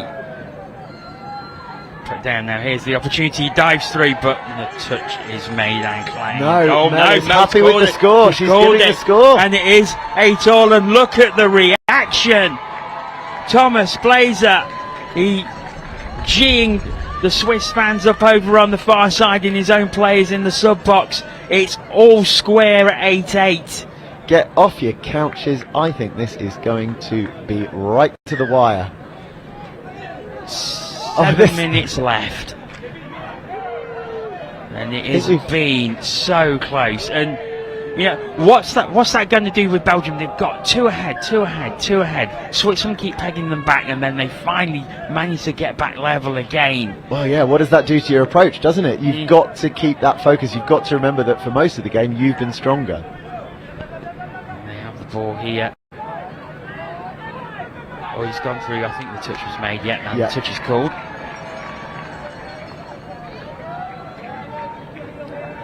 Switzerland coming up off their line a little tentatively, but nice touch by the mid. There's space on the open side. There is space on the open side, but I'm not sure he's made the right decision there. I think his link outside him had enough that he could have just given him a short little pass, maybe got the ball down himself. But easier game from up here. Well, the noise is now coming from the Swiss fans on the far side as they've got is incomplete. The Swiss fans are bringing the bell. It took me a while into the game when I was refereeing one of the Swiss teams to realise that's what that noise was. I thought it was just my tinnitus, but the Swiss fans have brought a bell with them, so they'll absolutely try and outdo the Belgian fans. And look, this is so much about what Euros is about. Very often, touch is a participant-only sport. There's not really a spectator element to it. And even though the majority of noises come from people who are playing in their own divisions, it's playing in front of a crowd. It's having that pressure. It's having that additional action going on. Great speed. But the pass. The winger just didn't quite read what he was looking for there. Didn't know he was going to switch. Patrick Stadler, and to be fair to Patrick Stadler, he was angry with himself when he realised what was happening. Yeah, he gave himself the old arm shake, didn't he? Gave himself that. Well, the Quentin Jahan pod is on. And it is the Quentin Jahan bod, and it's the Quentin Jahan show, and he's done it again. He's kicking out here. It is a 3-on-2, but not with enough space, and the defence recovered. I think he's got a couple of touches here. So that's fifth. Oh, brilliant! Found his hole so well. Really Such a good pass. spot. I think the Swiss defence was so focused on Quentin Jahan, they didn't spot the man coming into the hole. Yeah, and that's the thing with these dangerous players. You don't want to over-focus on them, and they all go a little bit too far towards Quentin's side, have to recover into the other, and there you go. So I think that was Matthew Guerra who put that down. Great vision from him to go driving towards the hole that opened up. And Belgium take the lead again, but Switzerland come straight back once again, do they? No. Good call from Mel Day there, touch just on the line, and she's getting the team back up forwards. Oh, they do now. Oh, snipe that touch, number 9, and it's 6 touch, it's a turnover. And Belgium just 4 minutes left for them to keep this lead if they want to win this game. Driving up through the middle, real pace, real intensity from Belgium. I think that score's really got their tails back up again. It's getting a little bit more edgy as well, a little bit more physical. See some of the contacts between the players, just a little bit more in them. Well, it's 4 minutes to go in a quarter-final. One of these teams is going to make the semi. A crucial stage of the game as he dived through. I think he has he? Let's look what the referee gives. Yeah, he's given the score. Belgium are 2 ahead again. It's 10-8, and what a time to take an advantage like that. Yeah, really good setup, really good intensity coming through the middle. So we've got a little dump split, gives the ball, and then a dive. Absolutely nothing that we can complain about there from the Swiss team. I think just not quite tight enough on the defence. Switzerland are going to have to take risks now. Yeah, they are. Look, knockout touch. There's no reason not to. What are you aiming for? It's got to go long. Side. It's got to go long. Oh, he's went not too long. taking it. Now, look at it on the bleachers. They're all standing up. They're all on their feet. What a game this has been, and this is it. If this is any indication of what's to come tomorrow for the knockout games, you are not going to want to miss anything tomorrow. It is when you've got seedings, when you've got all those kind of things, then some of the games we've seen recently where there's been a little bit of a mismatch are all going away. There are teams who are right up against their equals, and that's where we're going to see these kind of moments come through. Fantastic stuff that we are seeing here.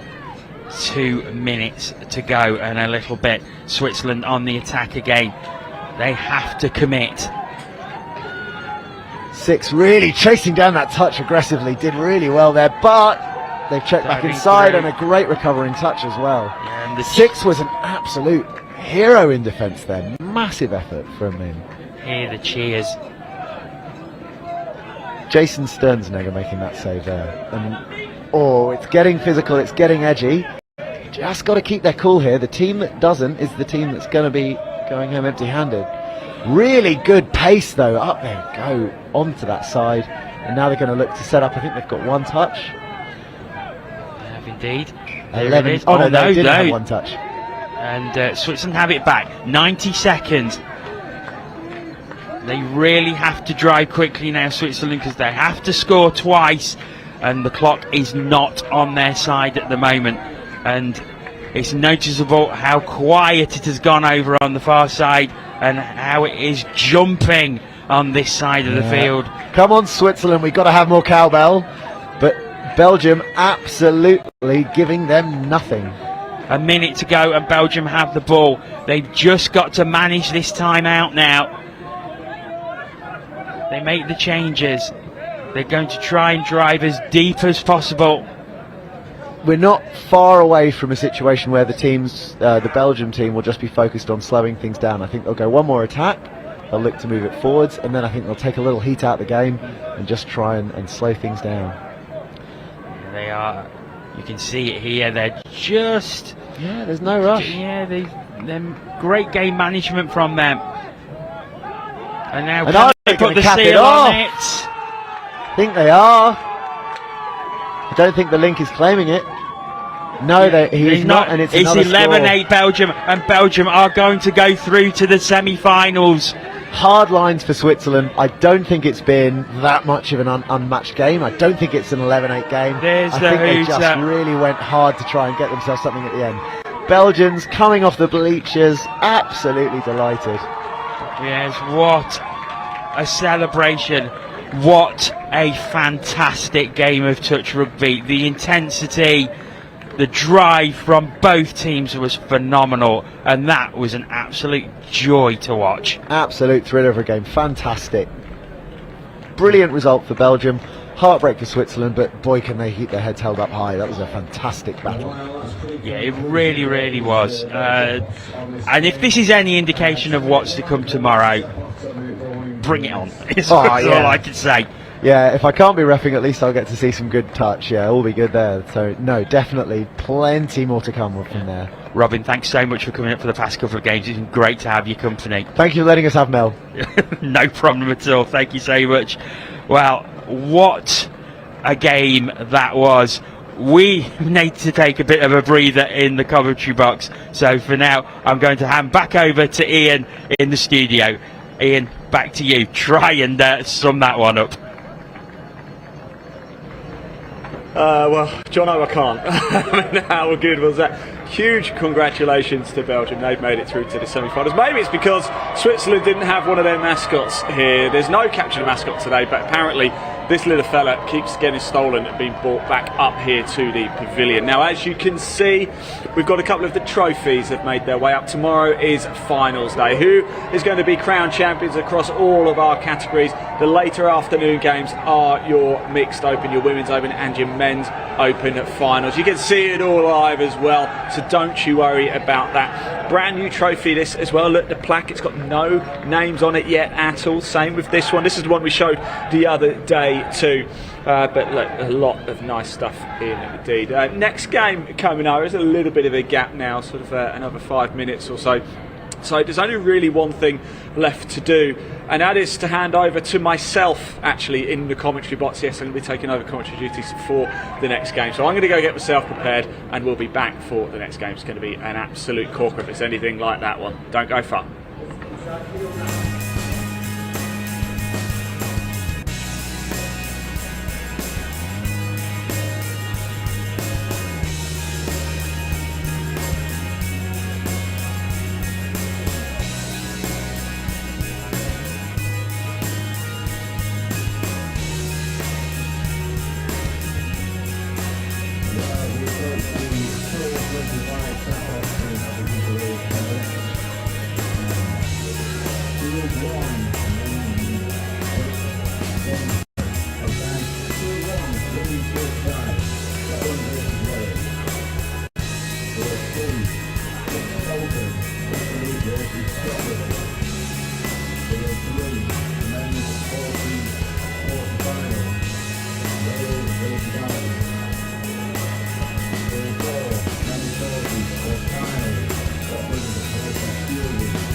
Well, hello everybody, welcome back to the action here on Field 1. I'm joined by Jordan for Scotland, Wales in the women's 35 round robin, but this is going to, we're going to have to really up our energy levels after that game, aren't we? I don't know how on earth we're going to follow that, because it was a cracker, wasn't it? Yeah, just caught the end of it then. There's a few people flying about saying this one's going to drop off, this one's going to drop off, and then I just heard noise after noise from the Belgian box in front of us. It was chaos. Well, it was. It was chaos. Heading that way for a long time. There was just one score in it for pretty much all of the game until the end, when eventually Belgium just managed to get their noses in front and take it away. Right, let's turn our attention now then to the women's 35 round robin. It's Scotland and Wales. Now let's have a little look at the table, shall we? England leading the way. Get this, they played 8, they've won 8, they've scored 87, only conceded 8 have England, so they top the table. Then come Wales in second, played 8, won 3, lost 3, drawn 2, but they've scored 33, conceded 38. Then Ireland in third place, played 8, won 3, lost 3, drawn 2, so very similar to Wales really, scored 27. Conceded 40, and in Scotland, propping up the table, played 8. They've lost all 8. They've scored 11 times, conceded 72. So obviously Wales are going to come into the favourites here, but quite a big game for Wales then, because they're edging Ireland pretty much by try difference, if we call it. So they're going to be looking to try and score big if they can, Jordan. Yeah, I think that we talked about a little bit this morning about there'll be teams today that are kind of on different paths and sort of setting themselves different goals, and maybe not more so than these two teams at the minute. So Wales obviously preparing themselves for tomorrow. They'll want to be fine-tuning a few things. Scotland, on the other hand, they'll be looking to learn a few things and maybe pull something back here. Obviously, they don't probably not where they want to be in the table, but we keep saying it, like these tournaments are such a learning process, and it's about taking things into obviously not only the next day and the next game, but like next year as well. So days like today and games like this are just big learning curves, big learning processes. Yeah, absolutely. It's well said, isn't it? There are there is a golfing quality between certain teams here, isn't it? But the only way you can improve it and close that gap is by competing against them, playing against them, learning from them as well. Yeah, correct. I mean, you can say the same thing about.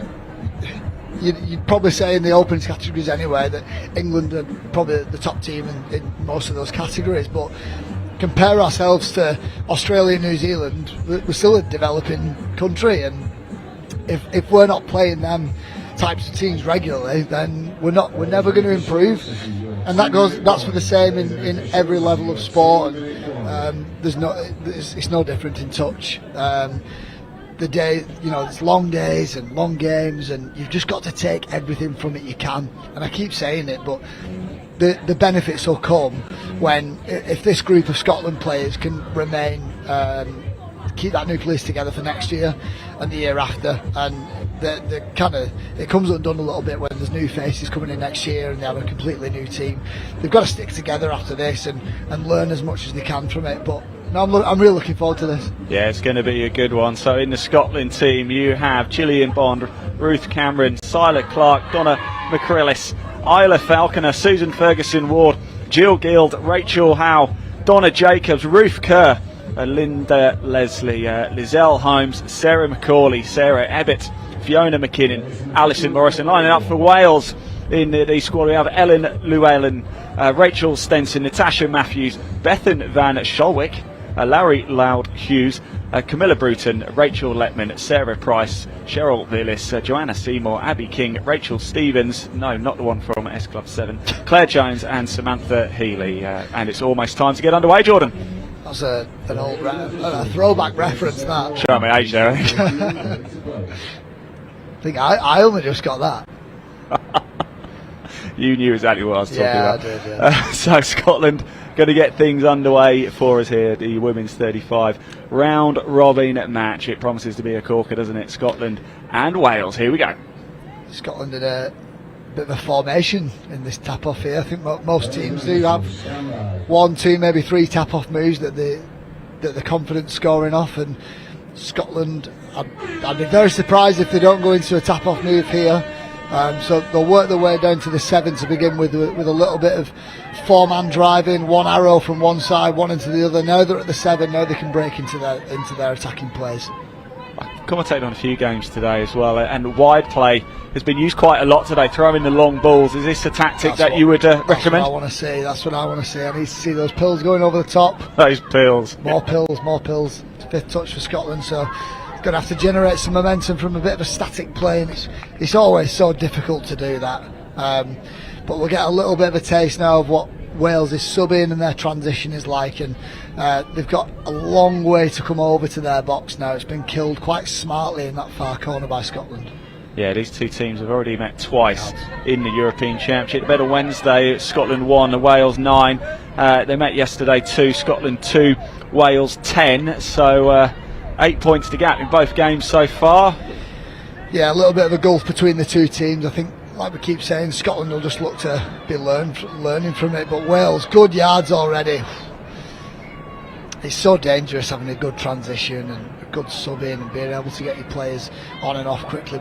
We touched on it yesterday, and it's such an important part of the game. It's something that teams really work hard on perfecting, but equally the other teams will try and put that off with some good midfield D and try and put them under a little bit of pressure, which is what Wales are doing now.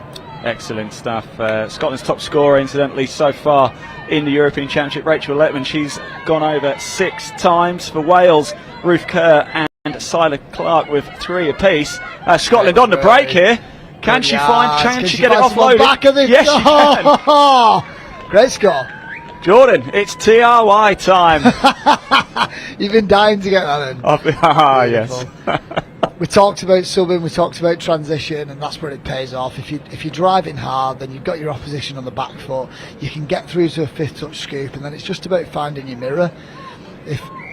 What they've done really smart there, I didn't catch the number, but the ball carrier's gone straight through and gone to right at the back of the in goal, which gives her loads of space, a good view of where her players are at, and they're just able to dot it down. That was smart. Yeah, I think it was Linda Leslie who got the try there.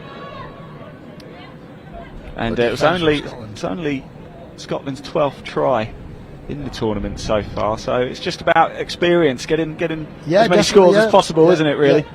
Yeah. Wales looking to run 32 short here. They are going on the link, but they'll run into a bit of a long play. Nice ball, and it's just not been able to come off. So Scotland have done some really good goal line defence there. They've dealt with those 2 Welsh players really well, and now they're going to try and work to the box. A little bit of a loose carry. It's been missed by the ref. Sorry, they were changing over just as that happened, and Scotland have got away with that. Yeah, Scotland in possession. It's Scotland 1, Wales nil. Early doors still in this game in the first half, and using those wings. I think that's touch 3. What you want to do now from Scotland point of view is try and get to that is 5th touch. So they've gone for a strike play, and it's a middle scoop, and Wales have dealt with it well.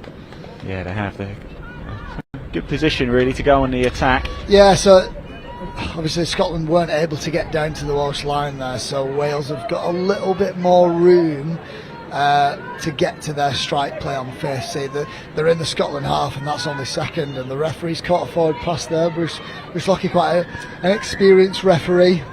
Yeah, I do want to say. I was going to say, but then I was going to call it, and then I thought if it doesn't come off, I look stupid, and if it does come off, I look like a genius. But I thought I'm probably more likely to look stupid, so I won't say anything. Scotland on the attack now, leading 1-0 in this game, and going quite nicely indeed. The scorelines previously, as we've said, they've been beaten by 8 points in both games that they've met so far in the Championship. Scotland still looking for their first win. They've lost all 8, but they've been quite solid so far, Jordan. Yeah. There's just a bit of a shame that they had a bit of good position, and they were in a bit of good ball, and they just went a little bit too lateral.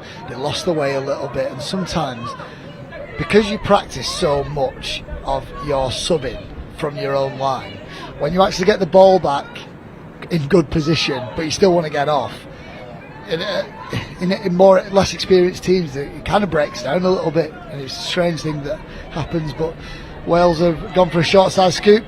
To the right, that's what we want to see. It's TRY time for Wales this time. Great left to right pill, Rachel Stevens. You love a pill, don't you? I do. I love a pill. Outstanding. Cheryl Willis finishing. Let's have a look at it on the replay. And the dive. Superb stuff. Good hands. Can't beat it. Friday afternoon pills. Friday afternoon pills. Oh dear. The sun's out. Can you beat it? It's a glorious day, although it's a different climate up here in the pavilion, isn't it? Yeah. It's a little bit chilly when the breeze picks up. Here we go, Scotland again with possession. It's Scotland 1, Wales 1. We are 5.5 minutes into the first half. 20-minute halves, of course, 5-minute half time. What can Scotland do here? The left side just been shut off a bit there by Wales. Driving forward. Number 3 blocked off. That's Siler Clark. Yeah, I mean, Scotland have killed it in that corner again, so Wales have got quite a long way to get off, but their attacking play then, they were looking to run a sweeper, and it was just too far out from the Welsh line to actually cause much threat. But they turned the ball over again, and you've got space on the left here if they can use it well. They've caught something off. Yeah, they need to be quick, don't they? They need to get going. They've recovered. So again, Scotland, heavy collision. So yeah, like I was saying before, it does kind of break down sometimes when you actually get the ball back in good position. Wales trying to press Scotland there, some good speed as they come on. They're going to try and get to a 5th touch play again. Yeah, Donna McGrell is there. She's got some pace on her, hasn't she? That's 4th. Here we go. This is back inside. This is Susan Ferguson Ward, number 6. You've got some space to the left if they can get there. Still there. Great pill. Another one. They just don't seem to be moving forward fast enough, do they? Now Wales have done well to shift across there. I think they read that the danger was over on that side. They survived that set. Incidentally, Wales played earlier today. They drew 4-4 with Ireland, and Scotland played England, the table toppers, and they lost 11-1. It's a really strong England team in this division. A lot of the girls in that team have been together for quite a while, starting a lot of them in the Women's Open and then 27s, and that team's a really strong team.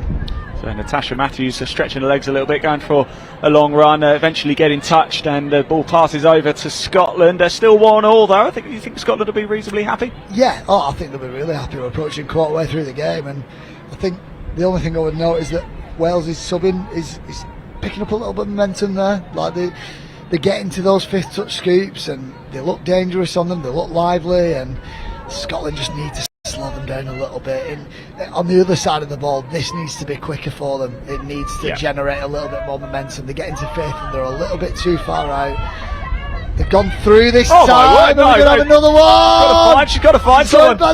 Oh! Is there a touch? Ball down, the referee. Sideline referees give the touch.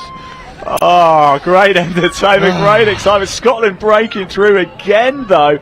Number 15 running through. That's Fiona McKinnon. She was absolutely going for it, wasn't she? And it looked like she got it away. It was. I think couldn't see was the touch, but there must have been. I think it was a touch pass, and that was similar to what they scored off before. It was nearly the exact same score. So if I'm Scotland, I want to go back to that. If that's what's giving me joy, I want to go back to that middle scoop. But Wales are going to reply with something pretty similar here. Absolutely, and no doubt Wales will get wise to it pretty quick. They're going to get a full set of 6. I think it might have been a hard touch, so it looks to me that Rachel Stevens is their strike player. The play seems to be coming through her, and on 5th touch she's picking up from half, and she's going to go into half again. This time she'll give it on that quickie, dive on the outside, and it's good D from Scotland. Yeah, absolutely. So Scotland 1, Wales 1 here. The Welsh Dragons looking to try and get their noses in front. They will expect to win this game as well. As we said, Scotland yet to win a game so far at the European Championships. Wales are currently 2nd in the table, 3 wins to their names, 3 losses, 2 draws. So they'll be very eager. 2 of those wins against Scotland, of course. That's really good D from Scotland. They've read that so well. What Wales are looking at, so they're 2 strike players for Wales in that pod, Rachel Stevens and Abby King. You've got Abby King, who wants to be the live player on the quickie. She wants to get the ball back and attack the touching player. You've also got Rachel Stevens at half, who's ready to pick up and take off, which she did, and Scotland read it. They've done the homework. Yes, they certainly have, haven't they? Although they're still deadlocked at 1-1 as we approach the halfway stage of the first half. A low-scoring affair so far, and it looks like the ball gets turned over again. A little bit of a back and forth in midfield at the minute. Neither team can kind of break that deadlock. Scotland look really dangerous when they get down to the Welsh line with momentum.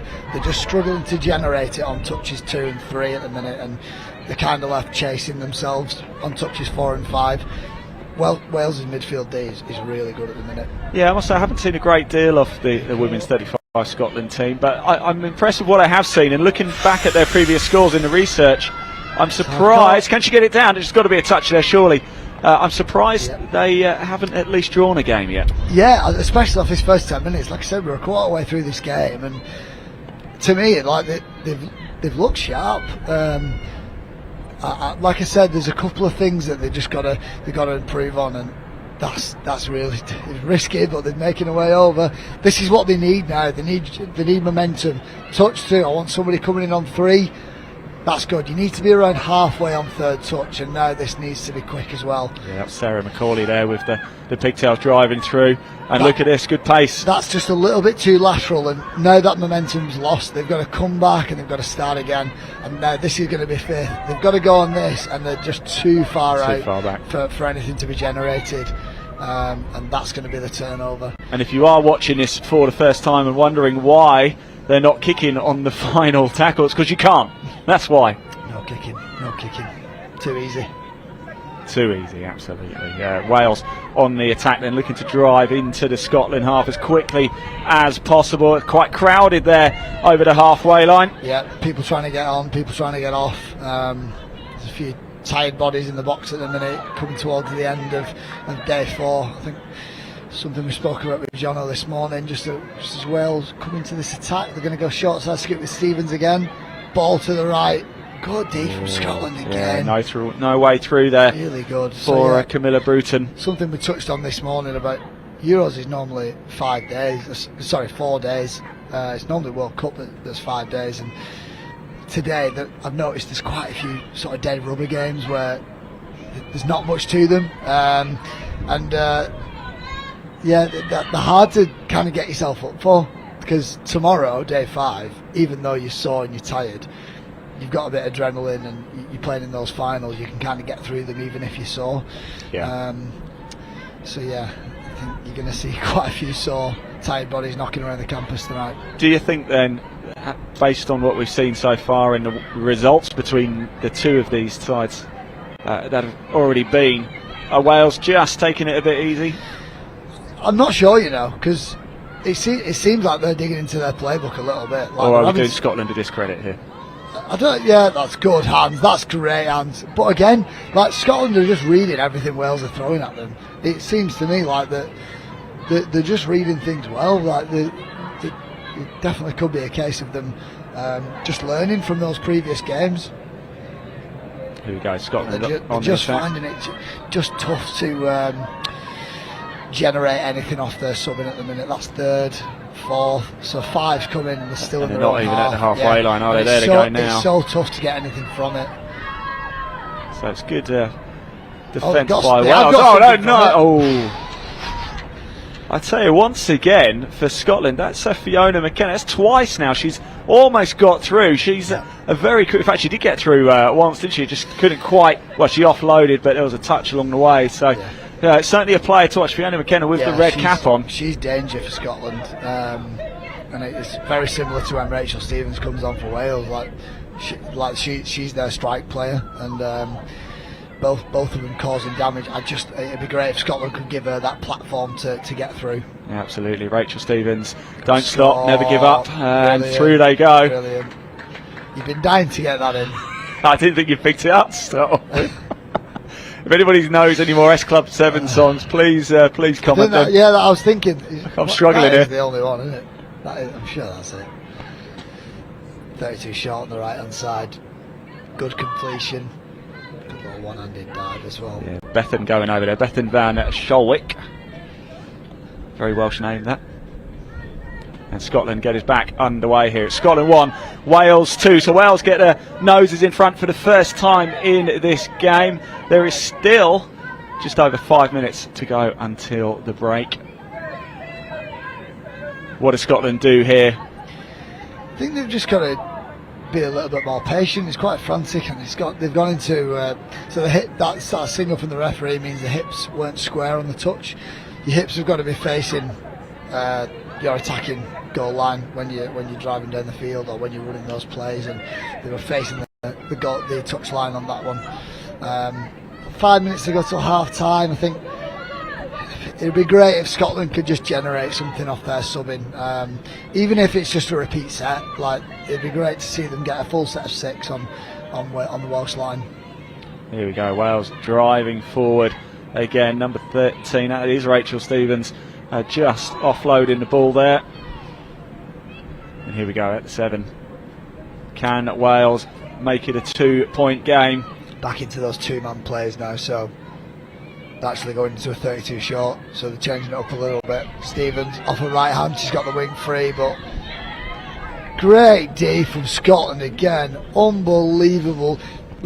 That there is just attitude and chasing your opposite number down. That was really good. Perseverance at its finest, isn't it? So Scotland survived that one, still right in this game. It's a 1-score game at the minute. Scotland 1, Wales 2. Less than 4 minutes to go until the break. And this is Siler Clark absolutely motoring along. She's a joint top scorer. Oh, hang on, no, it's not Siler. Is it Siler Clark? It is Siler Clark, yes. So apologies, it is Siler Clark, yes. That's much better from Scotland. It started on touch 1. That's going to go hard, straight in. 5th, let's play off that. Just not able to. If they could have got to the middle on that play. So this is what we wanted. If you drive hard, you're going to get rewarded for it. They've got a full set of 6 on the Welsh line now. If they could have got through to a middle scoop on that last play, they might have got a score from it. Either way, full set of 6. Let's see what Scotland have got. Yeah, big advantage now for Scotland. Can they capitalise on this? The half's not there. Don't panic. You've got plenty of touches. Chill, roll it back. Now we can break into it. Okay, Ruth Cameron with the ball. I think she's dummy half, but the refs have missed it. Oh, was there an opportunity left there? Potentially, yeah. I think I'd like them to see to run that short on the left-hand side. That was touch pass. Again, a big opportunity for Scotland. Kind of goes to waste a little bit. 2.5 minutes on the clock. We're heading to the break so far. Wales leading it 2-1, but it has been a very tight game in the midfield. Yeah, I think Wales will be a bit disappointed they've not kind of kicked on and pulled away here. Maybe they will in these last couple of minutes. Maybe not. Too soon. Space to the left again. So here we go. Can Scotland now? What have they learned? Can they capitalise on this one? It's the women's 35 round robin. Scotland v Wales. Scotland 1, Wales 2. Jordan is shouting, he's gesticulating everywhere. It's absolutely fine, Jordan. This is what we love. Get down to the 7, that's all I was asking for. Get down to the 7. They're too far away. They're backing off to, they're too far out from the Welsh line for these moves to be effective, and that's a little bit better. but we can't be wasting those touches. So they've got a bit of a relieving penalty here. They've got to tap this and go straight forward, get to the 7, then you can run your plays. You can't be wasting all those 6 touches. For me, that's a little bit too lateral at the minute. Did I just need to move the ball a bit quicker? Take a risk, or is that what's kept them in the game so far by not actually? Yeah, potentially. Yeah, I think. That's Fiona. Another set of 6. I think Bruce just thought half was caught, but I think he realised there was he made a mistake. So if they can get into a sweeper, 32 short, I think they are looking at those sweepers. Danger man. Oh.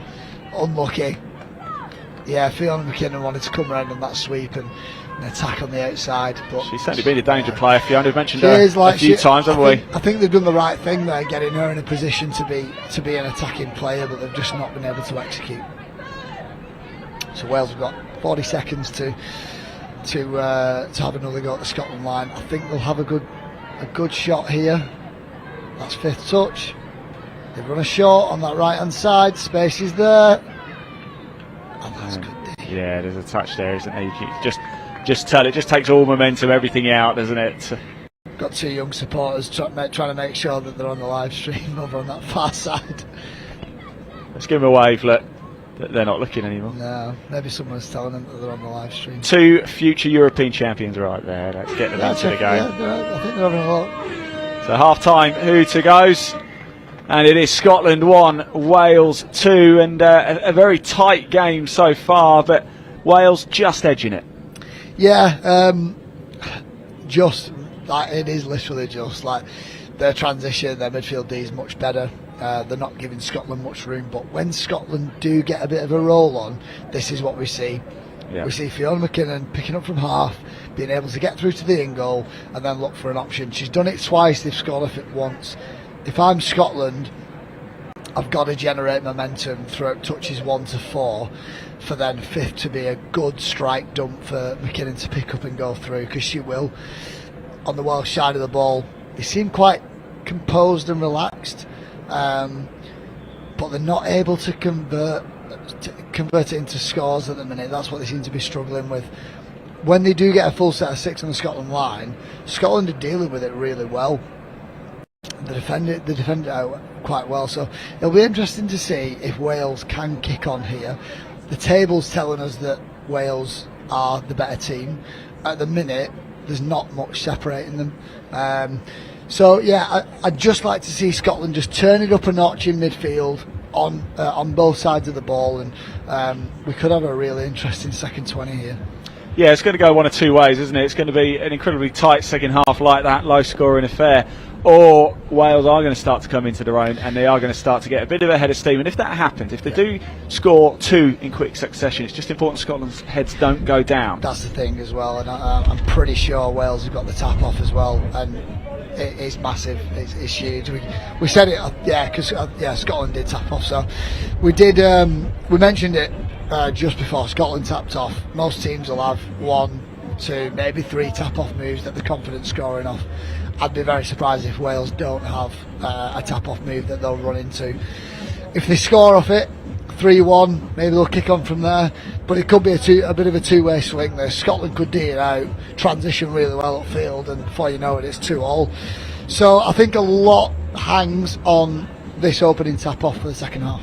Absolutely, it's just turned into a bit of a wind tunnel up here at the pavilion as well. It's beautiful sunshine down pitch side and across the fields here at Nottingham University, but as soon as you come up to the pavilion, I've had my jumper on all day, it's been that cold up here. But when I go down to the field, I went to get some lunch early, people are looking at me like I'm weird because I've got a jumper on. I know, I keep thinking that. I was watching a few of the games out on the backfields before, and I think I'm the only one in a long sleeve top. Everyone else is sunning themselves, but yeah, I tell you what, out there on fields 5 and 6, there's some unbelievable games going on. I watched the England Women's Opens against Ireland about half an hour ago, 40 minutes ago. That was a cracker, absolute cracker. I think England won by 2 or 3 in the end, but for a long time it was level. Obviously watched a couple of the Men's Opens game this morning.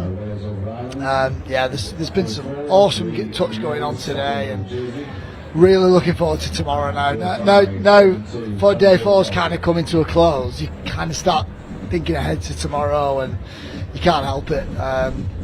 Championships. Sorry, Super Saturday tomorrow. Super Saturday. We'll still have 2 more games here on Field 1 to come after this. The women's 27 round robin between Spain and getting Switzerland. ahead of myself, sorry. And then the men's 45 round robin between Portugal and Wales. No, but I know what you mean. There's 12 games a day on each field. So when you get to like the last 2 or 3, they're all as important as each other. But they seem to go quicker and quicker as the day progresses, doesn't they? So here we go. Wales are going to get things back underway. Big advantage. They got the tap off. Can they take advantage and make this a 2-score game early on? If they can, it could transform this game. But if Scotland can hang on or even get a point back and tie the game, well, that could erupt over at the far side of the field. Yeah, I think we keep saying it, but a lot hangs on a second half tap off, especially when the scores are so tight. So yeah, let's see what Wales have got in this tap off. I'm pretty sure they'll have a tap off move. So yeah, this should be interesting, this first couple of minutes. Can Rachel Stevens bring it all back? We're going to find out in this second half. Terrible, absolutely terrible. Sorry, everyone. Yeah, about that. I'm not sorry at all. You can have friends and family listening and watching this.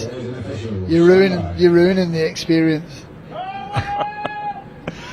Rachel, I offer you my sincerest apologies. Ian knows you'll be I think I'm funny, but at the after party. Yeah, I just think I'm funny. And there is Rachel Stevens on the ball early on, hands it over to Abby King. So Wales getting the second half underway. Number 1, that's Ellen Lewin, driving forward.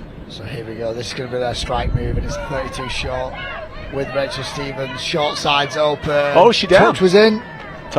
Yeah, I think Bruce has got it. So yeah, that's touch 4.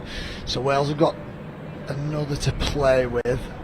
I wouldn't be surprised if they run it on the opposite side here. So the exact same move, but on the left-hand side. I think Rachel Stevens will step in, get that ball back.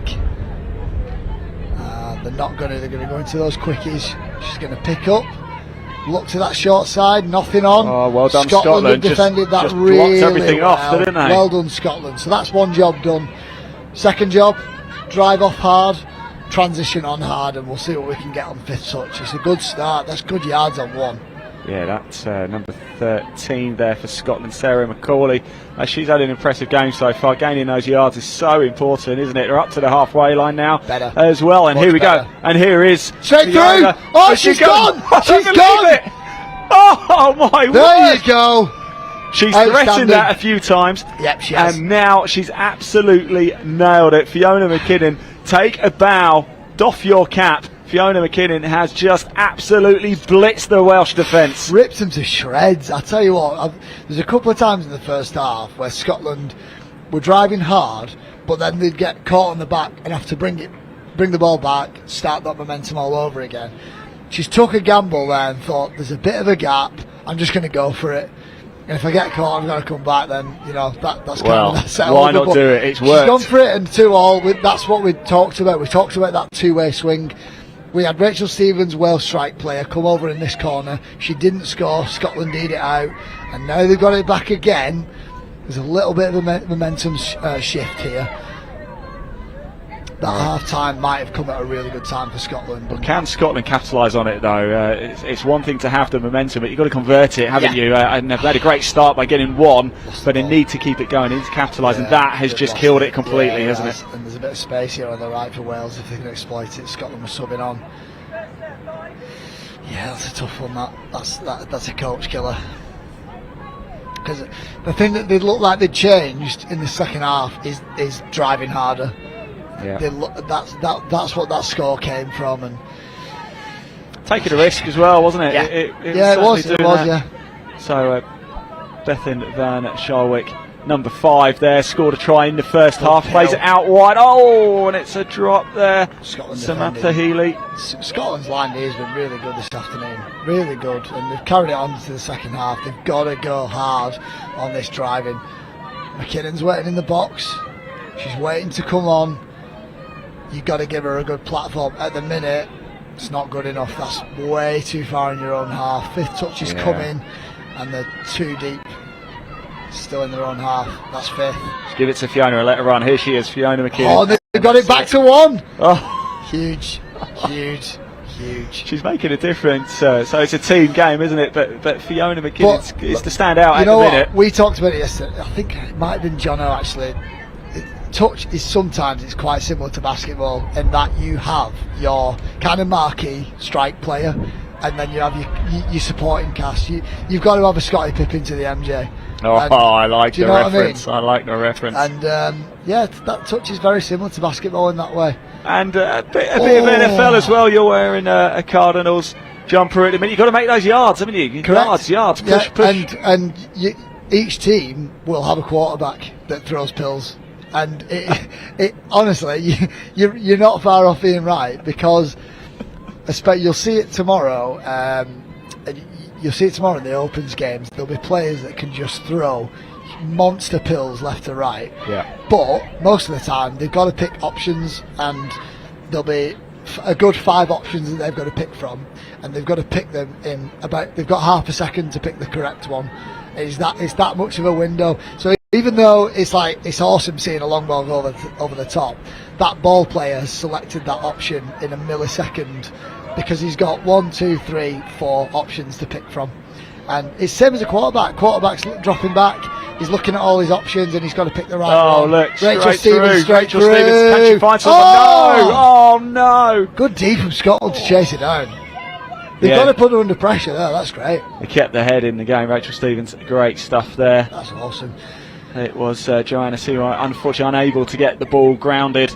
Quarter away through this second half, and Scotland will be buzzing with this. You know, talking of long throws and your pills that you like so much, I was chatting to Greg Taylor earlier, the vastly experienced referee, earned his 100th international referee cap yesterday.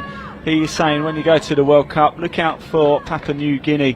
Apparently they can throw it some distance. Yeah, we've played them quite a few times, and they've got a great running game, but I think most teams at the higher level, they always have 2, 3, maybe 4 really good ball players that can pick out those wing options. And sometimes it's not just about how the length of the pass, it's about this pass selection. And you'll notice tomorrow sometimes they'll go through different channels. Good yards from there. Wales need to get over here. Good yards again, half court. That was great stuff. That was Rachel Letman, number 8 there. She's the top top try scorer, I should say. I keep referring it to goals. Try scores for Wales, with 6 so far in the tournament. And Scotland have it back. Oh, they've left her on her own.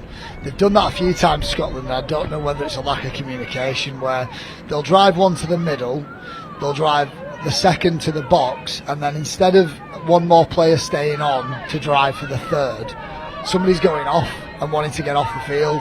And I get it, we're tired, but we've got to do that extra little bit of work to help my teammates out. So I think they really need to show that up, because like we keep saying, if they can get to 5th touch with a good strike in a good position, they are dangerous.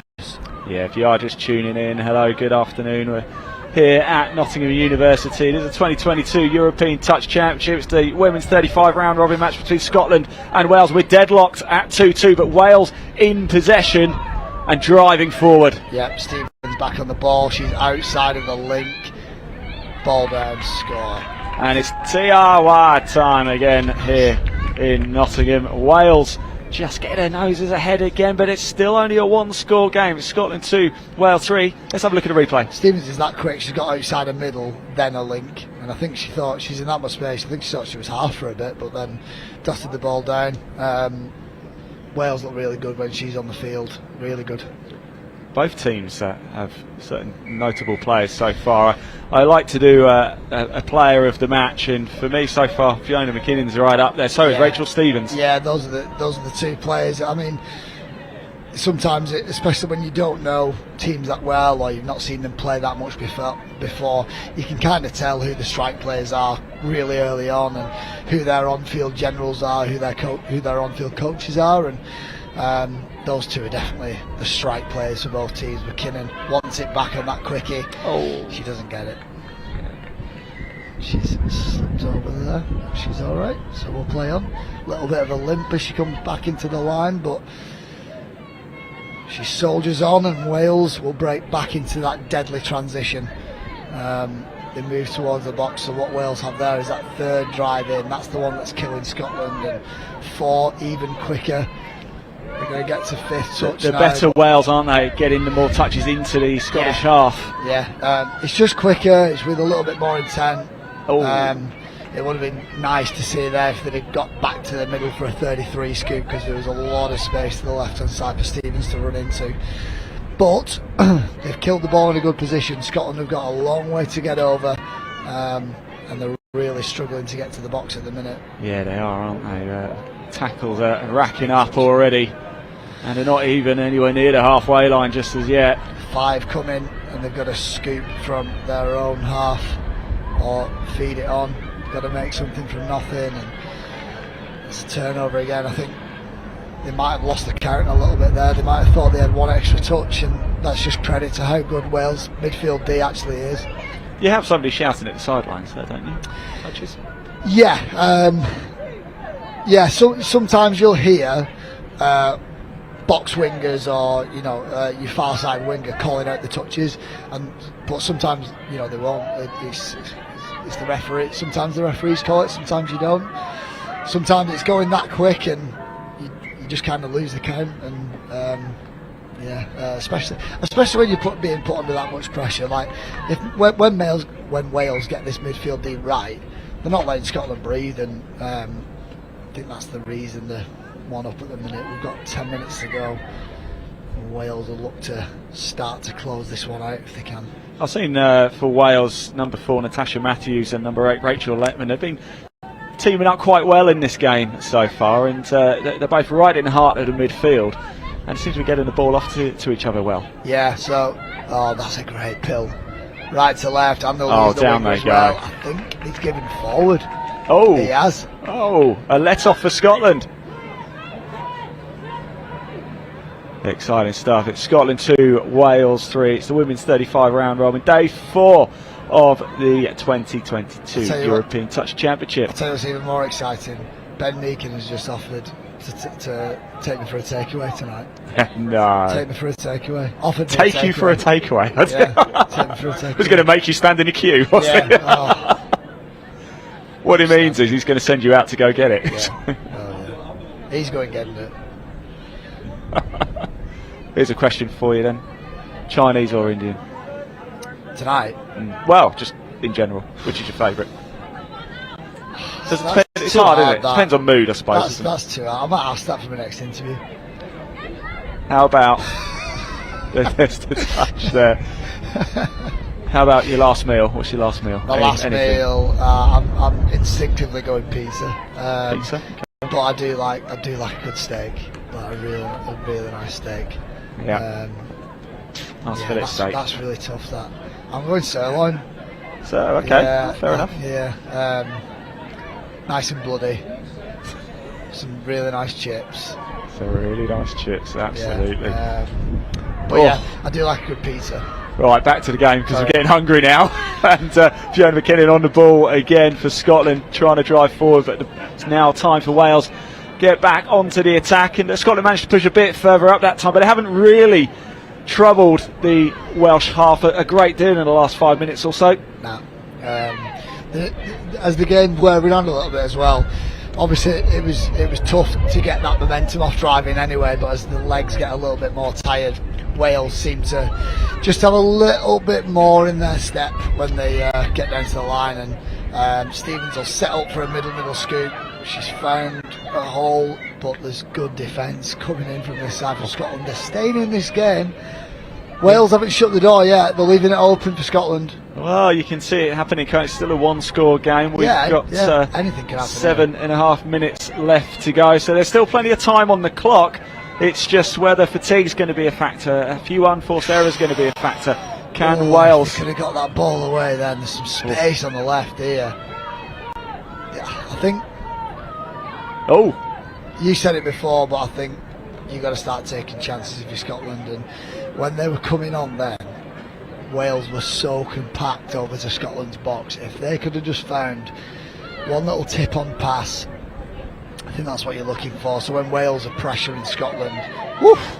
We have seen it a few times, haven't we, with Scotland, that they just seem to take a bit longer than Wales to get the ball moving at the start of play, and it looks like it's just costing him. Is that just an experience thing? Is that just I think just a coaching thing? Potentially, I think it's just it looks a little bit too lateral at the minute. That's good feet, good defence from Scotland, but it's going to get offside, I think.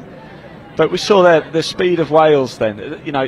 Okay, got pulled for offside and there was a touch, but they were going for it. They were actively looking for the gaps. They were pushing hard, whereas sometimes with Scotland it feels like they just stop, bring the ball back a bit, wait to see what's going on around, and you know, it's always going to be 6 on 6, so you're going to have to make a move at some point, although not to discredit them because they have scored a couple of excellent tries as well. It's been a good little back and forth game. We've had like a really good midfield battle between both teams, and I'm just looking for somebody to kind of take the game by the scruff of the neck, and you've got to say it's either going to be McKinnon or Stevens that do that, and you just want one of them to kind of go, right, I'm taking this game now, let's finish it off, or no one seems to want to finish this game at the minute. It's out there for somebody, isn't it? Yeah, 100%, it really is. 100%. Wales could have shut the door 5-10 minutes ago if they wanted to, and they've not been able to do it yet. They might be able to on this set. Stevens is coming on. They're going to get back to the middle. She's going to set herself for a scoop if she can. There's a little bit of space to the left, but they're going to save it till 5th. And there is Stevens. She's got one more touch to play with. Back to the middle.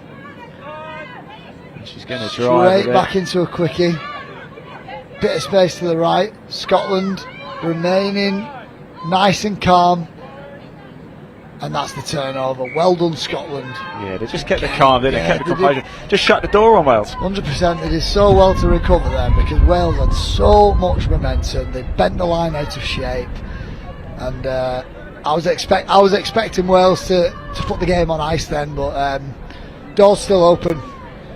Yeah, 4.5 minutes to go. It's certainly the lowest scoring game I've seen this week. I don't think it has been the lowest. I think it was a 2-1 somewhere out on one of the outer fields at some point this week, but 3-2. Bit of space to the left. McKinnon through. No, there's the touch, but we know she's got the pace. I thought she'd done it again. She could just break that gap. You talk about players taking a scruff of the neck. You mentioned Fiona, and she almost did it then. Yeah, we keep saying it, but they're kind of left chasing the tails on touches 4 and 5. They're leaving themselves a little bit too much work to do, and Wales have got already approaching the Scotland line. Yeah, they have. Wales, you can tell they are slightly the better side. Great touch. What a touch. Great touch. Great recovery.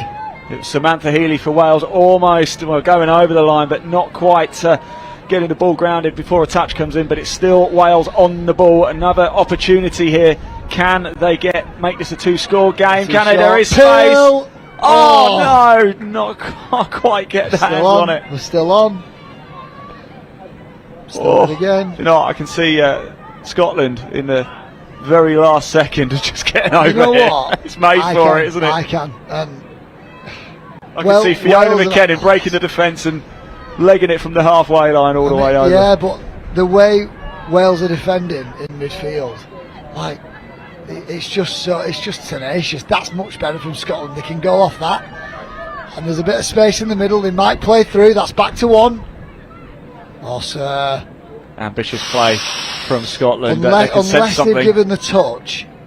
Unless they've given the touch there, that's back to 1 for me. I think Scotland will feel hard done to. Yeah, that is a shame for Scotland. Of course, I have to sit on the fence, but Jordan can say whatever he wants. I can say what I want. It's always past the watershed.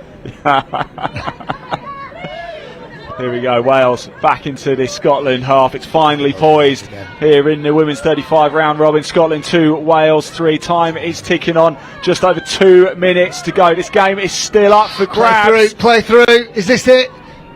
I think she's got it at the back of the in goal. Oh.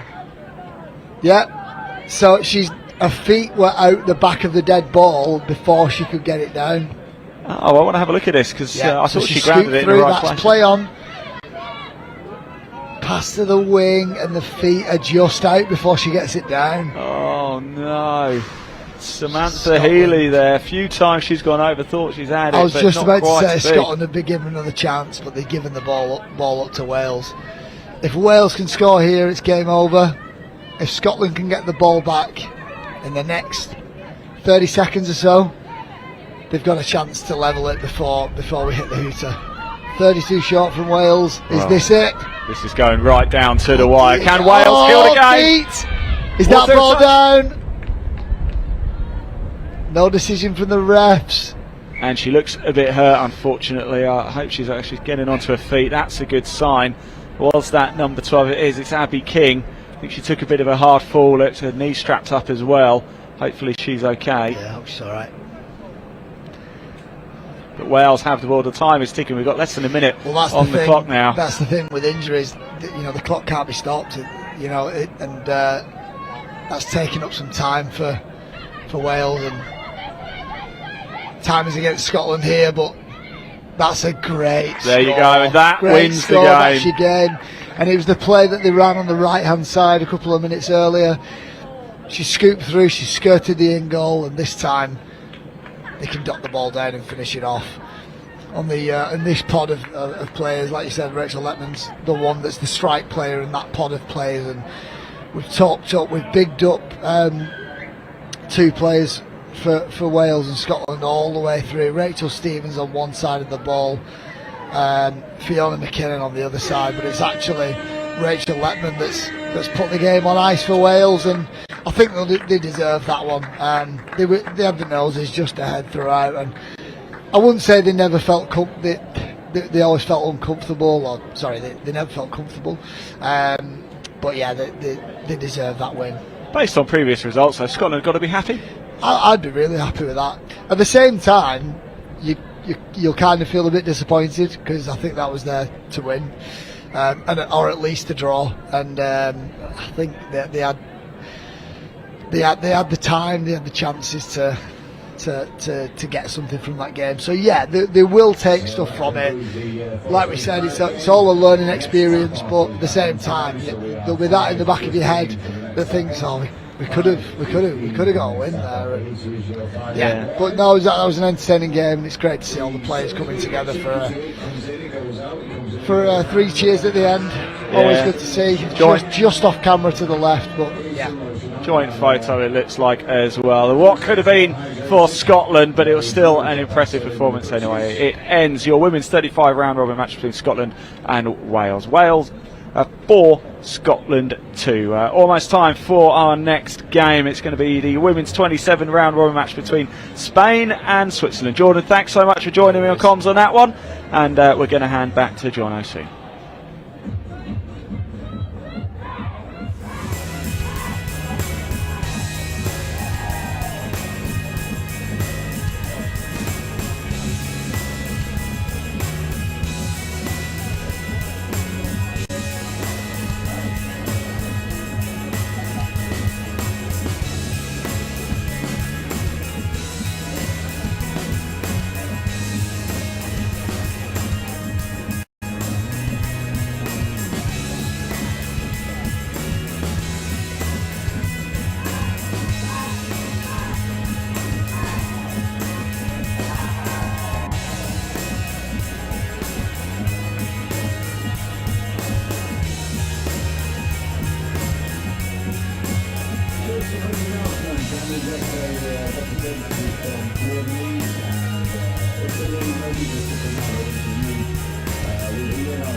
Welcome back to the Highfield Sports Complex at the University of Nottingham.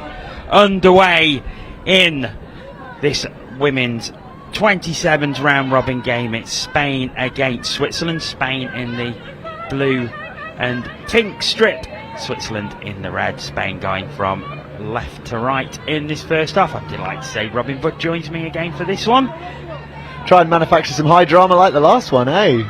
Well, that tall order. That will take some beating. I'm sure we will have many games of that quality tomorrow here.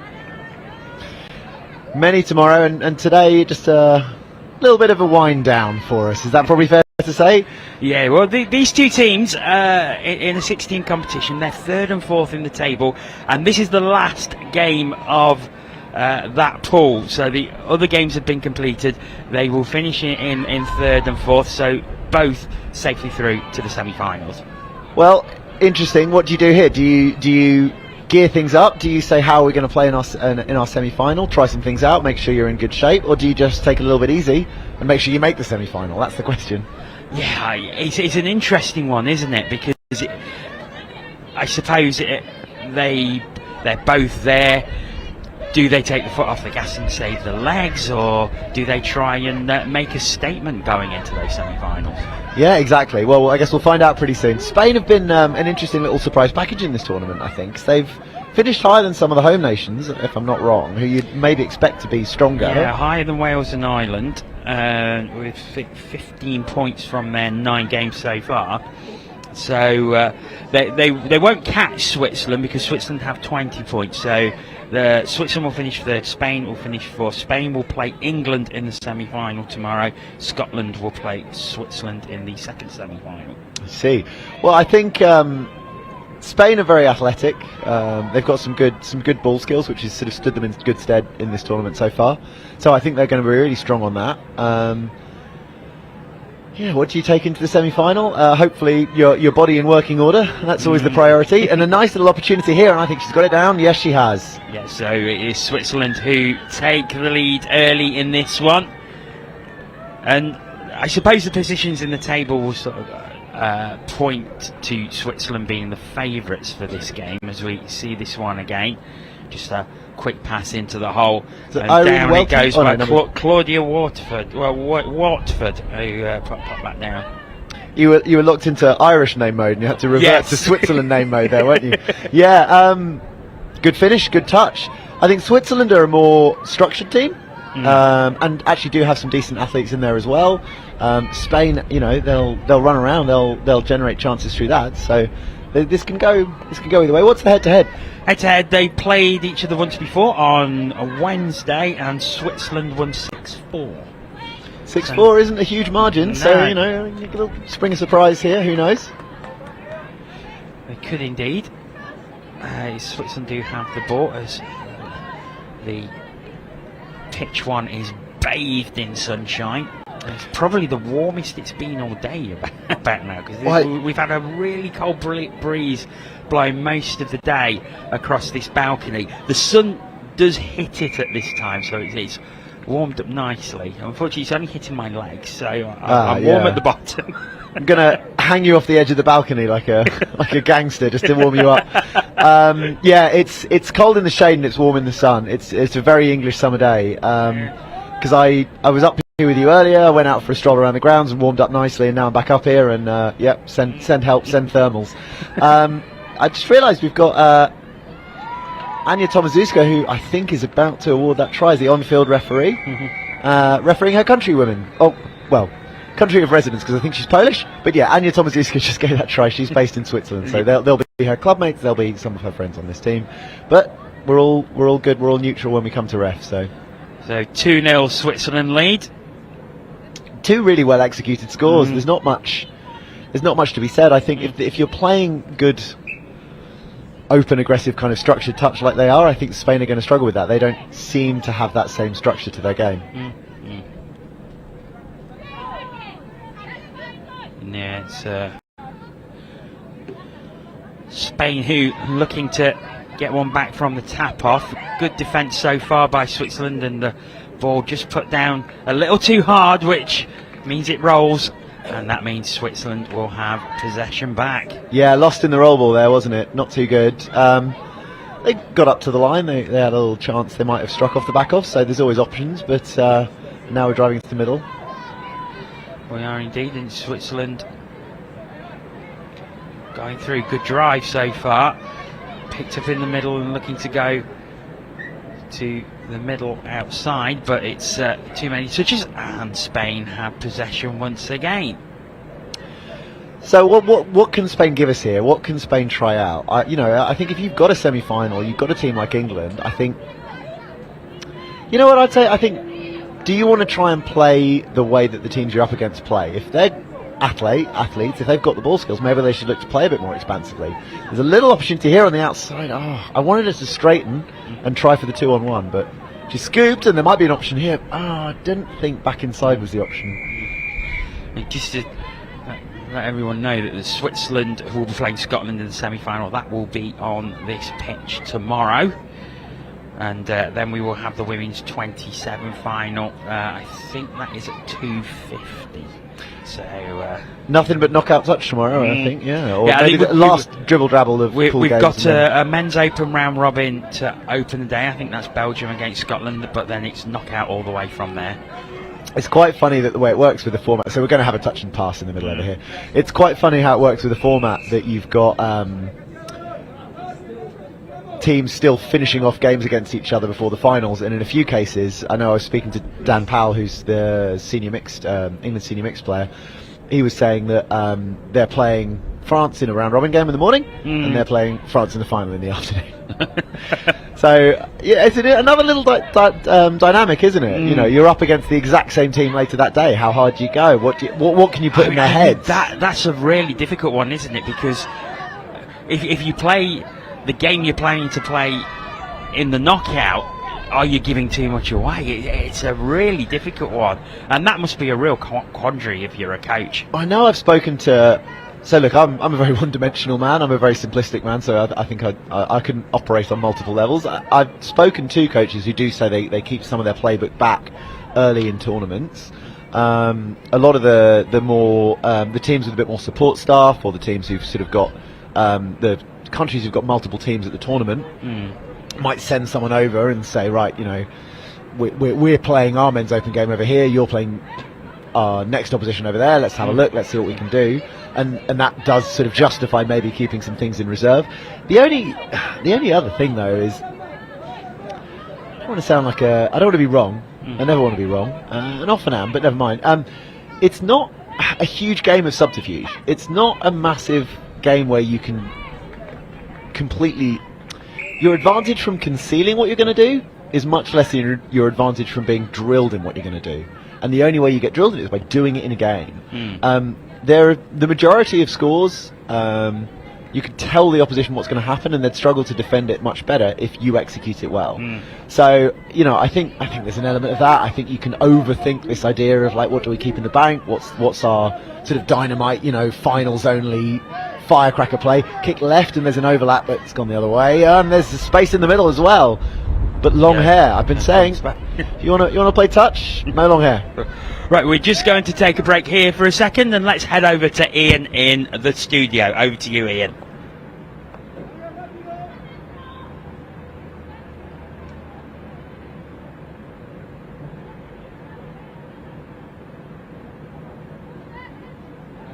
Welcome to the studio. Hello everybody, here we are with the studio, and I'm delighted to say I'm joined by Jack from the Italian team. First time I've been chatting to Team Italy, but how's it been going this week? Pretty good. We're just having fun, really, for first thing. And also playing is good, the level is really high, and we're not really used to play at this level in Italy, but we're really enjoying. We have some wins as well. So that's good. That's really good. It's the idea for the week then to gain experience and take it forward. Yeah, for sure. And also we have some young players. They are gaining a lot of experience and confidence, playing at high level, at high rhythm. And really, for us, a more experienced player is it's fine. We already played some Euros, but every time we try to learn something and try to bring something back home in Italy to teach to other young players. And talking of Italy then, back home, how popular is the sport of touch? Not much, actually. We want it to grow, don't we? Yeah, and also because of COVID we had a huge impact. But we are growing back, like we are 300-400 players now, and we managed to have a championship in Italy this year for the first year after I think 2 or 3 years. Of course, because of COVID, and it's growing. The level it's not that high, as I said, but hopefully also this experience will playing against the teams who are at that level is only going to help, isn't it? Long term. How tall are you, by the way, Jack? Because you're absolutely really. I don't know in feet. I know you use feet. I think 6'4", 6'5", 195 in centimeters. Now so I'm more comfortable with metrics. Jack, we are going to bring somebody else in very quickly. She doesn't know we're going to do this. She's currently on the phone taking pictures. Gaia, come on. Gaia, over you come. She wants to do a little piece to camera. She'll start celebrating. Here she comes. Yes. Have you got a message? Yes. Ciao a tutti amici italiani! Thank you so much. We're going to hand back to your commentary team for the resumption of this game. Big thanks to Italy for coming down. Best of luck. Thank you. Thanks. Thank you very much, Ian. And no further additions to the score here, as it's still 2-0 that Switzerland lead, as Spain are on the attack. It's been a similar kind of game. Spain have this pace, they have this running ability, but they just can't quite get into the gaps. They can't quite find the spaces that's going to get them over that white line. They're just going over to the right hand side, but Switzerland following them. Good defence. Switzerland are really secure. They look really comfortable with what they're up to when they're defending here. So I don't think they've seen anything yet that'll frighten them. Yeah, I do wonder if, from what we've seen so far, if both teams are just holding a little something in reserve. They know tomorrow is a huge day for them. They know they're both secured their semi-final berth. Spain obviously facing England, so they're going to face a tough game. But at the same time, Switzerland facing Scotland, second against third.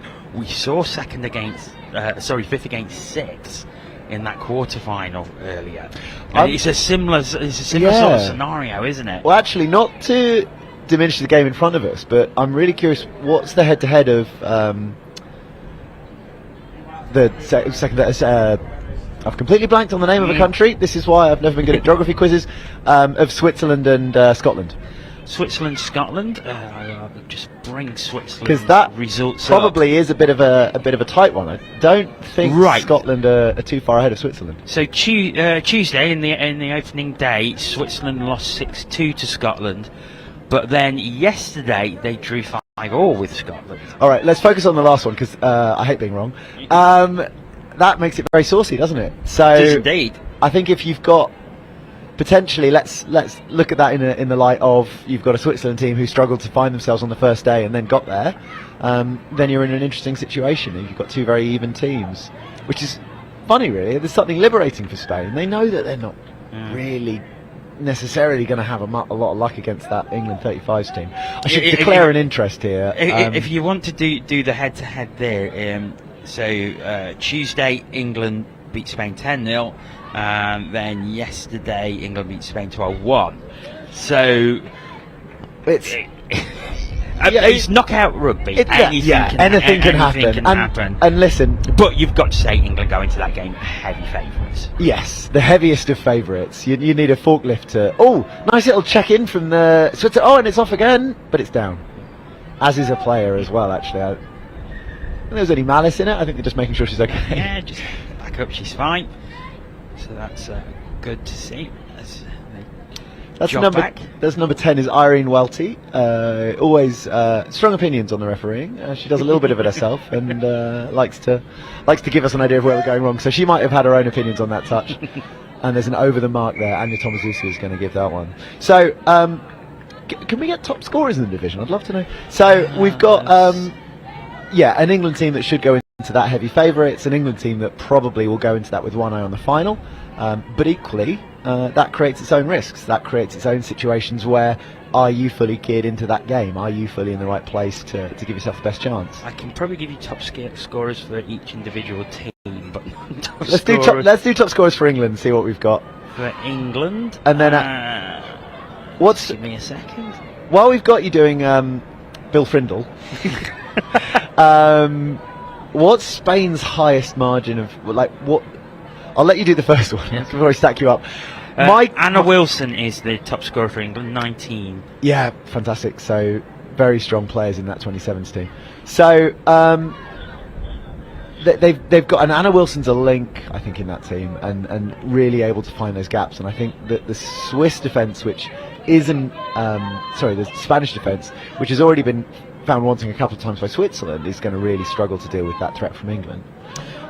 Spain have 2 victories in the competition so far, both against Ireland, 7-2 and 3-2.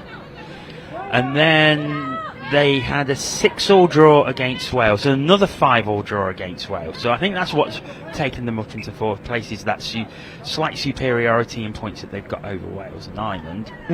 So that's put them into the semi-final.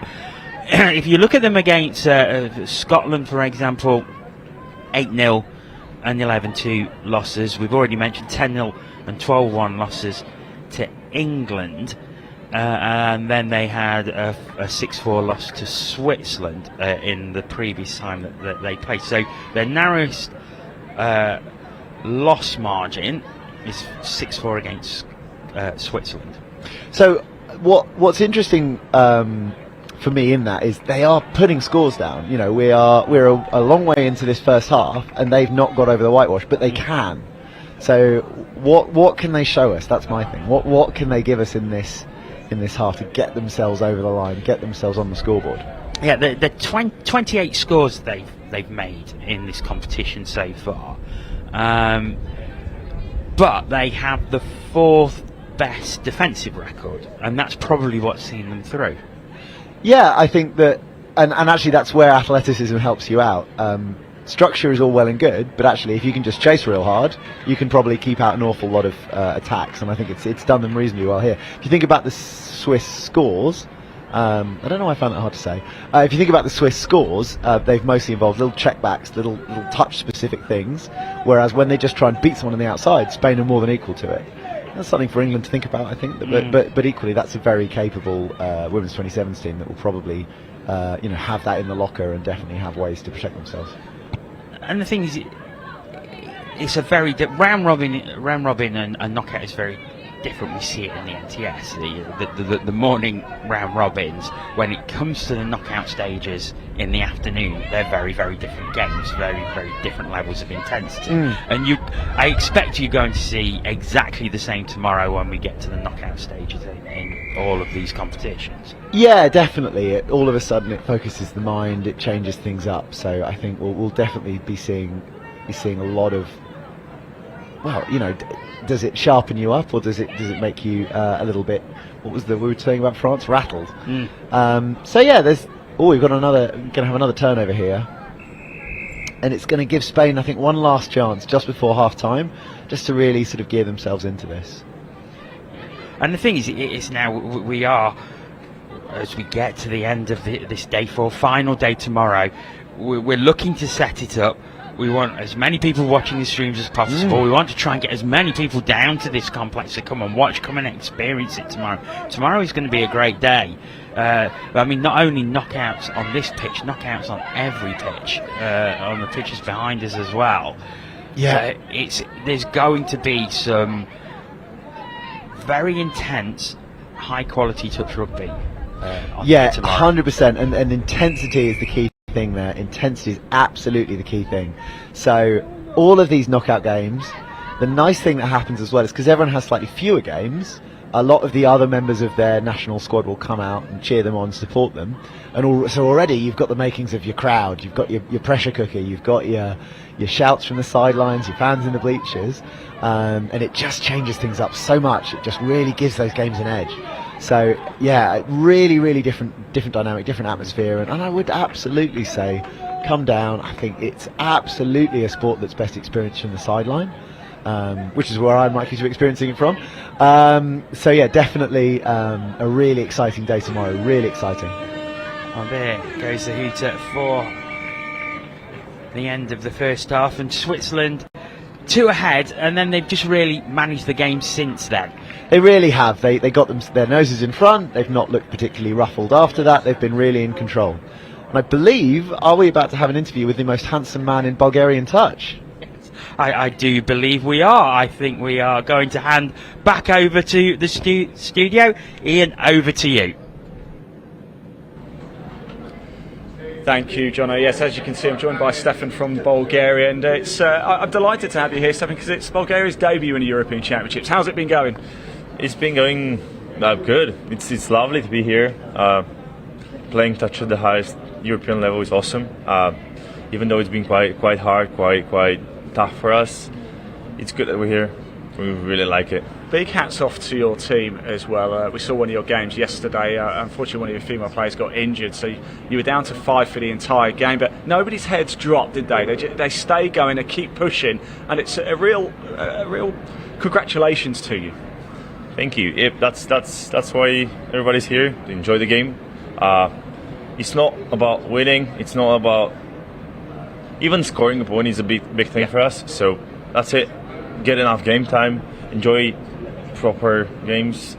Really good opponents, and then it's really good that we're here taking that experience and making it, coming back home.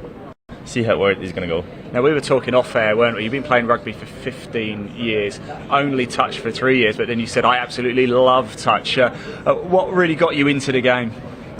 It's many things. I really like the sport, and it's the pace, the strength, the speed, everything, and it's the ability to play mixed teams. Lovely. Yeah. And then that's where we're focusing right now, developing both male and female players playing together, and then we'll see when we have first. Yeah, men only maybe is going to be first, so that's a huge thing for us. Get involved a bit more female players into the game, and then see. Is that the target for, say, the next Euros then, to maybe have that full men's squad and maybe a mix too? I guess we'll still be going for the mixed divisions for a few more years now. Yeah. We definitely saw that we need more female players. Coming with 5 girls is definitely hard, and maybe that's the goal for the next one.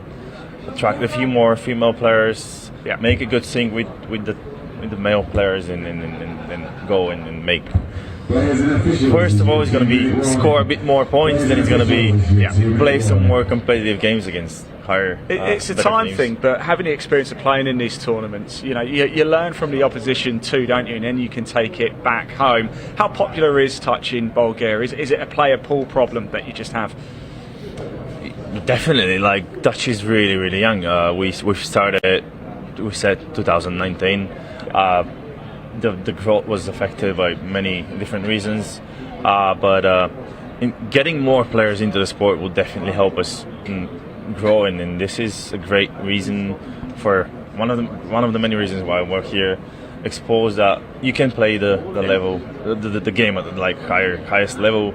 Hopefully, it's going to attract more people, and then those people that would bring even more people, and then getting a bigger pool of people to be representing the country. That's going to be. So if you are watching this in Bulgaria right now, get in touch with this man and start playing the game of touch, because it is brilliant, isn't it, Stefan? It is. It's an awesome game. Right, I'm going to let you get back. I really appreciate you coming to join us, and it's a real pleasure to have Bulgaria here at the European Championships. I'm going to hand back to your commentators for the second half. Thank you.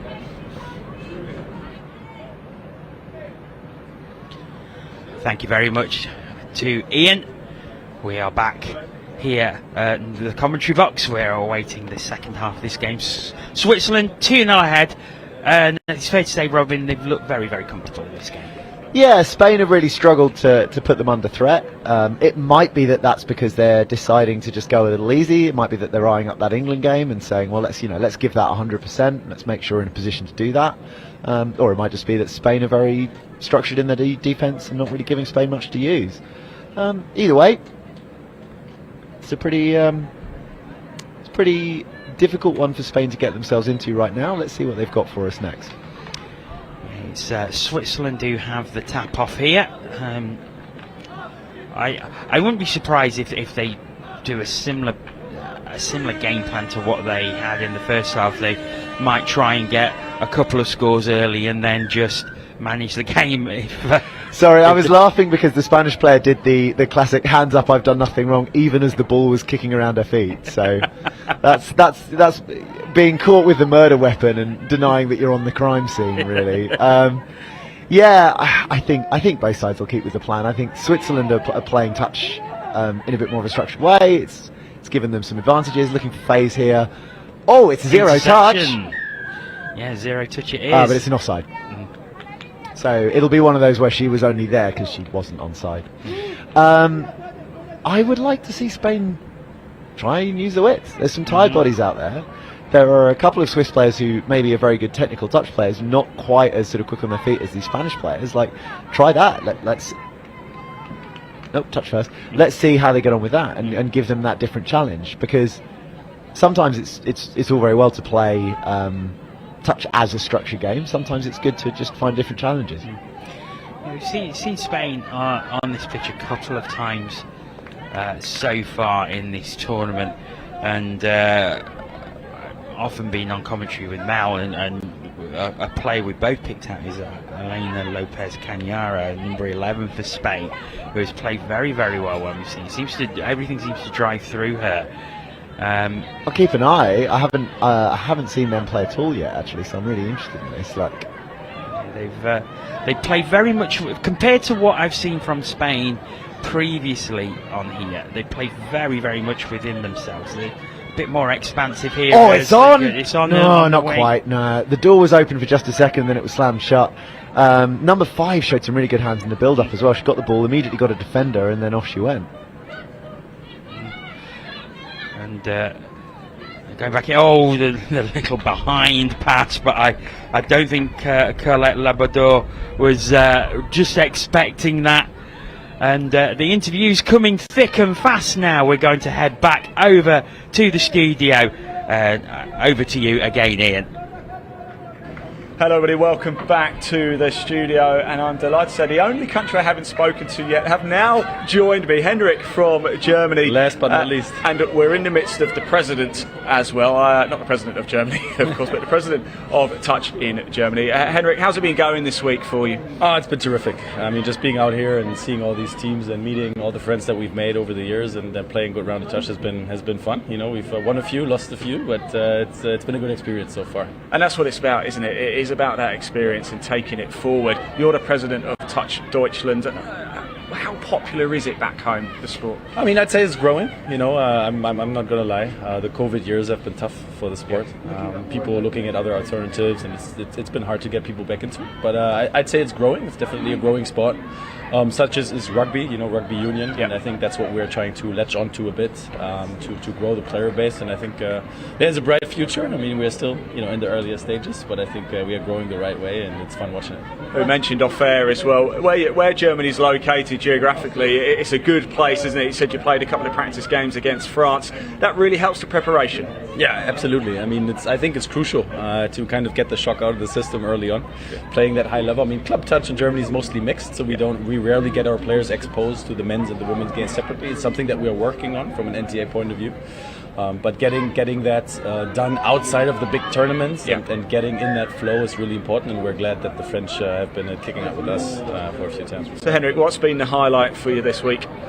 All of it, to be honest. Just being here. I mean, from Steal the mascot, all the way to just playing the English and getting the time, getting the exposure, getting our boys here, and having that brotherhood in the team. And so far, no one's gotten hurt. I'm very happy with that. And we haven't seen too many injuries, actually, have we? Nothing more than the odd pulled hamstring every now and again. Excellent. I think it speaks to the preparation. I mean, it's the physical conditioning that goes in, and I think people have been training for the Euros last year, and now they carried through that campaign to this year, and I think it shows.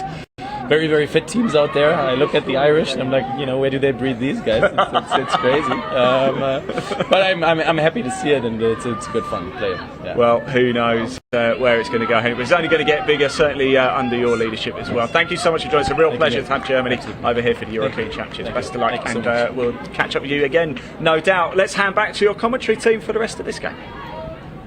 Welcome back. Many thanks to Ian. Great job getting the interviews today. And also, I want to thank Ian. Great job on commentary earlier to give my voice a rest, because I'm going to need it tomorrow. Getting the industrial supply of Lemsip on the go, are we? Yes. Same for the refs, actually. We've had Spain. She's danced all the way through. She's dived. I think she's got it down. I think yeah, she has good Spain score back in it. Number 12. Spain going all the way through. Ana Maria Hernandez puts the ball down, and here's the replay from behind. Ball goes down. Just a little layoff there, and she just coming in on a short line through and over the line. Steps Great inside try. the link. Yeah, a bit lax defence by Switzerland. I think they've been fairly switched on up until now, and just switched off a little bit there. Forward pass from Switzerland in the build-up.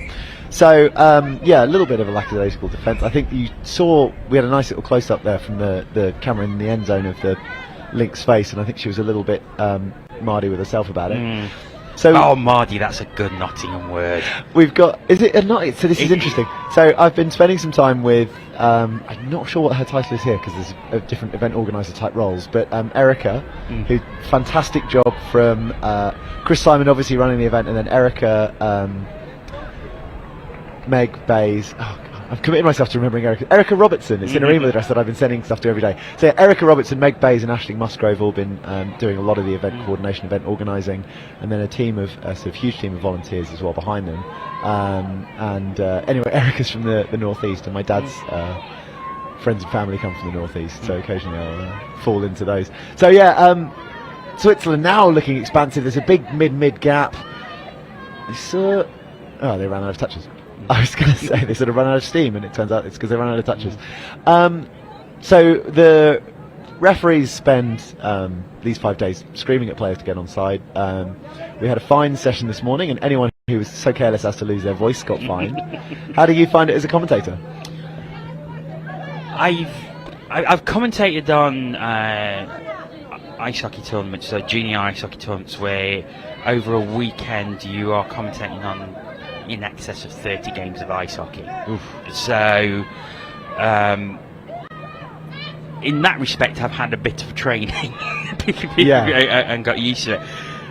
This is obviously I've been greatly helped out by having people like yourself, Jordan, Ben, Mal coming on co-commentary, and obviously that takes the load off, because You're making me feel guilty for asking you to give a long answer now. Oh no, not at all. And I can say what is happening on the field, but they can give that, and people like yourself can give that real good insight of why it's happening. So I'm the sort of what, and you're the why, so that takes a huge load off. And I've often found, so the ice hockey ones I'm doing, I'm commentating. So like, it's very rare that you get a co-commentator in. And I think so commentating solo must be so hard because you're talking to yourself as well. Yeah, we can go back and forth. So we've had 2 penalties on the line against Spain here. We had an offside, and then we had a hard touch. 3 penalties, and someone goes to the little sin bin area, so they'll be wanting to avoid that. Ethan McCarthy, the referee, watching it very closely, and a good touch. Switzerland just going back. So yeah, but I really enjoyed it this week. It's been great, and as you know, I very much enjoy commentating on the NTS series, the development and the elite.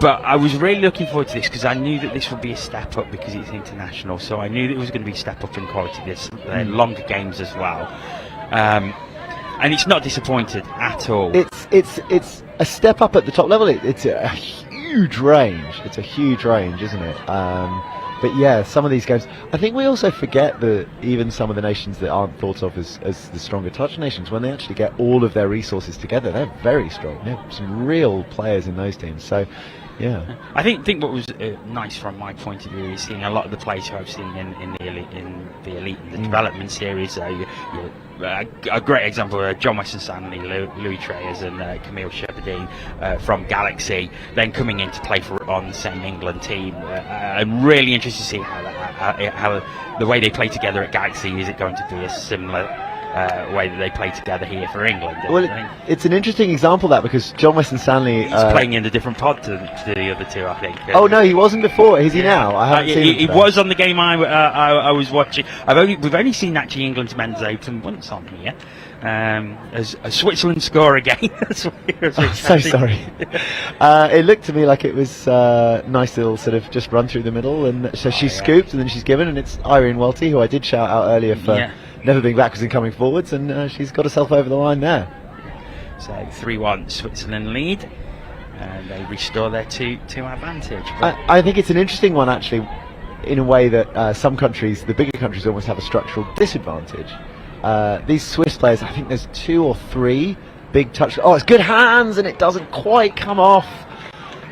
Spain generated the overlap, and the link just couldn't get the ball out to the wing for that final pass. I think she would have been in if she had.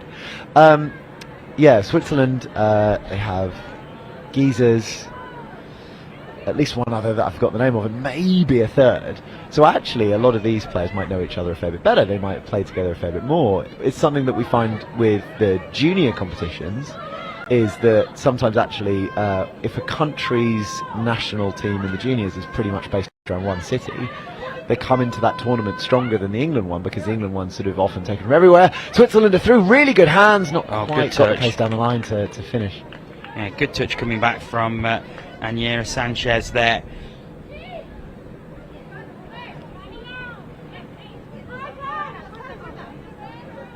Spain are really full of running. They are really keeping that pressure on, keeping that hammer down. So, you know, it's a 1-3 game. It's not by any means a done and dusted game, and they will keep that pressure going. And look, I know we've said, you know, from the start that this is a pretty much settled affair. There's not much to go either way, and sorry, I wanted to see it coming the other way. So there's not much riding on it. But equally, if you are Spain and you want to sort of really go at England, a little result like this flipping your way starts that little glimmer of confidence, that little glimmer of, maybe we can do this. So they'll be thinking about that. Switzerland coming into the midfield with real intensity there, really good, and then we just scooped a little potential opportunity, but not quite. Hands away, and the winger stepped in to make the touch, but again we just couldn't get that last pass off. Joanna White was completely free on the right hand side there. I think if the ball had come to her, she was a quite straightforward trot in for another try. I love nothing more than a straightforward trot in for a try. I think we always, the old sort of 5 metre stroll, I always think the fun ones you know, when you get a really long ball, so the defence are banked all the way on one side of the pitch and it goes all the way the other way, and someone stands there and catching it with all the time in the world and just dots it down whenever they desire. So yeah, it's none of this running and somersaulting over defenders. None of that ridiculousness for me. Thank you very much. So yeah, it's been an interesting one for Spain to see that they have kept their effort up, and number 12 there slammed up in defence. So you know, it's not dead to them. This game, they are putting their backs into it now, I think. I think they were sort of slightly spurred on by that score. I know that they've since conceded against Switzerland, but I just feel like there's a little bit more intensity to this Spain team that wasn't there earlier. Good touch. So, touch as she went through. Goes back to the 7. Nicole Steiner there. So to come back to the... Oh, it is a long ball, but it's not quite going to make it for that one. So coming back to the conversation earlier, I think it's interesting. And you mentioned John Weston Stanley, who last season was playing for a different club. He was playing for Thames Valley Vikings, who are based in Maidenhead, and moved to Galaxy. And second hand, I've been told, I believe partly or mostly, I think, to play with Louis Treyers, because they want that interplay. They want to make sure that they're in the best place for that England team. So it is great, isn't it? We have these massive club rivalries, and then you get these players in the shirt of England, and it all kind of comes together a little bit. And a really host of new faces in some of these teams as well. Probably most of these teams, because we've had these 4 years off. In some countries, touch has pretty much shut down. England were lucky enough, so we had the Autumn International Series. It's very strange, actually. There was a competition in Elche run by Spain, and I believe it's the Spanish women's coach. He's down there in the box. I want to say Victor Garcia, who was part of running that. That was all the way back in 2019. In the winter, and then obviously little did we know that would be the last touch a lot of us was getting for a while, and a lot of the players who went to that are now playing here because it was designed as a development tournament. So it was either minnow nations, it was the ones who aren't a sort of super established touch team. I think was there a Switzerland team? I think there might have been. There certainly was a Spain women's team, or it was a sort of B team for some of the larger countries. So Ireland sent some of their guys. England sent a B team in men's and women's, a Lions team, and some other places did that. And it's really interesting because those faces are coming through. And you know, we had the makings of the Irish women's team, which is now at this tournament. So in 2018, there was only an Irish women's 27s, and this year there's an Irish women's Open that was starting to be formed at that tournament back in Elche in 2019 in Spain. And I think it's really a sort of good element for the growth of the game. There's been, I think, 3 tournaments in Iberia at the start of the year. I want to say 1 in Portugal and 2 in Spain that was sort of reasonably well supported. There was 2 club tournaments and 1 age group national tournament, and that had players out, had live streaming, had all that kind of stuff going on, and hopefully is a little kick on for these teams, a little way for them to get a bit of sort of local touch at a level that they wouldn't normally see, that they can kind of be spurred on by. Yeah, it's great, and it's great to see all the different countries here. Obviously, Bulgaria coming into the mixed open, their first appearance. Bulgaria are everyone's favourite second team, I think. I've reffed them twice, and they're a really nice bunch. They're raw, as you would expect. I think they're raw, and becoming less raw in terms of experience and more raw in terms of physical well-being, I think, as the tournament goes on.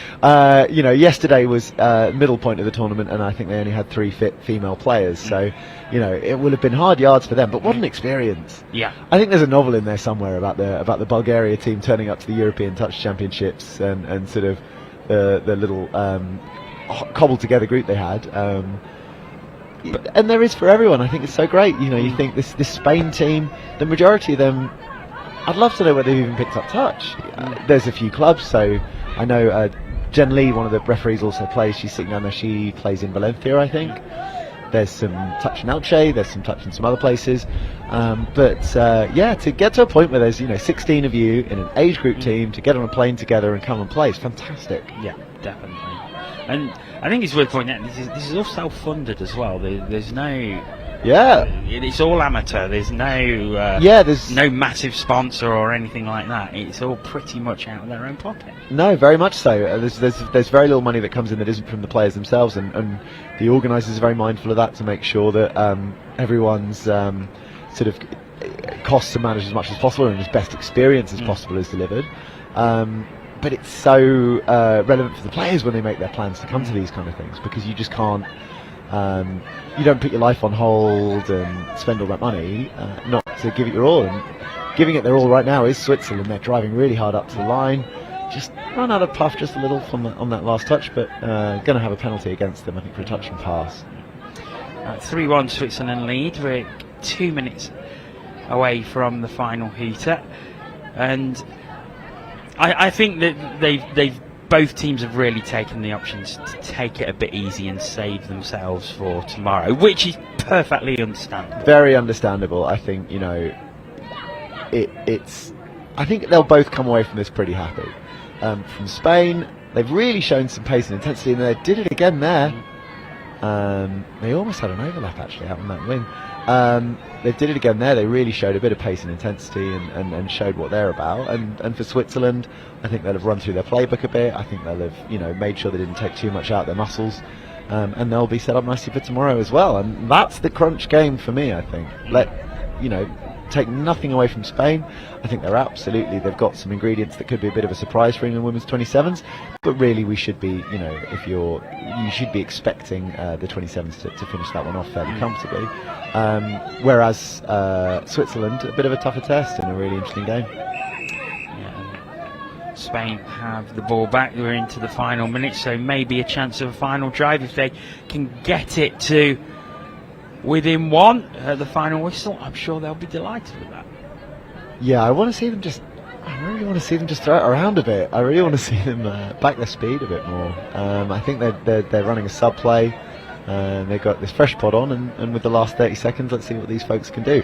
12 nearly dancing through, but going over the mark there.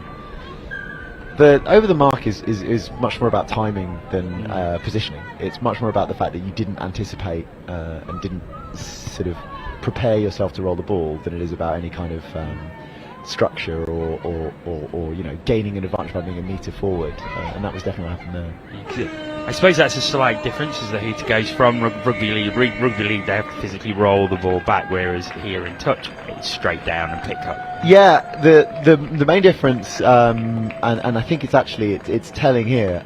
So the Spanish players, I believe, a lot more of them come from a rugby background than the Switzerland players. If you play contact rugby, I don't know, have you ever played any kind of rugby of... Not since I was at school. Well. Very long time ago. So they always talk about aim through the contact, because you want to hopefully break tackles or at least push teams back. And at touch, you need to aim at the contact, because you gain nothing by ramming through, you just go over the mark. And I think that was something that Spain struggled with a couple of times. So, penultimate game of the day is over. Both these teams heading to the semi-finals tomorrow. We will see Switzerland again tomorrow in their semi-final against Scotland. Robin, thank you so much for coming to join me once again. It Thank you really very is much. appreciated. Thank Always you. a pleasure. We have one game left today, and that is the men's 45 clash. We've seen Portugal once again. They are taking on Wales. Do stay around for that one. Men's 45.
welcome back to the Highfield Sports Complex here at the University of Nottingham. It's the final game of the day, and it is the men's 45s, Portugal in the green taking on Wales in the dark grey. I'm delighted to say Ben Meakin joins me on commentary for this final game. Good evening, Jono. Good evening. So,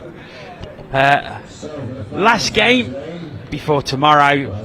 Finals footy tomorrow. Super Saturday, I think we're calling it, aren't we? Absolutely. It should be a great day tomorrow. I'm very excited for tomorrow to start. And this game is the last one to finish.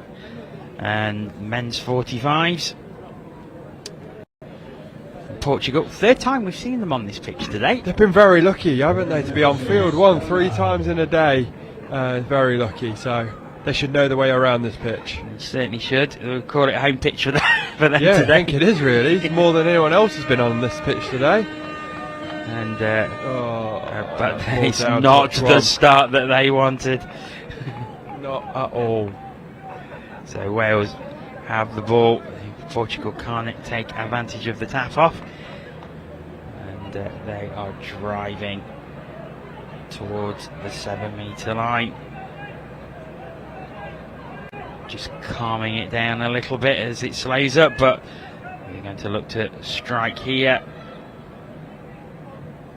Diving over is Jefferson Cruz, and I think voted favourite name of a player by Malday earlier this week. It is a good name, isn't it? Jefferson Cruz. And Portugal have the ball back. They're starting very deep. Just starting to come up again. This drive's better than how they started, so they'll be happy with that.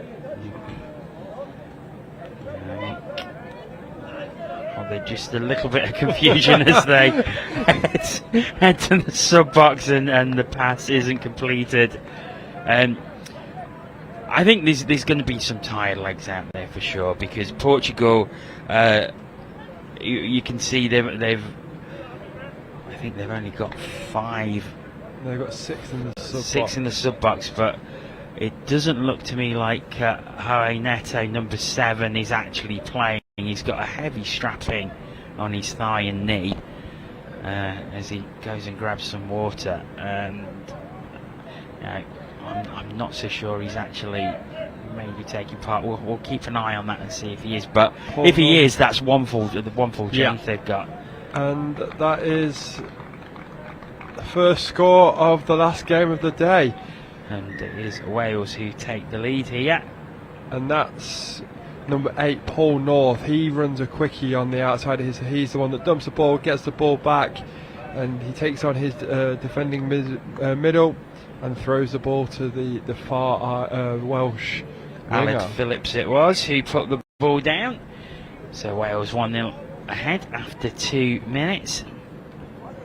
Good start for them. I've got some affiliation here, Jono.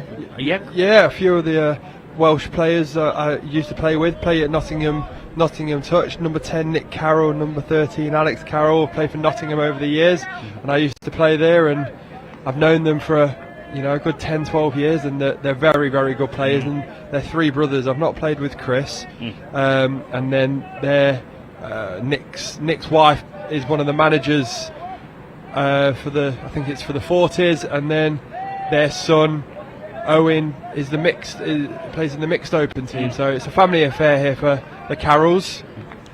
Yes, very much like the Simons of Nottingham. Yes, and my family, part of my family, the Hobsons. Hobsons, yes, we saw your father-in-law earlier, didn't we? Sister-in-law plays for women, mixed open, should I say.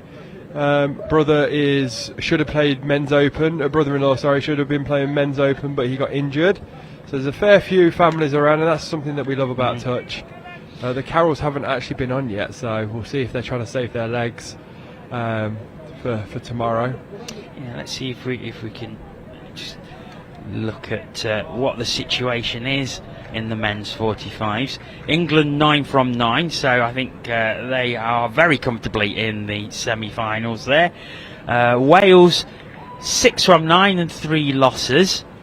Scotland are in 4th place. They're 5 wins, 4 losses, and France in 4th, 4 wins and 5 losses. The final round of games is going on now. The only thing to really sort out is if Switzerland can pit France to that last semi-final place. And they are currently playing at the moment. We've got England taking on France and Scotland taking on Switzerland. So interesting to see what would happen there. As regards Wales against Portugal, they did play each other on Tuesday on this very field. Wales coming away with an 11-4 victory, but you have to wonder, maybe Wales keeping something in the tank for tomorrow, do you think? Potentially, yes. I mean, I've not watched them play too much. I know Alex Carroll's now on the pitch. He's actually got the ball right now. He's got a bit of strapping on his left knee. I can see over in the Welsh sub box that Nick Carroll's not playing this game, so I'm a bit gutted about that, because I've known Nick a fair long time and it would have been good to commentate on that one, but I'm saying they're holding him back. I'm saying he's a key player in that team and they're going to hold him back in this game. He's walking around with no shoes on. I've never seen him with shoes on before, apart from touch footy boots, so he's walking around in there, probably doing a bit of coaching as Portugal come up the pitch, but referees called an over the mark, so Wales will look to get number 2 on the board here. Yeah, as Portugal retreat back, Wales will look to go 2 ahead, and let's set up tomorrow, because yes, that's what we need to do. It's going to be awesome, isn't it? Yeah, if you played in a 4 or 5 day tournament, you know, the first 4 days, especially when you've got semi-finals like we do, where your top 4 are making those semi-finals, as long as you cement your place into those top 4 finals, that means anything can change. As Wales just set up a quickie here on the outside. If they go in hole 1, does he make the touch? He does. Yeah, if you make that top 4 semi-finals, it's going to be so much fun. You're going to wake up tomorrow. Today's a tough day to wake up for. You're sore. You know, you don't really want to be warming up and cooling down as many times as you do. But touch claimed. Touch claim. Alex Carroll is shouting, is he onside? Yes, no, he wasn't, but the referee hasn't given the score. He's allowed a new set of 6. Yeah, on the 4th day you don't want to be warming up, but tomorrow you'll be waking up, you'll be buzzing, you'll be very excited for the day, and you know there's nothing better than being in that semi-final and then final and then winning. Yeah, I think Jordan said before, if you go back to the changing room with your mates that are winning and have a beer, it's one of the best feelings. If not, it's one of the best feelings I've ever had, and you know they'll all be looking to do that. As Wales just set that up, the opportunity was there, couldn't go to hands. So close, going out over onto the right wing, but just a little too high. So we're 7.5 minutes in, Wales with that slender 1-0 lead. But it's something we saw earlier, that Portugal were defending quite well, keeping the team out, but they were sort of struggling to get any real attacking. Yeah, it's just they go forward, you know, they can drive, they can go forward, but it's what they do on touch 4 and 5 to just manipulate space to get that 5th touch. We just there, number 13, João Neto was just couldn't get the right dunk to. Oh, was he through? No, I don't think he was. The referee's running back to, I think it was a touch and pass. Yep, so Wales have the ball. So, just looking ahead to tomorrow again, what are you expecting from tomorrow? I mean, some great spectacles and some really close games. We've not seen a drop-off yet. I don't believe you had a drop-off in the quarter-final. We didn't, and I think for anybody who's watching now who was watching that game, the Belgium-Switzerland, which was an absolute great game. You saw another level of intensity because it was knockout. Because a place in the semi-final at stake. It was just so intense all the way through. Yeah, it was so close all the way through. And I think pretty much every knockout game tomorrow, you should see that level of intensity. Yeah, the intensity is going to go up. Everyone wants to win. Everyone says they want to enjoy themselves, but they want to win. Of course they do. So that intensity is going to go up. So you're going to see some really tight matches. You're going to see, you might see a bit more argy-bargy at times. You might see someone trying to, just get a bit of niggle to make sure that they win. But then those games might mean a bit more, and that they become more intense. So yeah, I think tomorrow is going to be a great day, and the spectacles that you're going to see are going to be great. I'm really hoping that we'll get some good games on this on field one that we can commentate on, and I really hope we get a couple of drop-offs, because that means there's been a draw, and and essentially overtime, and then sudden death overtime if it's still not sorted out after 2 minutes. Exactly. So I think you'll see quite a few of those, especially in the semi-finals. I don't think you'll. If I'm picking my teams, I don't think you'll see many in the finals. But again, anything can happen. It's finals footy. Anything happens. So it's going to be It's really going to be a good day, and I'm really looking forward to it. Just so anyone who's wondering what a drop-off means, drop-off is essentially extra time. It's like overtime. There's a 2-minute period first, and teams play 4-on-4. So 2 players from each team have to leave the field. So they have 2 minutes 4-on-4, running clock. If the scores are still level after that 2-minute period, another player from each team comes off, and then it becomes sudden death. The next score wins. Yeah, absolutely. So every team will have worked on this situation in their training camps. Because they know if they get to a semi-final, they'll need to know who their top 4 is to go on in both defence and attack. They'll then know what move to run, because obviously certain moves manipulate 4 instead of 6, and especially with 3 as well. So yeah, they're great. They're great little finishers to a game. And also with those situations 4-on-4, it creates so much space out on the field, and it really is of a benefit to your more quicker players. Absolutely, and that's why I don't play very many drop-offs. The last 2 I did, I lost. There's so much space on that field that you need your quickest players to try and run round. You need your best passers, so maybe that's why I do play. But I would say I've lost 2, so maybe I'm not anymore. They're just so much fun to play in. They're hard work because there's so much space to exploit. It's essentially like 7s when you're playing with 4-on-4. And they will be hard games. I mean, the thing is, if you played a really hard game, an intense semi-final or final, and then you've got an extra probably 3 minutes at most to try and win a place in the final or the final itself. You not only have you got to be at your very, very best playing wise, but you've got to be mentally switched on as well. Absolutely. Like I think we said it when England Men's Open played Ireland Men's Open. These games will not be won by their physical attributes. Yes, they're gonna help, but if they're smart and they're calm under pressure, and we say hot in the body and be cool in the mind, then they'll be the teams that win. And I think that's what people will be saying. Go and relax, make sure that you do your process, and your outcome will come out the back of that. Yeah, the schedule tomorrow, we will be starting off with a men's open round robin, Belgium against Scotland, which will be the final round of round robin. So the men's open still not sorted out from a round robin point of view. They've still got to play another round first thing tomorrow morning, and then another 2 matches potentially if you want to win the title. Yeah. I think looking at that division, that the semi-finals are actually already sorted.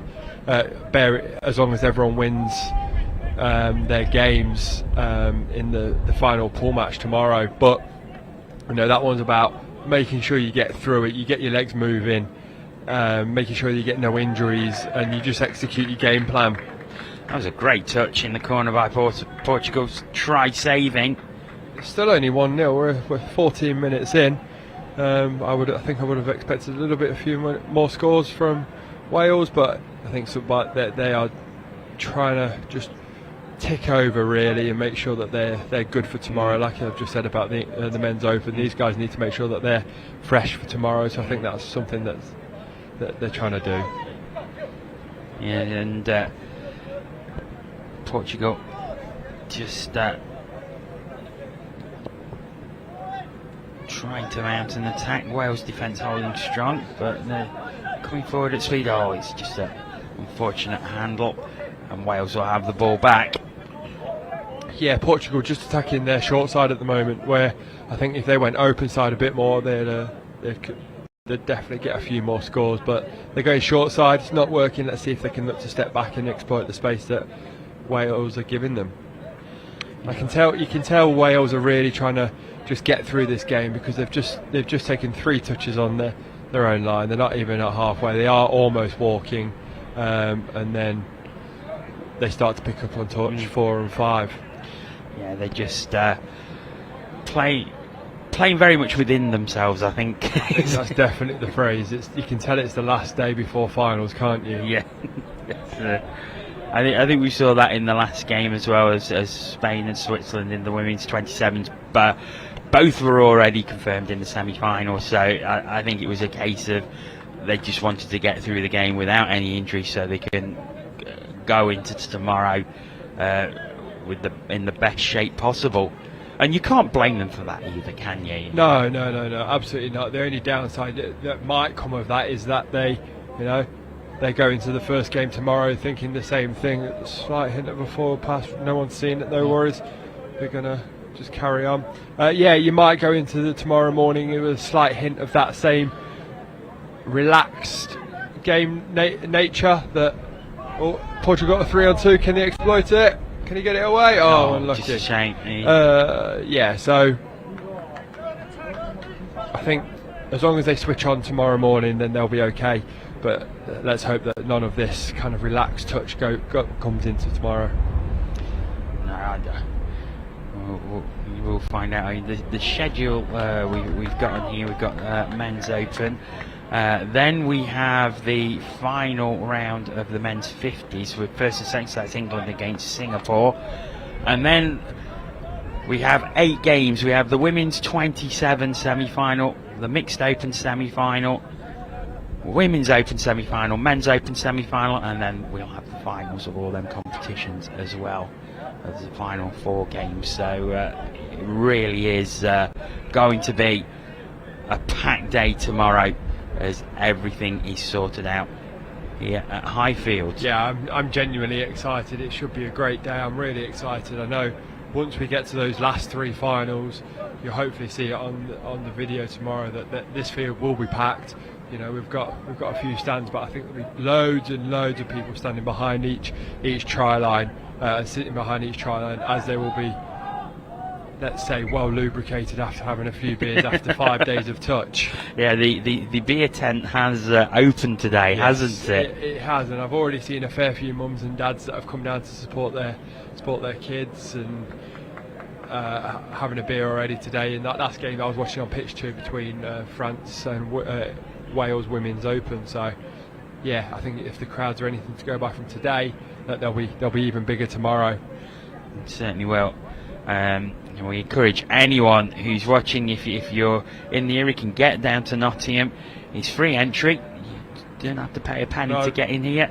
And if you want to see what it's all about, what you're actually watching on YouTube at the moment, get down here and come and see it live. Absolutely, it's even quicker on live. As number 5 here goes through, Nick Wythe goes through, and Wales have their second. Nice dummy by Nick Wythe there, and he just sprints through, and Wales double their advantage as we come to the closing embers of this first half. We'll see it from behind here. Yeah, just dummies the pass and sprints through. No one around him. An easy job to put the ball down and give Wales another score.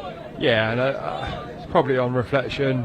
I know it's a very chilled out game, and I think Wales are very much trying to look after their bodies, but I think that's definitely the right result so far. I mean, Portugal have had a couple of looks at the Wales line. They've certainly not been sitting back, but have they got one there, or was the touch in? I think the touch has been called. And that was when I watched Portugal earlier today. That was exactly the same play that they scored off twice. It was João Neto that would hit a 33 short line, and he would go at the line and step back, and then I think he dived for one, and then he passed for one as well. So they've been practicing that move. They've scored quite a few off it. They tried it again, but fortunately I think it was probably called a forward pass, because Wales have been given a penalty in the new set of 6. They have indeed. And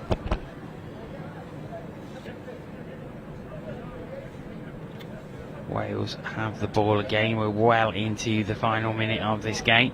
This half. And Wales looking comfortable at 2-0. They're not really having to exert themselves too much. Portugal trying hard as always. But I think Wales with an eye on tomorrow, almost certainly. Yeah, I think so. They've I don't think they've done much there in terms of exerting energy. 2-0, and I don't think actually the scoreline really matters in where they come. So I think they'll be happy with that. Well, let's have a look at some of these other competitions, and we'll look at men's, women's, mixed, and 27, because they're the ones we're going to be seeing on this field tomorrow.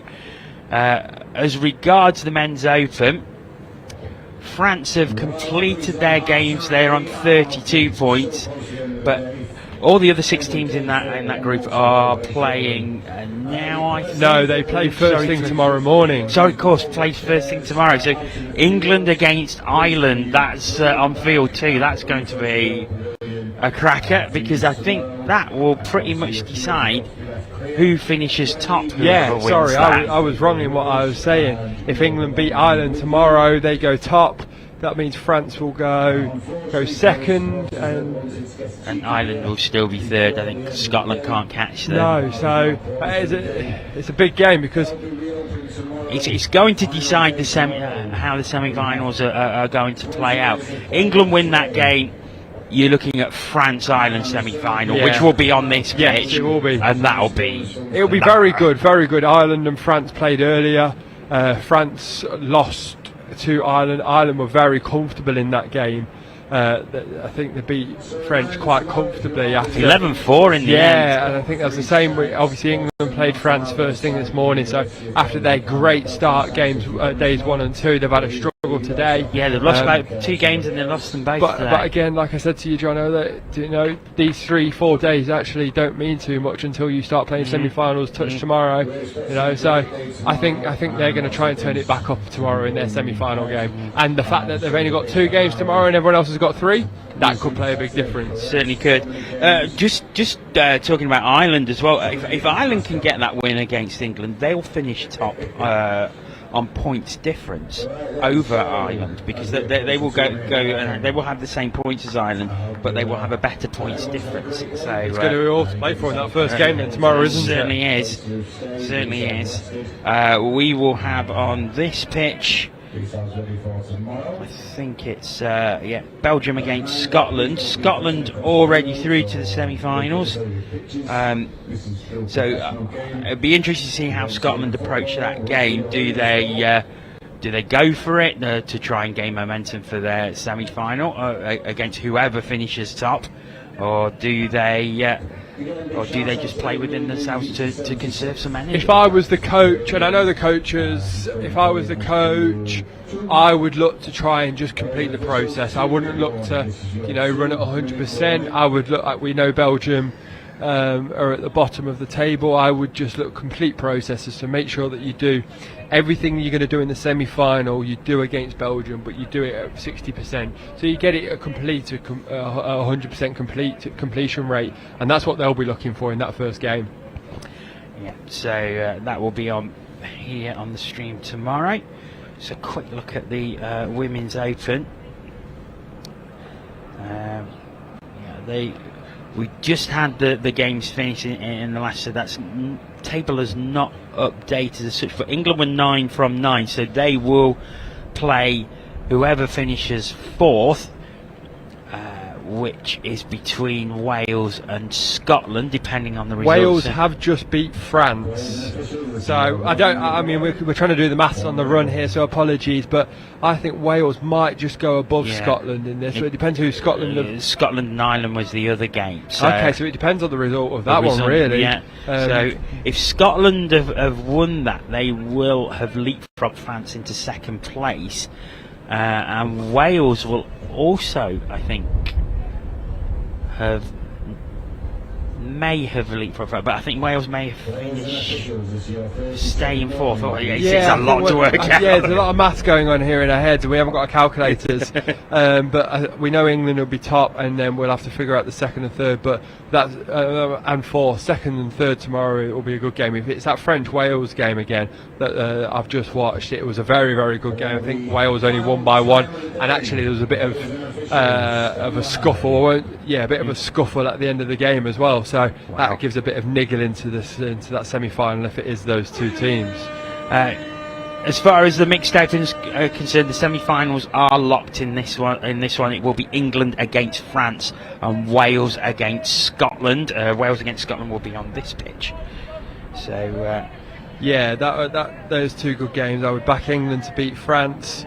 Although everyone has said that is the hardest semi-final, because Wales would rather play Scotland from what I've heard instead of France. So it's going to be two good games. We've got the Wales-Scotland on field one, and then that final will be a cracker, the England versus Wales on field. Oh, we've got a score from Wales here on the far side. Yeah, we have. Top down it is. Yeah, so that's 3-0, just a simple 3-on-2 pass, and Wales have gone 3-0 up.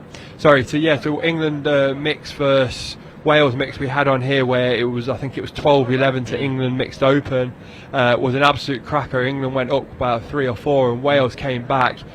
So if that's the final we get again, then that we're in for a special treat there. And then finally we've got the women's 27s.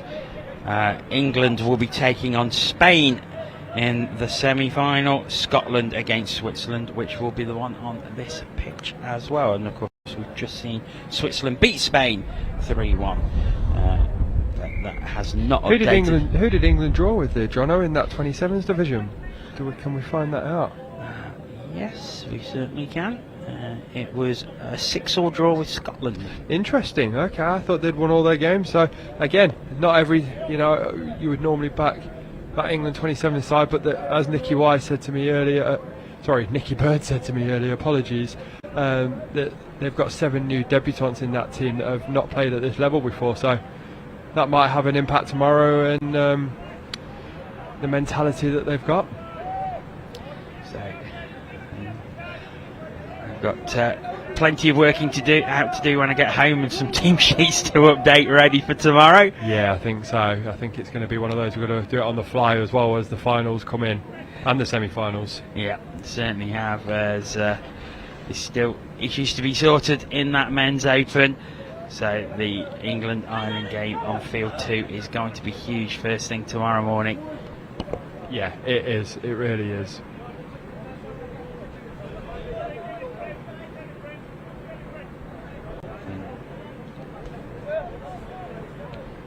We've got Wales again, who are in possession, and it is very much walking pace at it's the a go minute. slow touch. It really is. The sun is setting, and so are the Welsh legs. Well, if you put a bit of speed on here, out to the wing, and that is 4-0. Great try. Yeah, it is, and we've said that Wales are slowing it up, but as soon as they need to put that speed on, they get on the outside with this traditional split outwards quickie dump, get on the outside, and it's just going through the hands. It's the 3-on-2, 2-2-on-1s, and they score on the far wing. Wales' sub-box side. Daryl Williams popping the ball down there.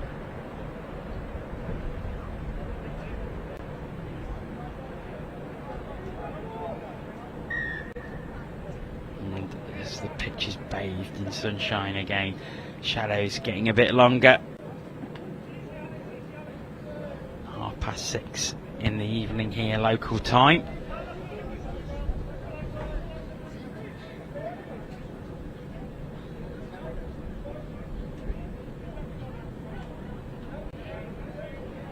Portugal just playing a bit of keep ball at the moment.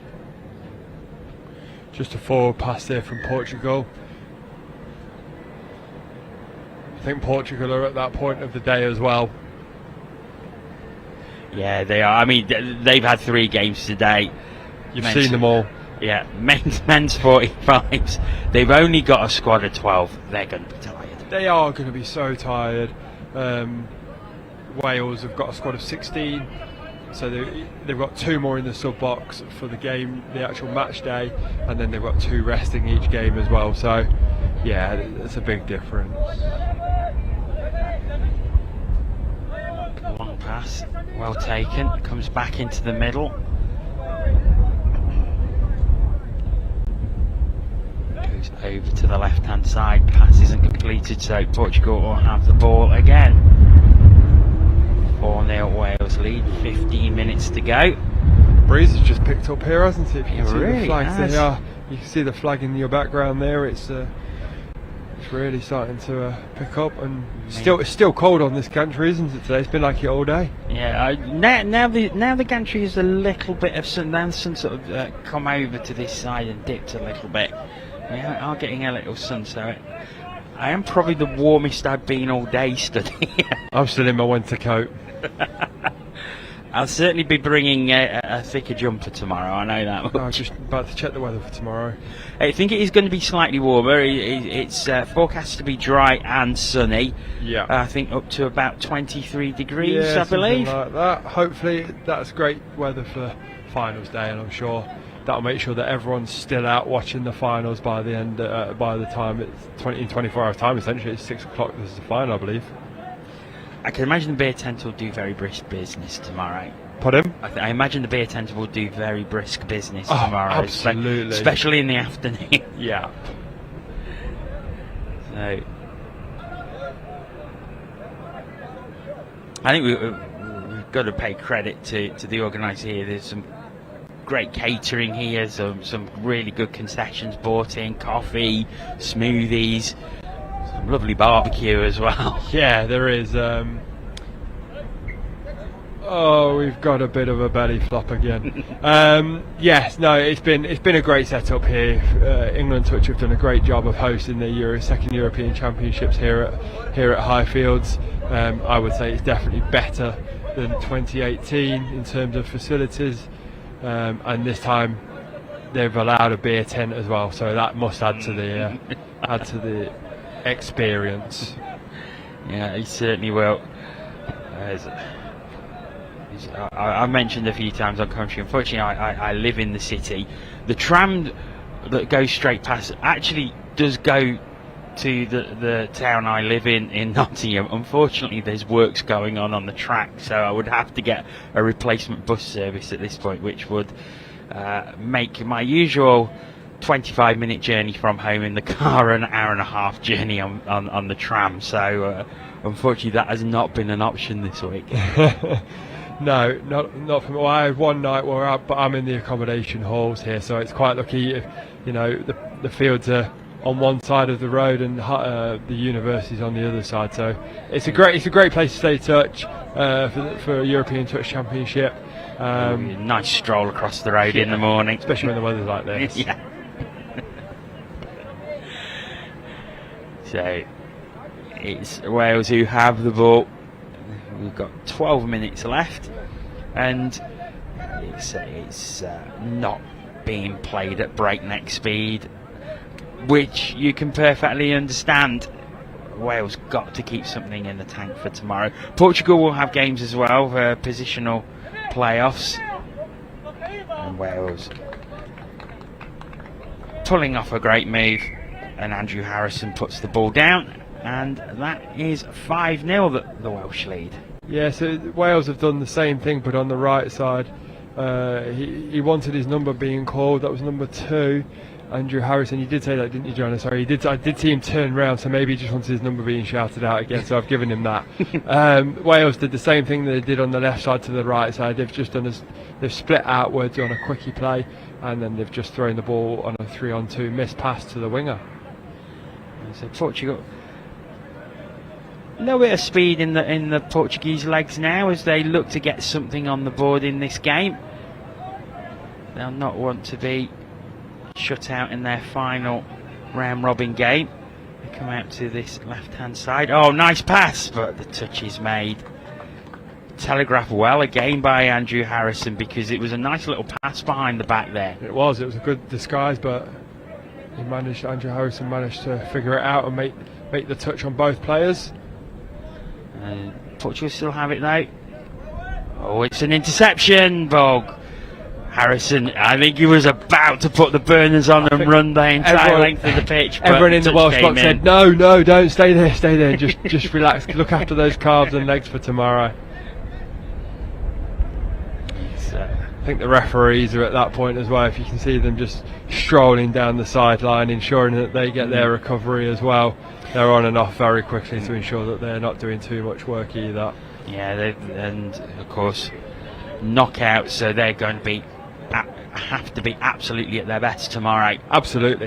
It's not just the teams, is it? No. And we sometimes forget about the officials on the pitch. It's like Mel was saying, they're running probably 4 to 5 kilometres a game, and without them there isn't a game. And no, absolutely not. And they've got to look after their bodies. I know they've had a few injuries this week. I think Robin Budd was on here a couple of games ago, and that's why Robin Budd was well, yes, he's trying to take his anger out on the mic by coming up with some lyrics. Unfortunately, his calves let him down, and he was going, have I done this, have I done that? Sometimes injuries just happen. You can't always put your finger on it. So yeah, the referees need to look after themselves again. Yeah, so Robin and Mel substituted each other. Mel did a better job than what Robin would have done anyway.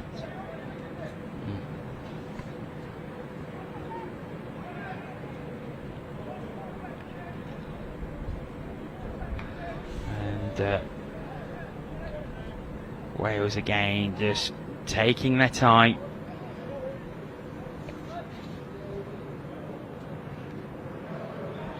Nine minutes remaining. Can't come quick enough for Wales, can it? No, they do. You can tell they're just going through the motions of it. On the outside. Apologies, Jono. So yeah, as you say, they're going through the motions a little bit, aren't they? And they're just preserving their bodies as much as they can. You know, they've had a busy day, probably 3 matches as well. Probably visualising getting in the ice bath when they get back over to the university. Yes, absolutely. I think the recovery is going to be key. You know, they want to win that gold medal tomorrow, so they've got to do everything that they can to get there.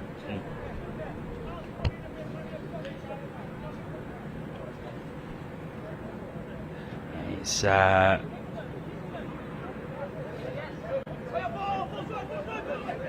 Portugal having the ball, and they get to halfway. Again, still looking to get something from this game, even if it's just the one score. How about you, Johnny? Are you ready for tomorrow? How's the voice after how many games have you done in the last 4 days? Oh, now you're asking me. I've actually done the least amount of games today than I think. I did 9 yesterday. I've done 9 today. So you did 10, so that's 10, 80. 9, I did 11 on Tuesday.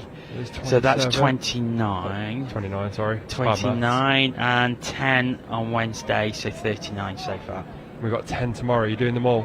I think I'm definitely doing 9. I may be doing 10, but we'll see. There's longer gaps as well. Yeah. But no, doing a fantastic job. Gargle that honey and lemon tonight. Thank you. Yeah, I think I'll be going down to chug a jar of honey. I know Jordan Melling's struggling. His hoarse voice is being around. You can hear him coughing and spluttering. But the ladies are loving it. They absolutely are. I feel like tomorrow we need to get a camera in the commentary box, because I feel like we're going to go mad at times as well. Maybe that we can work on that actually. We'll see what we can do. Especially for the finals. It'll be I don't know. Do they want to see us jumping? They do. Jumping around with do. headphones on. I am really looking forward to calling them games tomorrow, especially the 4 finals. Yeah, they're going to be great. They are. And there'd probably be a surprise or two. There normally is in tournaments like this. Yeah, oh, absolutely, absolutely. It's going to be a great day, and I think we've got the women's 27s final and the 3 opens finals, haven't we? Yes. I'm going to call and semi-finals for all them and as the well. semi-final. If I was going to call one of those finals to be a surprise, I would say, I put myself under pressure for no reason here. I'm going to say, and I don't think it'd be a surprise, but I think England maybe in the mix. I would say that's probably the closest division. I think England Men's Open have now come out and put on, built through their tournament, and I think they will be firing on all cylinders tomorrow. They've worked to peak at the right time. I believe they have, yeah. So, although that game against Ireland is a potential banana skin, because as we can see from this game here, it's a prime example of both teams taking it easy. Neither England or Ireland can take it easy in that game because of what's at stake and who they may play in the semi-final. No, exactly. So it's going to be interesting, but like I say, the closest final I can see currently is definitely that mixed open final. If it is England versus Wales, as we suspect it will be, it's going to be a cracker, and it's one to watch. The females in both teams are just so they're built just to be as good as the males. They do so well, and they don't let the males score on them and everything. Oh, Wales are through here. Oh, it's Andrew Harrison again. Oh no, he dummied it, and he goes the length of the field and puts the ball down. Andrew Harrison makes it 6-0 to Wales. Here's the replay. Watch it. Just watch it here as he just it just falls. The Portuguese number 8, incredible stuff. So 3.5 minutes left in the game.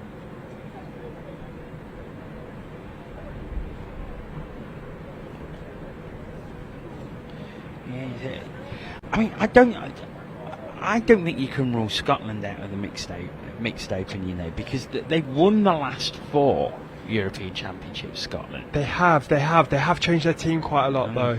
I know we've said that throughout the week, but you never know, do you? In that sort of knockout. Portugal have got one here. Sorry to interrupt you there. No They've problem. just got on the outside. And actually, they've got a score. They'll be happy with that to finish their day. Yeah, 3 minutes to go, and they'll be glad that they've got one down. They've not been shut out. They've got one over the line. Makes it worth it. Yeah.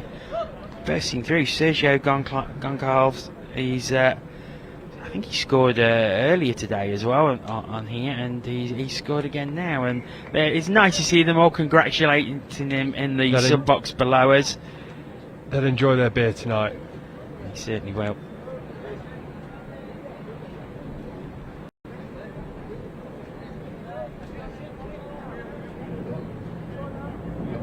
It's tomorrow is really set up to be the great conclusion that this tournament deserves. Yeah, I think it's going to be. I think it's going to be great, and I think you'll all enjoy watching it. I think it's going to be a bit quicker than what we're watching right now, but we all know the reason for that. Yeah, we do indeed. And I think if I put myself in their position, I'd be doing exactly the same. I feel like we are, Jono. Feel like we are. Yeah, we're just resting the voices as much as we can, because we're going to need them tomorrow. I think we're going to go with 3 commentators for the finals, semi-finals and finals, semi-finals or and maybe finals. just the finals. But yes, we've got some good ideas for tomorrow. Try and preview each team as well, so you'll get to see what they're thinking between. as Andrew Harrison has the ball again. Steps out. And then he's got to give it back over to Portugal. We're racing towards the final minute. So. You know how we're saying that Wales are just going go slow? Andrew Harrison's got something to play for here. I don't know what it is, but he's the only one that every single time he gets the ball, he is looking to hop, step and jump his way through. So I don't know what he's playing for. He's definitely got something, and he was frustrated that he got told he was stood out then. Whereas I think everyone else would have been, yeah, that's fine, we'll just carry on. I wonder if because he's got two. I wonder if it's because he's on a hat trick. He maybe wants going for the top try scorer in the tournament. He is a winger, and that's where a lot of scores are scored. So he might be going for that. 30 seconds left, and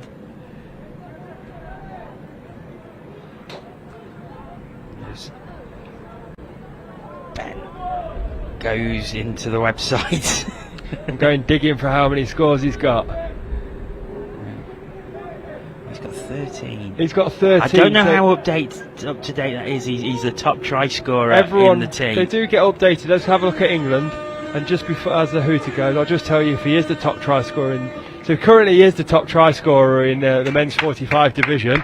So potentially that's what he's going for. Right. The match is over. Great to see Portugal get one on the board. And Wales with a 6-1 victory. Ben is going to head over to the studio. He is going to be with Ian and Jordan.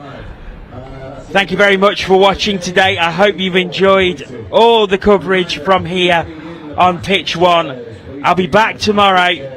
Tomorrow is going to be someday, Super Saturday. Let's look ahead to it with Ian, Jordan and Ben.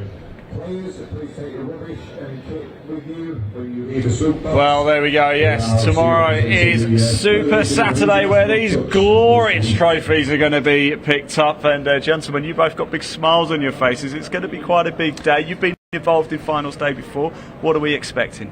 I'd expect, especially in the last three games, the best level touch that you'll see over the last 5 days. I think we've seen some cracking games, and I'm hoping for a few repeats, to be honest. I think we saw England-Wales in the mixed open, in the women's open.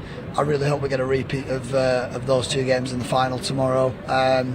Out on the backfields, we saw some unbelievable games today, and I hope it skyrockets tomorrow.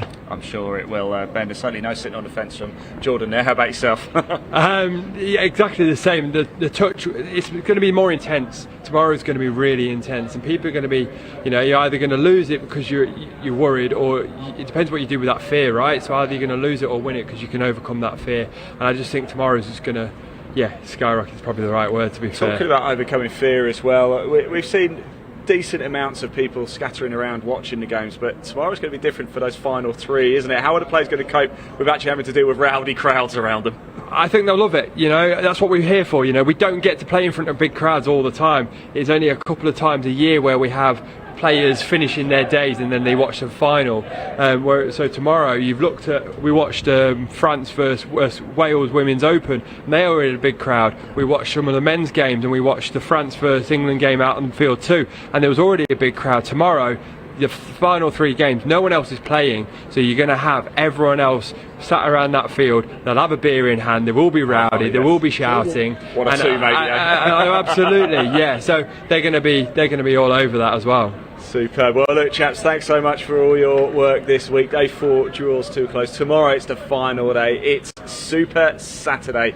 Have a safe and nice evening, everyone. We'll see you bright and early in the morning.